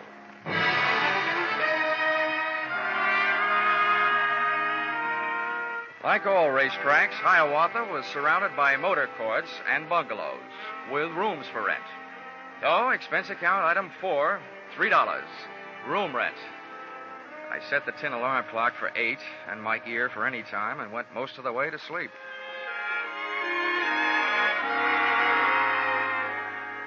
First things being first, I dreamed of girls. Then I dreamed of fire engines. Then suddenly I realized why. I was hearing something. I bounced out of bed and over to the window. There I saw an incendiary sunset hanging over the racetrack stables. I jumped into my pants and into the landlady's car and got over there as fast as a 1929 Ford could take me.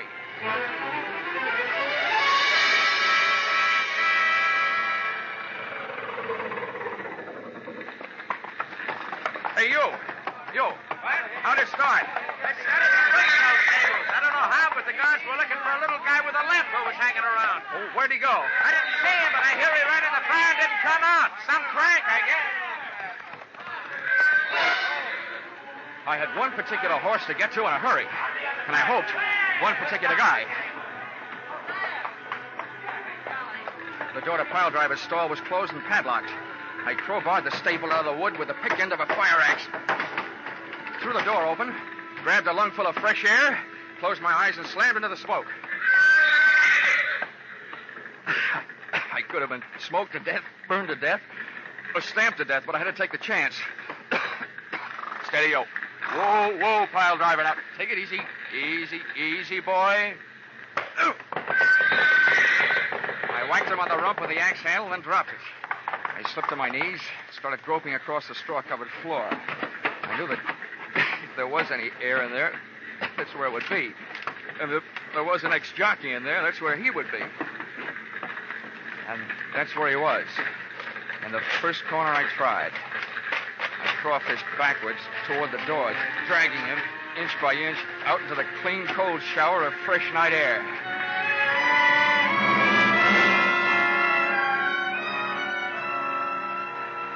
But I could have saved myself the trip. Little Nettie Montana was dead. He'd had a horseshoe hung on his forehead, but not for luck. And all I could think of at the moment was, a jockey's best friend is not always his horse.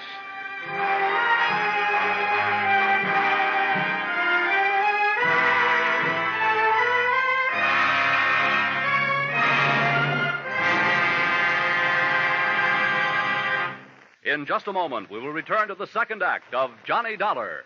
But first, may we take just a moment from tonight's Johnny Dollar story to remind you that 3 more fine adventure shows come your way each Saturday night on most of these same CBS stations. First, there are The Adventures of Philip Marlowe, based on the smart and tough private eye created by Raymond Chandler. Second, There's Gangbusters, one of the most famous crime shows on the air, reenacting outstanding police cases in real life. Third, there is Escape, a highly unusual adventure show which fulfills your need for escape.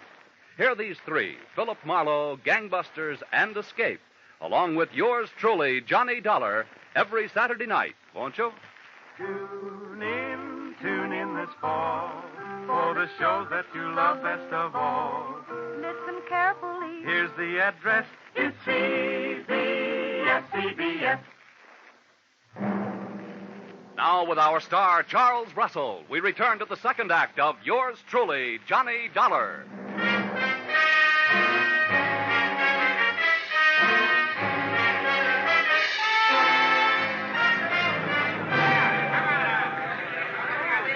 Tough luck.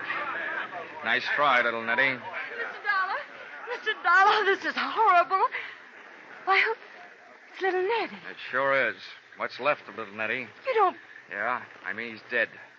You know, when I was a kid, I knew about a story with a horse and a woman in it. Helen of Troy. I should have remembered that before I tangled with you. Why don't you get lost? Why, whatever's the matter with you? Look, Miss Bushnell, 2 minutes after I met you, you bagged me into a fist fight with your boyfriend, with a phony kiss. I don't know how much you had to do with putting little Nettie where he is, but I intend to find out. Why, you're insane. Any fool, even you, Mr. Dollar, can plainly see that this boy's been kicked in the head by a horse. Lila, child, what are you doing here? Why, I saw Why? Who's that on the ground? Why? It's little Nettie. Don't tell me he's dead. What would you be if you got kicked in the head by a horse, Colonel? Why, the poor boy. I held this lad in deep affection until just a few months back. He was my best jockey. What on earth was he doing around here at this time of night? From all I can see, little Nettie swapped his life for pile drivers. As small as he was, it's a pretty big price to pay. Although I guess you wouldn't think so, would you? What? What's that? I demand an explanation of precisely what you mean, sir. I mean that to some people, a dead horse is more valuable than a live one. Too bad you can't go count your money. I gotta take my friend to the morgue. An hour later, little Nettie was resting better than I was. I'd made my report to the police and was back pacing the floor of my rented room. There wasn't a long walk.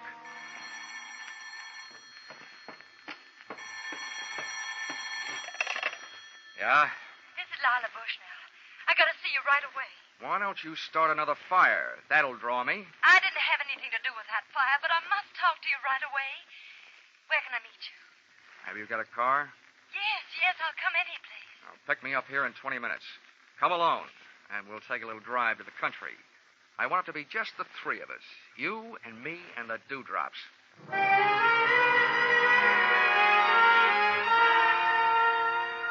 Dawn was making a dark gray promise in the sky when she picked me up, and a few easy-to-please birds had found something to sing about.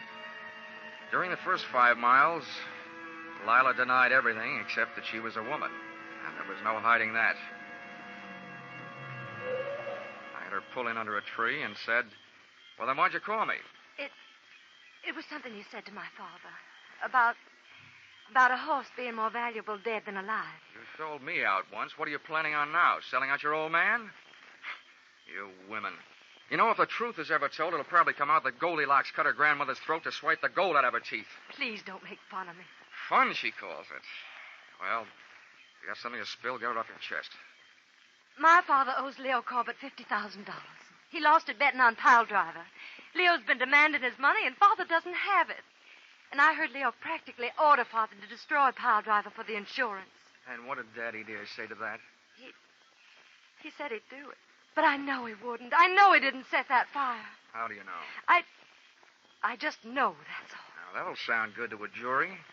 Why are you coming to me with all this stuff? Because you're our only hope.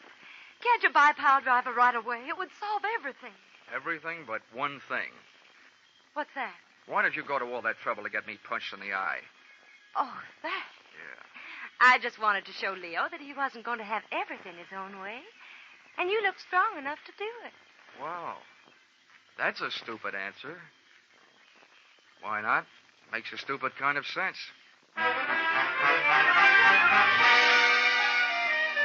She dropped me off at my rooming house where I dropped off to sleep. It was, however, only a 4-hour plunge. Expense account item 5, $650. Cab fare to headquarters, Homicide Division, Chicago Police.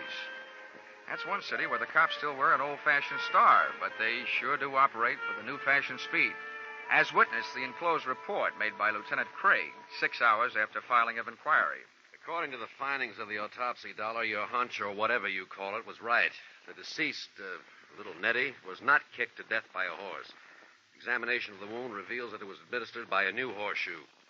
A shoe on a horse's hoof would have left traces of straw, etc.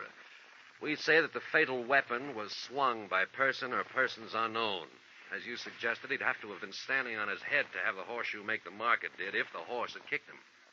The lieutenant had made only one mistake. He should have said person or persons known. Expense account, item 6, 10 cents, 2 telephone calls. The idea I was working in, I'll give you for nothing. Expense account, item 7, $6.50. Cab fare to Administration Building, Hiawatha Racetrack, where the afternoon's program was in progress, and where I got the wholehearted cooperation of the track officials and the use of a vacant office in which to hold the meeting I had set up. I sat myself in a swivel chair and waited.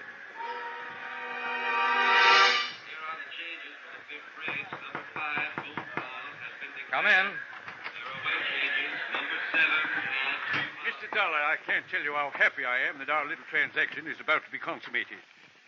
If you have the money with you, sir, PILEDRIVER is yours. Now, wait a minute, Colonel. Let's not go consummating too quickly. But, my boy, you indicated over the telephone. I indicated over the phone just this. I said my offer was as good as it ever was. And to tell you the truth, it's not very good. Now, see here. Who's that? Sit down, Colonel. Come in. Why, Leo, what are you doing up here? Anytime anybody shows up to hand over $60,000 to you for PILEDRIVER, I'm going to be here. That's exactly what this smart guy called me up to tell me he's about to do. Now, gentlemen, let's take it easy. Before I do anything, I want to make sure I'm not doing business with a murderer. Sir, I demand an explanation. What about you, Leo? Yeah, so do I. Well, here it is.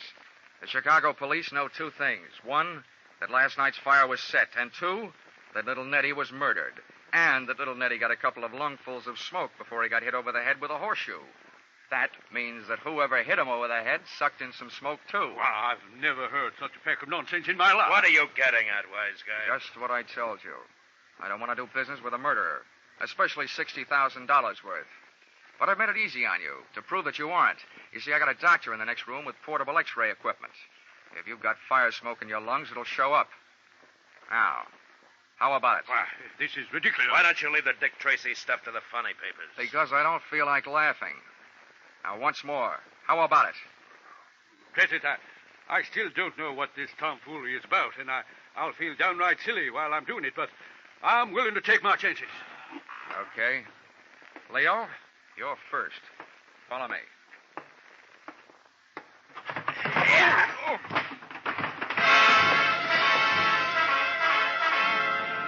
Turning your back on a murderer is no way to stay healthy, but very often it's a good way to get him to make his move. This one did, right out the door, knocking me down en route, and the chase was on. Out of the building and out toward the grandstand and the racing circle. And there they go. On the outside, Dreamy Boy by a neck. It's Broadcaster by a wing, and it's Williger by a head. And at the corner, it's Dreamy Boy. It may have been Dreamy Boy at the quarter, and on the track, well, it was my quarry by 50 lengths as he headed up an aisle into the grandstand.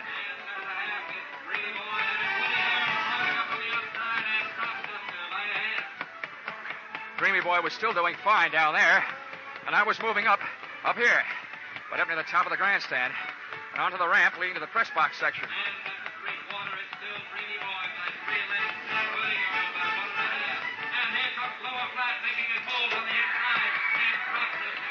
Just as Dreamy Boy hit the 3/4, we hit the grandstand roof, and then we went into the stretch. Hey, Corbett, it's hopeless. You can't get much farther. You're running on a roof. I slid behind a ventilator and showed myself to draw his shots. He was lousy. If he hadn't been, he'd be dictating this with an air-conditioned elbow. Okay, Corbett, you've had it. I've been counting your shots.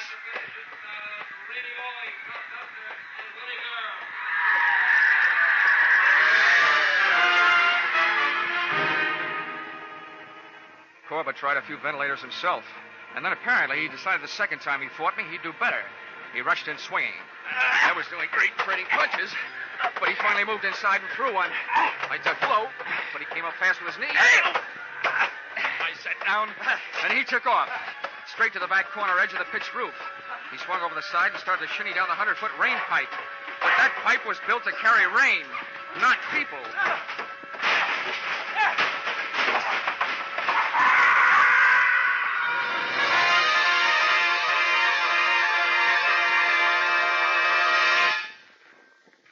At the finish line of one tiny segment of the human race, it was gambler, arsonist, murderer, Leo Corbett, by a head.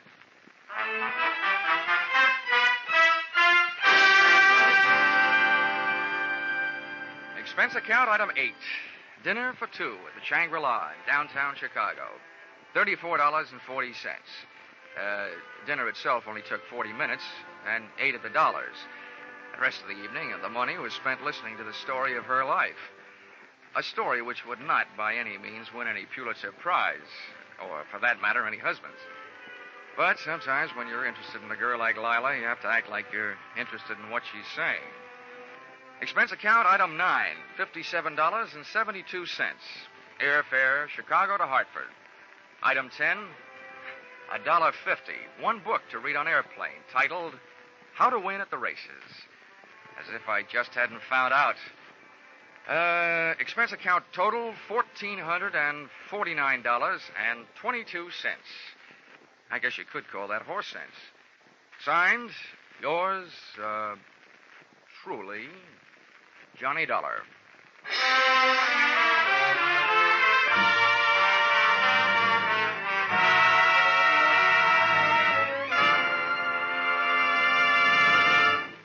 Yours truly, Johnny Dollar, is produced and directed by Gordon T. Hughes and stars Charles Russell. Script by Paul Dudley and Gil Dowd. Featured in the cast were Bill Conrad, Doris Singleton, Jerry Hausner, Herb Butterfield, and Hal March. The special music is written and conducted by Wilbur Hatch.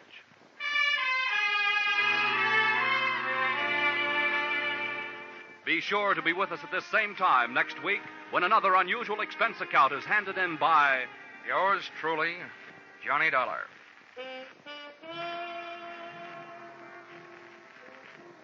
Those mystery adventure shows we mentioned earlier, the fun and music and fabulous jackpot of Sing It Again, and 2 outstanding music shows. They're on tap for you every Saturday on most of these same CBS stations. Gene Autry comes along with his Sagebrush Ballads, and Vaughn Monroe is due with his songs and his great orchestra.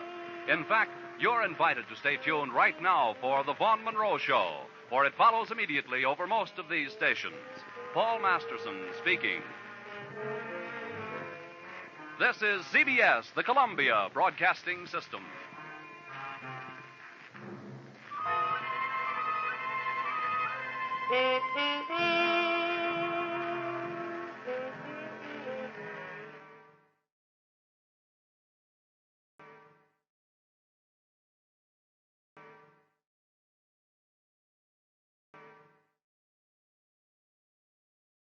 Well, anyway, I learned the answer to the question, what does a doctor do when a doctor needs a doctor?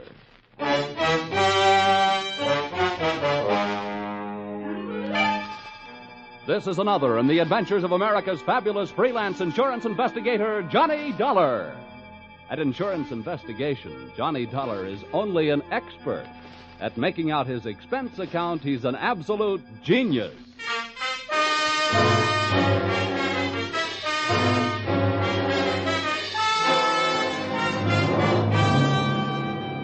Expense accounts submitted by Special Investigator Johnny Dollar to American Volunteer Liability Insurance Company, Hartford, Connecticut.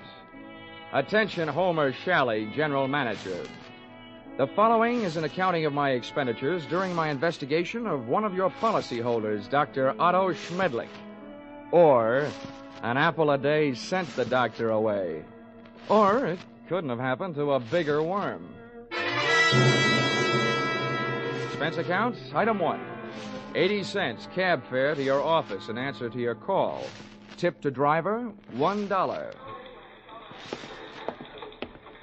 Oh, morning, Mr. Dollar. Ah, yeah. Go right in, Mr. Charlie's expecting. Thanks, sir. Good morning, Dollar. Good morning. Sit down. Thank you. I'm sorry we had that unfortunate altercation over the last expense account you submitted to this office. Oh, that's all Of right. course, it was ridiculous. You're going around tipping cab drivers $1 after a 50-cent trip. Well, you know me, Homer. Just a silly, headstrong, impetuous boy. It was somebody else's money, yes. We've been through all that. What I want to talk to you now is... policy. Here it is. Dr. Otto Schmedlich, Los Angeles, California. California? Doesn't anything ever happen in Hartford? I've been using an airplane seatbelt so much lately, I'm about ready to throw away my suspenders. Dr. Otto Schmedlich. I suppose you're familiar with the existence of that type of insurance policy which protects doctors against charges of malpractice. Yeah, I've heard of them. Well, we had the rare misfortune of issuing such a policy to this quack Schmedlich. Well, what do you want me to do? Go out and take his temperature? Dollar, when I want to laugh, I tune in Jack Benny. Now, this is serious. The policy we issued to Dr. Schmedlich only covers him up to the extent of what is construed as accidental malpractice. If we can prove criminal malpractice, we can cancel the scoundrel's policy. You have a good reason to think it's criminal, or are you just toying with a happy thought? Look, our company has already paid off on 2 claims. Recently, we've heard rumors about this man. It seems the Medical Association is watching him very closely. But so far, no one can prove anything. Now, Dollar, do you want the assignment? No, but I'll take it.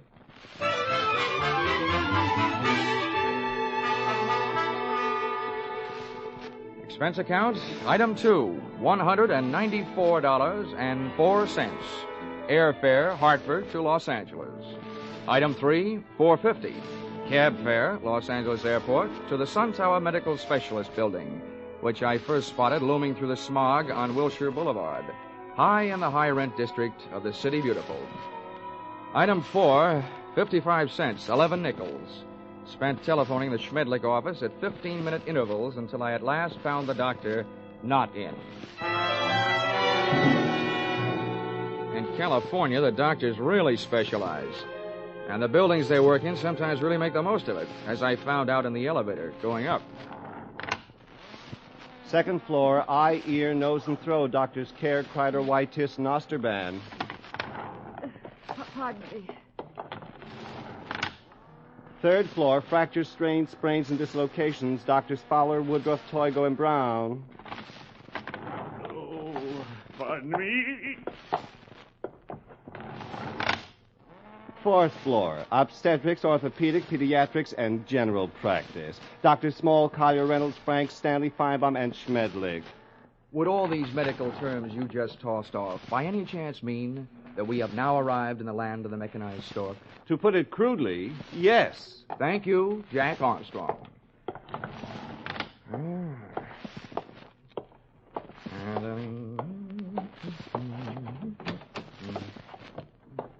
Good afternoon. Hello. Dr. Schmedlich in? Well, no, I'm sorry, he isn't. Oh, good. I mean, that's too bad. Just what do you mean? Well, I meant to say that, since the doctor isn't in, I'd rather talk to you anyway. You're prettier. I should be. I'm a girl. Now, is there something I can help you with? Yes, as a matter of fact, you can. I have a sort of empty feeling around my heart. What would you prescribe? Bicarbonate of soda. Is that all? Touche. Now I have an empty feeling around my head. Please, will you state your business? Oh, now, honey, you should know that anybody who walks into a doctor's office wants to live. And after seeing you, I really want to live. What are you doing tonight? Well, I am not in the habit of making dates with strange men. Who's strange? And furthermore, you are perhaps the most insufferable, egotistical Now, if you just person. give me a chance, darling, I'm sure I'll be able to prove you're right. Why, I wouldn't be caught dead with you.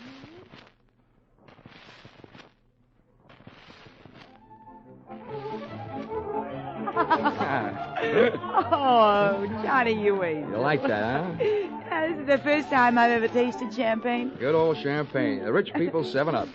Well, here's to us. To us. Doreen, I feel like talking. Well, thanks for putting me on guard.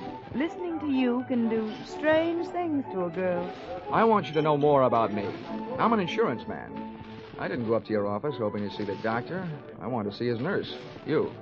Why, Johnny Dollar, if you try to sell me... Oh, hey, now, wait a minute. Hear me out. You can probably guess it's getting pretty tough trying to sell insurance these days. More than anything else, a guy needs a new angle, and I've got one. People who go to doctors are worried about their health. Now, people who are worried about their health are worried about the security of their families. So they become good prospects for insurance policies. No, but at the same time, aren't they also bad risks? A lot of them are, yeah. But they can't pass the insurance physical. But there are plenty of others. You should know the figures prove that as many healthy people go to doctors as do unhealthy. Perhaps the most popular disease in America is hypochondria, and the national headquarters seems to be located right here in Los Angeles. I see. And from me, you want a list of Dr. Schmedlich's patients? Smart girl.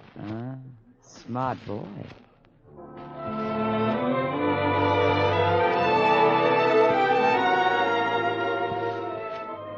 Expense account, item 5, $1.40.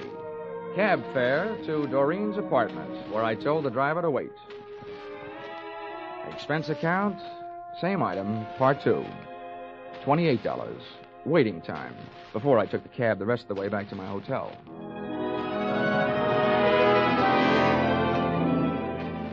Expense account, item 6.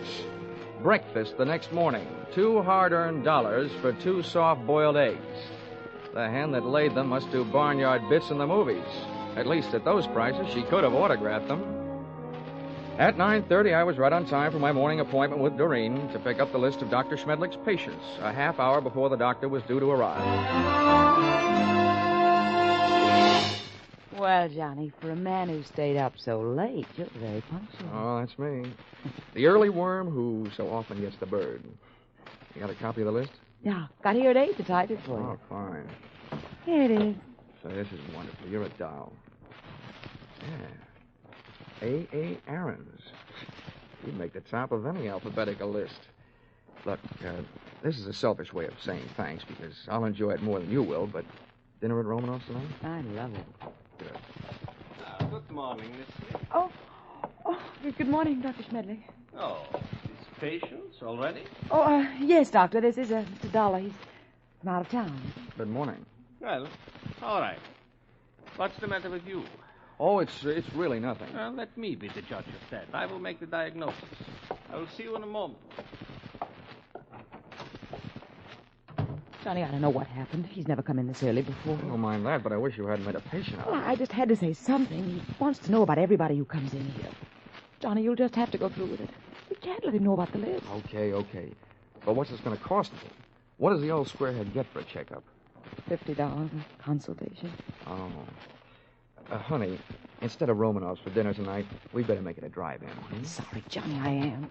You can come in now, Mr. Law. Oh, well, with a D, Doctor. The name is Dollar. Oh, yes, I forget. I have so many cases on my mind. Now, if you will be so good to slip off your jacket and your shirt while I talk. All right. Now, what is the nature of your complaint? Well, my back. See, I was in a small automobile crank-up driving out here. No, that's a dangerous, complicated area, the back. Now, if you'll be so good to get up on the table and lie down. Oh, all right. Now, on your stomach. The feet down here, please. That's good. Now, I tap your back. When I reach the painful area, please to tell me. Yes, Doctor. Mm-hmm. Oh, very well muscled, Mr. Dollar. No bruises, strange. Oh, there it is. Aha. Well, not dangerously near the spine, but very interesting. Here, I think this will help. Oh! At first, it felt like a big bee sting about a quarter of the way up my back. Then came the buzzing inside my head. Whatever kind of liquid lullaby the good doctor sunk into my spine, it really rocked me to sleep. I had time to move my head and watch Schmedlich put down the hypodermic, walk across the room to my coat, and take from it the list of his patients, plus my wallet containing my identification. But I didn't give it a second thought. I didn't have time to. For me, the lights went out.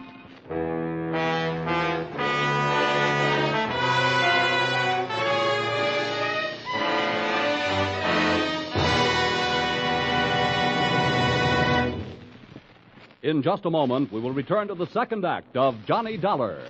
But first, assets, one block of wood. Liabilities? More trouble than the legendary paper hanger with the hives. It sounds as though Edgar Bergen had a pretty bad bank balance, doesn't it? But luckily for you, he comes back week after week to the CBS studios with his block of wood named Charlie and lets himself in for more trouble. As for you, you're really in the chips when you take in the Edgar Bergen Charlie McCarthy show, heard over most of these stations every Sunday. Don't miss their brightest, gayest show tomorrow night on CBS, where this fall you hear them all. Tune in this fall for the show that you love best of all. Listen carefully, here's the address. It's CBS. Now, with our star, Charles Russell, we return to the second act of yours truly, Johnny Dollar.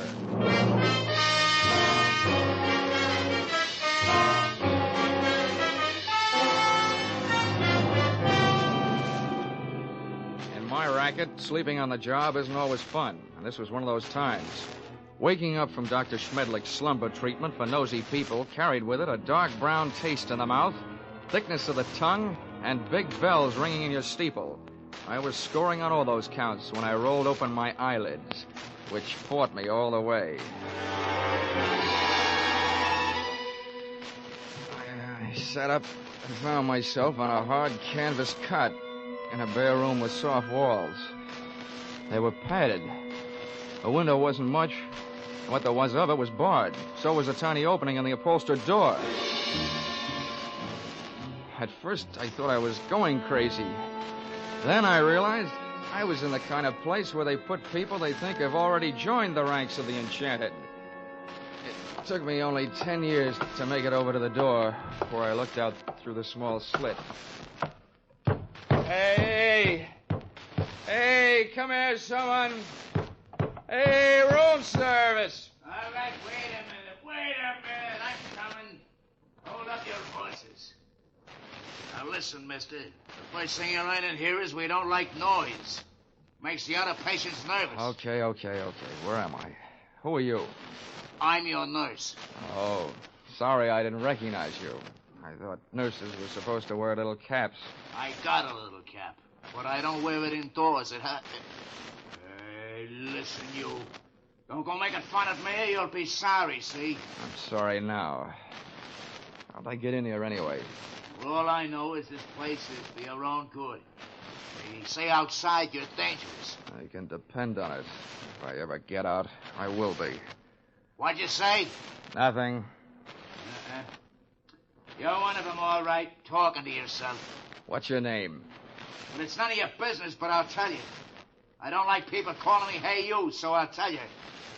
My name is Foggy.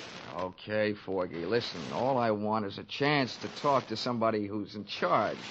How about it? That's easy. When your time comes, the boss will be here without no asking. You get one visit from the boss every day, just like all the others. When'll that be? Just before supper. So why don't you go back to sleep? That won't be for 4 more hours. Oh, dandy. Who is this boss? What's his name? The boss is not a he. It is a she. And her name is Dr. Doreen Smith. I had 4 hours to think up different ways of calling myself a sucker. At the end of hour number 1, I ran out of fingernails. At the end of hour number 2, I ran out of patience. And the other 2, I spent devising torturous new ways of getting even with a combination that shanghaied me into that fancy 4-walled straitjacket. They had left me only one move to make. That was out.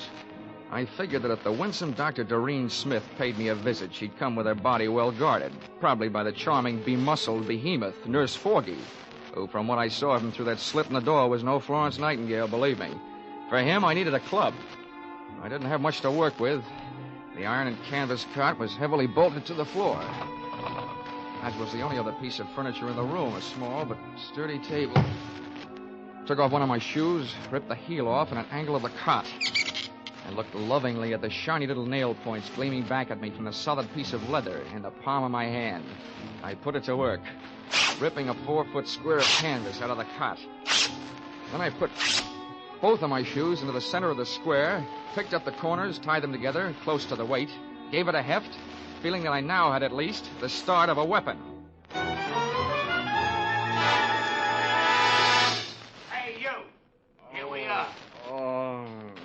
suppose you think that's good news. He's safe, Dr. Smith. He's still groggy from that throw. Don't trust him. Grab his arms when you go in and hold on. Now go ahead. I'll follow.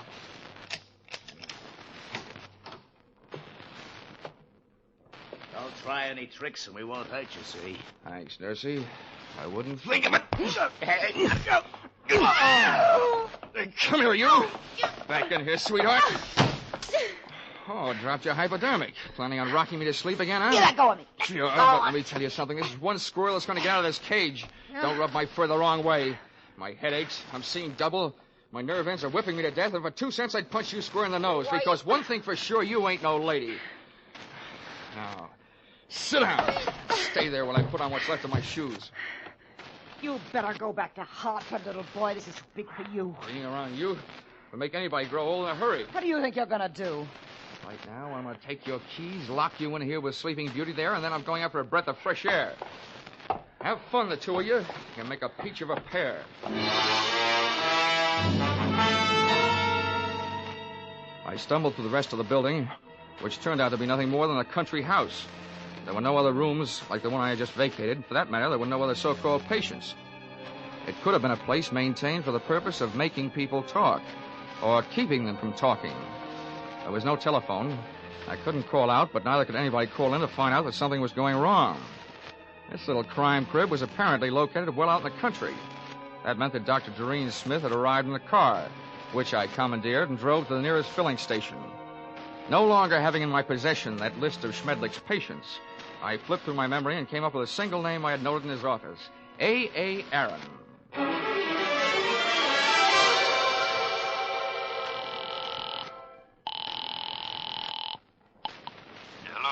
Hello, is Mr. A.A. Aaron in, please? It is Aaron speaking. Oh, good. Mr. Aaron, I'm representing a group of West Coast druggists. I'm making a survey. Where do you have your prescriptions filled? It is at the Enjoy Pharmacy on Beverly Boulevard. Oh, I see. One more question, Mr. Aaron. I know that in many cases people go to the pharmacist recommended by their doctor. Is this the case with you? Yes, that is right. Well, thank you, Mr. A.A. Aaron.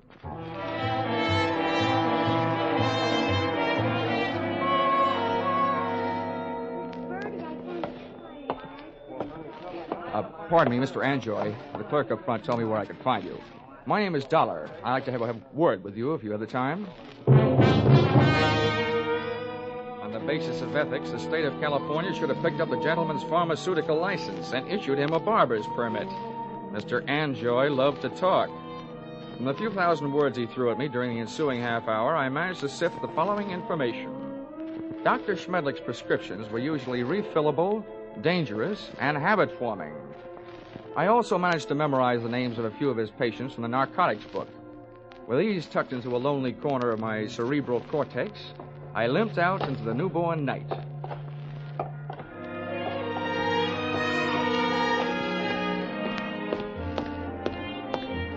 Expense account, item 7, 50 cents, having the missing heel on my shoe replaced by late working cobbler. Checking the owners of the first 4 names drew me nothing but blanks. The 5th drew me closer. Come on in. Her name was Millicent Royal. She was the kind of girl whose family takes up a full page in the Blue Book, and whose personal habits take up full pages on police blotters. Well, don't just stand there. Come in. Thank you. Sit down. Miss Royal, I'm going to be honest with you. I'm an insurance investigator. I don't want any. You don't understand. I said investigator, not salesman. I want to get a line out of Dr. Otto Schmedlich. You recognize the name? I might, but I'm not sure it's any of your business. Look, little lady, let's quit sparring. I've tailed friend Schmedlich this far, and now I want some information. What have you got? Nothing. He's a fine doctor, a wonderful doctor. I don't think he's doing you any good at all. You don't know anything about me. I'm afraid I do, more than you think. I know enough about Dr. Schmedlich to know that he's doing a lot of people a lot of trouble. I want to put him out of business, and you can help me. Oh, look, honey, Schmedlich isn't the one that needs protection. You do. You and the other people on the same spot you're on. Why don't you do yourself some good? I think you better leave now. Okay. Perhaps I'd better drop around to the home of Quincy P. Royal, Bel Air. My father? No, don't do that. And give me some answers. You can't make me. Nobody can. Anything that passes between a doctor and his patient is a secret. Nobody can make me say it, not even a judge. Whoa. Wait a minute. All right. If you change your mind, I'm staying at the Park Beverly Hotel. I'll trip them up sooner or later. If I have to, I'm turning it over to the federal men. Narcotics department. Why did I ever let you in here? Get out. Leave me alone. Go away. Please. You can't make me do anything. Well. Is my estranged wife having a lover's quarrel? Bill, get this man out of here. Make him leave me alone. I don't see why I should rescue you from anybody's clutches. But you, I don't like your look, so get out before I bust you in half. You know, you look like just the guy who might be able to do it. Happy honeymoon.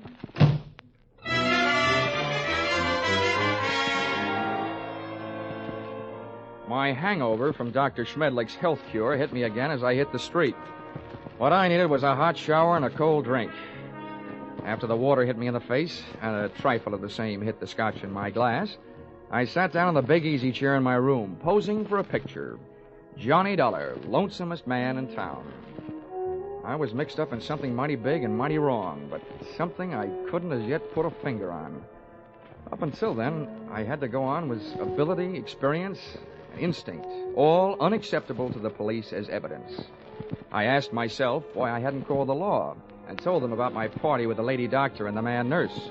Then I answered myself that if I did, I'd probably be the one charged with assault, battery, and whatever else they wanted to trump up. Again, it would only be my word against that of an established medical man and his doctor-type nurse. So I decided to leave Doreen and her monster-type nurse where they were until I could turn them over to the cops. 4 drinks later, I was beginning to realize that those kind of troubles don't drown easily. And then the phone rang. Yeah? Mr. Dollar? Yes, this is Dollar. This is Millicent Royal. I want you to come over right away. Right away. Wait a minute. What's the matter? I changed my mind. I'll tell you everything. Anything you want to know. Oh, listen, Millicent, take the advice of an old hand at this sort of thing. If you want to help, tell me now, over the phone. No. You can't trust telephones. Somebody's always listening. Oh, listen to me. It never fails, Miss Royal. You're playing around with the kind of suspense they like to put into movie scripts. The dame calls with some hot information she's afraid to spill over the phone. Then when the investigator gets there, she's dead. Hurry. Goodbye.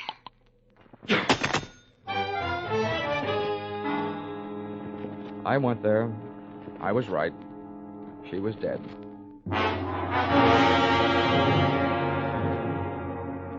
That gave me 2 people to go looking for. I didn't know where her estranged husband Bill lived, so I went to work on the doctor. His all-night telephone exchange gave me the information that he had called in just before leaving the hospital on his way to the office and could be reached there in 20 minutes. I was apparently closer than he was, so I walked over to the building and up to the 4th floor. There were lights on in the Schmedlich office, so I walked in. What do you want?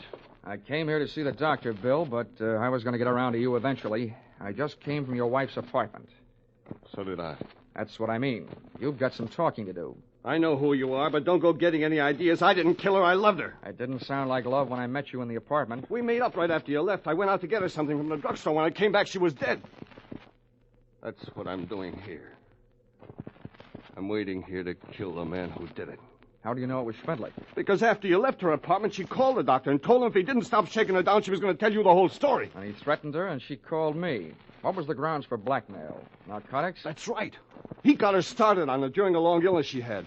After she was well but still needed the drug, he told her he'd see that her family heard about it. She didn't pay him off. Nice guy. He wrecked us, wrecked our marriage, made a victim of her. And she wasn't the only one. There were others. He made drug addicts out of them and then threatened to blackmail them if they didn't pay off. Can you prove all this? I can't prove it. Nobody can. The cops, the medical association, they've tried. But Schmedlich is clever. Too clever. When I blast that monster out of the world, I'll be curing it of a big sickness. Now, hey, take it easy. Look, I know how you feel, but you haven't got the right answer.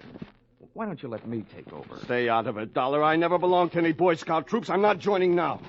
You know what they say, an apple a day? Well, I've got one here for the doctor. You see this? It's left over from Guadalcanal. Sure do see it. A pineapple. Army type. Hand grenade. Well, I'm going to feed it to him. Oh, Bill, now look, I know you're upset, but don't forget, Those things were designed to take care of more than one man. Have you thought of that? I've thought about it a lot, and it still all adds up. I haven't got a thing left to live for. Hey. That's him. Bill, you're off your rocker. Don't do it. Give me that thing. Shut up. Stand away. What is this? What are you two doing here? Come and get it, Schmedlich! A bomb!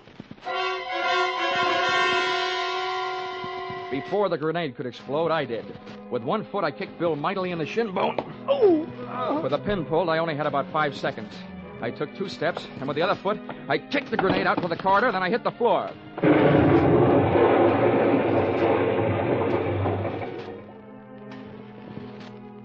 All right. I'll still take you to pieces, Schmedlich. I let Bill go to work on the doctor until he had socked him into a state of unconsciousness. And to save Bill from a murder rap, I did the same for him with a loose portable typewriter. Sorry, but it's time to typewrite the tagline, William. P.S. Then I called the police.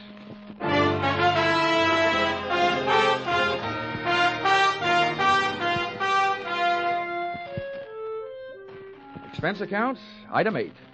$50, airplane rental, Burnsley Charter Service for a flight to Palm Springs. Item 9, $62. Dinner at the Dunes, party of 3. Included in said party, me and Haig and Haig.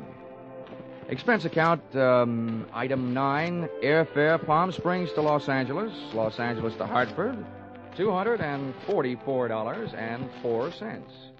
Expense account, total, $1,211.69. All that for getting rid of a doctor. And if you react the same way you reacted to my last expense account, it'll probably mean that you will be needing a doctor. Signed, yours, truly, Johnny Dollar.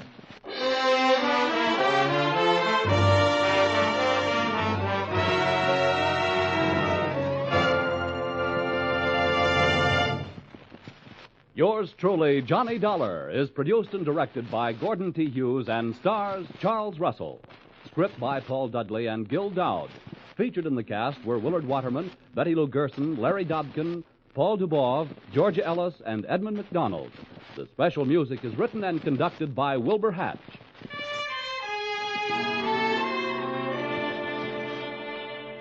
Be sure to be with us next week when another unusual expense account is handed in by... Yours truly, Johnny Dollar.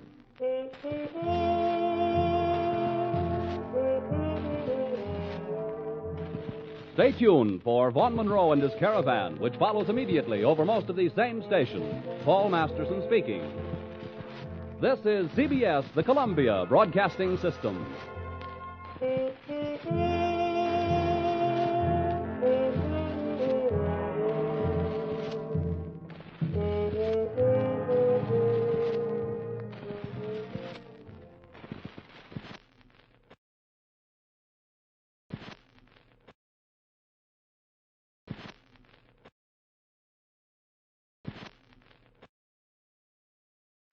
In this case, most of the principals were out on bail.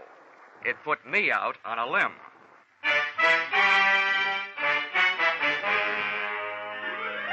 This is another in the adventures of America's fabulous freelance insurance investigator, Johnny Dollar, starring Charles Russell. At Insurance Investigation, Johnny Dollar is just an expert. At making out his expense account, he's an absolute genius.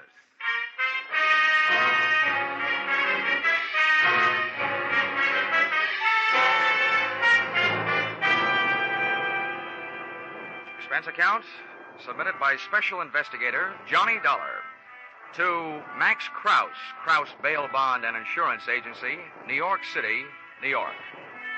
The following is an accounting of my expenditures during my investigation of 2 of your clients, or witness, who's got the witness?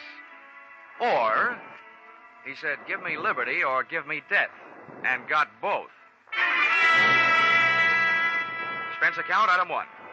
$1, 1 cigar, to replace the asphyxiating stogie you were smoking when you arrived, unannounced, at my Hartford apartment door. Name's Max Krause. Here's my card. Krause Bail Bond Insurance Agency, State, Federal, and Immigration. All forms of surety bonds and insurance. Got it? Yeah, I got it. Well, I got a job for you to the tune of saving me $50,000. Okay, you can come in. But you'll have to tie up that cigar outside. Okay? Here, better yet, give it to me. Hey. Thanks. Come on in.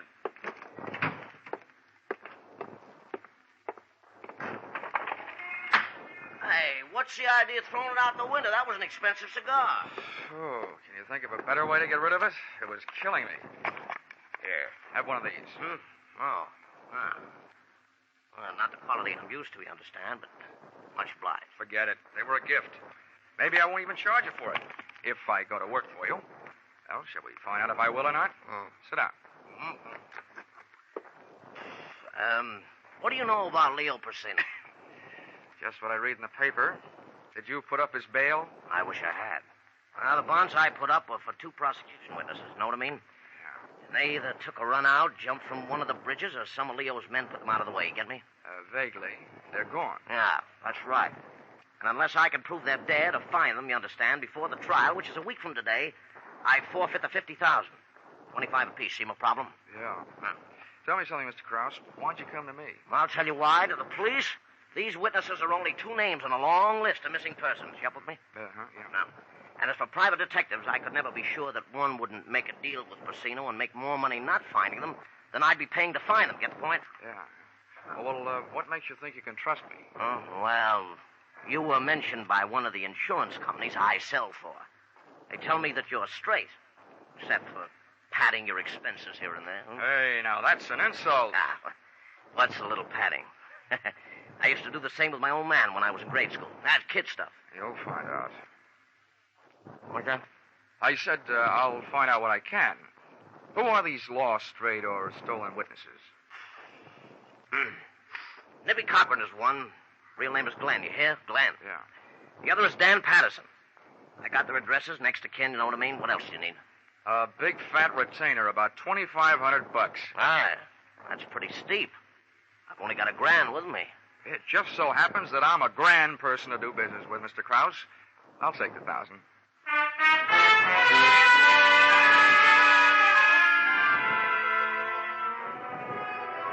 Expense account, item 2, $345, train fare, Hartford to New York.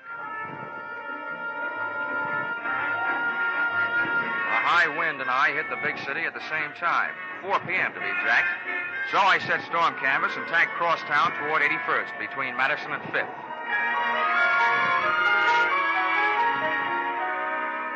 One of the bits of information that had come with that $1,000 bit of paper was the fact that one of the missing witnesses, Nippy Cochran, had a sister, stage name, Mona Doyle. She'd been born in Hell's Kitchen, and she'd worked out her own little recipe consisting of brains, beauty, and cheesecake to cook up her own version of heaven on earth, including angels, Broadway type.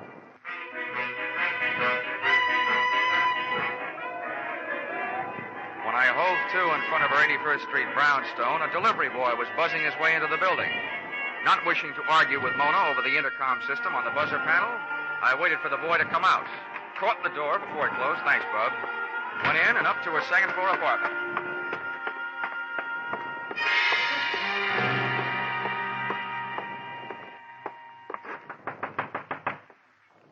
Yes? Who is it? My name is Dollar. You don't know me, but I have some news about your brother. Oh? Just a second, I'll let you in. Come in. Thanks. What's this news you have about Nippy?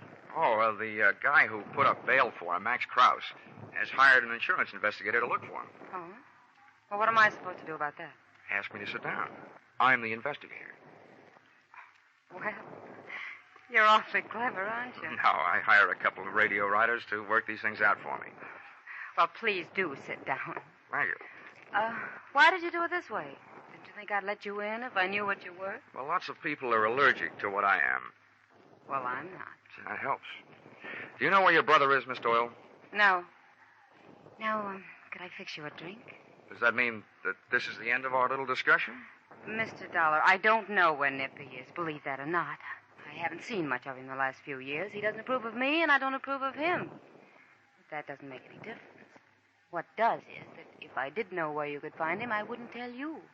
I don't hate him enough to kill him that way. That way? Are you holding out for a choice? Hey. That was a nasty thing to say. Oh, that slap you handed me ought to make us even. Sorry. Don't you know what would happen if you found Nippy and brought him back? Well, I've heard that Leo Porcina has some quaint habits with people he doesn't want around. Something about wrapping their feet in a concrete block and lowering them into any handy river. But the law will give him protection until after the trial. What difference would that make? Even if Leo were convicted, don't you think he'd leave orders behind to take care of Nippy? Well, that could probably be worked out, too. Well, look, I wasn't hired to worry about that. I was hired to find your brother so my client won't lose his money. Well... Oh, this is a lousy way for two people to meet, isn't it? I wish it were different. What's that supposed to mean? Well, I'd like to ask you again to have a drink with me. That wind has my nerves jumping. And you haven't helped. Be a good guy, won't you? With what she had to back up that invitation, I defy any guy, good or bad, to come up with anything but an acceptance. Unless he was crowded in 70, and had a car double parked outside, and was married to a suspicious wife, who was waiting in the car. So, I stayed, and we learned to know one another. 20 minutes later, we were close friends. I knew it had to end, and it did. The door buzzer sounded, and Mona bounded over to the little button that controlled the lock on the downstairs entrance. Don't be shocked, Johnny. I brush off a lot of my admirers this way. The only thing I admire about you is the act you put on. It's a good one. I'm glad you enjoyed yourself. There was one thing I forgot to tell you about my brother. I can hardly wait. I'm all ears. He gave me everything I have. Without him, I'd have none of all this. Is it Nippy who's on his way up here? That isn't what I mean. All Nippy did was introduce me to Leo Porcina. That's who's on his way up. Oh, yeah. Well, blood may be thicker than water, but where you're concerned, it isn't thicker than champagne with ermine on the side. Hi, Leo. Come on in and see what found me. Well, what do you know about this? Who's he? Johnny Dollar, an insurance investigator, hired by Klaus to find Nippy. Well, it's interesting. Yes, it is. Oh, boy, what are you going to say for yourself? Matter Harry there said everything there is to say, except that I'm also looking for the other missing witness, Dan Patterson. Yeah, I assume that. It's very apt, Mr. Dollar, that we should meet this way. Two men interested in the same subject. The subject was more interesting before you came in. I'll ignore that. Natural, what I meant was that I, too, am quite anxious to find Nippy and Patterson. Can I mix you a drink, Leo? No, leave us alone, Mona. Go in the bedroom. All right, Leo. And close the door, please. Now, man to man, Dollar, how do you propose to go about finding Nippy and Patterson? What would you suggest, Porcina? Dragging the rivers?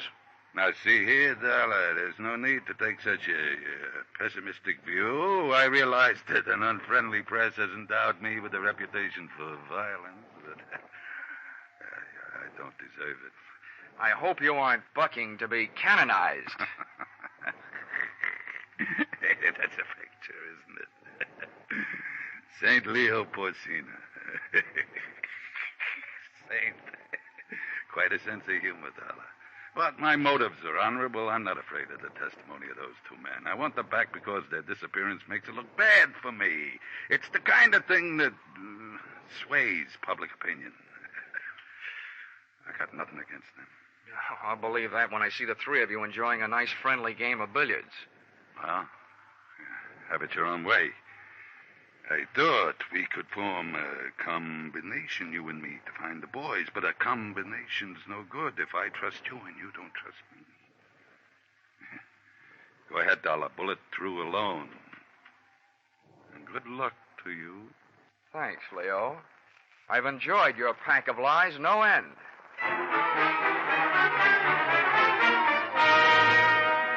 So I put on my top coat, picked up my hat, and left. He didn't shoot me while I was on the stairs, so by the time I felt the sidewalk underfoot, I also felt fairly safe. But not for long.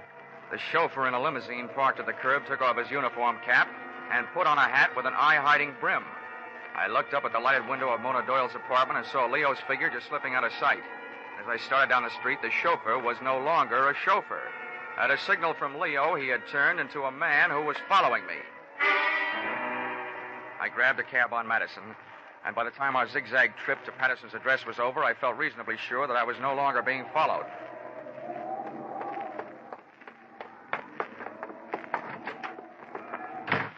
The hall was like a mine shaft and smelled worse.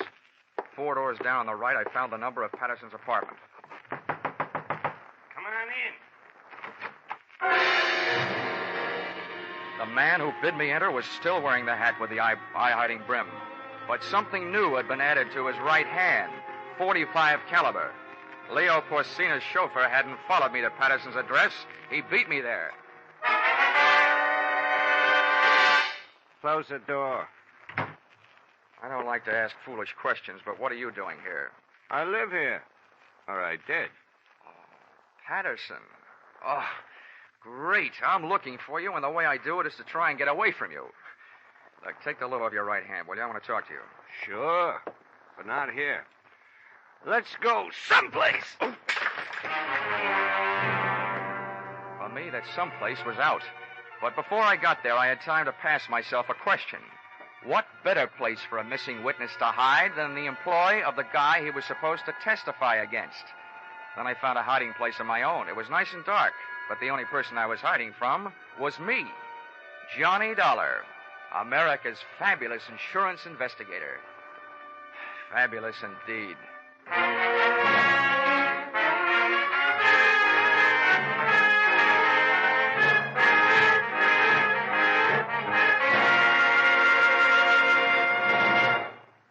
In just a moment, we will return to the second act of Johnny Dollar. But first, a battle to the finish, and no holds barred as far as words and opinions are concerned. That's only one of the entertaining elements of People's Platform, a Sunday daytime feature on most of these same CBS stations. Attack and defense and attack again. Politicians, labor leaders, statesmen, farm leaders, men and women from all walks of life find themselves going from the frying pan into the fire many times in each Sunday half-hour session. You'll enjoy People's Platform every Sunday on CBS. Now, with our star, Charles Russell, we return to the second act of Yours Truly, Johnny Dollar.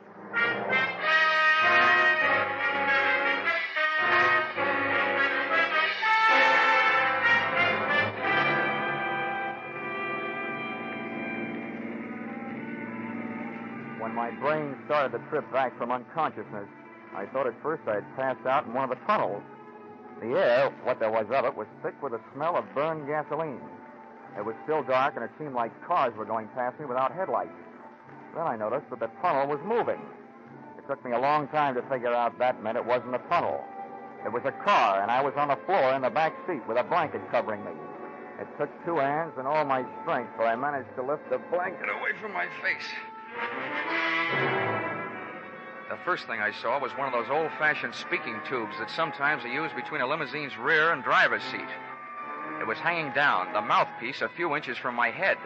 But what was coming out of it was not noise, but that smell of burned gasoline, carbon monoxide. I didn't have to try them to know that all the doors were locked from the outside and that all the glass was unbreakable.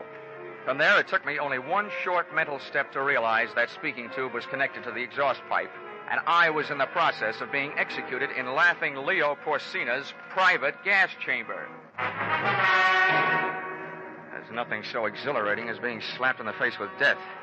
I wrestled a handkerchief out of my breast pocket, twisted it up into a stopper, jammed it into the tube, and clamped my hand over the mouthpiece. It didn't help the air any, but at least it wasn't getting any worse. Then I settled back to wait, trying not to breathe.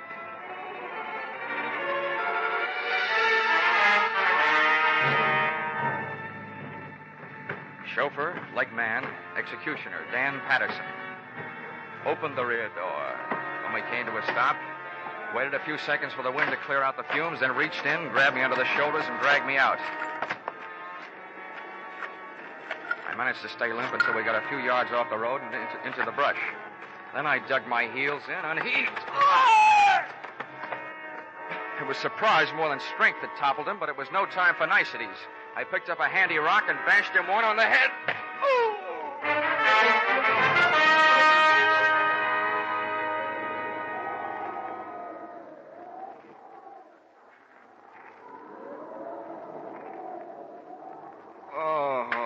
Come on, Danny boy. Get with it. You'll catch your death of cold lying on this damp ground. Oh, $1. Yeah, $1, which probably makes you feel like 2 cents. Listen, I couldn't help what I did. But Leo, it's either do what he tells you to or get it done to you. Oh, save that pitch for the jury, will you? I want some answers. First, where are we? In New Jersey, about 40 minutes out from the city. Listen, give me a break. I'll help you all I can. I ought to break your head. And save your time and effort. There's nothing in that shoulder holster your hand is moving for. I've got it. Now, do I use it or do you tell me where Nippy Cochran is? I don't know. I swear I don't. You gotta believe that. If I knew, I'd sell the information to Leo for plenty. He wants him bad. Yeah, dream boy. I'll just bet you would. Okay, get up. Wait a minute. What are you gonna do? I was hired to find you and I found you, and now I'm gonna put you away where you'll keep. Come on, get up. Listen, maybe I do know where Nippy is. Why don't you and me? Patterson, I'll have to stop you. I didn't want to fire, but I had to, and fast in the darkness. Aim was next to impossible, but I shot low. I guess it takes more lead than I threw into him to kill a guy who's so full of mental poison. Patterson was alive when I got to him, and alive and conscious when I left him in the hands of the nearest police doctor. Score, 1 up. 1 witness found and 1 still missing. Expense account, item 4, 50 cents. Toll paid to get Leo Corsina's lethal limousine across the George Washington Bridge and back into New York City. Expense account, item 5, 5 cents. Phone call soon after I got there.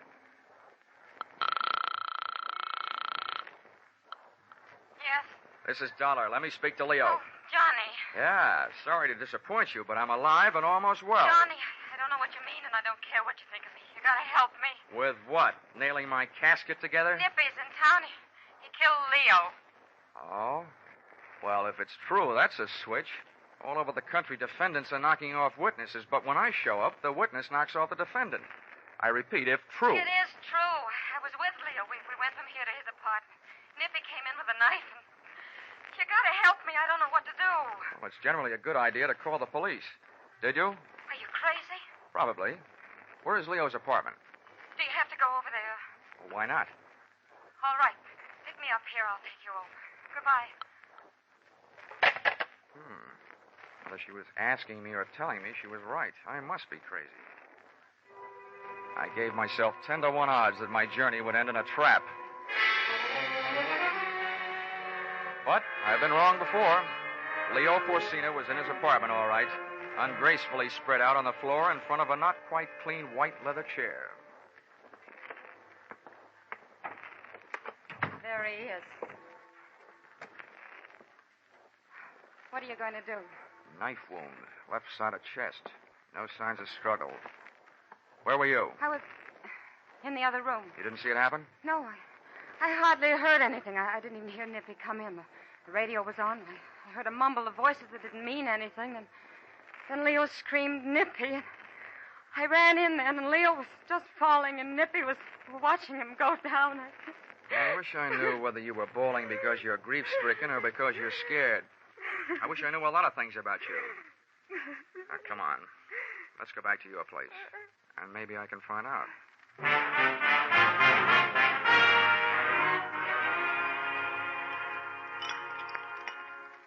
Here you are. Johnny Walker for Johnny Dollar. Oh, thanks. Would you also say it's Johnny on the spot? I don't know why I thought I had the right to ask you to help me. Well, I didn't have anyone else to turn to. Oh, you ought to improve your dialogue. I'm not trying to be clever, Johnny. I'm petrified. Nippy knows I saw him. I'm the only one that saw him. If you could just stay with me until I could get out of town or until this is cleared up. If I could keep my eyes closed, I'd say you weren't worth it. What you're trying to tell me is that you're afraid Nippy will show up with his dandy little carving set and go to work on you. Is that it? It's an awful thing to say about my own brother, but that's right. I'm afraid he'll kill me. He hates me. He blamed me when Leo kicked him out of the combination. Was he right? Of course not. But I couldn't make him believe me. He swore he'd pay us off, and he did. He sold the information that got Leo indicted, and now he's killed him. You know, that's an interesting point. That he'd go to all the trouble to turn state's witness against Leo and then kill him. Why would he do that? I don't know. What you started to say was to make it look as though you killed him, wasn't it? Yes. He'd do anything to hurt me. Johnny, if you only knew. Hold it. Never mind the dust in my eyes, gorgeous. To frame you, Nippy would have to supply you with a motive. Unless you already had one kicking around someplace. And your silence says you probably have. Johnny. Leo was nailed on tax evasion because it turned out that he had undeclared income deposited in various banks under various people's names. How much is in your account? You're smart. Not very. Doesn't take a wizard to add 2 and 2 and come up with a motive. With Leo out of the way, there's very little chance that you will be dragged into court as an accomplice. And I'll mention in passing the bank balance you didn't deny having. I know it looks bad, Johnny. Please put your drink down. Well, why not? It's empty. I know it looks bad. I'd be in big trouble if the police found out about the account. But do they have to? Johnny? According to all the rules, yeah. I didn't kill him, Johnny. You've got to believe that. I'd like to. You've got to, darling. Don't you think it'd be worth it? There's the money. And there's me. Darling. Oh, Johnny. Get away from me! Johnny, what's wrong? In this case, everything. I've been slugged and gassed. I had to shoot a man. I missed my dinner. But the worst of all is you. You think because you've got your kind of hair and your kind of eyes and mouth and the rest of it, you can hide all your lies and greedy ideas behind them and put a leash on any man you see. Well, it might work with a human being, but I'm not human. I'm an insurance investigator. What are you going to do? I'm going to turn you in for murder. That's what I'm going to do. Operator, get on this thing before I change my mind.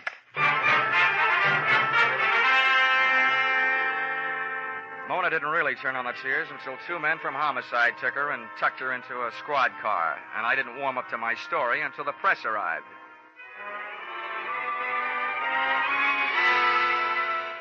In print, in a very early morning edition that hit the stands at 12:01 a.m., it looked even better than it had sounded.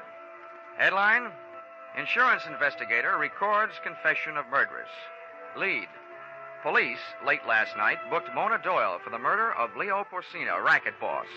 In an exclusive statement, Johnny Dollar, Hartford, said he was able to record the voluntary confession of the shapely knife killer by means of a tape recorder and a microphone concealed beneath a sofa, thus lifting the suspicion from her brother, Glenn Nippy Cochran, who has been sought for the slaying.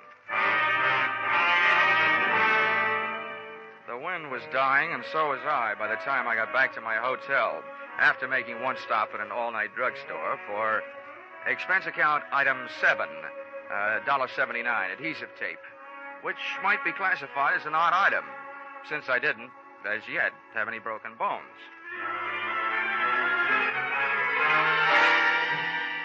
In my hotel room, I put the tape and the 2 telephone books, one classified, one general, to what I hoped would be good use, slipped on a dressing gown, and sat down to wait. An hour and 10 minutes later, it turned out that I'd waited long enough. Yeah? Who is it? Telegram. Well, you can't say much for his originality. Wait a second. I'll slip on a robe. Okay, Dollar, get back in the room. This is hardly the way to deliver a telegram, is it? I've got a message for you, all right, but it's not in an envelope. I'm Nippy Cochran. Well, hello, Nippy Cochran. That confession you coaxed out of my sister isn't what the tape is recorded on. It's phony. The police seem to like it. And nuts, I killed Leo Porcino. Oh, that's your story, and it could be phony. Look, I'll tell you why the police like Mona's better. Huh? Leo died from a knife wound in the left part of his chest. There were no signs of a struggle. That means he was probably killed by somebody who just walked up to him and pushed. Someone he trusted, a friend. That doesn't fit you, but it fits your sister. I've got the answer to that. It says in the paper that confession of hers lifted the finger off me. The least I can do is take it off her. And you know how that's done. It's a little late for guesswork, Well, Nippy. like killing the same way with the same knife while she's alibied by the police, that'll clear her. What's it going to do to you? And if you get close to me, you can believe me, there's going to be signs of struggle this time. I don't have to get close. See?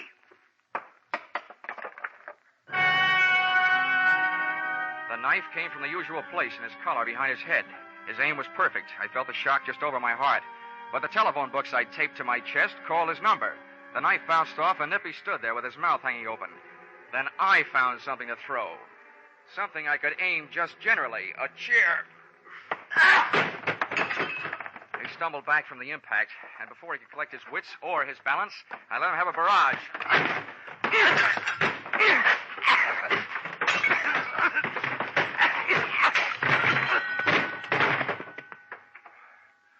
I should have known. A bail bondsman doesn't know the right people.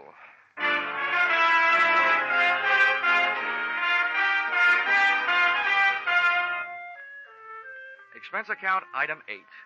$15, doctor fee. If it wasn't worth it to you, it was worth it to me to get that adhesive tape off by using alcohol instead of violence. Expense account item 9, $28.50. Replacement of hotel room furniture broken in final brawl. And expense account item 10, if you don't mind, $367.25. See enclosed bar, cafe, and theater receipts. Buying my way back into the favor of the magnificent Mona. Oh, and you may ask me how I was clever enough to know that she was innocent all that time. I didn't. But I could hope, couldn't I? Expense account total, original retainer not returnable, $500.71. Signed, yours, truly, Johnny Walker. I mean, Dollar.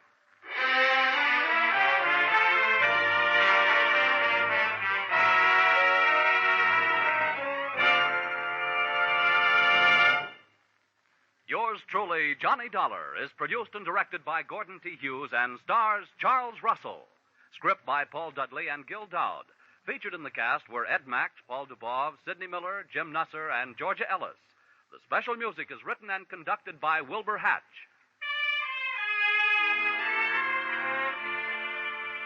Be sure to be with us at this same time next week when another unusual expense account is handed in by...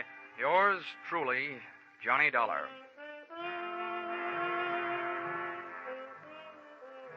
It's fascinating, it's challenging, it's something unusual in radio fare. Yes, that's what folks are saying about CBS's popular Sunday program, Invitation to Learning.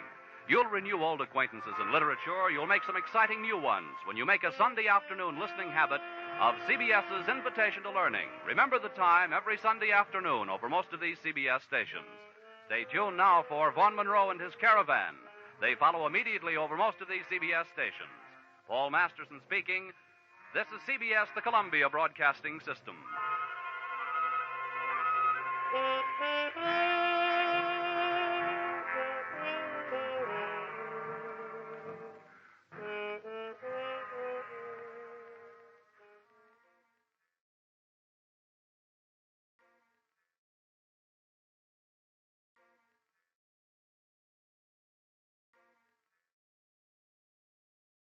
If you're looking for murder, I know a guy who can get it for you wholesale.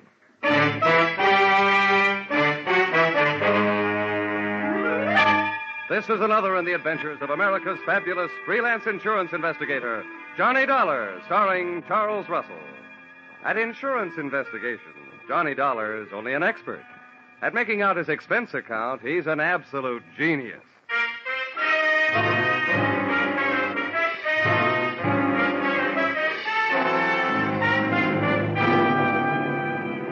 Expense account submitted by Special Investigator Johnny Dollar. To West Coast Underwriters, San Francisco Branch. Attention, Bradford L. Coates, General Manager. The following is an accounting of my expenditures during my investigation of the little man who wasn't all there, or in most cases, there at all, or the unpaid premium payoff. Expense account, item 1. 3 cents postage due on your airmail special delivery letter containing said assignment. I can just hear you dictating it. Take a letter. To Johnny Dollar. You'll find his address in the files. Dear Sir, better make that Dear Dollar. Enclosed find copies of letters received by us from one Mr. James Yarbo, period.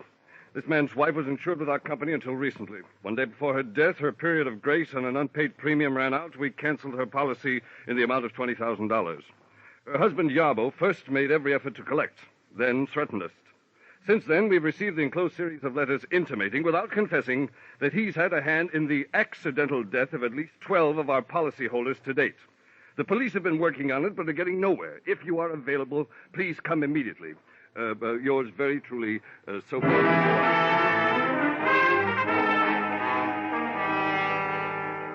Expense account, item 2, $176.87.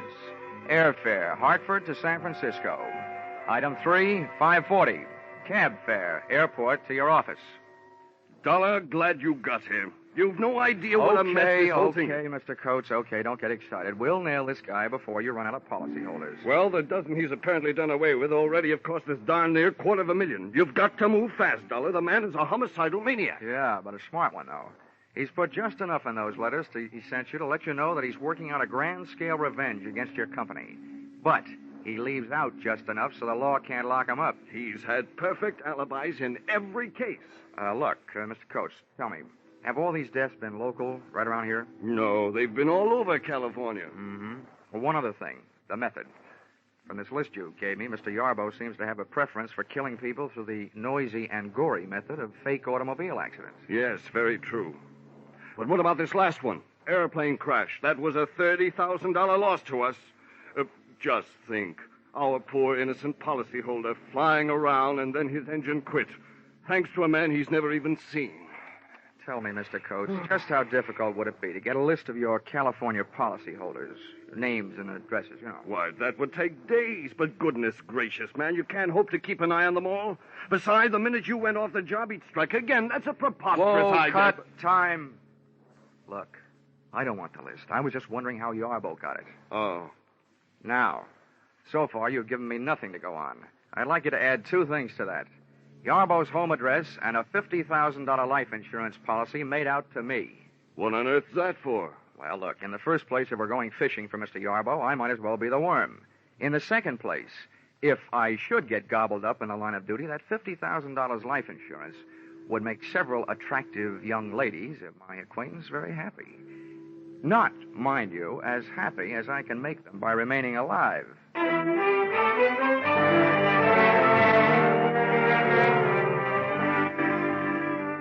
Expense account, item 4, $30.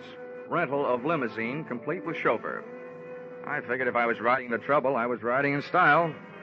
So I started on a house-to-house survey. You might say, knocking at death's door.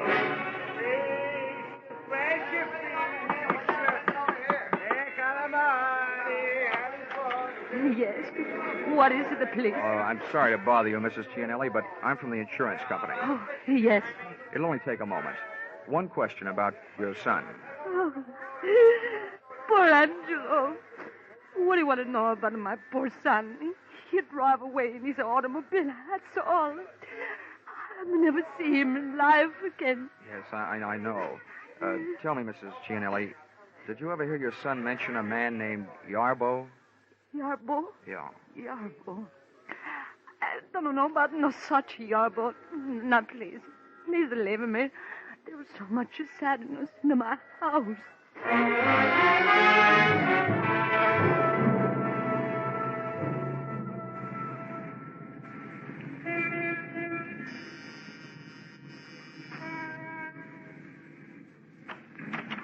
Yes?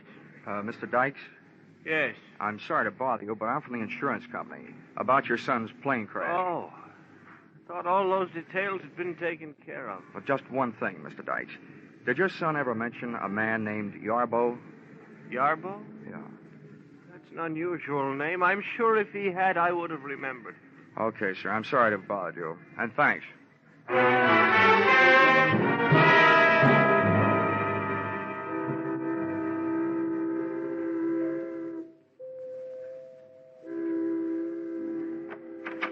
Yes, sir. May I help you? Yes, I'd like to have a word with Mrs. Weatherly. I'm from the insurance company. Well, sir, Mrs. Weatherly has been indisposed, not receiving visitors. What is it, Brian? How do you do, Mrs. Weatherly? My name is Johnny Dollar. Oh, dear. You may go, Brian. Oh, I'm ashamed to let you see me in this condition, Mr. Dollar. I'm just ashamed. But you understand. I do indeed. Oh, it was bad enough.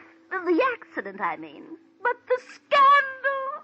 Oh, I'll never be able to hold my head up again. Yes. No. If Harvey had to get himself in an automobile accident, why, I ask you, did he have to have that awful Mrs. Barclay in the car? Oh, yes. Yes, it was very unthoughtful of him, Mrs. Weatherly. Would you mind answering one question? Well, if I can. Did your husband ever mention a man named Yarbo? Well, no. No, he never mentioned a man named Yarbo. But neither did he ever mention Mrs. Barclay.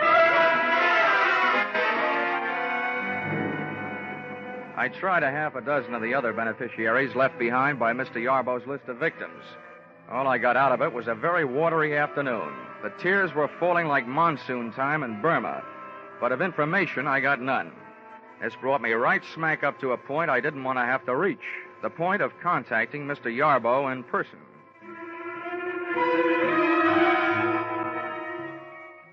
At 8:30 that night, I took a plant on Yarbo's house on Lombard Street. At 11:30, I saw the lights go out, as did Yarbo. He was a little guy, stooped over like he was looking for cigarette butts on the sidewalk, needing a haircut, and, true to type, wearing a long black overcoat. But worst of all was the little satchel he was carrying. Items like this always set off a chain reaction in my imagination, and I could just see him on his way to atomizing the Oakland Bay Bridge, thus causing the biggest automobile accident in history.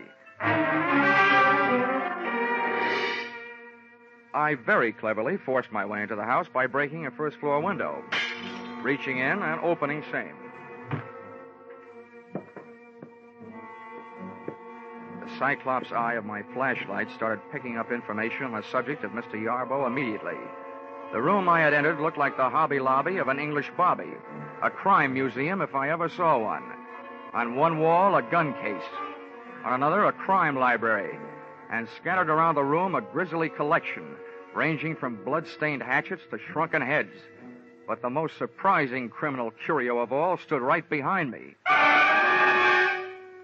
Mr. Yarbo, complete with little black bags. Well, I must say the current second-story man dresses well, but I must also say you, my man, must have the old masters of the art turning in their graves. For you, young man, are a heavy-fingered bungler. There, let's have a better look at you. Now, that flashlight, I'll feel better after you've dropped it. Hey, what am I doing? You're not even pointing a gun at me. Don't feel too comfortable. You are well covered from many points. A step from you in any direction may detonate any number of explosive devices. Why'd I have to pick this joint to burgle? I feel like a city councilman playing a call in the White House. You seem more the kind of a guy I should be working for instead of on. What's your racket? Racket? Yeah. You were in a racket, my little friend. My pastime is a science. Yes, I take it you are impressed with my collection. Who wouldn't be? Well, if you're interested, come here. About those booby traps. Oh, yes. Note well the design of the rug. The large roses.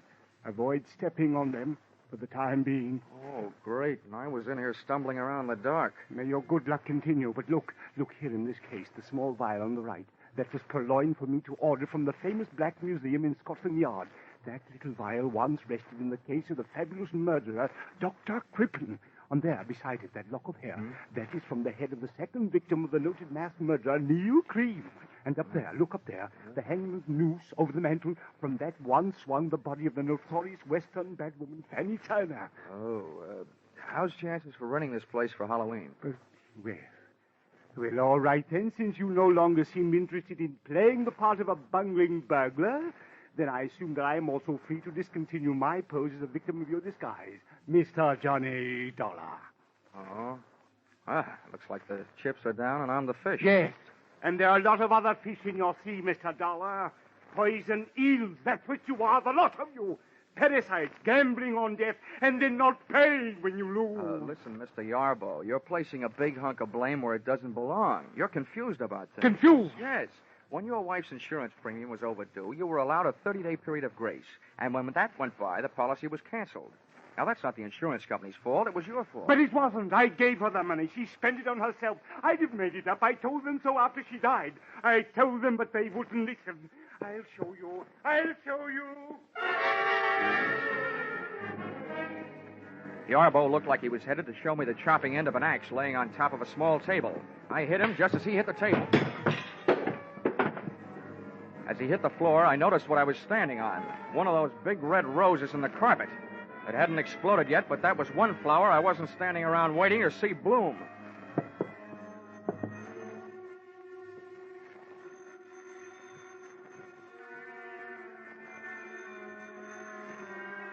It took a lot of nerve picking up a telephone in that room. But I finally got a good hold on my nerves and a fair hold on an imitation of Yarbo's voice, took one deep breath and picked up the phone. Yes? Hello, James. This is Martha. I'm at the office. I have good news. 2 more. Mr. and Mrs. Granville Morse, killed tonight on the Great Highway, 2 miles south of Seal Rock. 8:45 tonight. Ran into a post, both killed. Insured for a total of $80,000. I gotta go now. Goodbye, James. Well, congratulations, Brother Yarbo. 2 more at 8:45 tonight. And who's your new alibi? Me.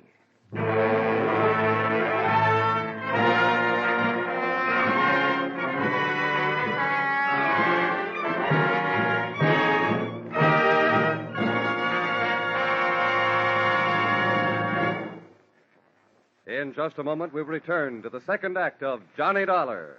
But first, did you ever think of "and" as a comedy word? Maybe not, but you'll get a full demonstration on CBS this Wednesday night. There'll be Groucho Marx and his guest on that hilarious quiz, You Bet Your Life. For it's the guests who sometimes floor Groucho with their wisecracks. There'll be Bing Crosby in his regular Wednesday night CBS show and his special guest, Bob Hope. There'll be George Burns and Gracie Allen and Bill Goodwin.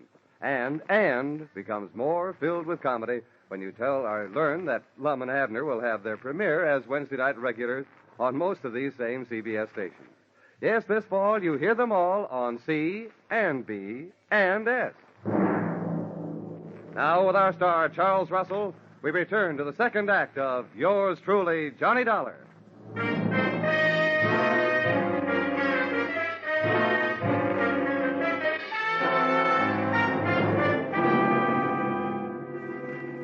Yarbo might have been lying unconscious on the floor, but in that setting, I was still afraid of him. I'd have looked the place over with a fine tooth comb. Only having none, I used my hands. I put the pat test to Yarbo's pockets for a gun. He was unloaded. Then turned my attention to the little black bag he'd been carrying when I saw him leave the house, and which he still had with him when he returned. I hoped it wasn't booby-trapped. Opened it and discovered that it was a trap, the type my kind of booby stepped into. Inside the bag was a small radio receiver tuned to something I looked for and found in the room. A small radio transmitter of the type formerly used in army tanks. Through this, Yarbo had heard me enter his little museum of murder and had returned to catch me in the act of prowling the premises. About then, I caught him in the act of coming to. Well, welcome home, Yarbo. Time to get up. I just had a long chat on the phone with Martha. She thought I was you. You think you're very clever, don't you? Martha knows my voice. If she talked to you at all, she didn't tell you anything. Of that I am sure, so save your breath. There is no use your telling me she gave you any information. Oh, no, you got me wrong, pal. I only told you Martha called to let you know I know there is a Martha. I figured it might make you nervous, and nervous men are easy to beat. Other nervous men may be easy to beat, Dollar, but not James Yarbo. The police have tried, and they couldn't prove a thing against me. Now, may I have your permission to get up? Yeah. Maybe the police haven't been able to get anything on you, but I have something. Attempted murder. The hatchet you went for.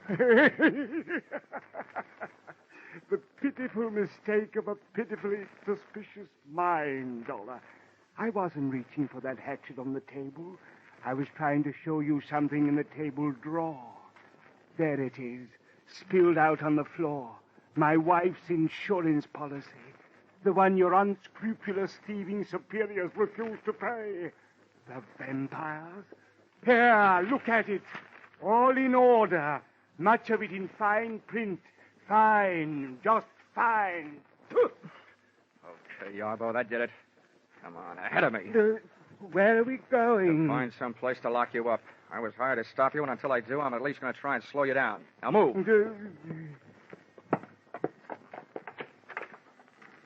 Linen closet. No room here. Come on.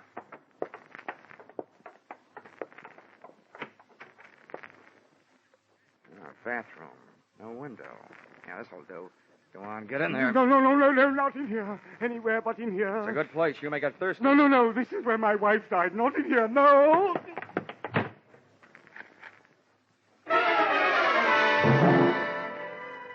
Which, on the surface, may seem to have been a move on the cruel side. But Yarbo was a man obviously off his rocker, and I needed him more nervous than I already had him. Too nervous to attempt killing any more people. Expense account item 5, a nickel. Phone call, downtown office, state police. Mr. and Mrs. Granville Morse had indeed crashed to their death on the great highway south of Seal Rock at 8:45, which made the lady with the early telephone news flash Martha, a gal with whom I wanted an early date.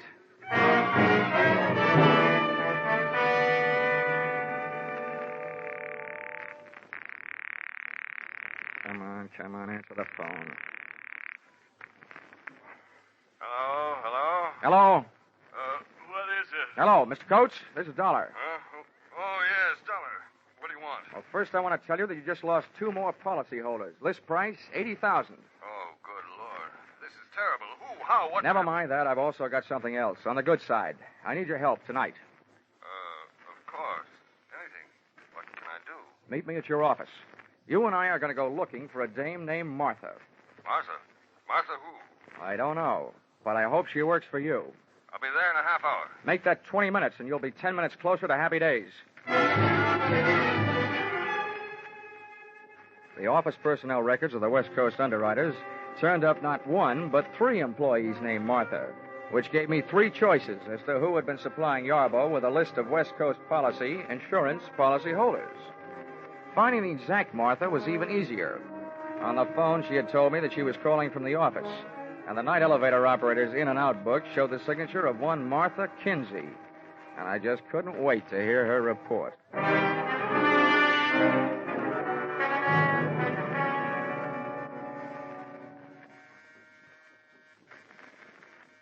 is it? I've got a message from Mr. Yarbo. Oh, just a minute. Message from James. Oh, what does he want? Well, what he really wants is to get out of the bathroom. That's where I've got him locked up. Who are you? You ought to know who I am. I assume you're the one that told Yarbo he could be expecting a call from an insurance investigator named Dollar. Well, that's me. Well, I don't care. James told me girls give out lists of names all the time. Sell them for mailing lists. 10 cents apiece. May not be ethical, but it's not against the law. James told me, and I believe James. Oh, he's the smartest man I ever knew. Well, he may be the smartest, but he's right in line to be numbered among the deadest. One of these fine mornings, the state is going to give him a cyanide egg for breakfast. What do you mean? You should know. Murder, execution, gas chamber. Well, you can't prove a thing. James told me so, and he knows. Well, he's smart. I hope he's not smart enough to pick a lock with a bath mat. Now, come on, sit down. You and I are going to have a nice, long talk. We are not. I won't say a thing. I don't have to, unless you have a warrant, an indictment, and a court reporter. James told me so. Yeah, I know. He's smart. But no matter what he told you, you're going to tell me a few things. Oh, no, I'm not. Oh, yes, you are. Oh, no, I'm not. Oh, yes, you are.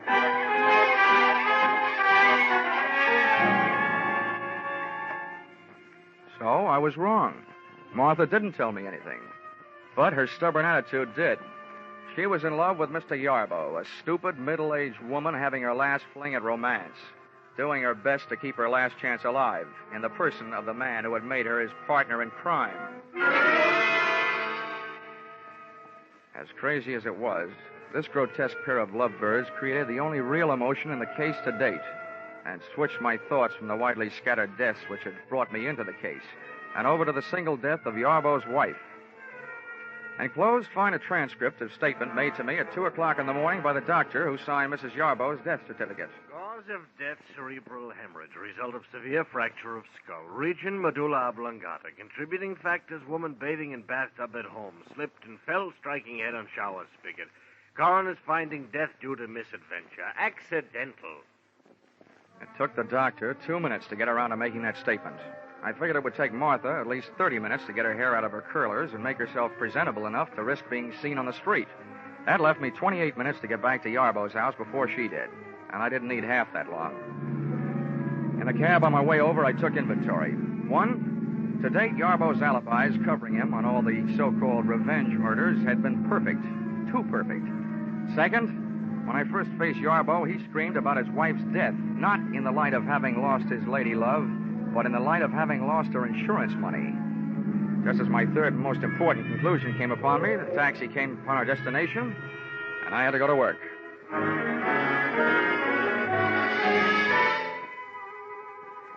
Once inside the little horror house on Lombard Street, I got set for a long search. But it turned out to be a short one, and it proved 2 things. Yarbo was not only a murderer, he was as crazy as he'd acted, and having kept the evidence around.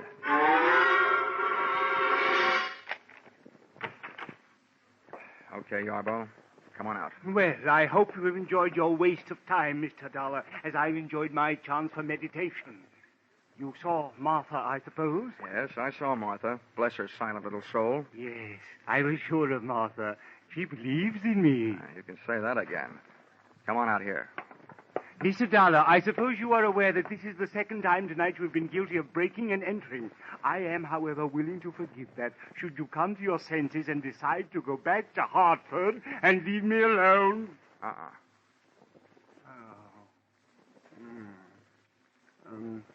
Mind treading on the roses in the rug, Mr. Dollar? Sorry, Yarbo. I fell for that gag earlier tonight. People who smile at that joke give me the last laugh. Now, look, Yarbo, I know exactly what you've been up to, and I know why you've done it. But your little war of nerves has got to stop. It will never stop. No one can prove anything against me. I can. I can prove that you haven't done a thing to bring about those accidental deaths you've been taking credit for. Martha has sat down that insurance office and notified you every time there's been an accidental death of a policyholder in this part of the country. Then you've written the company your little letters and gotten your little kicks out of it, right? That's a lie, lie. This is a switch, a guy yelling that loud that he's guilty. You'll have to prove it. You will have to prove it. Don't worry, chum. I'm not going to waste a breath proving murders that you didn't commit. But, brother, I'm really going to go to town on the one that you did. Your wife, Mr. Yarbo. That is the most ridiculous statement you have yet made, young man. Look around you. Take note. I have profited by all the mistakes made by the original owners of these bloody souvenirs from Dr. Crippen on down. You see in me the living composite of them all. And I intend to stay that way, alive. I'm afraid you will, but it's going to be inside an upholstered room. And this is what will put you there. Yeah, Mr. Yarbo, you carried your little hobby of crime souvenirs too far when you saved this hunk of pipe and the faucet with which you clubbed your wife to death. She slipped and fell. She was in the tub. I'm sure the police microscopes can give you a strong argument on that one. Now, come on. And let's make it easy on each other, shall we? No, I didn't do it. I didn't do it. Let go. Whoa. Let go of me. You have to prove it. What's he doing? Help me, Martha. Help me. Hit him with something. I'd have bet on myself against the two of them if I didn't have to fight while playing hopscotch over those roses in the carpet, about which I still wasn't quite sure. It was touch and go. Martha would try to touch the back of my head with something, and I'd go. Do something, Martha. Do something. I'll fix him. The something Martha tried to do was pick up a heavy-based urn and aim it at me. She missed. It started to roll across the rosy carpet. When Yarbo saw where it was headed, he wrenched himself loose and dove to stop it. I dove the other way. He got there just too late.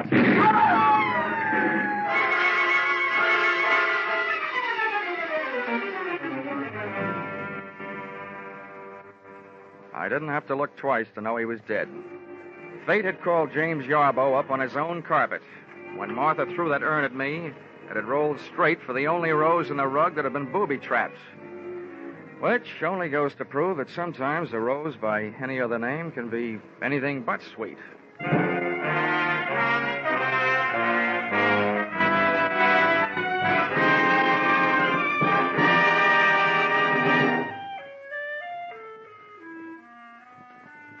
Expense account, item 6.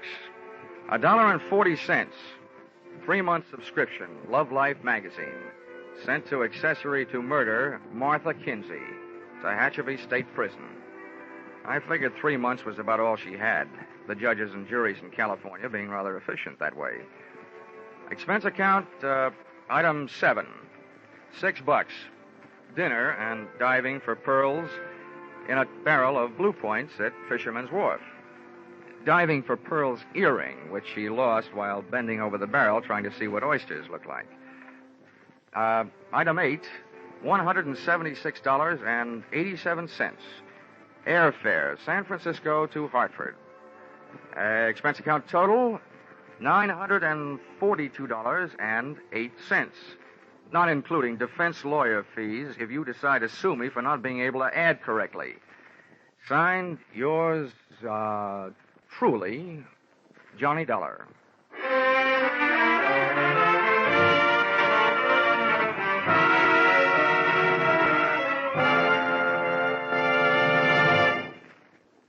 Yours truly, Johnny Dollar, is produced and directed by Gordon T. Hughes and stars Charles Russell.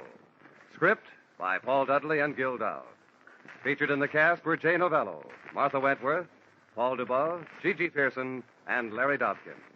The special music is written and conducted by Wilbur Hatch.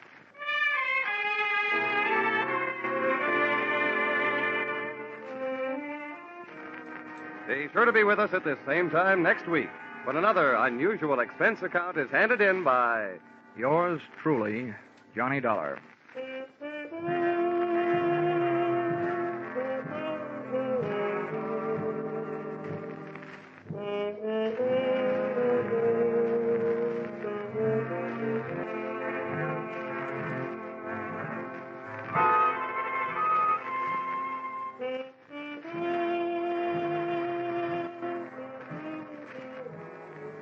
Everyone is concerned about world affairs these days.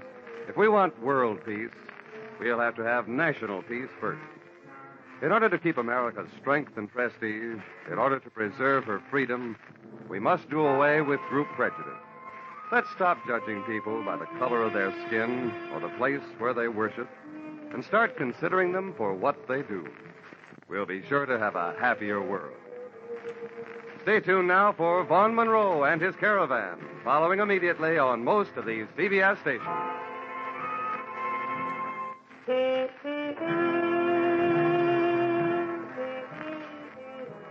This is CBS, the Columbia Broadcasting System.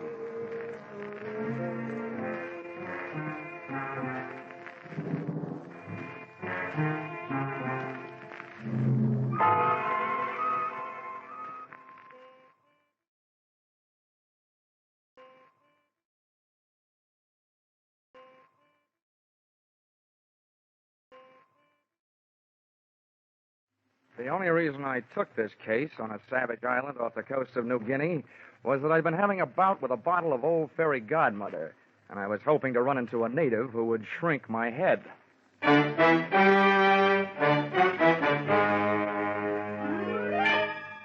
This is another in the adventures of America's fabulous freelance insurance investigator, Johnny Dollar. At insurance investigation, Johnny Dollar is only an expert. At making out his expense account, he's an absolute genius.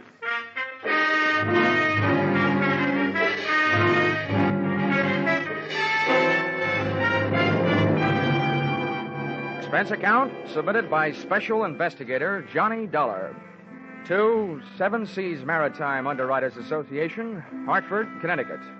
Attention, Enos McCardle, General Manager. The following is an accounting of my expenditures during my assignment on the island of YUTAN. Or, south of the equator, things can get hot in more ways than one. Or, Mother, call my draft board. I'm leaving the country again. Expense account, item 1. $830.81, and 3.5 shillings. Airfare, Hartford, Connecticut, to Port Moresby, territory of Papua, island of New Guinea. That's a long trip, brother. And by the time I got there, I felt that my spine could use a new seating arrangement. Expense account item 2, $36.80. New outfit consisting of bush jacket, linen shorts, and a pith helmet. Item 3, 2 bits to street beggar regarding location of building in which was situated the Port Moresby branch of the Seven Seas Maritime Underwriters Association. Oh, him, long house, him belong white fella. Little way, big bit, money. You catch him street long side, hurry. You hear joyous big fella buckets, you fight him cry. Him long house belong from there, no? No. Thanks a lot. I'll go look it up in a telephone book. Oh.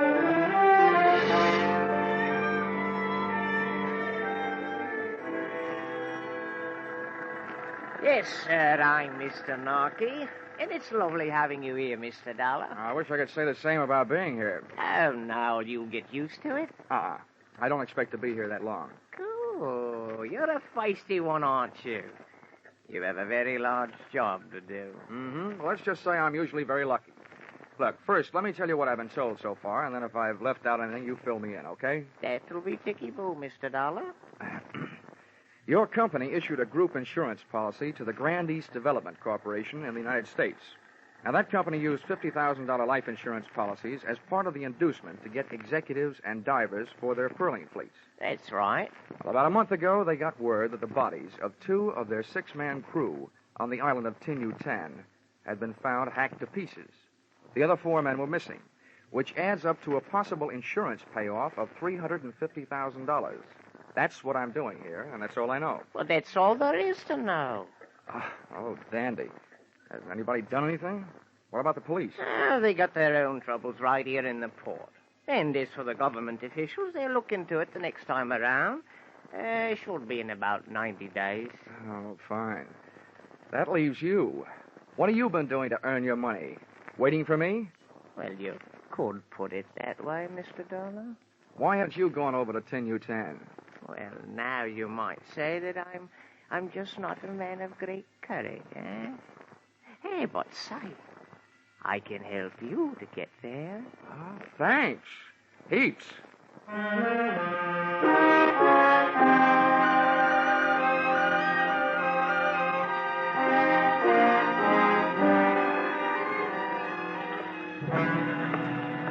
Hey, ahoy there, aboard the Kittiwake. What do you want? I'm looking for Captain Steve Granger. That's me. Come on aboard.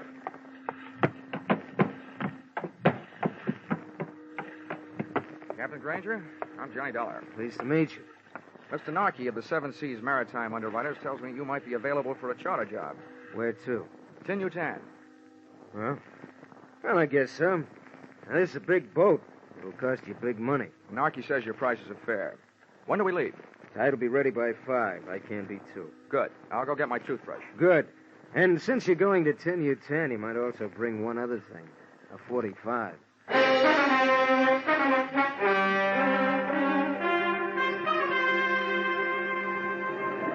Kittiwake was a 2-masted schooner, and it skimmed the swell of the Arufa Sea like a saltwater bird after which it was named.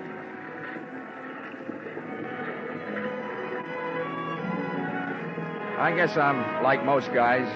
When I'm standing on my sea legs, I suddenly feel like a giant, standing alone against the world. Romance is no longer a sleazy blonde in a tinny bar. All of a sudden, it's all stars and sky, horizon. And when the wind and the water start to sing their song to me, any bad in me decides to reform.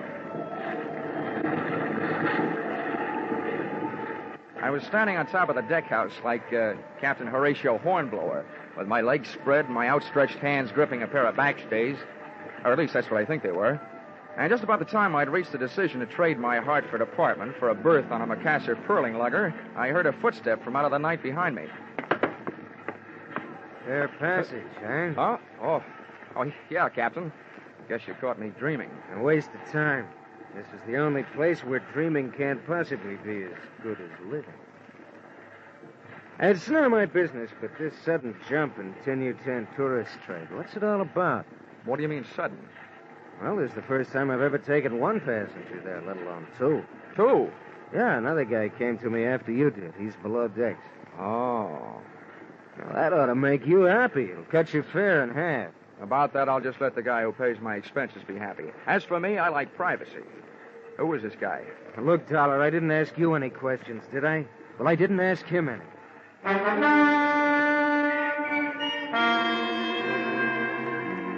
In my racket, coincidence is just another name for trouble. I wanted to get a look at and trade some words with my suddenly acquired fellow passenger, but he wasn't having any. He stuck to his cabin, claiming seasickness. However, from the native galley boy, I learned that he was eating like a horse, which in my book was a new way of being seasick. I borrowed a copy of Western Story magazine from the skipper, crawled into my bunk, and let the kitty-wake rock me to sleep.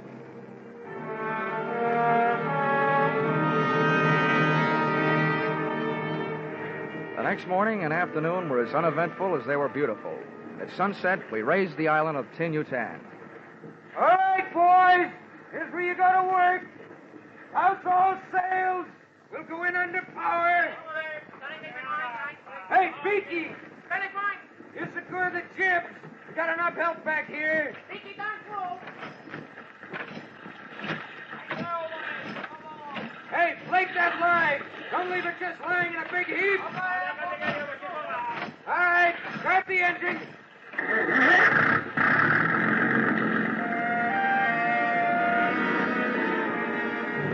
The big gas engine took over where the wind dropped us, and Captain Granger stood at his wheel, outfencing the submerged swords of coral with the slim prow of the kittiwake. The ship had only inches of elbow room as we chewed our way through the boiling white passage of the reef, and my heart felt suddenly becalmed as we finally achieved the peaceful waters of the lagoon, which it protected. Let go the power anchor! Hey, never mind that anchor. All bets are off. We're getting out of here.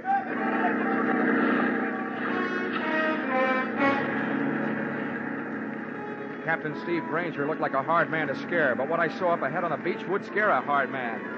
The broken body of a shipwrecked curling lugger, and hanging from its foremast, the elongated body of a native who had been strangled out of one paradise and into another. Granger spun the wheel to starboard, and the kittiwake started a retreat. But it wasn't that easy. Cut your power, Granger, and straighten out your rudder. We're staying here. Finally getting a chance to meet my fellow passenger. I couldn't very well shake hands with him, though, because he had a gun in each one of them. What the devil's your game, Keeley? I said cut your power. Got it! Keep that crew of Kanakas up forward. If you don't, we could use a few less natives around here. Hey, brother, clock. Use English! I want to know what you're telling them.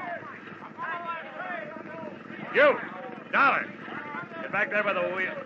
Keep your boys back there, Granger, I warned you. All right, you think I won't call your bluff? You got guts. An unarmed native, you ugly pig. You can't stop the other two, I can. Now, maybe you'll tell me what you were saying to him. I told him there was a crazy man aboard and to go over the side. They decided to protect me. They didn't make it. Now lay this rowboat in close to the beach and drop your hook. We're staying.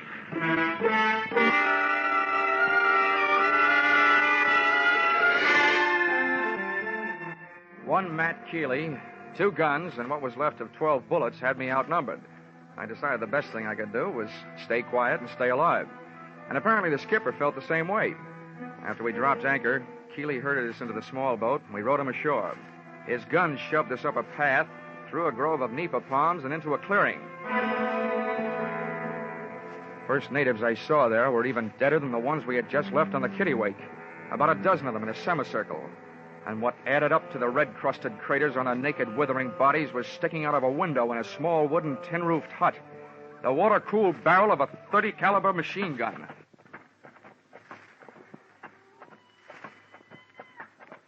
South Sea Island magic, huh? Oh, I heard you were a wise guy. Well, that can be changed. Now, come on, inside, both of you. Ah, Keely, my friend. Why, you're shooting over the water. What's the matter? Big trouble you have getting here? Huh? Yeah, no, Portez, little one.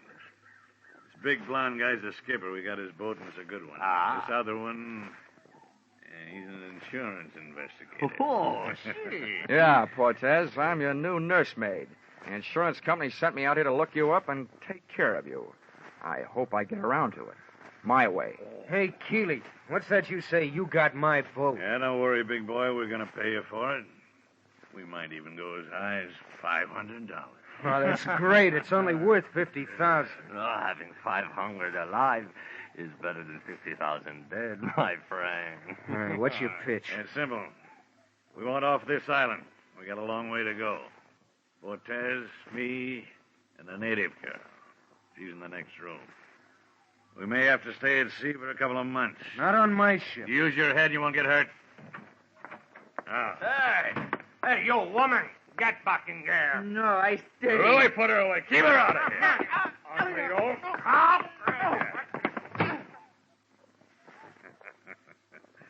Yeah, for such an ugly broad, she sure has got a pretty name. Papalaya.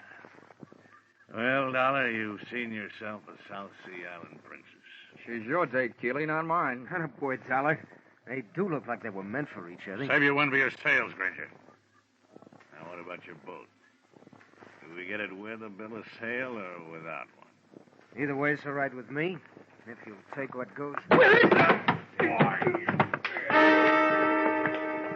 Cortez out of the room with Nature Girl, Granger's move looked like a good one. I was halfway across the room to make it 2 against 1 for the right side when the odds snapped back to even money again. Cortez came rushing back to join the fray, and he started fighting when he was 5 yards away. Just about then, Nature Girl came charging out of her quarters, swinging a chair over her head. I'd just gotten in position to shoot a right hand at Keely's chin when another shot from Cortez's gun put me strictly on my own. Caught Granger square in the forehead, and he went down without a sound. I had time for one more try. Keely's chin telegraphed a knockout message. Da-da-da, da-da-da, KO, back up my arm. But something was wrong. Oh! I passed out.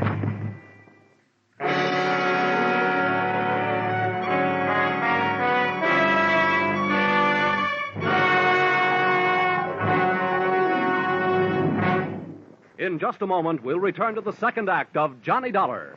But first, 50,000 or more, always in the jackpot on Sing It Again. Music by Gene Autry and Vaughn Monroe.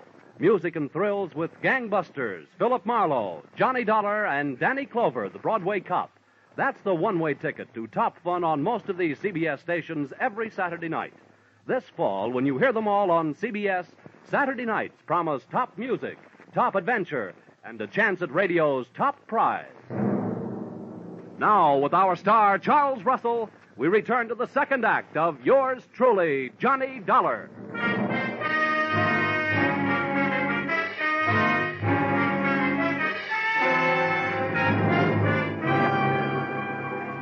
It was a beautiful dream while it lasted. It wasn't night, it was morning. I was in a hammock slung between 2 banyan trees, framed in hibiscus bushes. Someone was bathing my face with a cool, damp, gardenia-scented cloth. A tame parrot was feeding me toasted pumpkin seeds. As a smooth-skinned, soft-skinned, cafe au lait-skinned, half-caste, and all-woman-type girl gazed into my eyes and cooed softly in my ear. This doll would make Dorothy Lamour look like an Irish washerwoman, and the boot she was wearing a short sarong. Oh, poor man. Please to wake up. Hey, it wasn't a dream. It was really happening. Everything was there. Oh, but the parrot and his lousy pumpkin seeds, and who needed him? Oh, poor man. Please to wake up. Oh, where am I? Studio 1? Huh? Who are you? I thought you were talking in my sleep. I am Punta. Oh, this is awful. Awful? Yeah, this all reminds me. My copy of Tales of the South Pacific is 17 days overdue at the Hartford Public Library. How? Forget it. Where am I? What am I doing here? And who are you? I am Punta. You were brought here by the Princess Papalaya from the village of Great Death. Oh, well, that place isn't hard to remember. Wish I could forget it. The princess. The one with the droopy ears, the long feet, the flat nose, the pot belly, the bad complexion, and dirty hair? Yes, she is it. She's a doll.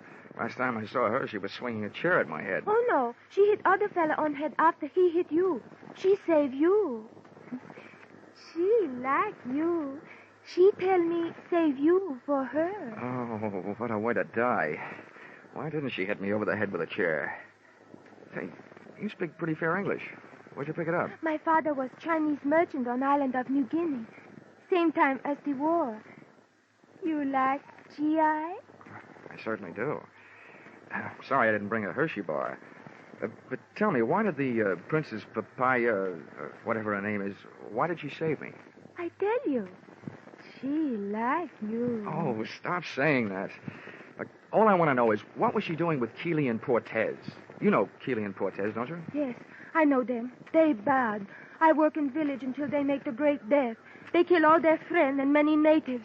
They bad. Oh, now we're getting somewhere. What was that all about? They die for pearl here for a long time. The native boy, they do not like these men. They do not dive anymore. So these bad men steal all pearl first.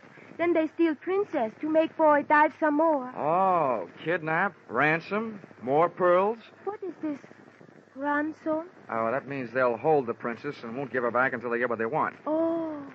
But, Dream Girl, for me, a scheme like that wouldn't work with a gal like you. No, just holding you would be getting what I want.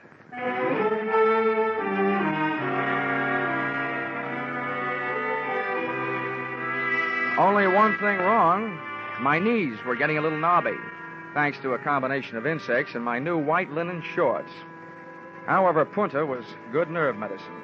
The rest of the story came out later, and in her soft voice, it was a bloody kind of lullaby.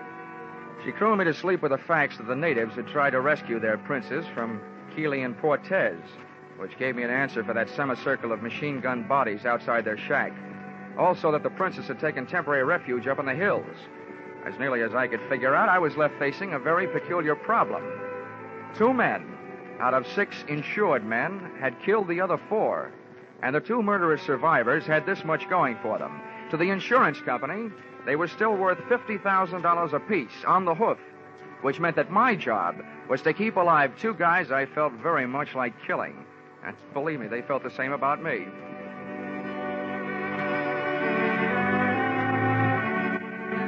And with these beautiful, happy, restful thoughts, I left the call for darkness and went back to sleep. And who do you think I wound up with in my dreams? That hokey old parrot and his lousy pumpkin seeds. Johnny, time to get up. Huh? Oh. Hurry from your sleep, Johnny. There is more trouble. Hey, somebody's getting straight. What's going on? They are killing again with their machine gun. My people trying to fight them off the island, but they are being killed. Now you must go and lead my people. Help them kill those bad men. This you won't understand, gorgeous, but my job is to stop your people and save Keeley and Portez. Johnny, you say that now?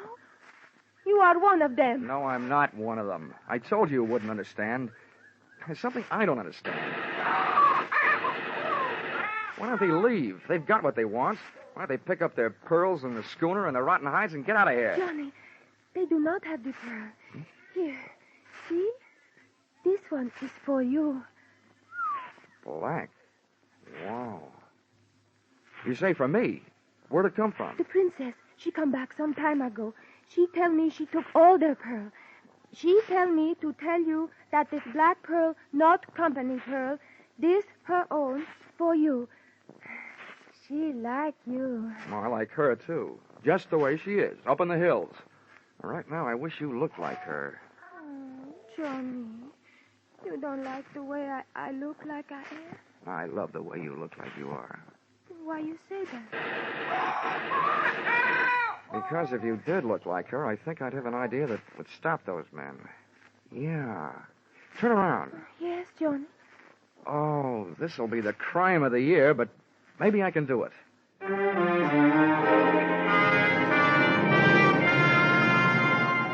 And I did.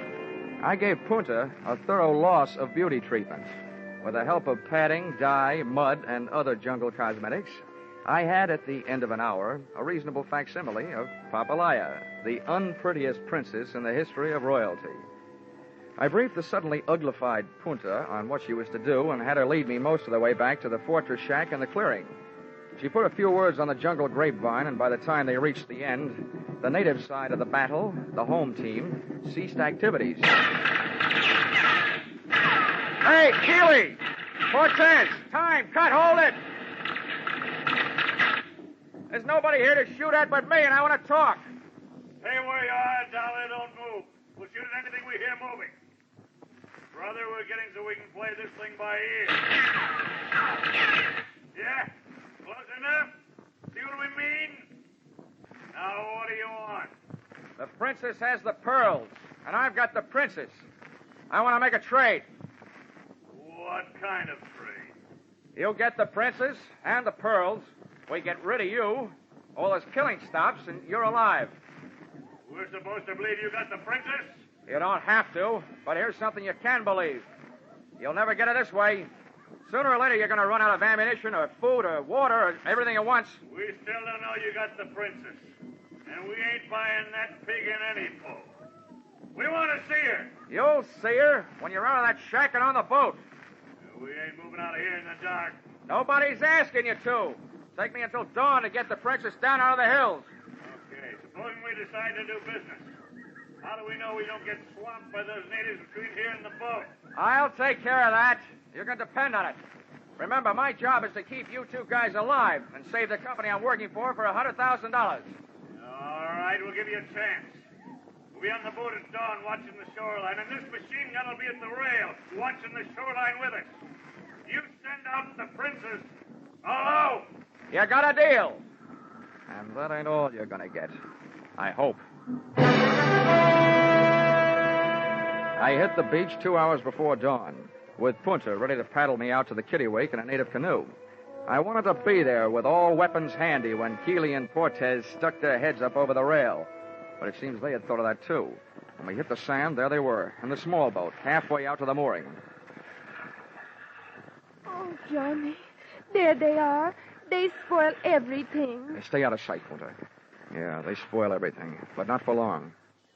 Well, one thing for sure, I can't use the canoe. Tell me something. Are there sharks in this lagoon? Oh, no, not many. I hope traffic is light tonight.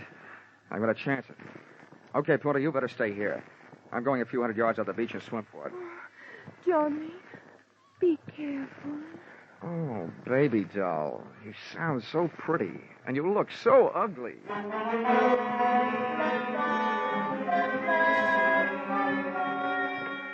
The water was warmer, and the pool at the Hartford Y, certainly not as much fun. I spent most of the trip trying to keep from splashing and watching for shark rudders around me.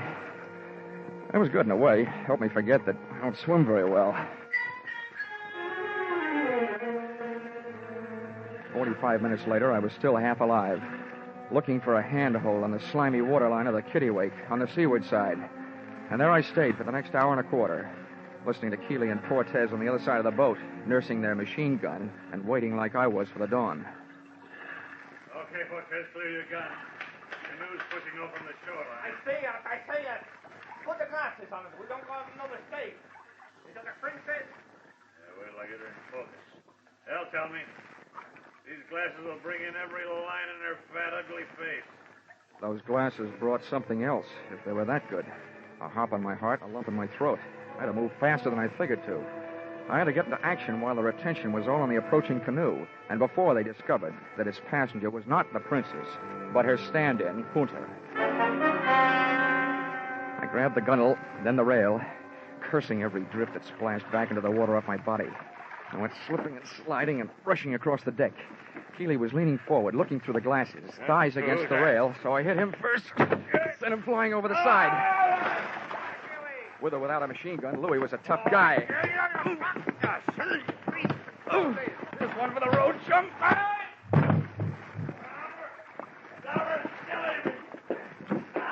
I turned around to see what had to be done to take care of Keeley and saw that it was already being taken care of. By a canoe paddle in the hands of an irate dame. Punta! Punta! Don't kill him! I want him alive! Punta, stop! No, no! I kill enemy of man I love! Huh? Who? Oh, no!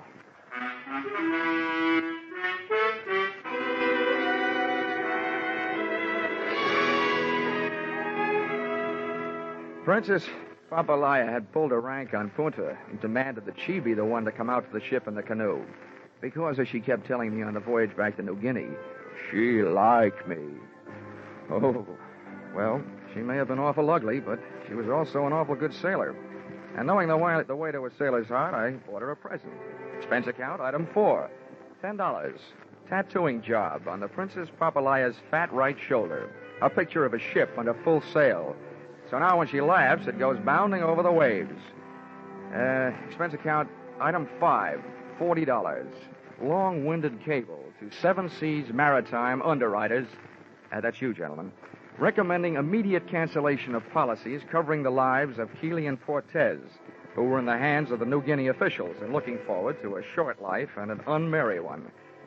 Item 6, $831.81, 3.5 shillings. Airfare, Port Moresby to Hartford. Item 7, 48 cents. Past due charges at 2 cents per day. Hartford Public Library, on my copy of Tales of the South Pacific, which incidentally I never did get around to reading. After all, it'd be an utter waste of time for a man who has known a gal like Punta. Expense account total $3,286.44. Signed, yours, truly, Johnny Dollar.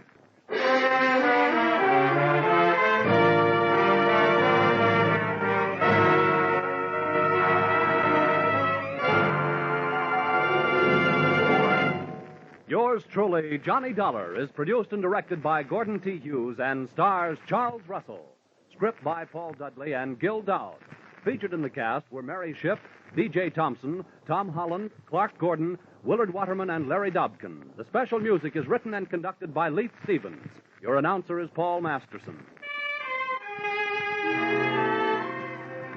Be sure to be with us at this same time next week when another unusual expense account is handed in by... Yours truly, Johnny Dollar. Who's got the nation's most popular band? Vaughn Monroe. And who's the nation's most popular singing band leader? Vaughn Monroe again. Now, who brings you a caravan of the nation's most popular tunes every Saturday night over most of these same CBS stations? You guessed it, it's Vaughn Monroe. That's why everyone listens on Saturday nights to the Vaughn Monroe Show on CBS, where this fall you hear them all. Stay tuned now for Vaughn Monroe and his caravan, who follow immediately on most of these stations. This is CBS, the Columbia Broadcasting System.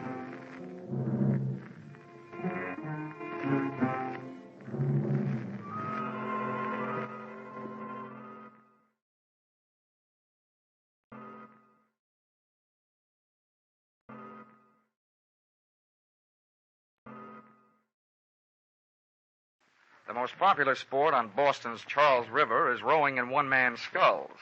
Or rather, it was the most popular sport, that is, until they took to beating on one man's skull. Mine.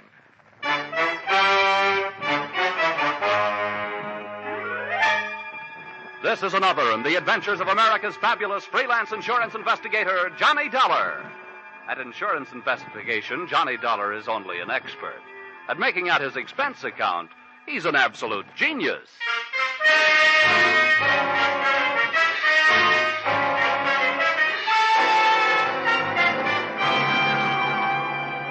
Expense account submitted by Special Investigator Johnny Dollar to Miss Melanie Carter, Pinckney Street, Beacon Hill, Boston. The following is an accounting of my expenditures during assignment as your representative, investigating list of your relatives who might be interested in murdering you for your insurance, or who'd like to rock the old doll to sleep, or the unnice niece and the charming young rat who put the few in the word nephew. Expense account item 1, $5.98. Airfare, Hartford to Boston. Item 2, 3 1/4. Cab fare, Logan Airport to your residence on Beacon Hill.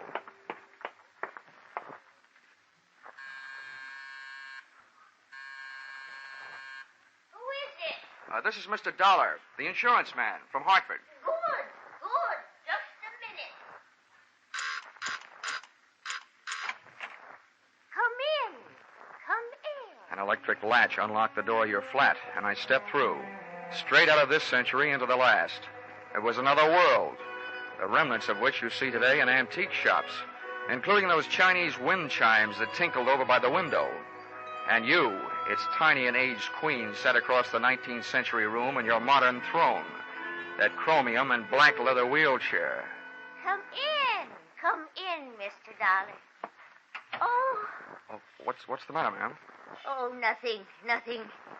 You just remind me of someone I once knew, that's all. He was so... Come, sit down over here. Thank you, Miss Carter. I take it you are Miss Carter. Oh, yes, indeed. You probably expected a younger woman. Maybe, but certainly not one any more attractive. Oh. You hold on to that gallantry of yours, young man. It's very difficult to find these days. And a very precious treasure to women. Miss Carter, since you seem to know my name, I guess there's not much use in my telling you that I'm the investigator recommended by your insurance company, Royal Life. Oh, yes, they sent me a telegram saying you would be here. No telephone? No telephone. You see, Mr. Dollar, I was once a very happy young lady. Yesterday was very good to me. Today and tomorrow, who knows? And why take chances? What little life I have left, I want to enjoy. That is why I've sent for you. You mean somebody told you I was an early American insurance investigator? No, my dear. It's just that experience is such a good teacher. Mr. Dollar, many years ago, my husband was murdered for his insurance money by his very own brother. Would you hand me my smelling salts, please? Yes, certainly. Here you are. Well, fate was very quick in passing judgment on the case, because the brother was killed by a runaway horse as he was leaving the scene of his terrible crime. I not only received my half of the insurance money, but also the half that would someday have gone to him. Oh, and now you feel that your life may be in danger for the same reason. Oh, well, whether my life is actually in danger is not the most important thing. It is my mind that is in danger. The beneficiaries to all of my insurance, and as the company may have told you, it is a lot of insurance, are my niece and my nephew, the children of that murderer. You see, I adopted them after their father's death. Oh, bad blood is bad blood, Mr. Dollar. And I want you to make sure that I am not engulfed by it. So, with the two names and addresses you gave me, written in your precise copperplate handwriting, I set out to give the once-over lightly to the two people you were afraid might someday give you a once-over not so lightly. Move number 1. A quick trip up the financial pathways worn bare by credit bureaus, income tax investigators, and other types of snoops.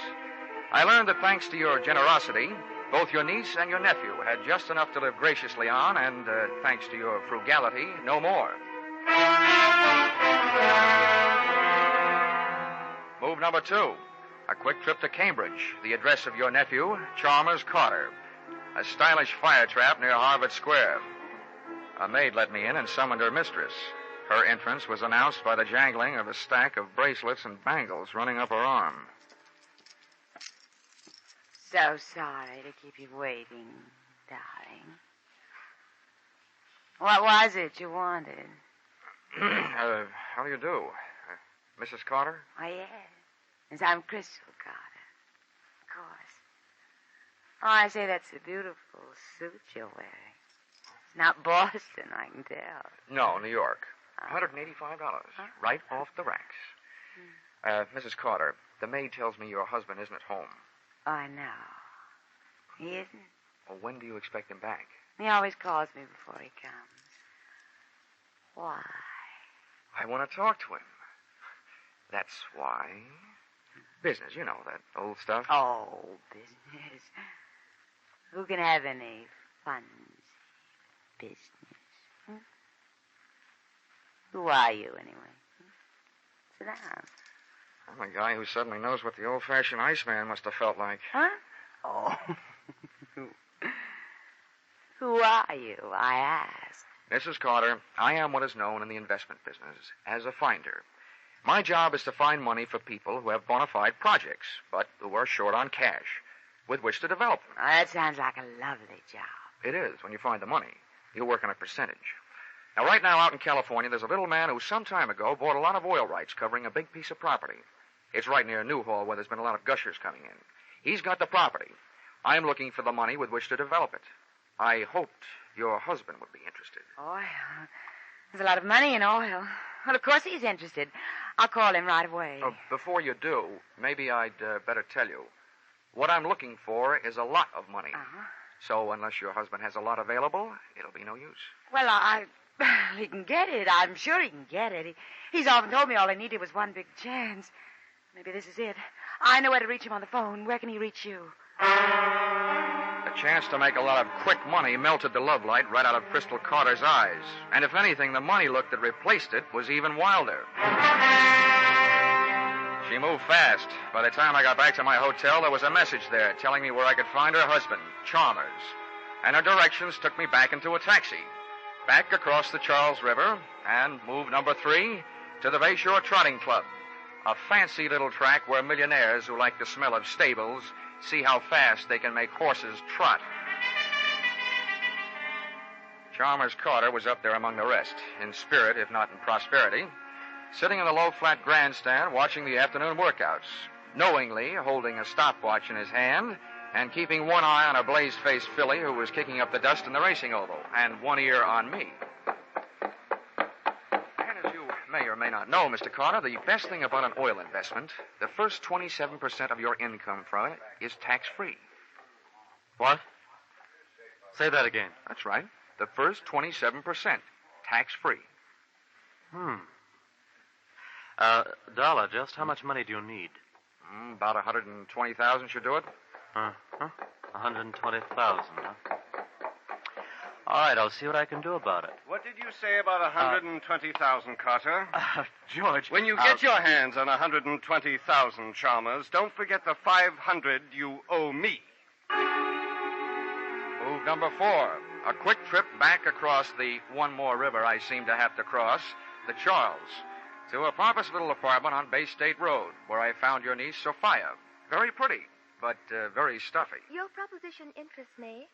However, I would naturally first have to check everything very closely with my business advisors. Oh, naturally. This first visit is only to find out whether you are interested and whether you do have money immediately available. Immediately? Yes. I see. Very well. I think it can be managed. Then, having made those moves, I was in a hurry to move you out of the way, which led me straight back to your flat on Pinckney Street, Beacon Hill.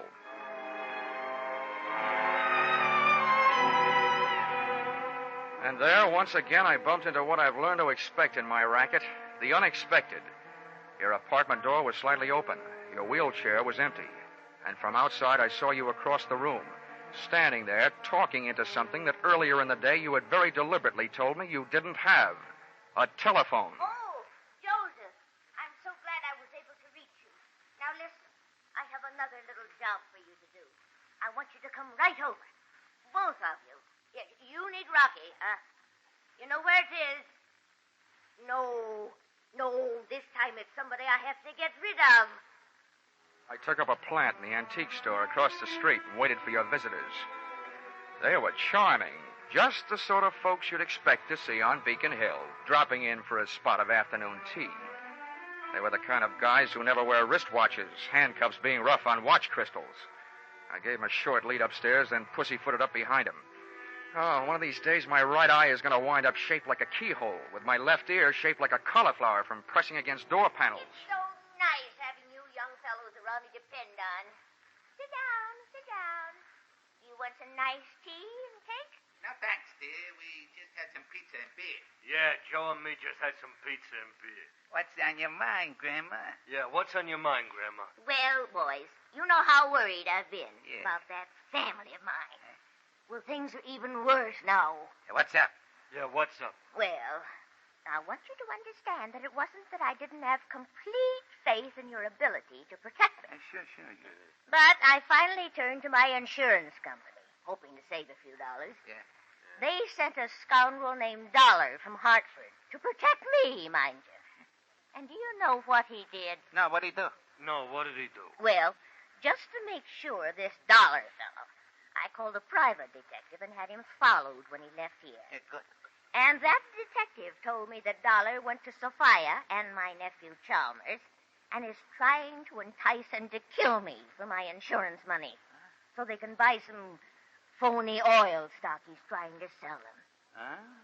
That guy sounds like a big operator. Yeah, that guy sounds like a big operator. Well, whatever he is, I want that young man out of the way. Grandma, dear, you don't really mean out of the way. That's exactly what I mean. Joseph, I see something I don't like very much. What is it? Some shadows moving around under the edge of the front door. Well, what are we waiting for? Yeah. Come here, you! I wasn't a match for one of those guys, let alone two. And Rocky, Big Sir Echo, not only repeated everything Joe said, he repeated everything Joe did. Take this! Yeah, take this! That's good. That's very good. Now, that's him. That's Dollar. You hold him. Hold him. Don't let him get away. Mr. Dollar, unless you're in a big hurry to get measured for a cement suit, don't start no funny business. Don't worry. I feel about as funny as a funeral. My own. Well, I hope you've learned your lesson. Although, don't you think for a minute it's all over. This'll teach you honesty is the best policy, and cheaters never prosper. Take it easy, Grandma, dear. This boy will not ever bother you again. Come on, Buster. Yeah. Come on, Buster. Yeah. Go on, Buster.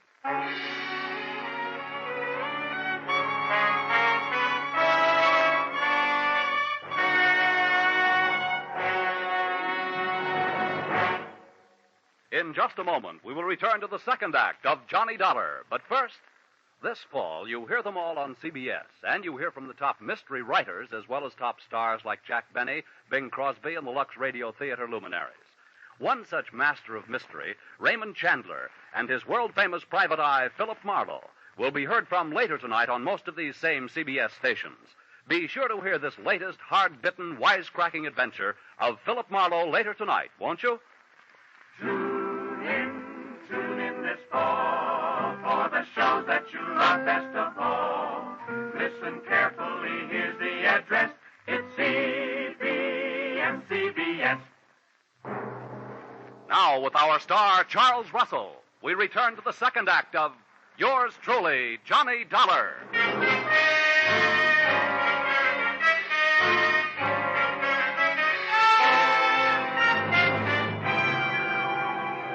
Usually, when people are taken for a ride, at least it's a free one. However, Joseph and his friend Rocky didn't feel that way.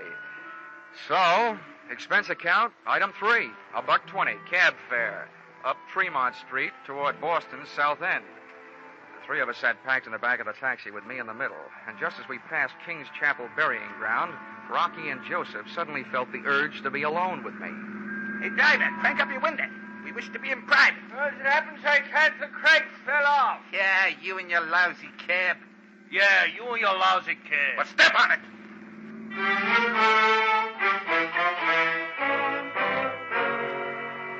There were also things to step on in Joe's lousy hotel. Up in his room, they gave me the hot seat of honor on the edge of the bed, stood over me, one on each side, and issued me an invitation, but not to dance. We think you are a smart guy, Dollar, and we want a piece of your action. What are you talking about? Yeah, Joe, what are you talking about? That. You just keep your muscles handy. I do the thinking and the talking. Okay, so go do it. Huh? What? Do it. Let's see. Where was we? Oh, yeah.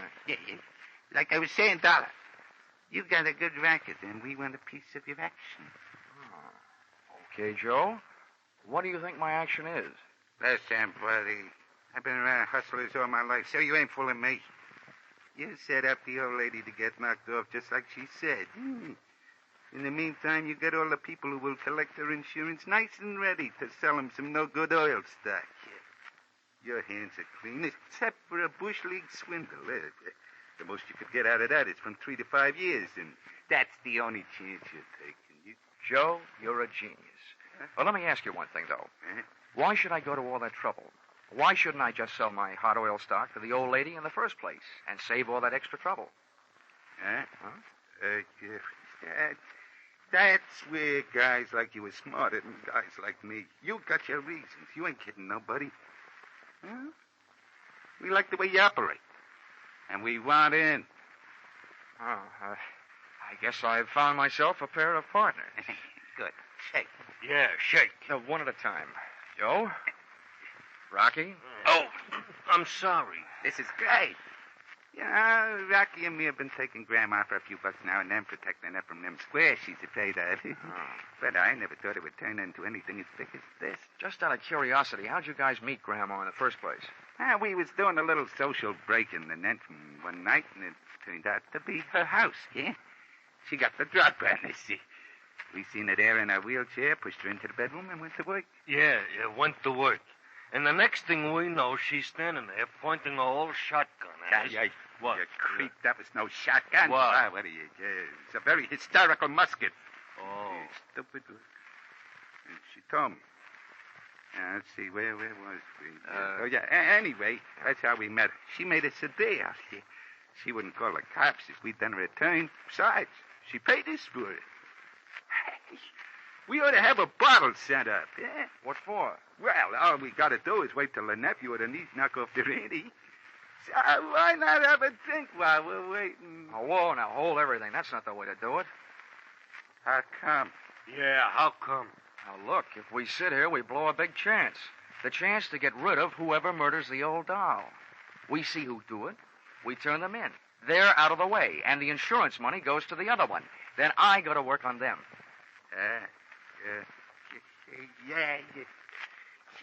You see what I mean, Rocky? That's why guys like him has got more brains than guys like me. Yeah, more brains than guys like me, too. In spades. Okay, Dollar, what do we do?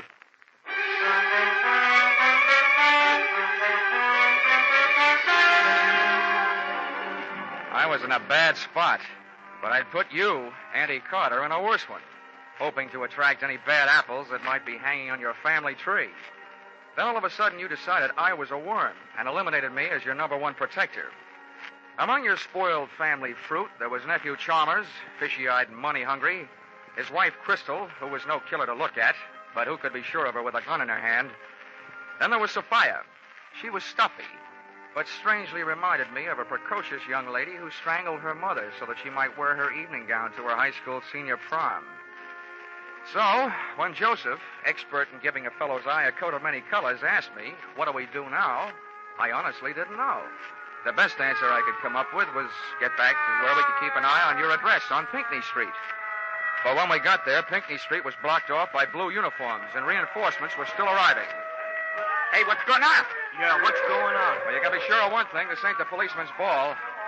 Look, how well are you guys known to the Boston police? Some of their best quiz masters have failed to make us talk. Yeah, they failed to make us talk. Okay, you better let me go ahead. Not too far ahead. Don't worry. Hey, look, Joseph, the cops are coming down out of her house. Oh. What do you mean now? Looks like the job is all done. Yeah, I'd better get up the hill and find out for sure. Don't forget, partner, we're watching. Don't worry. Keep moving, folks, will you? Just keep moving, mister. Hey, officer. Officer. Yeah. I'm Dollar of the Boston Globe. What's going on? Am I going to make the front page? Yeah, you might. Well, what's it all about? Some dame, a friend of the commissioner's, called for protection. Oh, I thought it was a murder. It is. By the time we get here, the dame up there is colder than Sunday morning beans. How do you like that? Hey, Dollar, when you're writing this story, my name is Fred Mosher. Huh? Oh, yeah, Fred Mosher. Yeah, I used to play basketball for the Boys Club of Boston. When you're writing a story, put my name in, will you? The wife will get a kick out of it. Well, I got to get back to headquarters. Headquarters? Hey, officer. Fred. Yeah? Come here.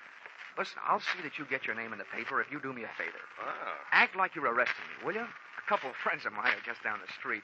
I want to pull a gag on them. Sure. With or without handcuffs. Anyway, just grab me by the elbow and throw me in that squad car.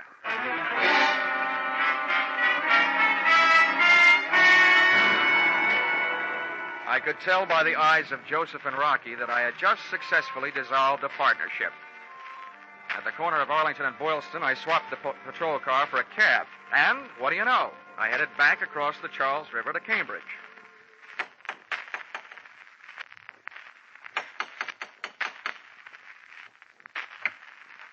Oh. Hello, darling. I'm sorry the maid wasn't here to answer the door. I'm all alone. Isn't that so? Come on in. Come on. Right in here. Would you mind, Crystal, walking just a few more steps ahead of me? It'll make you easier to follow. Here we are. Make yourself at home. Where's your husband? Oh, stop worrying about my husband. He had to go out for a while on business. I told you before, he always calls before he comes home. In case I wanted to bring something. How long has he been gone? I wish you'd stop worrying about John. Why don't you stop paying some attention to little Stick? Wait a minute now. Stop. Get a grip on yourself. Wait, watch it. Crystal, what are you up to? Oh! Stop it! Stop it, I say! Oh, it's you, Dollar. A finder, huh? Just what are you trying to find? Now, wait a minute, Carter. Oh, Chalmers, thank heavens you got here. He forced his way in. He's from New York. I am not. I'm from Hartford. It's only my suit that's from New York. Why, you despicable cad. I've a good notion to thrash you to within an inch of your life. I was certainly in no position to ask any questions around there, so I hit him a shot in the whiskers and left. And where do you think I went? Back across the Charles River to Bay State Road and Niece Sophia's pompous little apartment. Nobody answered, so I broke rule number 3 in the book of how not to get your head split open when nobody answers the door. Picked the burglar's friend type lock and went in. I thought at first I'd set off a new, polite kind of burglar alarm, but it was only a grandfather clock tolling out 10 p.m. as the moonlight barked me smack in the kisser. First thing I saw out the window was my friend the Charles River, over which I'd made more crosses than the X-Man in a tic-tac-toe tournament. My tongue was as dry as that was wet. The second thing I saw, thanks to my fountain pen-type flashlight, was an open drawer in a kidney-shaped desk. Sophia Carter was no housekeeper. The white paper lining inside it was dusty, except for the portion that held the vacant outline of a junior miss-sized revolver. Then the lights went on. Well, Mr. Dollar, you'll be the death of me yet. Auntie, what are you doing alive? Oh, you're surprised. You hoped I'd be dead, didn't you? Well, I'm not. I'm not, you see? Yeah, I sure do see. But you'll be dead if I pull this trigger. Honey, when I don't walk in on a man with a gun in his hand, it's a matter of courage. When I don't throw a flying tackle on a girl with a gun in her hand, it's a matter of etiquette. And when I don't get rough with an old lady holding a gun in her hand, it's a matter of knowing that your age, your reflexes are gone. You can be taught kind of things. With me holding your gun hand straight up overhead, I hope nobody's at home upstairs. Give me that. Let me go. Let me go. Don't you kill me. Everybody's trying to kill me. Sophia was when she came to my flat this afternoon. Oh, which must mean that Sophia is the body in your flat tonight. The body I thought was yours. I know she was. She's been threatening to kill me for years. Now, what's that you've got in your other hand? No, you can't. Here, give it to me now. No, you can't. Come on. No. What I ripped out of her hand was a very old note written on very old paper. Give me that. And reading it, what with the clawing, scratching 82-year-old woman tucked under one arm, it read like a voice from out of the past. The voice of that 82-year-old woman's long-dead husband, Caleb Carter. To my beloved niece, Sophia, in these last remaining moments of consciousness, I tell you this. My wife, Melanie, has made repeated attempts upon my life. This time, I'm afraid she has succeeded. Also, crushing the life from your father, my brother, beneath the wheels of her carriage as he rushed to my rescue. Well, I guess this means that Sophia had this letter and has been holding it over your head for years. Yes. You've been blackmailing me. Blackmailing me. Blackmailing me. Melanie, it was your conscience that first called me into this case to protect you from your relatives. It was your conscience that hired that private detective to protect you from me. And it was your conscience that got you mixed up with Joe and Rocky to protect you from the detective and me. Then again, it was that same old conscience that called in the police to protect you from your gangster friends. Now, there's only one more thing, I hope. What's that? That same conscience will prevent you from making an undignified surrender. My arm. Thank you, young man. Your arm.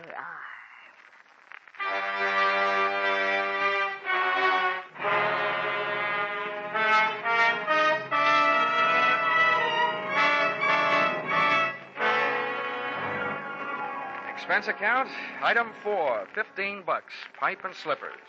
Appeasement to Chalmers Carter, nephew of the accused.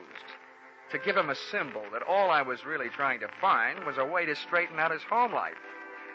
Item 5, $50, a personally autographed check in lieu of his name in the paper to Patrolman Fred Mosier, so that the wife would still get a kick out of the publication of his name on the payable to line of said check.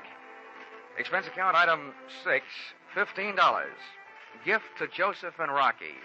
1 roll of tickets on the River Queen sightseeing boat, which gives daily round-trip tours of the Charles River. Maybe they'll do me a favor and fall in. Item 7, $5.98. Airfare, Boston to Hartford. Expense account total? What's the use? Where you are now, Aunt Melanie Carter, you're never going to be in a position to pay. I won't even bother to sign it. Yours, truly, Johnny Dollar.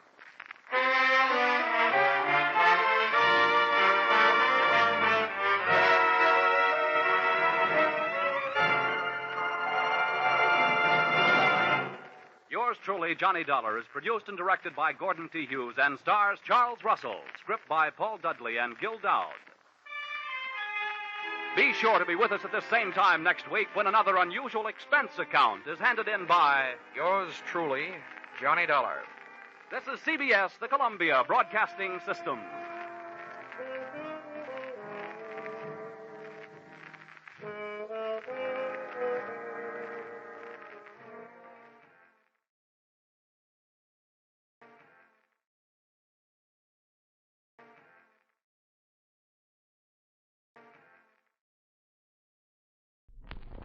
I knew when I went to the desert that anyone who plays around with cactus is liable to get stuck.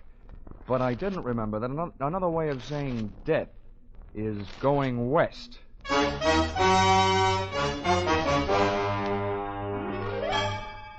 This is another in the adventures of America's fabulous freelance insurance investigator, Johnny Dollar.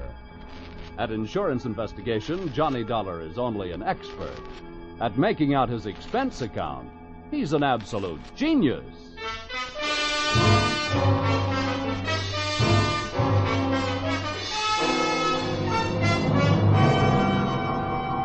Expense account submitted by Special Investigator Johnny Dollar to Old Caledonia Insurance Company, Hartford, Connecticut. Attention, Oscar M. Wheaton, Chief Investment Counsel. The following is an accounting of my expenditures during my investigation of suspected skullduggery in the Skull Canyon mine. Or, Mr. Bones, who was that lady I seen you with last night? Or, messing with a mule train is one good way to kick off. Expense account, item 1. 25 cents. Tip to busboy who brought telephone to my table at the Blue Danube restaurant, Robertson Boulevard, Los Angeles, where I happen to be working on a case. Your call came right after the liver dumpling soup, taking me out of the soup plate and putting me in the soup. This is the story, Dollar. You make notes and don't interrupt. 2 years ago, this company made an investment in a bona fide working gold mine, the Skull Canyon Mine. That's just outside Twin Buttes, Arizona. I see. I said don't interrupt. That's just over the border from Nogales, Mexico. Now, up until 3 months ago, everything was fine. The profits shown by the mine were good. And then suddenly, our returns dropped 50%. However, operating expenses, man-hours, and so on remain the same, indicating there's been no fall-off in the removal of high SAR. Now, there's something wrong. We want you to go down there and find out what it is. Expense account, item 2. $12.80. I decided that since you'd invited yourself to the table, dinner at the Blue Danube was on you. Oh, in case you're interested in what you didn't have, it was that liver dumpling soup, veal paprikash, cherry strudel, and a small coffee. Enjoyed with that case I was working on. An eccentric millionairess who wanted to marry me for her money. She had yes in her eyes, but when I told her I had to say goodnight immediately, she said, Oh, no. Expense account, item 3. $120. Burns Lee Flying Service. Charter plane to Twin Buttes, where I checked into the Waterfield Hotel, called the mine, and told the girl who answered that I wanted transportation out there. She said she'd come after me. Having seen too many Western movies, I figured she'd arrive in a buckboard, but instead she picked me up in a Jeep. Hey, slow down, will you? Before my teeth start falling out. Oh, sorry. I forgot you were tenderfoot. That's not where I'm tender. By the way, Miss Moreland, how far is it out to the mine? 23 miles? Oh, no. Is the road like this all the way? Oh, no. About another half mile out of town, there isn't any road at all. Oh, if I ever live through this. From now on, I'm taking my bumps in a burlesque theater. Much better than walking, mister. Say, you said you're out here representing the owner. What's your job? Well, I'm an efficiency expert. Oh. Speaking of efficiency, what's your first name? Jackie? Oh, well, in that case, mine should be Gwendolyn. But it's not. It's Johnny. Well, let's not bother shaking hands on it, pal. Here comes the end of the road.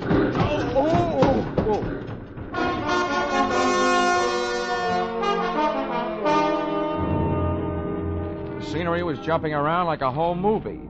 My teeth were trying to find out how much abuse my uppers would take from my lowers. I felt like I was gradually being hammered down from a tall, thin man into a short, round one. And there I was, caught without my rhinestone-studded motorcycle belt.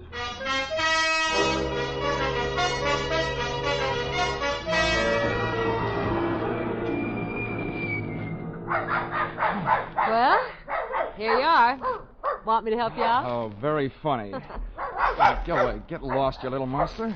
I'll admit I look like a bag of bones, but I'm too young to die. Go on, now beat it. Oh, be a good dog now. Lie down, Nugget. Down. Yeah, Nugget, drop dead. This the mine office? This is it.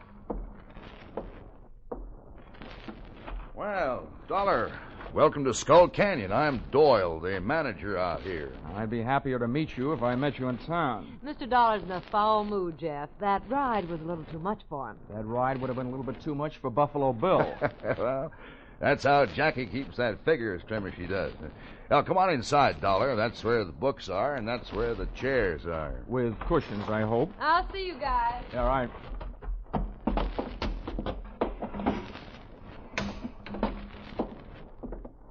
Sit down. Thanks. Oh.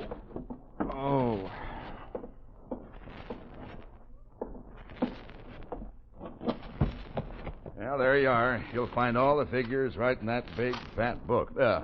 All but Jackie's. Well, I'm not in any hurry to do my arithmetic. Tell me, what do you think of the results around here? You know more about it than I do. How are things going? Well, Dollar, I'll tell you. It was going better than it is right now. But just a few months back, we worked out a pay vein. I'm hoping we'll pick it up again any day now. That sounds reasonable. Any trouble? Help, equipment, working conditions? Well, working conditions could be a lot better, but that's a geographical problem. You see, the mine is located here, and the big water supply is 8 miles west. We haul the ore across the desert by mule train to the smelter. It's cheaper than trucks. We'd have to build a road for them. Not here, hay is cheaper than gasoline. You'd like to take a look at the mine? Frankly, Mr. Doyle, I'd just as soon climb up a chimney. I hate dark, confined spaces. But since it's part of my job, I might as well get it over with.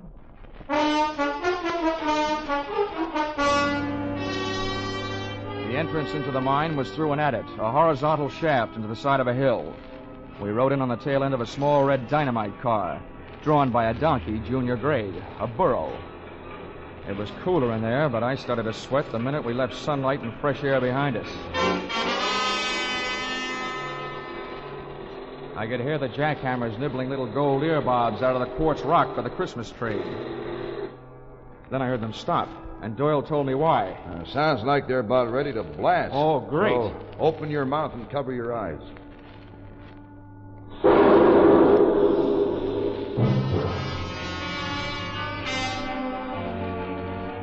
150 yards deeper into the earth, I was beginning to think that mankind is mighty hard to satisfy. The Lord gave us the world's whole surface.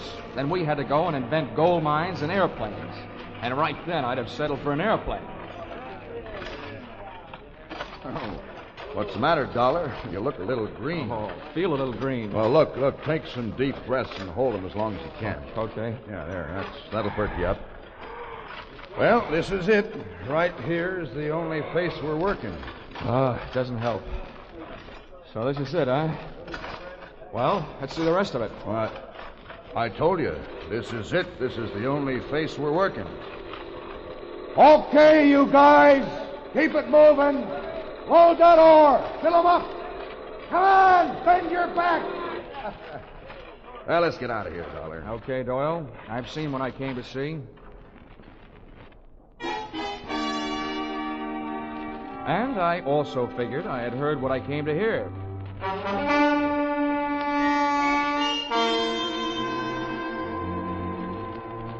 Dinner that night I had with Doyle and Jackie, and the steak they served gave me a rough idea of what they did with their old burros. Doyle's attitude gave me a rough idea that maybe he'd seen my eyes light up when I heard those jackhammers snorting away in some other part of the mine, just after he had told me that where we were standing was the only place being worked. After dinner, Doyle went back to the mine, leaving me alone with Jackie, which was better than dessert. By the way, Jackie, just what's your job out here? Oh, I'm just sort of a secretary and bookkeeper and jeep driver. Uh-huh. How'd you happen to land here in Skull Canyon? Well, I took the job because I was going to marry the man who was the manager then, Doyle's old boss. I met him in college. He was a mining engineer. His name was Larry Hodges. Oh, what happened? I was left at the altar. When I got out here, he was gone. Guess he got stage fright and changed his mind. Anyway, nobody's heard from him since. Least of all me. Come on, I'll show you where you sleep.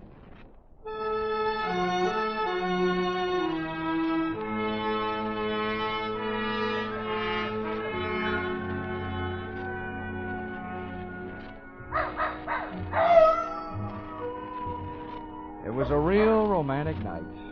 Old Nugget the dog was carrying on a long-distance conversation with his country cousins, the coyotes up in the hills. The air was soft and warm, and so was Jackie's arm. Stars hung low. And so did my spirits when she bid me goodnight, after she introduced me to my roommate. Hiya, Sonny. An old mule skinner named Kangaroo.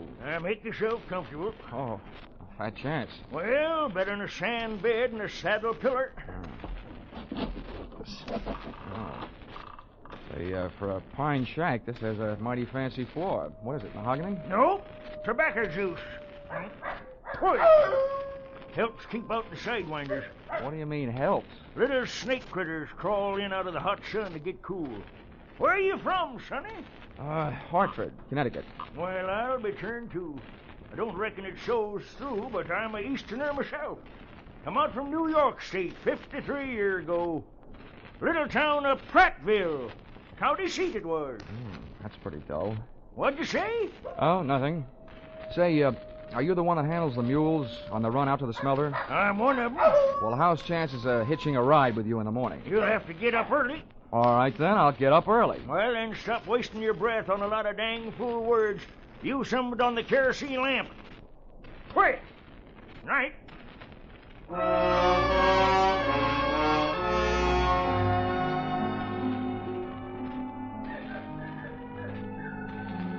I lay awake, thinking about that jackhammer I'd heard working the supposedly inactive end of the Skull Canyon mine earlier that day. This didn't take too much pounding into my skull before I decided that Doyle was working on a vein for his own personal profit. I also knew that for him to convert the ore into gold, he had to get it to a smelter. So I figured that the mule skinner, Kangaroo, was the best place to start asking questions. Ah, it's funny how a sleepless night can sour the beauty of a desert sunrise.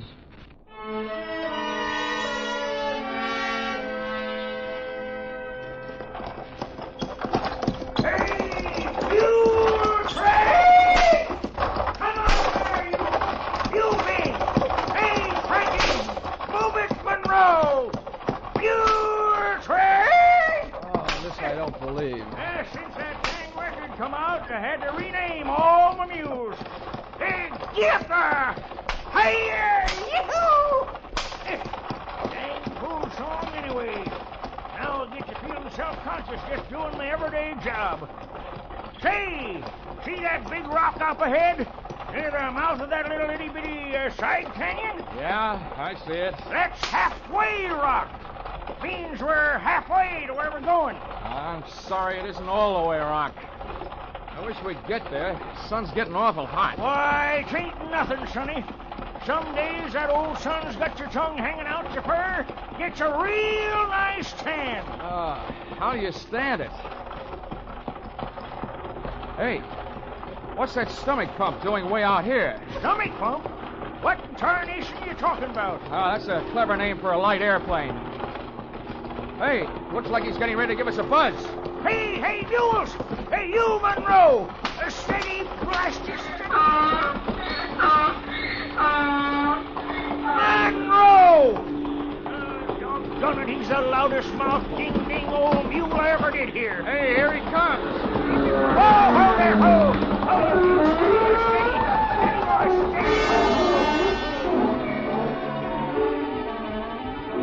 First thing I learned was if you ever want to panic a team of mules, just buzz them with an airplane. The second thing I learned was that little canyon we were approaching was loaded with armed horsemen who came galloping out like they were trying to make history at Tan Foran.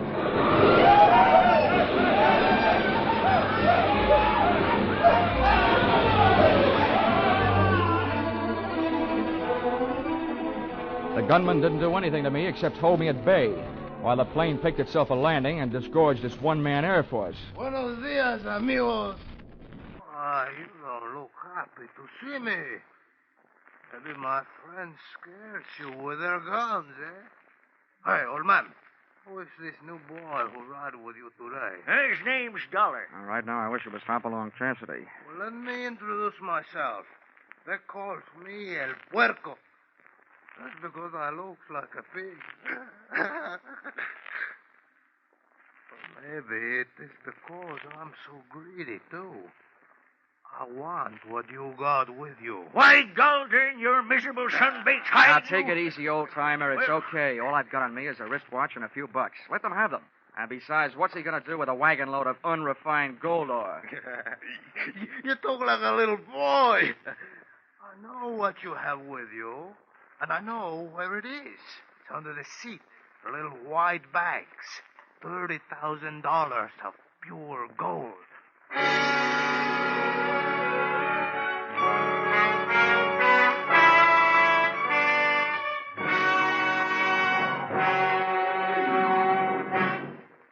In just a moment, we will return to the second act of Johnny Dollar. But first, hardly a clue to start on, and the witnesses' stories at hopeless variance. That was the job that the Birmingham, Alabama police faced in the murder called the Case of the Hue and Cry. Later tonight on Gangbusters, Birmingham's own police chief comes to CBS to tell you how they tracked down the apparently unmotivated murder. Be sure to hear this true-to-life police story reenacted on Gangbusters. Gangbusters and the Adventures of Philip Marlowe are regular Saturday night features on most of these same CBS stations. Now, with our star, Charles Russell, we return to the second act of Yours Truly, Johnny Dollar.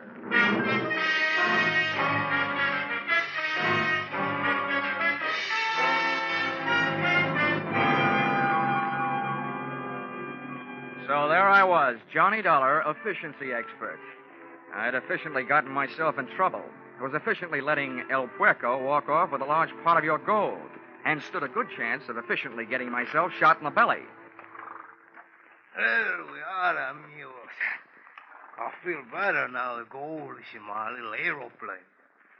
I hope you're not mad with me. You know, I need the money to pay my taxes. Okay, you got what you wanted. Why don't you take off and get out of here? That ding-dang rascal, he's probably figured on shooting us. Oh, no, old man. I'm a very scientific bandido. You think I want to shoot you and get killed myself for murder? Oh, no. I let your mules do the dirty work.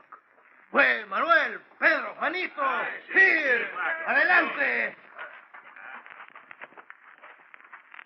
Take these men and tie them up. Tie them to the stake back to back. And the rest of you tie up the mules in a circle around them, in nice and close. Then I will get in my little aeroplane and dive on the mules. And the mules will kick their heads off. Pitching horseshoes may be fun, but not when they're being pitched at your head by a mule. Once we were tied back to back on the stake, the nearest available technical advisor, Kangaroo, was anything but encouraging. That's the trouble with a gol-darn mule. When they get riled up, they think with their feet. Here he comes.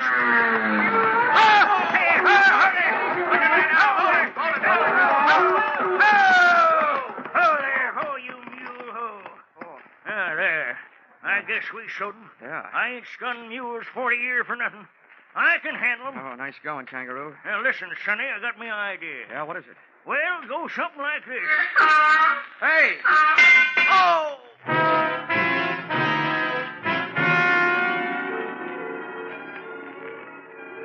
Just as the idea, whatever it was, hit Kangaroo, a hoof from one of the mules scored a ringer around my cranium.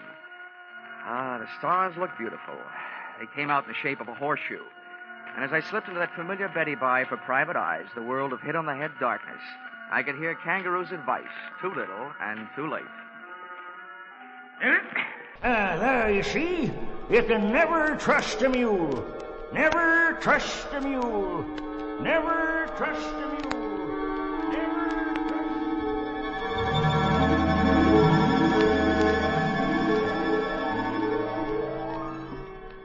A long time later, the curtains of my eyelids went up on the next act. But something was wrong. The stage was still dark. The stars were still there, but not in a horseshoe pattern. I closed my eyes and dreamed some more. I was lying near an oasis in the Sahara Desert, and a beautiful maiden was bending over me, kissing me. She was breathing hard, and she could have used some sense then. Huh? What? Nugget, get away from me, you mangy cur. Nugget, get away from him. Oh, Johnny, you frightened Huh? me. What? Jackie. Oh, what are you doing out here? Well, take it easy, pal. It's a darn good thing I am out here. You getting yourself kicked in the head. Let's just say the wrong end of a horse got mixed up with the wrong end of a mule. Hey, where's Kangaroo? Where are the mules? What's going on? Johnny, relax. Kangaroo and the mules are on their way back to the mine. Oh, where's Pancho Tortilla? Who? There was a Mexican bandit out here. The greatest piece of typecasting since the Gutenberg Bible. Oh, El Puerco. Yeah. Yeah, Kangaroo told me about him. Come on now. Try to get up. Come on. Oh. Yeah. Hey, what happened to you? Your clothes are all torn. Yeah. This is Mr. Doyle's idea of a proposal of marriage. We were supposed to fly off together to South America tonight. Been planning it for a long time. Well, what made you change your mind? Oh, you know how it is. Best laid plans of mice and men. Oh, yeah. You're talking to an expert. If everything went all right for me, where would I be next week? Same time, same station. But what's your angle? I told you before. I came out to Skull Canyon to marry a man. I've reason to believe that Doyle did away with them to get his job so he could milk the mine.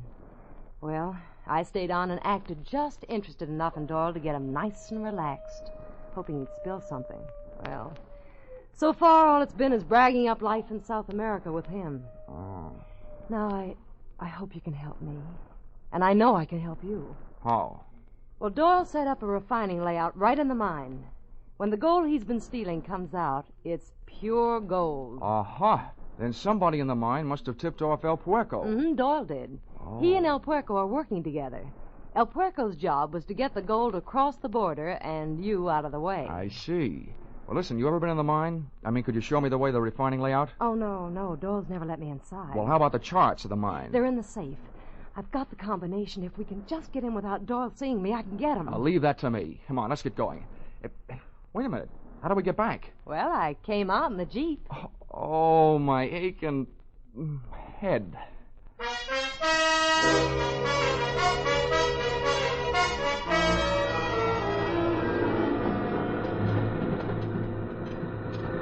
This is close enough, Star Eyes. We better pull up right here. All right. Nugget, quiet.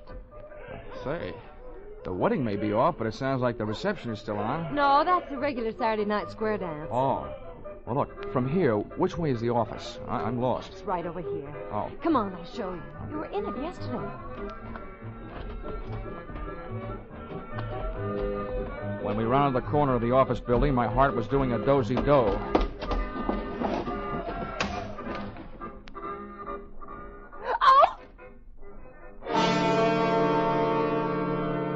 The door of the safe was open, and so was the mouth of the fellow in front of us. But he wasn't saying anything. He was lying on the floor, dead. El Puerco, the pig. Oh, what a spot for a big red apple. Johnny's dead. He must have come back for something. Kangaroo must have caught up with him. Whoever caught up with him, but good. Come on, let's go take a look for Kangaroo.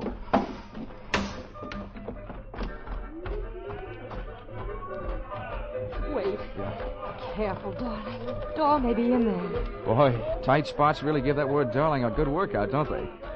Okay, darling. Wait out here. I'll be careful.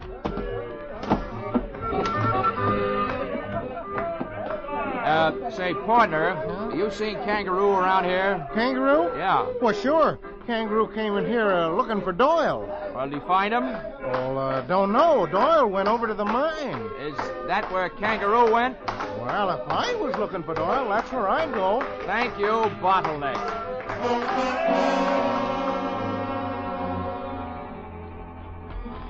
I don't know why I was in such a hurry heading straight into trouble.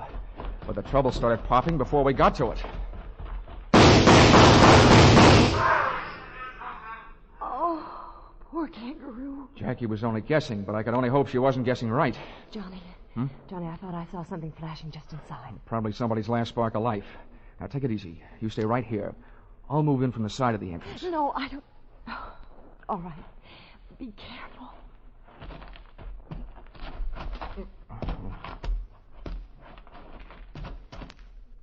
Oh, he sure got you good, partner.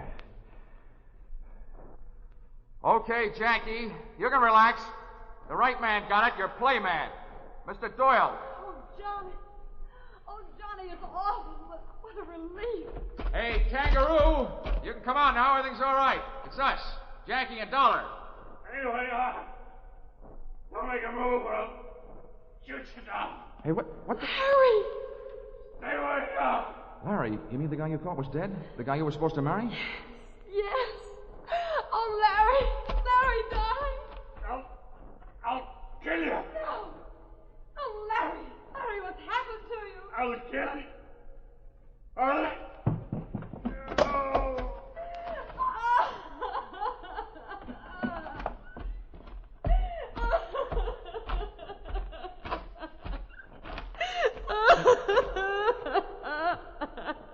Come on, kid.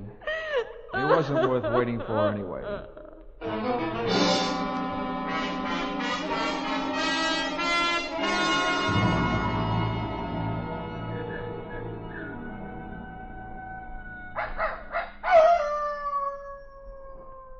Oh, well, Kangaroo, I'm glad your first interest was feeding your mules so that you didn't get mixed up in all that shooting. Yep.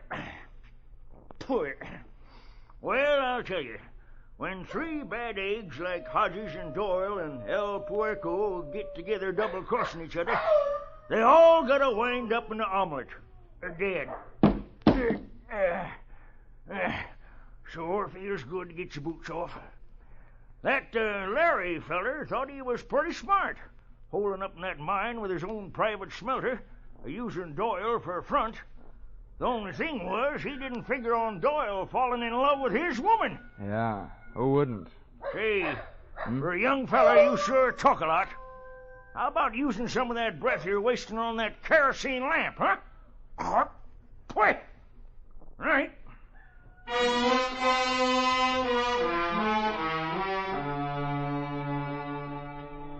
Expense account, item 4, $6.10. 1 quart snake bite medicine, 32 ounces of prevention in case a snake should bite me. Item 5, $3.40, with which I purchased the nicest gift I could think of for a gal in Jackie Moreland's position. A telegram to you, requesting that you give her a job she very much deserved, the managership of the Skull Canyon Mine.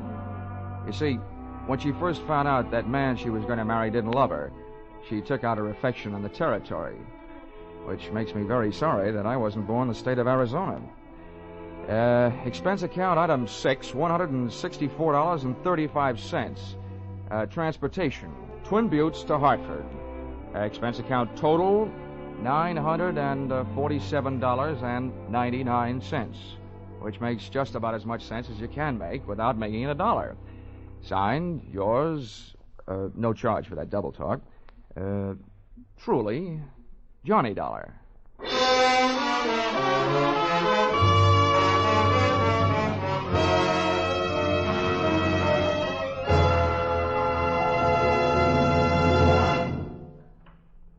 Yours truly, Johnny Dollar, is produced and directed by Gordon T. Hughes and stars Charles Russell. Script by Paul Dudley and Gil Dowd. Featured in the cast were Doris Singleton, John Daner, Willard Waterman, Fred Howard, and Don Diamond. The special music is written and conducted by Leith Stevens. Your announcer is Paul Masterson.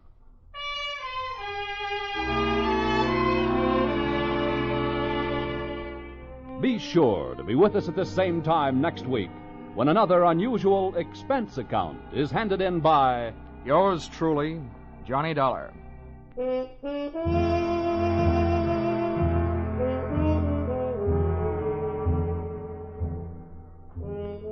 Music Popular and Music Western are on the bill for CBS listeners again tonight. Vaughn Monroe and his band will present the 5 top tunes of the week, plus Army and Navy marching songs, Anchors Away, On Brave Old Army Team, and many others. Gene Autry follows right on the heels of Vaughn's Caravan with favorites straight from the land of sagebrush and 6 guns. For an hour of wonderful music, hear Vaughn Monroe's Caravan and the Gene Autry Show tonight and every Saturday on most of these same CBS stations. Stay tuned now for Vaughn Monroe's Caravan, which follows immediately on most of these stations.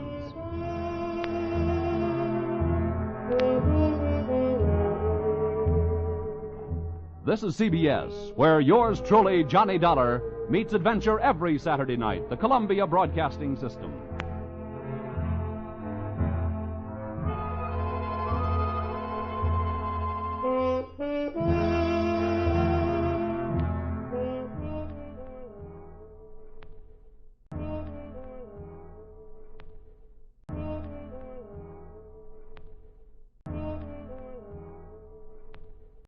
This case looked refreshing at first. It took me to Milwaukee, the brewing capital of the USA. But it occurred to me later, for a guy who appreciates a good head on a glass of beer, I take lousy care of my own.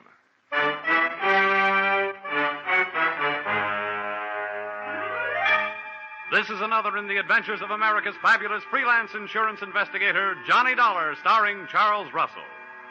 At Insurance Investigation, Johnny Dollar is only an expert. At making out his expense account, he's an absolute genius.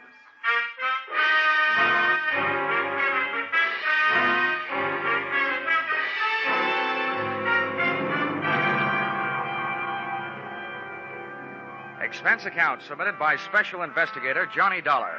To Home Office, Ambassador Life and Casualty Insurance Company, Hartford, Connecticut. Attention, Franklin Haley, General Manager. The following is an accounting of my expenditures during my assignment as bodyguard to your policyholder, Ann Connelly. Or it may have been love at first sight, but the last sight was down the barrel of a .45 automatic.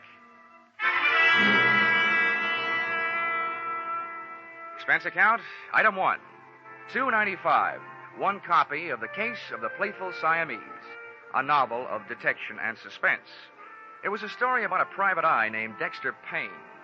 But before I could learn whether poor Dexter was dead or alive at the end of Chapter 1, the phone rang, and there you were, Mr. Haley, telling me I had to leave for Milwaukee on the next plane. So I returned the book to the lending library, bought a copy of my own, and came to your office to find out what my assignment was all about. Oh, come in, Dollar. Come in. Thank you. How are you, Mr. Haley? Fine, my boy, fine. Glad to see you again. Sit down. Thank you. Adding to your store of knowledge, I see. What are you reading? Oh, The Case of the Playful Siamese. Bah, crime fiction, trash. When there's good literature available, why waste your time on such mediocre drivel? What do you think you're playing, old coward? Millions of dollars taken in on it every year. Well, what's the difference so long as you're not taking in? Oh, you bet they'll not get a penny from me. Oh, yes, they will. Huh? What's that? Oh, I said Will Shakespeare. You know, Hamlet, Macbeth, Othello, crime fiction. No comparison. That's different. Anybody knows that. Well, I guess we'd better get down to business. Your plane leaves in an hour and a half, 6:30. This girl who needs a bodyguard, who is she, and what's she afraid of? It's a sad, tragic case. The result of a misdirected, surely not faultless life, but nevertheless a situation that demands outside help. Oh, there now. Don't go to pieces. All I asked was what's her name and what's she afraid of. Her name is Ann Connelly. 6 years ago, she had the misfortune to fall in love with a man named Neil Grafter, a man of violent passions, jealousy, and so on. He misrepresented himself to her. He plied her with luxuries. And then, practically on the eve of their wedding, he was arrested for grand theft. Uh-huh. Yeah, I think I can ad-lib the rest. While he was in prison, she didn't get tired of the luxuries he'd given her, but she did get tired of waiting for him. Well, he had lied to her, and 5 years is a long time. True. The point is, Grafter's coming out on parole today, and Miss Connelly is terrified at the prospects of her first meeting with him. His violence, you know. Mm-hmm. He once threatened to kill her if she so much as looked at another man. We want you with her when Grafter arrives. Well, why me? Aren't there bodyguards for hire in Milwaukee? Well, we hold a large paid-up policy on her life, and we want her protected. Besides, she's practically penniless. She couldn't even afford to hire a private detective. You know, it's a tragic case. And then, on the other hand, possibly all her fears are imaginary. Perhaps nothing will happen at all. Look, Mr. Haley, you can count on one thing. If I'm mixed up in it, something will happen. Expense account, item 2, $55.10. Airfare, Hartford to Milwaukee. I switched on my reading light, settled back in my reclining seat, and once more buried my nose in the Case of the Playful Siamese. I should have buried the book. It turned out that Dexter Payne had lived through Chapter 1, and he really started to live in Chapters 2 and 3. A beautiful blonde in a slinky negligee had just made herself comfortable on Dexter's lap, and guess what happened?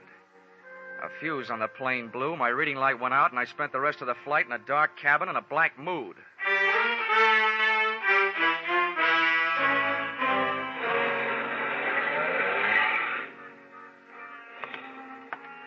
Expense account, item 3, $2.50.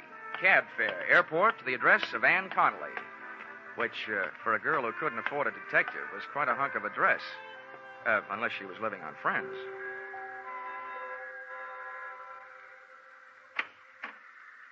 Good evening. Good evening. In case you are looking for Miss Connelly, she is not here. In fact, she has went out for the entire evening. Oh? Well, I think she's expecting me. At least she sent for me. She sent for you? Yeah, I'm Johnny Dollar from the insurance company. Oh, how dense of me. She did mention in passing that a detective would show up. Step inside, please. Thanks. Just hang up your coat and things. All right. She wishes you to remain until she comes home, which could be any time after the joints close up. Yeah, sure. And in the meantime, I have been instructed to see that you are comfortable. So what would you care for, a straight slug or a highball? Well, a highball would be fine. Step this way, please. Yeah. Oh, the floor's waxed, so watch that throw rug if you don't wish to land on your ear. Okay, thanks. Hey, it's a nice place. Do you own it? Most decidedly not. To me, it is a sweatshop. I am Cora. I am Miss Connelly's personal maid. Personal maid? I agree that I do not look the type. I only accepted the position because I was on my uppers. My regular racket is specialty dancing. Please be seated. Thanks. Cora, if I may call you Cora? Oh, please do. Cora, as I understand it, Miss Connelly needed a bodyguard, but she couldn't afford to hire one. So she asked the insurance company that holds a policy on her life to supply one. Well, that's me. And now I find out she lives in a house on the right side of the tracks and has a personal maid. I'm confused. Listen, Mr. Dollar, It is my opinion that preventive measures should start at home, if you know what I mean. No, I don't. In other words, she needs a bodyguard like I need a foster mother. What do you mean by that? From what I have saw, she has more men hanging around to protect her than Princess Margaret. You know, if they were divided into a line in a backfield, they could walk over Notre Dame. Especially a handsome specimen named Ray Merrick, whom she is dating tonight. Well, what about this guy who's coming out on parole? Pardon me? Neil Grafter. While he was cooling his heels in prison, she was cooling her love for him. And she's afraid of what will happen when she tells him. This is news to me. Of course, I have been in Miss Connelly's employ only a few days, but I have not heard mentioned any kind of a grifter or a stir bum in her past. Now, as regards to your highball, would you care for scotch, bourbon, brandy, soda, or plain water? Make it scotch, soda, and no ice. Hey, Cora, if you don't mind a compliment, that outfit you're wearing, naked sandals, quilted skirt, and that sweater, make you look less like a personal maid and more like a personal friend of Errol Flynn's. I should live so long, but I thank you for your appreciation. It's part of my condition here that I am allowed access to Miss Connelly's wardrobe. Except for, here, we're the same size. Here's your scotch end. Thanks. And, if there's anything else that would add to your comfort while you wait, name it. All I need now is an easy chair and a lamp. I'll get back to the case of the playful Siamese. Pardon me?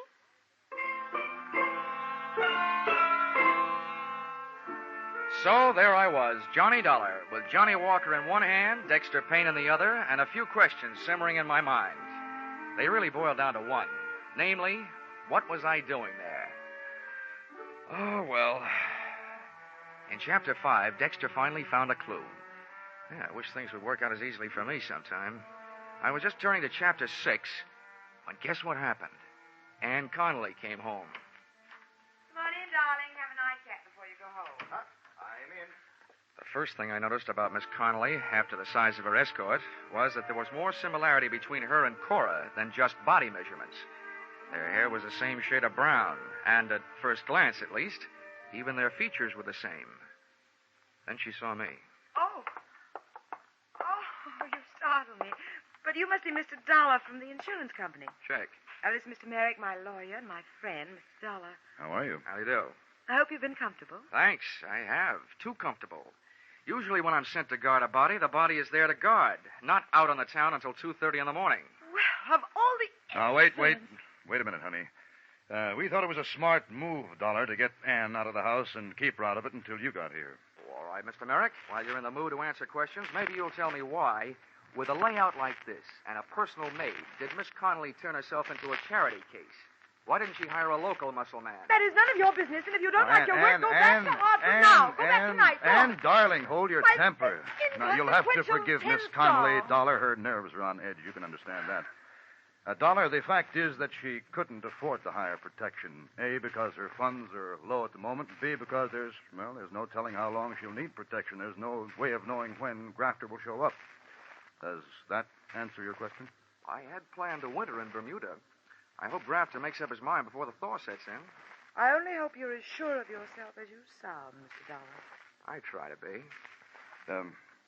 Well, I think I'll skip that drink, Ann, now that you're in safe hands. I think I'll go home, get some sleep. course, Ray, if you think it's all right. I'll see you tomorrow. Yes, I'll call you in the morning. Dollar. Yeah? If there's trouble tonight, Ann has my phone number. Oh, thanks very much. But I'd rather have a baseball bat.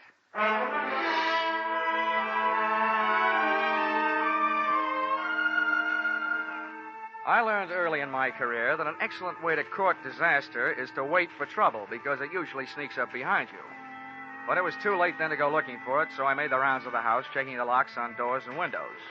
Then I turned off the lights and hunched myself up on a couch that would have tested the stoicism of a bed of nails type Indian faker and tried to stay awake.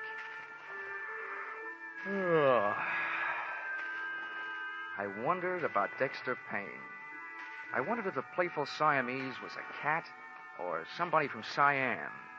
And I just about made up my mind to duck into the closet with my trusty Ronson and read until the fluid ran out. And guess what happened? A door closed quietly, and a white-robed figure floated toward me. Dollar. Pardon the intrusion of your privacy, but there are certain things I'd like to hash over with you in secret. Oh, wait till I see if I can straighten my back, Cora, and I'll make room for you on the couch. Many thanks. All right. I hope you don't mind my state of attire, but I didn't bother with the robe in case the noise of the closet door might waken Miss Connelly. That double-talking nail. Oh, here, I'll put my jacket around your shoulders. Thanks, but I can only stay a minute. Listen, Johnny. You may think me meddlesome, since it's none of my affair, but I couldn't help but overhear. And them two were feeding you a line of downright untruths earlier in the PM. Well, this is the best news I've had since I got here. Give me more. It was in regard to Miss Connelly's financial standing. I happen to know that dame is as solvent as the state of Wisconsin. Well, on that I haven't read up. She's fat, and I'm not casting aspersions on my own figure. Oh, please don't. How'd you find this out, Cora? It is not that I make a habit of putting my nose where it does not belong. But when I see a book lying open, I can't keep my eyes away. Yeah, I know just how you feel. Well, in this case, it happened to be her bank book. And with that balance, she could afford J. Edgar Hoover. Yeah. Why are you telling me all this? Have you got something against her? Mr. Dollar, if you are casting aspersions upon my honesty... It's only a faint suspicion, but you could be trying to talk me into leaving the case and leaving Miss Connelly unprotected. Well, I am thoroughly disappointed. A fine lot of thanks after I braved possible pneumonia. Oh, Cora. It so happens that I told you because I am a strong believer that it is decidedly crummy for anyone to take advantage of their fellow man. Now, look, Cora. But from now on, you can take a flying leap. Cora. If you were dying of thirst, I would... What's that?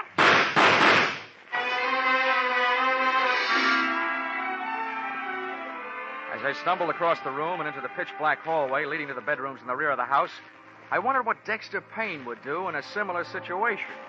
To both Dexter and me, life was just a bowl of uncracked nuts, unopened Chinese fortune cakes, and unanswered questions headed up by who shot whom.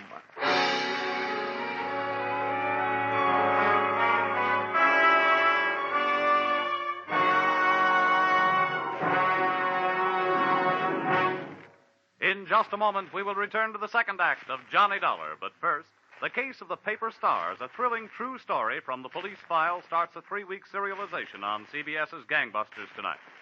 Don't miss the first episode of this story of police on the trail of a gang that terrorized 3 states. Also on CBS tonight, you'll hear the latest adventures of that famous private eye, Philip Marlowe.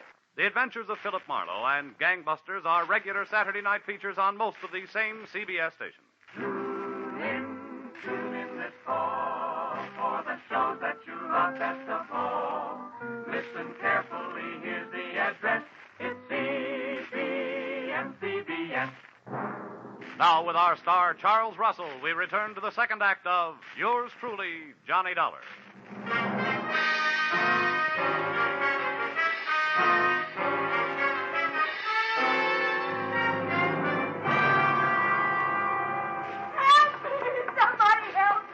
Ann Connelly's hysterical screams told me the way to her room, but before I got there, a stream of cold night air blowing into the hall through an open door to another bedroom stopped me. The draft was coming from a smashed-out window, and the smell of cordite that came with it meant that this room had been the shooting gallery.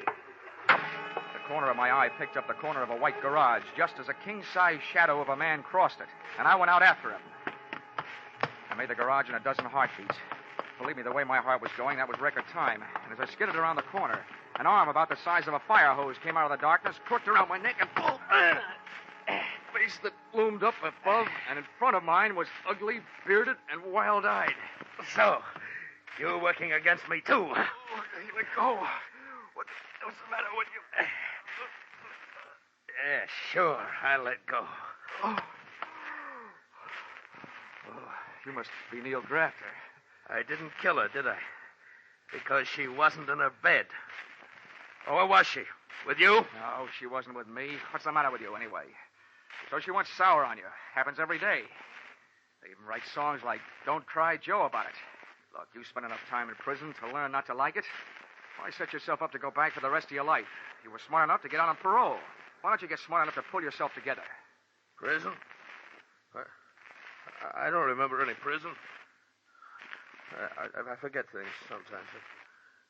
Oh, but I could ask the doctor. No, not anymore. Who are you? Another one of her men? Look, Neil, why don't we go someplace where it's more comfortable than this, huh? What? Someplace nice and warm, and we'll talk. Oh, no. No. Everybody tries to play tricks on me. Nice and warm, with bars on the windows, and people making noise all over the place. Well, you're not going to stop me. Nobody is. Why don't you let me help you then? Come on. That's what the doctor kept saying. You're a doctor. Well, I don't need any help. I can do it myself. Now, calm down, Grafter. With my own hands. Here, I'll show you, doctor.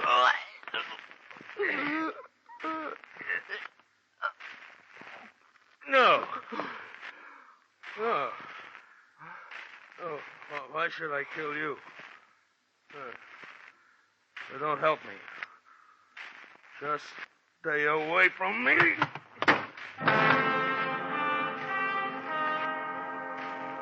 He went. And what's more, I watched him go. One, I didn't have enough strength to get off the ground. Two, if I'd had the strength, my extreme dislike of being choked to death would have argued me out of going after him. Three, the guy was obviously nuts. When I finally could make it, I staggered back to the house.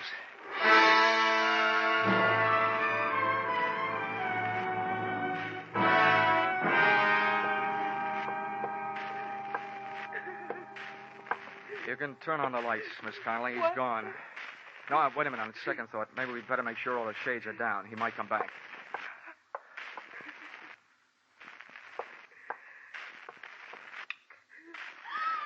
Johnny!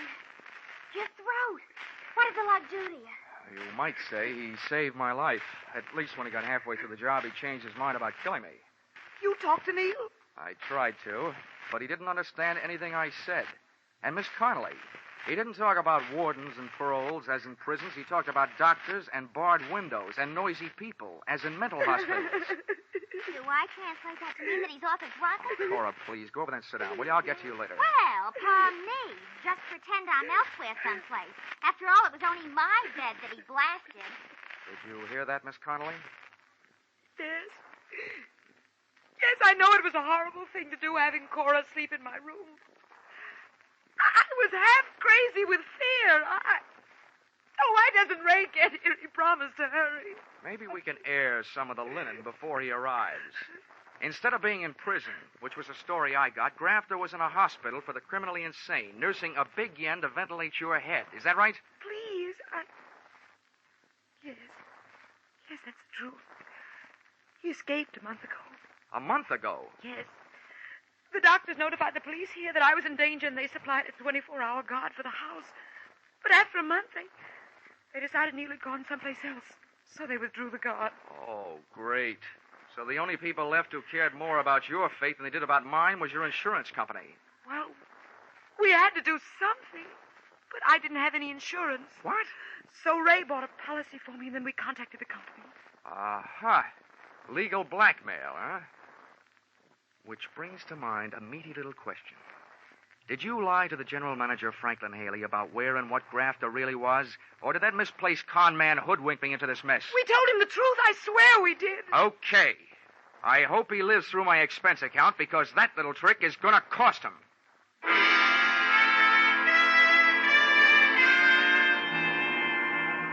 Expense account, item 4, $43.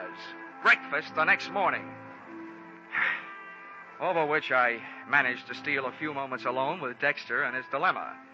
In Chapter 7, Dexter finally came upon the corpus delicti. The only sign of life in the place was a Siamese cat playing with a ball of string.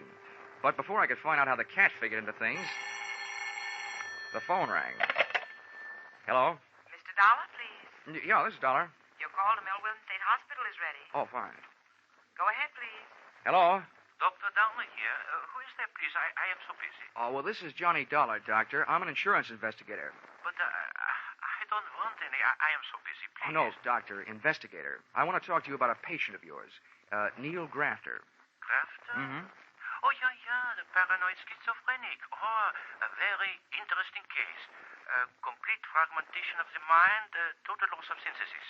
But he is no longer here for a while. Yeah, I know. He was here last night. What? Oh, what was his condition? Perhaps a state of passive negativism? All I know about his condition is that it's dangerous. He tried to kill his ex-girlfriend. Oh, yeah. I remember. Extremely strong obsession. An extremely strong man. Look, I've been hired to protect this woman. Now, what I want to know is, will he try again? There is no doubt. Well, when? Tonight? I would say tonight.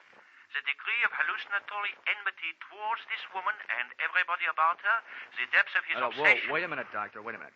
You're way over my head. But you do think he'll be back tonight? I am positive. Thank you, Dr. Kildare. And all Dexter has to worry about is a playful Siamese.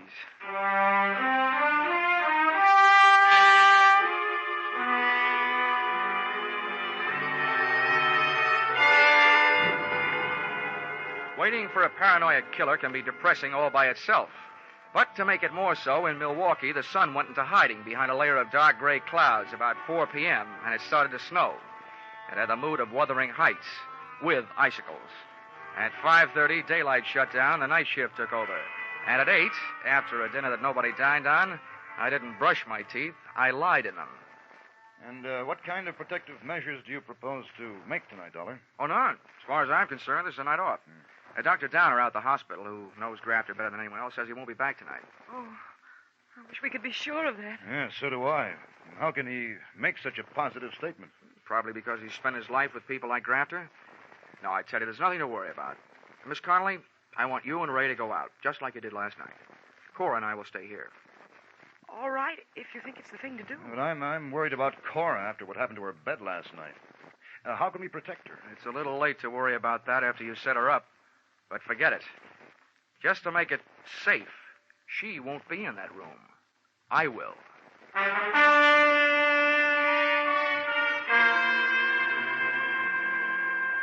Expense account, item 5, $50. Refreshments. I needed something to bolster my courage, so I ordered it. At 2:30 a.m., things were looking good for Neil Grafter. Ray Merrick and Ann Connelly had returned from their date. Merrick had left. Miss Ann Connelly was trying to sleep in her room. Cora was on the couch in the living room, and there was a rolled-up blanket in her bed to make it look like that's where she was. And me? I was out in the snow, huddled near the incinerator, with an iron poker freezing to my hand, with a good view of the house and a poor outlook on life. Nothing happened till about 4 o'clock. That's when I spotted a familiar-looking big shadow of a man moving across the garage toward the house. I got up, but a flurry of wind-driven snow swept in front of me, and when it had passed, I could still see the window to Cora's room, but I couldn't see the man. Then I heard him at Ann Connelly's window. He started away from the house, and I started toward him. I met him under the clothesline on a flying tackle. No. Oh, let go of me. Merrick. Let me go. Get away from me. Merrick, but I'll put you away. Well, how do you like that? When an insurance policy enters the picture, you can't even depend on a maniac.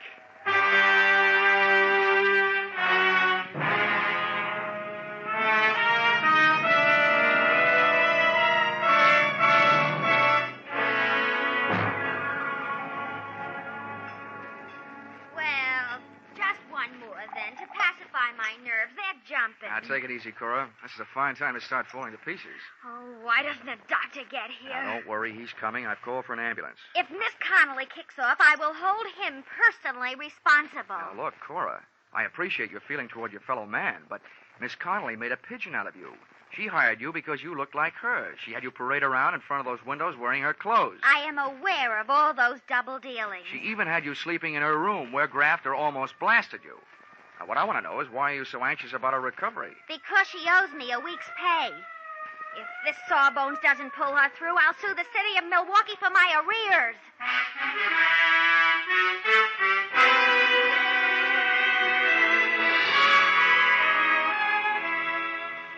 Expense account, item 6, $150 for services rendered while I was on the giving end of a blood transfusion, which Ann Connelly needed before she could be moved.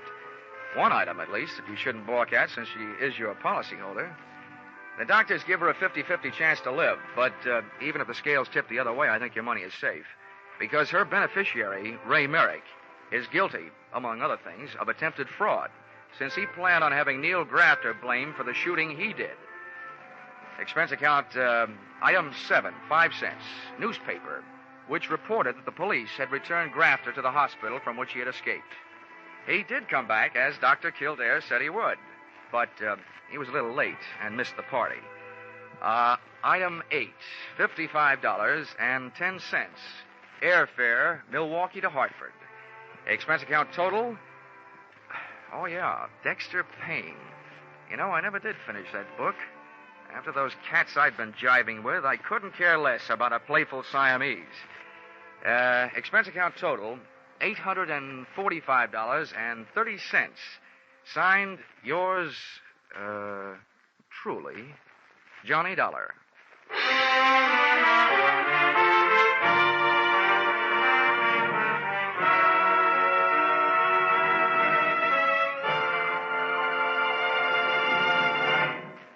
Yours truly, Johnny Dollar, is produced and directed by Gordon T. Hughes and stars Charles Russell.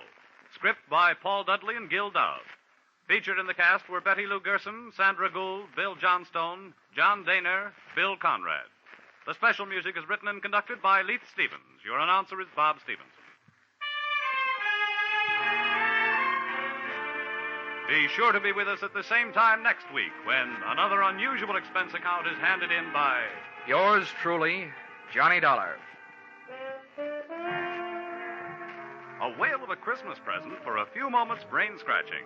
Could be there's $54,000 in the Sing It Again jackpot now, 25,000 of it in cold, hard cash, and the rest in wonderful prizes. By just listening in to Sing It Again tonight, you get a fine pre-Christmas present. Lots of amusing riddles, plenty of good music. And maybe you'll get that $54,000 call from Danny Seymour. Sing It Again is heard for a full hour every Saturday night on most of these same CBS stations.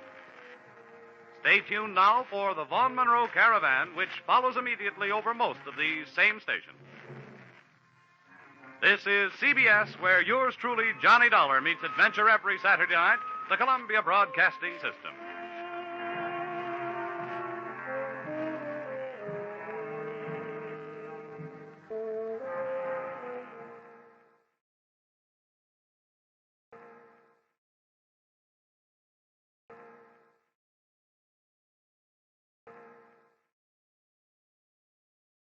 They say big game hunting is a sport only for the wealthy.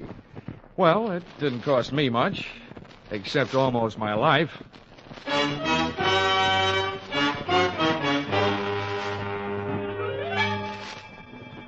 This is another in the adventures of America's fabulous freelance insurance investigator, Johnny Dollar. At Insurance Investigation, Johnny Dollar is only an expert. At making out his expense accounts, he's an absolute genius.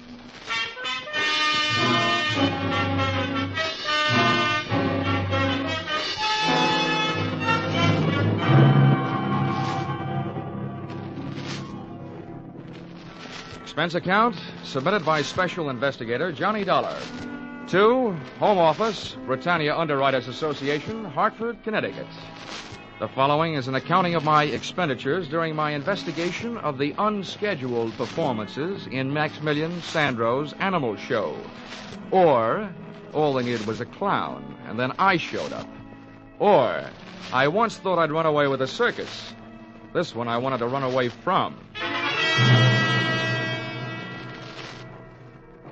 Expense account, item 1, $70.21. Train and cab fare from Hartford to a vacant lot just outside Brunswick, Georgia. The winter quarters of Maximilian Sandro's animal show. The first animal to show was an elephant. Bravo! Bravo! Hey, mister, where can I find Maximilian Sandro? Hey, mister, I want to ask you a question. Please, you're not so loud. You upset Blanca. I'm going to try to teach her an aria for next season. An aria? Well, that should set opera back 10 years. Ah! Sweet, Blanca, sweet. That's the only musical elephant in the world. The Pachyderma chanteuse.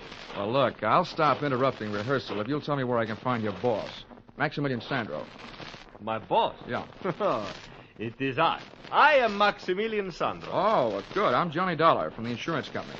Oh, let's make it something else. Blanca, you rest. I'm going to come back when I'm through with Mr. Dollar. Well, as I understand it, Mr. Sandro. Oh, that's a poor Blanca. She don't like to see me go. You know, she's like a puppy to me.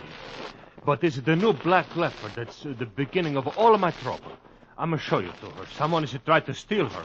And that's what I don't want, Mr. Dollar. Well, since Britannia Underwriters insured her for $20,000, that is what they don't want, too. Shit, it cost me too much to get her from Africa. To lose her, that would ruin my financials. Everything would go. Ah, these are my monkeys. Yeah. Hi. Look, Mr. Sandro, how does anybody go about stealing a neat little package like a black leopard? And why? Why? Mm-hmm. Because she's a very special leopard. She's a very big, very shiny. I'm going to name her Ashanti. She's going to be my prize attraction. There's a lot of animal shows would like to have her. Oh, you suspect your competition? Oh, see. Well, when was the attempt made? One night last week they make with the truck. They tried to pull her cage away, and we saved her just in the time. Oh, see, these are my finches, the parakeets, and the toucan. And this is my crow. Yeah. Very nice. Colorful. Did you try and trace the truck? Man, no, so no way to trace. They went away. Whoosh, no lights. And it's something else that's not right at all. So, yeah, what's that? I'm going to make a big plan. I'm going to get all the money I can put a hands on to buy her from this man at Tex Randall. And now he say the money that was enough before is not enough now. He think he cheat me, this Randall. Well, I'd like to help you with that, too, Mr. Sandro, but I'm afraid that's your problem. My job is to see that your leopard isn't stolen. I see, I know. You get to pay for your job, but you do it, and that's... Oh, no. There is a shot. There is my leopard.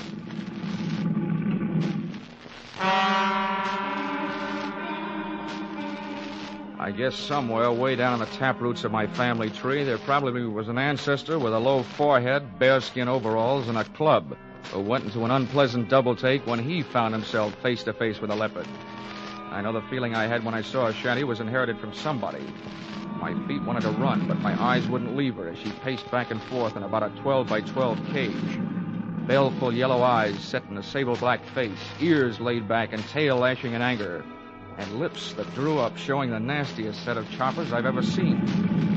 She was beautiful, all right, but my vote would have gone to the iron bars that separated us. They were downright gorgeous. Don't waste the time on the walk back in a fort. You be a good girl. Pretty soon you and me will be good friends. You see, Mr. Dollar, right now, Ashanti, she's a very angry. She's a boil inside. But I'm going to know my animals. And not long, she's going to eat out of my hand. Yeah, well, she looked like she'd make a meal out of it right up to the elbow. Oh, hey, Sandro. Because what? Oh, you. Who's this hombre? This is Mr. Dollar. He's come from the insurance company. Well, howdy, Mr. Dollar. I'm Tex Randall. This is the man I tell you about. How are you? You mean you captured this thing? Yeah, I brung her in from the Togo territory in West Africa. I thought my racket was tough sometimes. What'd you use, catnip? Nope. I dug me a pit, covered her with a mat and some dirt, put me a fresh-killed goat in the middle, and when the cat fell in, I got some ropes on her and trussed her up. Well, you make it sound simple. Oh, see, so make it sound simple. And why does it cheat to me? Why you don't stay with the first prize? Hey, now you take a listen to me, Sandro. I told you I'd give you your money back and sell this cat somewhere else. The trip cost more than I thought it would. And I ain't about to lose dough on it just to make you happy. Sometimes I'm thinking you don't talk straight. I'm going to go back to my elephant now, Mr. Dollar. Okay, Mr. Sandro. I'll check with you later. He spent too much time talking to critters. He don't make no sense out of nothing. Right. I'm glad you're here, Dollar. I ain't been 20 yards away from this cat since I got her here. Been bunking in that sleeping bag every night right close to the cage. Now maybe I can get a break. Well, then you must have been here the night somebody tried to put the snatch on her. Did you spot anybody? Nobody I could be sure of, except maybe the little blonde guy. He left me something to remember him by. Wait till I pull my shirt up. Looky there. Looky there on my back. Just took the stitches out today. Oh, ouch. Ouch is right. The little runt caught me half in and half out of my sleeping bag. Doc says if that knife blade had gone in another hair's breadth, I'd have been spilled.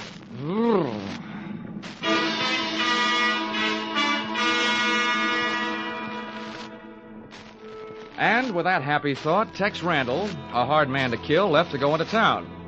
I watched the shanty tear into enough raw meat to keep a kennel of Great Danes happy for a week, after which she settled down for what you might call the original catnap. Sandro's elephant settled down to a short vocal lesson, and I settled down for a game of mumbly peg. But before I could get warmed up, I had a visitor. Hello. Wow, the Ava Gardner type with darker hair and olive skin. You look as though you could use some company, Mr. Dollar. Well, who couldn't? I was beginning to think the only females around here walked on all fours. Oh, I've had the same feeling about the males. Then he didn't mention me. Who? Pop, the boss. Oh, no. Sandro didn't mention much of anything but his black leopard. Well, I'm Angela, his daughter. Oh, I see. He probably forgot to mention you on purpose, hoping to keep my mind where it belongs, on my work. Well, that's what I came to talk to you about. What can you do? You can't stay with the shanty for the rest of her life, can you? Well, before I found out about you, I would have said no. Please be serious. All right.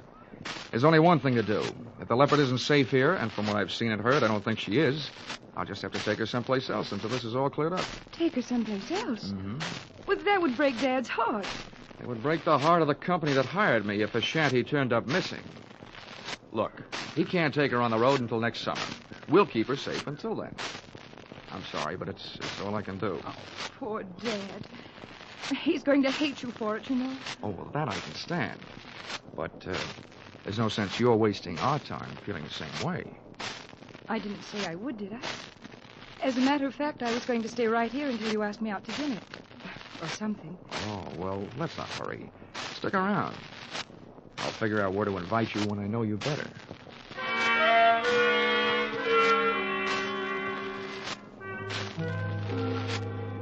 And there, during the waning hours of the Georgia day, I learned that, up to a point, Angela was an easy girl to know.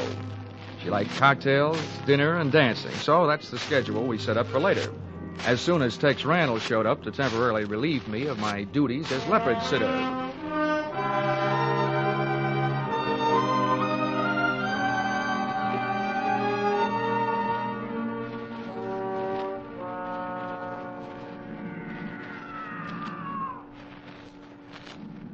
But at martini time, I was still sitting.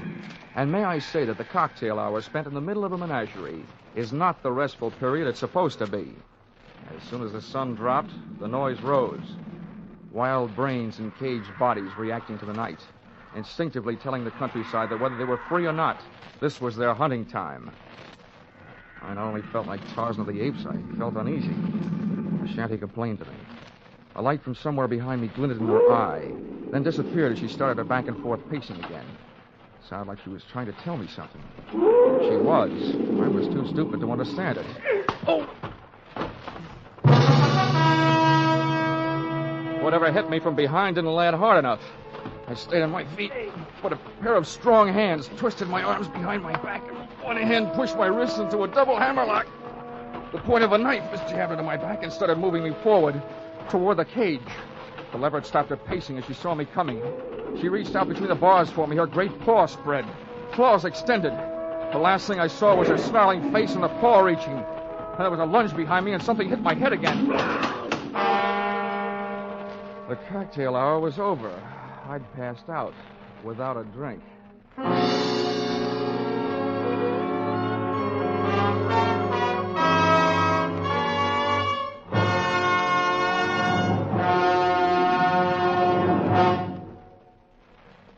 just a moment, we will return to the second act of Johnny Dollar. But first, last week, Vaughn Monroe's Caravan saluted the Rose Bowl team. Tonight, Vaughn will play the favorite songs of Louisiana State and Oklahoma, the Sugar Bowl teams. Vaughn's Caravan will also bring you the 5 top tunes of the week as chosen by Variety, and later, Gene Autry will be here with his Western music and cowboy humor. The Vaughn Monroe Caravan and the Gene Autry Show are regular Saturday evening features of most of the same CBS stations. Now, with our star, Charles Russell, we return to the second act of yours truly, Johnny Dollar.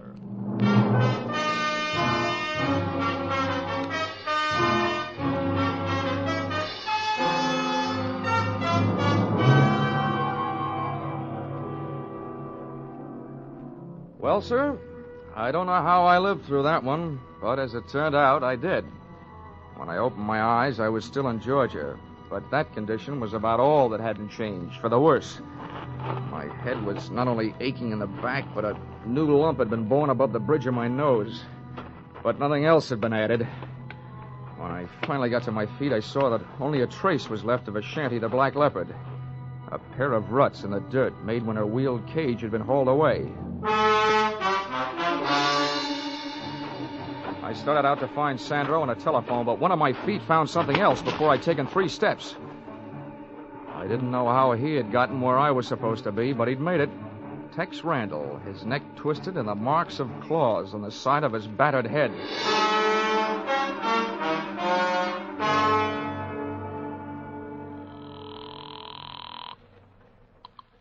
Police Department, Central Precinct, Sergeant Miller. Hello, my name is Dollar. I'm an insurance investigator. I'm calling from the winter quarters of the Maximilian Sandro's Animal Show, from the owner's trailer. I want to report 2 things. Yeah, well, wait a minute. There's a body out here that your coroner ought to take a look at, either accidental or murder. Well, hey, Lieutenant, get on 2, this, will you? grand larceny. Somebody stole a Black Leopard. Oh, now, listen, this is your idea of a joke, fella. It's too late to joke, Sergeant. Just send some men out. I'll give them the rest of the story when they get here. Joke yet? What passes for humor in Georgia, anyway? Hey, Sandro! Sandro, come home!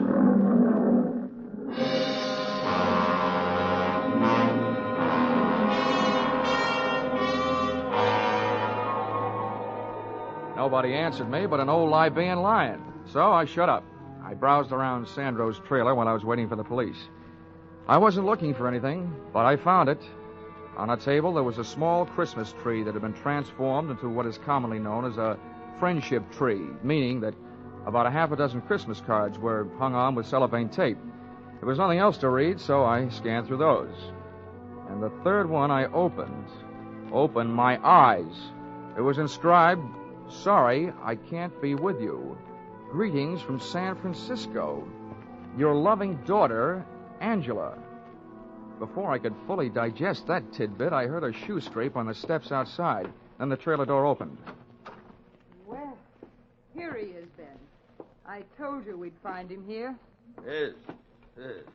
Very good, my dear. The man with the Angela by whom I had so recently been taken in looked 50-ish, capable, suntanned, and well-armed. Well, Mr. Dollar. You don't appear to be surprised. After what's happened already tonight, I wouldn't be surprised if General Sherman dropped in on his way back from the sea. Yes, splendid.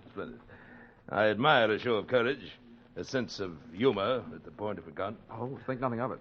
Sometimes my jokes are so funny they kill people. I think we'd better get him out of here, Ben. I don't think it's safe. Yes, you took the words right off the tip of my tongue, my dear. Shall we go, Mr. Dollar? Should I ask where and why? I've taken a small place in town. There, at our leisure, we shall discuss a fascinating subject. Hmm? Namely, the whereabouts of a splendid Black Leopard.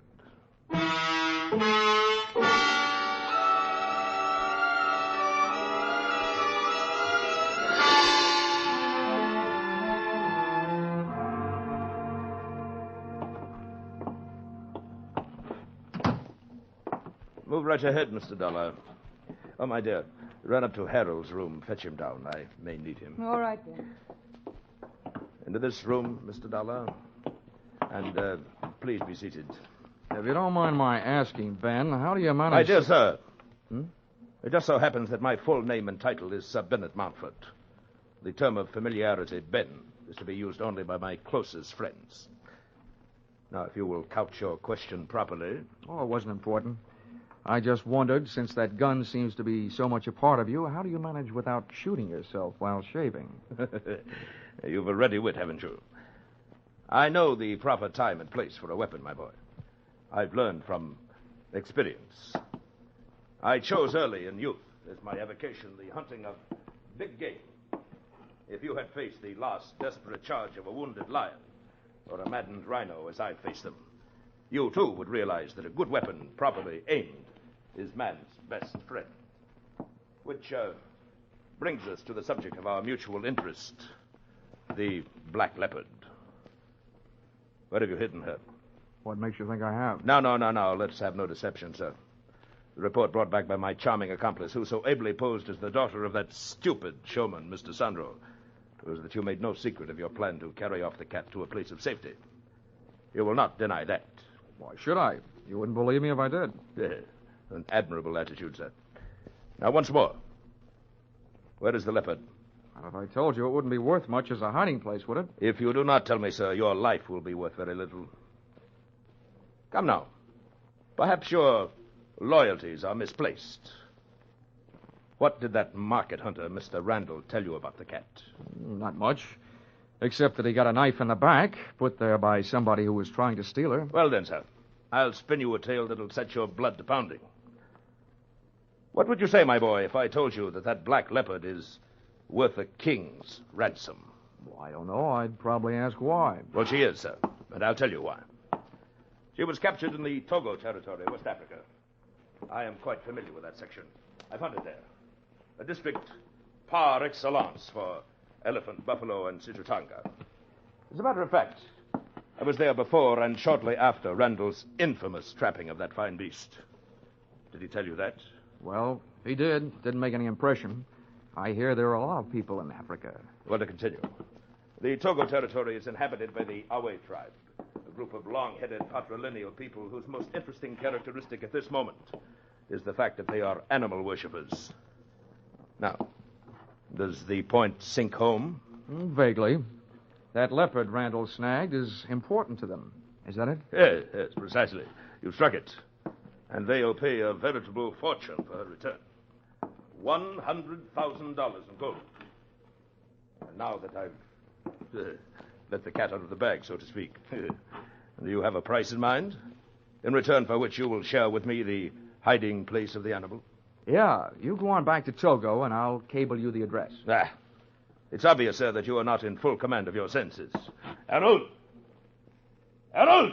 Yes, hold your horses. I'm coming. Look, if Harold is your violence department, Ben, you can save your breath and his muscles. I'm not having any. Stay where you are, sir. I give you fair warning. Oh, nuts to your fair warning. If you want to find that black leopard, and I'm the only one that knows where she is, you're not going to do it by puncturing me. Come back here, you fool. Come back here. Take it easy, Ben. I'll get him from the stairs. That's far enough, Mr. Dollar. You better call off your infantry, Ben. All right, wise guy. Here it comes. Harold, wait. Let him go. What's the matter? You crazy? He's going to tail me. Let him go, lest Randall have the upper hand. Oh, brother.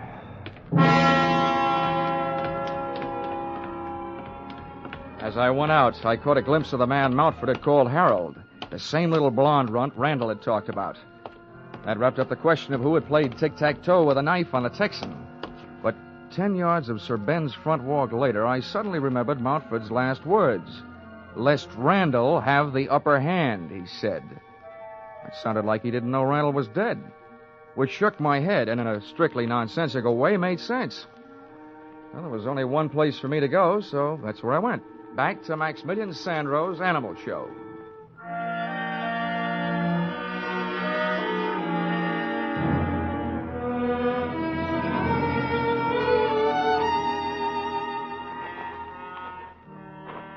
When I got there, I was awake, but all the smart animals were asleep, except for one. Maximilian Sandro hailed me from the lee side of a tent. Come here, Mr. Dollar, into the shadows. The police is by my trailer. Where have you been, Sandro? I was hiding, but I worry so much about you. When I come back, where you are? You're not there. What do you mean by your black leopard's cage? I'd left. That place had unpleasant memories for me. Oh, see, me too. I'm a sad one. You see, when I see that man, Randall, he's a push you to the cage with a knife, I'm a go crazy. I'm a nothing. I'm a run up and a push. So then you fall, you hit your head in the bottom of the cage. And then Ashanti, she hit the Randall instead, and I'm so sorry. Oh, don't bother with an apology to me. No, you don't understand. Look, I'm a commit the murder. With these two hands, I'm a push him on the leopard. Oh, well, there's such a thing as justifiable homicide. You were saving my life. So let's not worry about it until it gets to court. If it does. Where did you take your cat? How you know that? Nobody else has her, so you must. You were at the right place at the right time to haul her away. All right. I tell you true. See, I take her away where she's safe. I keep her where she is until this trouble is no more. Oh, now, listen to me, Sandro. I know how you feel, but I've met the people who were after your leopard. They say they can get $100,000 for her back in Africa. $100,000? Consequesto. For that kind of money, they'll never stop looking for her. The only way to stop them is to let them find her, and then we'll try and wind this thing up. Wind up? Does it mean finish? Yeah. Oh. I'm pretty sure I've been followed here. Now, will you take me to the hideout? Oh, no, so these people, they follow you there. I'm not like that. I don't either, Sandro. $100,000 worth of cheese would even make a mouse.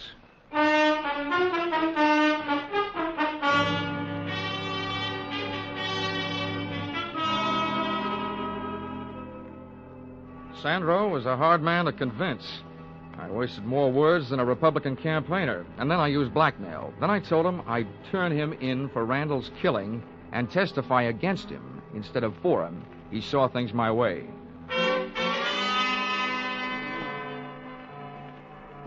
The leopard's lair turned out to be an abandoned barn 5 miles farther out of town, to which we went in a truck that Sandro had driven into that jungle-type vacant lot. Now come. This way, please. This way. Okay. It's a little side door.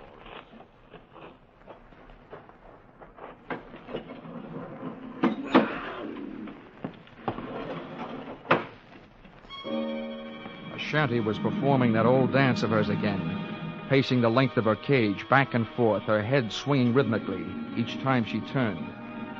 We'd made ourselves easy enough to follow on the way out, but my neck was getting stiff from helping my eyes follow the leopard's movements before I heard a sound outside the door. It sounded like a bolt jamming a shell into the chamber of a rifle. And that's what it was, because a rifle was what Sir Bennett Mountford was carrying when the trio came in. Close the door, Harold. I just did. You, my dear, stay here out of harm's way. Yes, dear. I'll be all right. Well, Mr. Dollar, I would say that the long stalk is successfully completed. The search ended. You're quite a hunter, Mountford. Somebody should crown you with a coonskin cap, with a raccoon still living in it. Yes. I'm glad to see you enjoying yourself, sir. Since the time for levity is on the wing, so to speak.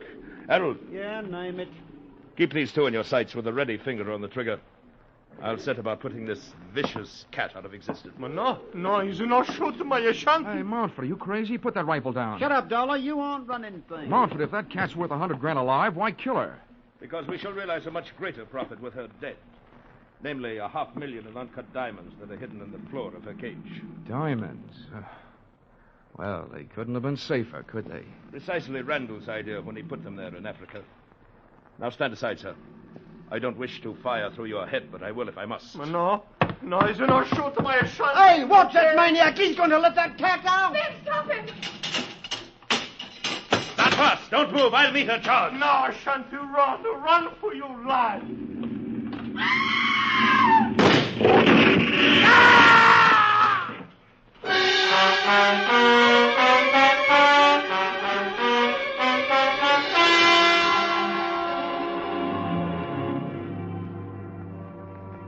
Mountford had a lot of guts, but sometimes luck helps, and that night he didn't have any. Ashanti sprang straight through the little door of her cage. She was still in the air when she went past him, head high. And as she did, one of her fatal front paws reached out for him. It looked almost delicate, but the force of the blows sent Mountford clear across the barn. And when he landed, he didn't move. Ashanti streaked toward a square of night sky showing through a window, and she was gone. Ashanti! Ashanti! Come back! I turned back, away from the window, to check on the rest of our guests, but they were gone. Apparently, there was something about a leopard on the loose that had made $500,000 in diamonds not as important to Harold and the phony Angela as distance between them and that barn. So, there I was, suddenly left with nothing to worry about. If you can call enough diamonds to stock the Kimberly mines, nothing.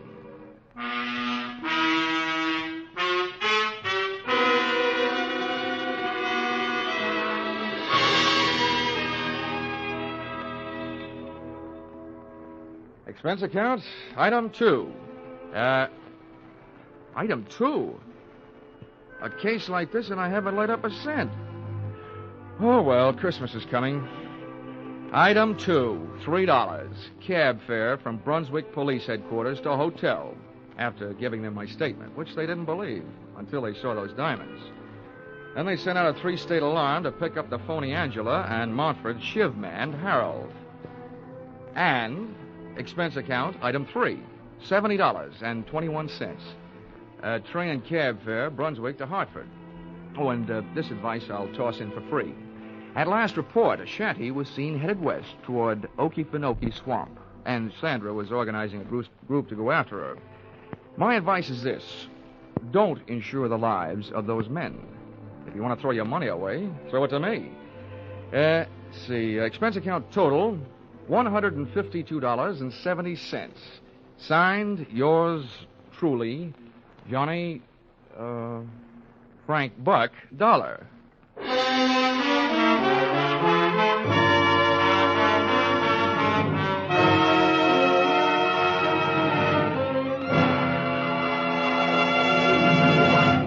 Yours truly, Johnny Dollar, stars Charles Russell. Tonight's script by Paul Dudley and Gil Dowd was produced and directed by Ralph Rose.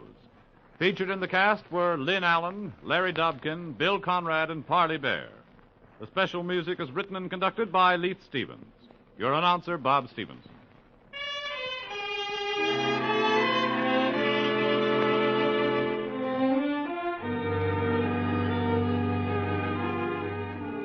Be sure to be with us at the same time next week when another unusual expense account is handed in by... Yours truly, Johnny Dollar.